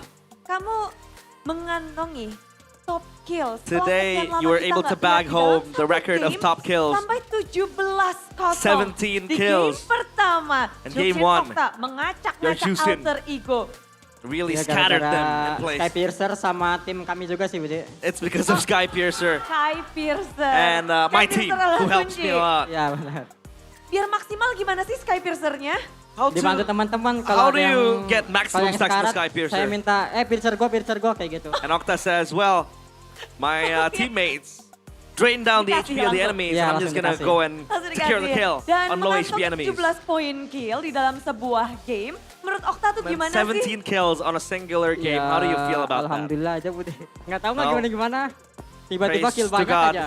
that I'm able to get Tiba-tiba that. nggak kerasa gitu. I didn't Nggak even kerasa realize soalnya I Piercernya was udah 80, about udah to get 17 kills. Buset. And finally I was able to get 17 kills and 80 stacks with Sky Piercer. Rasanya gimana kalau udah full stack gitu? How does it feel when you have Ya, full rasanya stacks? mantep. Well, it's very good. It Rasanya feels good. mantap It feels aja nice. ya. Dan kita ngeliat juga lawanmu hari ini adalah Hijume yang dimainkan. Well, Okta. Apa respon Okta dan juga Going Dewa up against United? Hijume. What's your Nggak response? expect sih soalnya Going yang up against diturunin yang Hijume. roster M7 Budi. Oh. Sempat ada pressure juga sih. Well, Lalu bagaimana at least kalian we menghadapi faced off against the pressure M7 itu roster. juga dengan line up M7? Dikasih jampe-jampe sama Coach Rek. Well, Coach Wright gave them Apa supernatural itu, apa-apa? powers. Ya dipijitin aja kami semua. Oh To caranya us, gitu he massaged ya. us. Ternyata rahasia dipijitin oleh Coach Ray di And belakang. we're able to perform Ketika out of this world. kita ngelihat di game pertama itu mungkin And yang when we took a look benar-benar at game 1, memukau banget untuk kamu That Okta. was a Game very, kedua, very clean gimana kamu game. menjalankan game kedua? how did you play Game kedua, saya cuma numpang ulti doang. Abis ulti, taruh handphone kata Sikin. Well, Soalnya JT all I cuma did ulti was doang. alt, and Kelar then I ya? put Ya, my phone kelar. down and I'm just gonna Kelar. chill.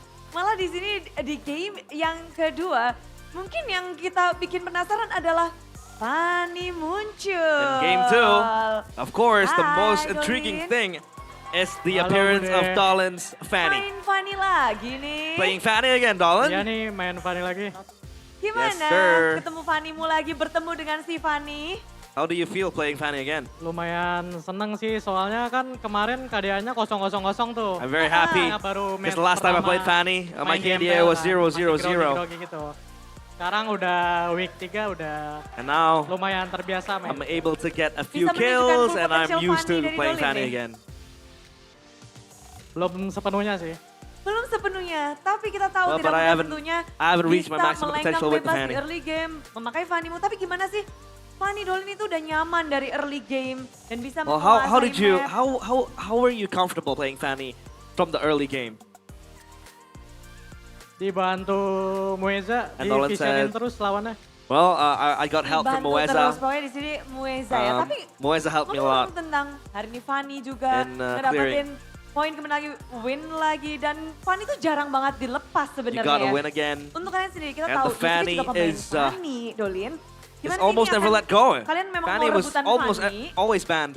nggak mau lepas untuk Yasuke juga atau gimana? And this Kalau time you got your Yasuke, hands on the Fanny. Jangan dikasih Fanny, lebih ngeri soalnya Fanny. And Dolan says, well, we're not gonna give the Fanny to Yazuke. kengerianmu Yazuke is gimana? way more scarier with the Fanny.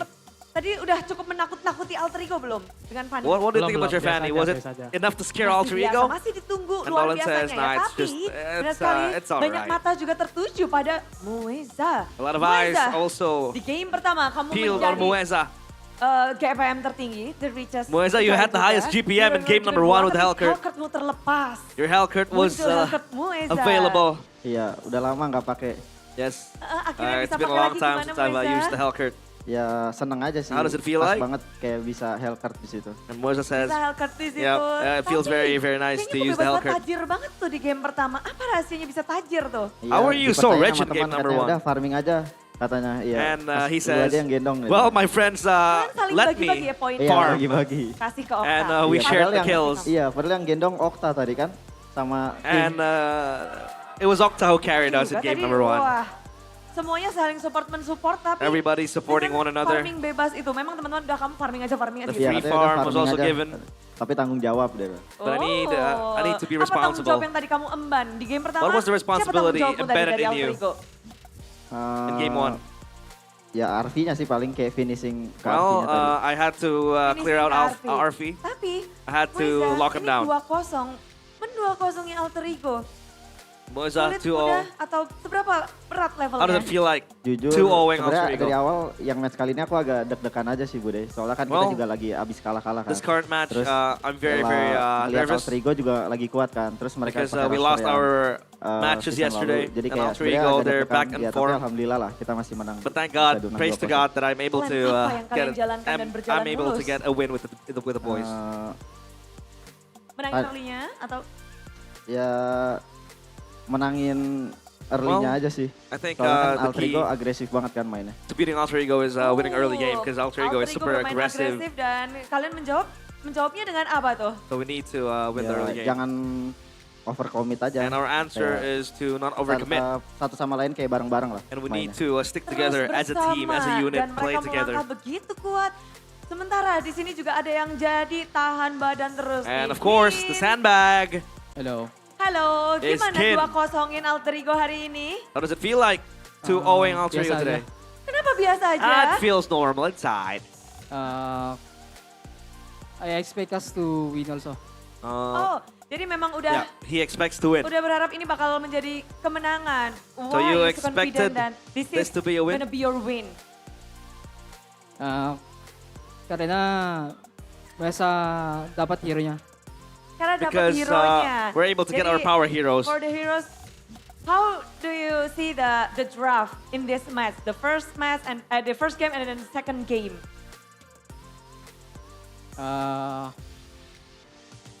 I think our drop is good because even though Alter Ego ban my other hero, I still got the other.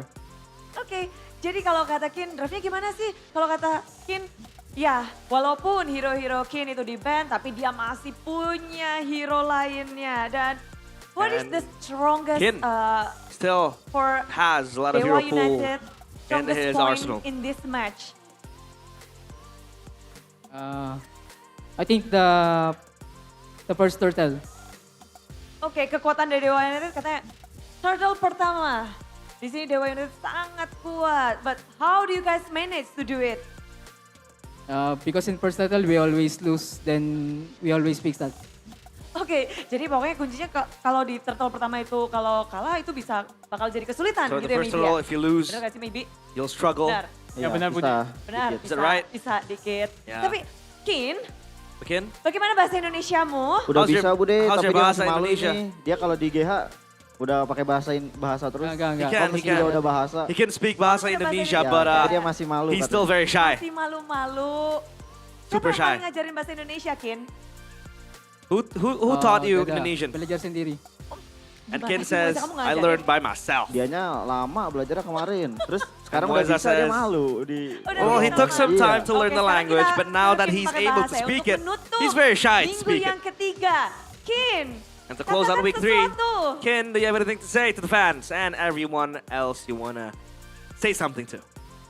Kin lagi membuka kamusnya dulu ya. Bentar Kin ya, kamus is bahasa Indonesianya lagi dibuka opening his dulu. dictionary. Makasih buat yang udah support kita terus. Thank you to everybody that supported us Support along the way kita and always. Singkat, padat, jelas sebenarnya. Dan Moisa, kemenangan hari ini 2-0. Ya alhamdulillah. The win today. Apakah sudah akan 2-0. menjadi start untuk next week? Thank God. Insya Allah. Mudah-mudahan And next week lebih baik lah. Hopefully Kayak next week gamenya lebih clean gitu. will be better and the game will be much more clean. Lagi. So, harapan tentunya mereka miliki. Tapi kali And the ini hopes that they saatnya have anak Dewa untuk go on. berpesta penutupan yang manis 2-0. And this is a dari sweet Dewa closing for United. Dewa United. This is it. Team Dewa United.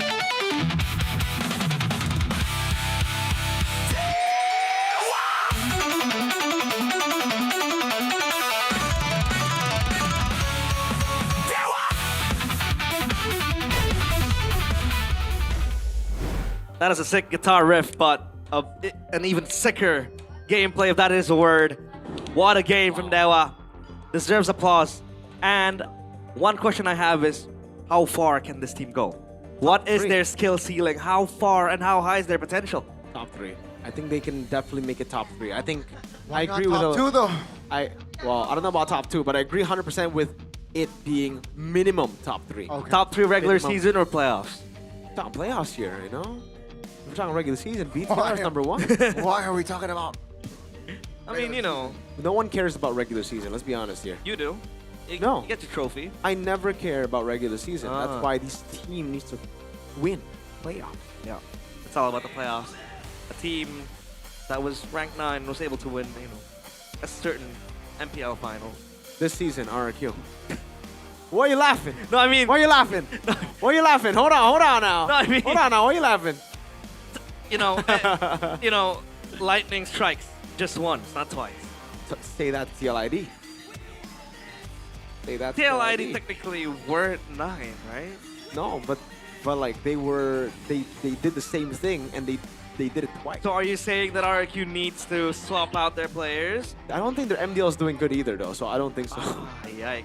At least for TLID at the time, the MDL was doing good. Are we allowed for mid-season shopping? Like, Yes. as in buying Yes. players? They can technically swap out all the RRQ Tora players and all the RRQ Hoshi players. Is it time for Darren to come home? Wow. I think Malaysia's strong enough. They don't want to do that. They don't want to risk ruining the Malaysian balance. RRQ win streak. Yeah. RRQ. Have they met against SRG? No. Oh, it was Bigatron, right? Up against SRG? Yeah. Don't talk about that. Bigatron I'm Malaysia. not a Bigatron Malaysia fan, not gonna lie. Bigatron Malaysia. I'm only a fan of Annabelle and Barbosa, my goats. Barbosa. I'm more of a fan of IG in Malaysia because IG. Bam and Hazel, W, Bam, Hazel, Dyron as well, and RQ. Darren's doing Love good. that, love that, love to see that. That will be Darren. How's Adi, my boy Adi doing? Oh, with video as well. I think They're not top yeah. right now. Our- They just lost to RQ Tor. Yeah, they lost to Arkitora 2-1. But hey, now let's focus back on this game. Let's see and take a look at this crucial moment here. Yeah. Beautiful fight, and Mueza tanking all the damage. Yeah, oh my goodness. This Mueza play. I mean, it's not really a play. It's more of a like, I am Gatot Kacha. This is why you pick me. Oh man, I really think the Gatot should have been banned by Alter Ego. There's always an oversight for Alter Ego in the banning phase. Second phase, I think a lot of teams have been getting cooked in the second phase because they overthink their draft. Sometimes the easiest answer is the simple one. And in that case, I really think it was Gatot Kacha after the Kaleo pick. Our MVP and 100% our Rookie of the Week is Dolin. What a player. BTR loaned, by the way. What a guy. Dude, this guy's so good. He's so good. He is. He is very good. 9-3-1, 735 GPM. And yeah, that Magic Blade, right? That's the last item to deter the ultimate from the Harley. And has the Mizuke. Highlights though. Anything you want to point out, Mirko? Nothing.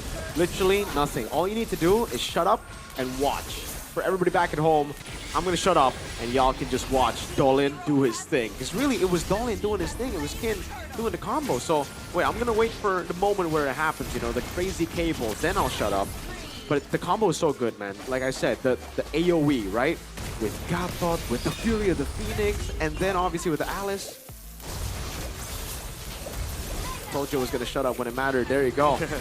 And here, this is the combo I was talking about. Kin with Throne of Ruin, and then the all-in. And then I'm going to...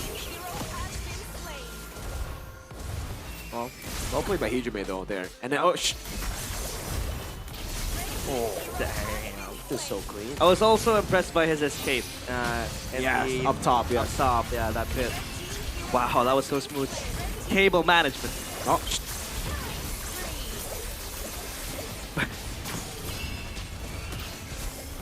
the great escape. Dang. Oh. Dang. Yeah, but that was giving away a mega kill, right? Yeah, but you know, it looked cool. Yep. And then here, Throne of Ruin. Bang. And then Dolan. Where's Dolan? Where's Dolan? Where's Dolan? He's in the mid lane. Kin's right there. Bang. Dolan gonna go for the Yazoo kick chase. Bang. Yep. So clean. Dewa. I love Dewa, man. They're really good. Very good. And now we do have a interview backstage alongside Alyssa. Take it away. Thank you Caster, kembali bersama Alisa dan kali ini sudah bersama Alisa. And now, Coach with me dari tim kemenangan kita hari is ini. Coach Wright, Halo. coach from the winning team. Gimana Coach perasaannya Hello, Coach melihat Wright. Dewa bermain hari ini? How'd you feel looking at Dewa playing today? Aman aja And Coach 2-0 Wright ya. says, Coach, it's all this is a good. very interesting match. Tadi kita bisa melihat bahwa Coach Wright akhirnya menemukan formula yang tepat untuk mengalahkan And finally, draftnya you found the Shepard. formula, the Seperti right apa sih formula to sebenarnya? beat Boleh Ultra nggak sih Ego. di-spill tipis-tipis about your formula on beating Ultra Do you spill Ego? a bit? Can you talk us a bit about the Formula formula? gak ada sih, kayak aja yang kemarin, tapi I don't think there's a formula. We just yang used the plan same method mereka yesterday. overthink the draft. Karena di game But I think, 1 kan they mereka overthought the draft. Valentina Arlotkin. Yes. Mereka And pikir they gitu overthought the Valentina Valentina Arlot- Arlot the aja hands of the yang kin, the hands of bisa kin. main kin gitu. And yeah, they Plan thought aja about itu it. overthink aja terus They were mereka overthinking. nggak tahu siapapun yang bisa siapapun yang hero kin gitu. And Itu they dia yang don't jadi really salah know satu what yang Kin's Coach heroes sudah are. prediksikan ya berarti untuk hal itu akan terjadi. That was predicted by you, Coach. Kin itu di ban itu Coach sudah prediksikan karena Ya. dia benar-benar predicted ditargetkan tadi that ya kita Kin bisa was gonna be melihat. target Tapi banned ternyata in ada this match. Hellcard dan juga tadi hero-hero lain yang lebih But berbahaya the Hellcard sebenarnya yang came dikeluarkan. through Apakah ini memang and strategi other dari powerful Coach Wright heroes. untuk Is this bikin your strategy Coach Sapper overthinking? that made yang Zephyr Hellcard? overthink? Yes. Yang Hellcard, Well, Hellcard. Yang kemarin dia mau pakai itu yang Hellcard, I tapi think gua yesterday- bilang tuh Mesa kalau wanted to use Hellcard, but I bagus told di him- draft bilang aja gitu. Terus yang If you tadi think Hellcard is dia good bilang in the Hellcard draft, ini bagus coach, just bisa tell pakai me. Hellcard. That's I'm why gonna let you use that's the why we Hellcard. pick Hellcard on the game 1. And that's why we Oke, dan picked itu Hellcard in game terbukti 1. akhirnya bisa memenangkan game ini juga. Kalau dari Fanny Dolin gimana? Kalau What about Fanny? Fanny? Itu Dolin pasti Pani kalau yang Pani open langsung aja. Langsung aja ya? For Dolan, yang if Fanny is terjadi, open, langsung first pick aja. we're gonna take it straight away. Langsung jadi first pick-nya luar biasa sekali. That's gonna be our Dan first memang pick. Coach Wright ini very right. Tapi Coach Coach kalau Wright is very rate right. 1 sampai 10, seberapa seru tadi match? On a scale of 1 to 10, how fun Hari was ini that match? 8. 8. 8. Oh, sangat puas juga untuk kemenangannya hari Satisfied ini. with the win? Super puas juga. Are you satisfied with the result? Iya, satisfied karena itu 2-0. Yeah, we're very Karena satisfied 2-0 to ya. all. Dan apa Obviously, we're persiapan very yang happy. Coach siapin untuk minggu depan akan bertemu What's your Esports preparations dan for next juga week? Geekfam. You're gonna Minggu beat Nick Fam. depan, I think di draft lagi banyak week? yang masih banyak yang hero pool I think kita. we're gonna Masih practice our banyak heroes. hero poolnya yang akan And the dimainkan. hero pool, we're Kita gonna tunggu expand it. teknik We're gonna uniknya focus lagi ya, on the Coach, ya. draft as Thank you well. so much Coach Wright. Hope And for yeah, the best we're gonna for prepare for next the best. week. Dan kita akan melihat lebih And jauh good luck for analisis next dari week, para Coach Wright. caster. Mungkin caster punya pendapat yang berbeda. So caster silakan. And that take it is over. Coach Wright, Dewa United. You can't go wrong when your name is right. WJP. Yeah. WJP. And there's also one, I'd say, fun fact that he has, right? He seems to be very close with his, I'd say, players. Every time I scroll TikTok, Okay. at like 3 in the morning, I see him go live, and he plays with his players. He plays with Moeza, he plays with Kin. He streams his games, playing ranked games. Yeah, he's having I a know lot. this. Yes, Yeah, he streams right? Magic Chess too. Yeah, he Like, plays he's Magic Chess as well. So active. And he says he does the live streams to practice speaking in Indonesian. And I think that's also very, very appreciative of him to learn, that. But hey, this is it. The items going into the match. Look at how fast Stalin was able to get the items. Like, look. Yep. Zoom, zoom. I like the junglers, man. Both the junglers. Again, they went for the boots, but then they went straight for their damage items. They didn't really complete it, and this is really good when you have assassins, right? Obviously, we're used to seeing a lot of the other junglers, mainly utility junglers, finishing up the top boots first because they don't want to get CC'd, because they want to have a little bit more defense. It's just good to see assassins, man, from time to time. And again, when the Fanny gets left open, as Coach Wright says, it'll be that. It'll always be this. I like the Kin rush to the Oracle as well. I like the Nino rush to the Oracle as well. Not going to complete the boots. You got to go straight for those defenses early on, especially when you're a Uranus and an Alice. You got to prioritize these items for that sustain to come through. And especially for the Alice. The Uranus, you kind of need the boots. You need to be, you need to move quick. But when you already have a blink in your kit like Kin has in his kit with the Alice, you can build it all the way there at 9 minutes. He only completed the boots there. The brute force came in before the boots. And again, it's because he already has enough mobility. The blink, the flicker, it's enough for him to get places. On the other side, though, you see the normal people going for these boots early on, like, Muezza, maybe, Alec, Arfi. They need that to survive in lane for maybe, and for Arfi was just that. Arfi, he needs the warrior boots, obviously, to defend against the Fanny. The Fanny is constantly on him, man. 15 to 10, 15:08 game duration. And let's see GPM. All right, it's normal GPM. No more Muezza in the GPM list.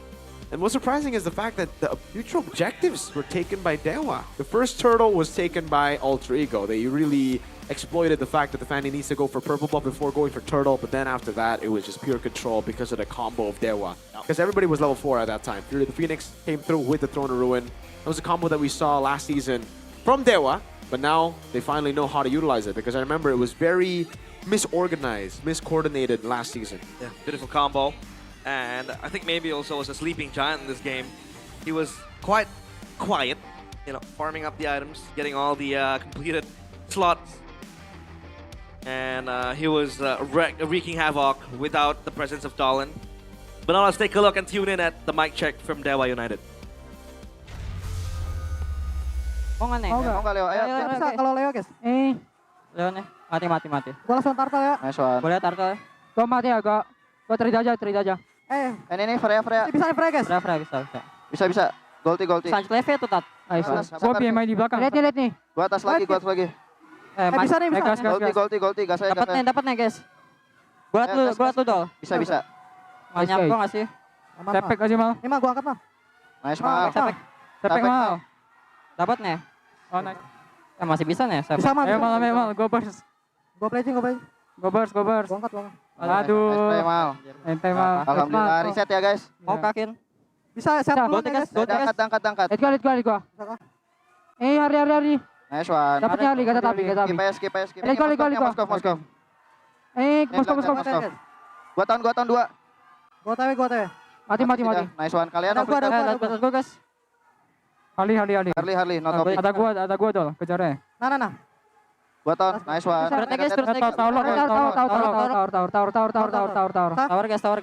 Tower semua. They knew the main objective. That's final call. Yeah, tower. I like that. Because they knew Dolan was dead. Dolan was tower. the fountain. Tower. I like that. And the communication is also very, very smooth. Yep. What a game from Dewa United. The Mahadewas. The Mahadewas, Donnie. How do you feel about your Mahadewas, man? What do you feel about them? I was a Mahadewa, but now I'm an Anak Dewa. Anak Dewa. You're the son of Dewa. Anak Dewa literally means the son of God. Son of Dewa. Son of Dewa. Son of Dewa. Well, it's quite hard to translate it literally because, you don't really want to be next to, the whole thing. But let's take a look at the standings. Yes, sir. I want to see the pickups if there are any. Let's see where the machinery. I think Dewa have taken their spot. And if Dewa is number 2, I swear to God. Onyx is still first. Oh, hey! What the robot doing? Yep, Geek Fam will take Bigatron's place because they got that net game win. Geek Fam as well. Oh wait, Dewa and Geek Fam took Bigatron and Alter Ego spot. Oh no. Dang. And because Alter Ego lost 2-0, they are now at 6th place. And the reason they're not above Bigatron is because Bigatron got the head-to-head win against them. Wow. That's the time for Infinix to climb up. And RQ now, they suffer another defeat, so they're 0-5. RQ might just be the sponsor of MPL at this point.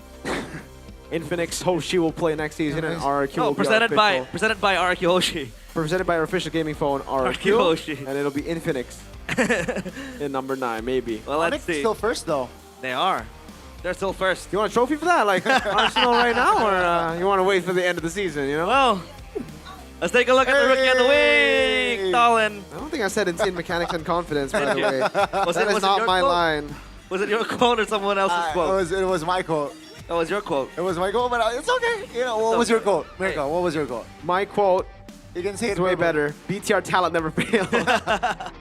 BTR talent never fails. Yeah, at least his fan is better than Ron. You remember that Ron Fanny game? Ron Fanny game? Yeah. You remember when Bigatron subbed in Ron? Right. Yeah, with the Fanny. He's in India now. Really? Ron. Playing Seoul? He's playing for Seoul? Yeah. Oh, wow. Wait, Depends on how you pronounce it. Seoul or Seattle. Yeah, but that's a different Mobile Legends they're playing over there, right? No. Is it the same? Same. Global server, yeah. Okay. Yeah. So pretty cool. Shout out to Ron, ex-BTR, shout out by to the Ron. way. Shout out to Dolan as well. Shout out to Dolan. Dolan, bro. Dolan is so good. Yeah. He can be the hyper carry, he can be the utility jungler. That flexibility always keeps everyone up on their feet. But the player of the week, Dans. That's not my quote, by the way. Really? It is my quote. Okay. I was like, did they get it wrong twice? Inevitable, it's like the old sounds is back. I love how... Got killed by Iman, by the way. On the turret, too. Oh, yeah. Well, I mean... that kill. I mean, he's still human anyways, right? And I love, actually, I would quote Omwawa on this. Omwawa said in his quote that Sound is able to bring back, in a refreshing way, old heroes that are neglected. Like the Vexana, for example. Right? It's more on CW. No, I'm joking. I mean, like playing it on the on. We're gonna play Bleer. You saw what the Vexana was able to do to Moesa and his, glulings. What are the babies called? They're called Long. Long. I'm not even joking. That's what it's called. Long. Long. Yeah. Wow. Well, I think for many Patricks as well.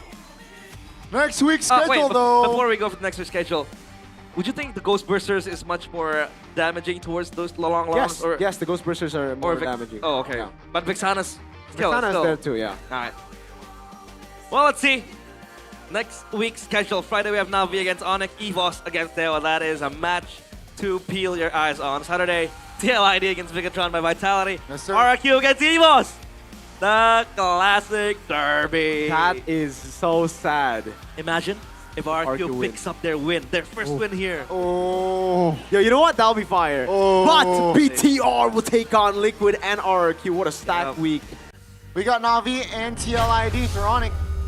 Man, I can't believe next week's playoff already. Do you think it's 2 wins, Navi TLID for Onyx? I think it's going to be tough on TLID. Yeah, on Sunday. I think 2-0 against Navi. Yep. 2-1 against TLID. Wow. Yeah, we're close to playoffs, right? No. We are. We're halfway there. Halfway there. Next week, sorry. Can't wait for playoffs. Always Super beautiful. Fans Cup, though. I wonder how my Sonic boys are doing. Super Fans Sonic Cup. Republic. Whoa! Above the Bigatron Troopers. Hey! Hey, life is like a... You celebrating Super Fans? Our record is the same as our MPL. Yeah. So, Arashi is so happy right now. He is. He's He so has- happy. Right 5-0 and 0-5. Oh my! What's up with this? Maybe RQ Kingdom should play for RQ Hoshi. And by the way, They should play. I came across a comment Okay. saying that... So this guy commented on RQ's post saying, the Kingdom plays better than you guys. Wow. Because of that 5-0. I think we would beat them though, Gani. Every single one of them. Yeah, it's a different ball game, guys. Come on. Like, I think these super fans gotta be humble. Gotta be Step up. humble. Gotta step up. They gotta be humble. Stay humble, eh? As Maybe next time Haaland we- said to a choker once. Stay humble, eh? Stay humble, Next eh? season we Stay have the humble, eh? Casters. Stay humble, eh? The Caster Cup? Yeah, I agree though, Gani. Super Fans Cup, there's the Casters. Oh. Maybe this season, playoffs. Come on. Hopefully. Super fans, get ready. Oh, Stay humble, eh? We can play that fun match as well. Yeah. But No, fun match. Competitive. competitive. Stay humble, eh? Stay humble, eh? Stay humble, eh? Stay humble and play the Super Fans Cup. Don't forget to buy our ticket to join your Let's favorite go. team, favorite teams match and Yes, sir. represent them and stay humble, eh? Stay humble, eh? If we lose, you can always just blame the dry grass. Yeah, the dry grass and the humidity of the weather, the ball not properly inflated to a certain barometer. We will practice with a song playing in the background. A with our TikTok coach, edit. With our coach saying, this is the MPL arena. We're playing at the MPL arena. And we're gonna train with a light bulb. Yeah, yeah. This is a light bulb. This is a light bulb. There's also sounds so familiar, by the way. When can we get a Just say- Spanish coach in MPL? What's the most important thing? What? The journey or the destination? Realize answer. Journey or destination? The destination. Gotta tell him. It's not. It's the people, man. It's neither. It's actually the people. Stay humble, eh? Stay humble, eh? Hey, what Mikel Arteta W, we hate you. Yeah. Number 9's kind of sweaty though. Like number 9 for RQ. 9 points gap for Arsenal, so you know, chased by. You gotta peel your eyes on that. At least Onyx is number 1. Onyx is number 1. Megatron's number 5. Arsenal is still number 1, by the way. Bigatron number 5. Arsenal is still number 1, he says. Oh, wait, Bigatron and Liverpool are 5. This team, man. Oh well, it's been me, Realize, Goni, and Mirko. We'll see you guys tomorrow. MPL ID Season Not 17. tomorrow. Next week, sorry. We own this.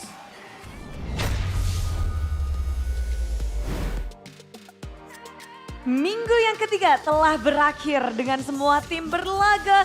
Mereka berjuang untuk menggoncangkan klasemen sementara. Dan rupanya telah terjadi banyak hal tak terduga. Kita saksikan bersama-sama dan membuat kita bertanya-tanya. Akan seperti apa minggu yang keempat? Karena minggu yang ketiga kita melihat ada win streak yang terpecahkan. Ada lose streak juga yang diberhentikan. Dan ditambah Bunda masih belum bertemu satu tim. Dari 9 tim yang ada, akankah Budi bertemu di minggu yang keempat?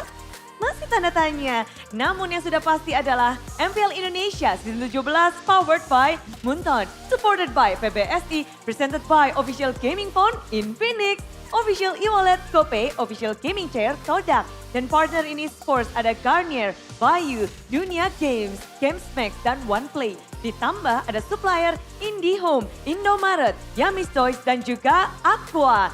Minggu yang keempat berakhir. Untuk minggu yang ketiga berakhir, minggu keempat akan berlangsung. Dan kalian nantikan akan seperti apa. Karena di minggu yang keempat ada derby klasik. Jadi berkumpullah dan saksikanlah dari pertarungan 9 tim di minggu yang keempat. So, Bunda Clara Mongstar mengucapkan selamat tinggal minggu ketiga. Dan sampai jumpa di minggu keempat MPL Indonesia Season 17. We own this!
dan terus berlari, terus ke arah puncak tertinggi. Ku takkan berhenti, hanya sampai di sini. Kemenangan abadi menanti. You know we won't miss if we unite our focus. And if you haven't noticed, we all live. Nyalakan apimu, hadapi semua tantangan, hadang semua serangan, jatuh bukan halangan. Bakar semangatmu, janganlah engkau menyerah. Kita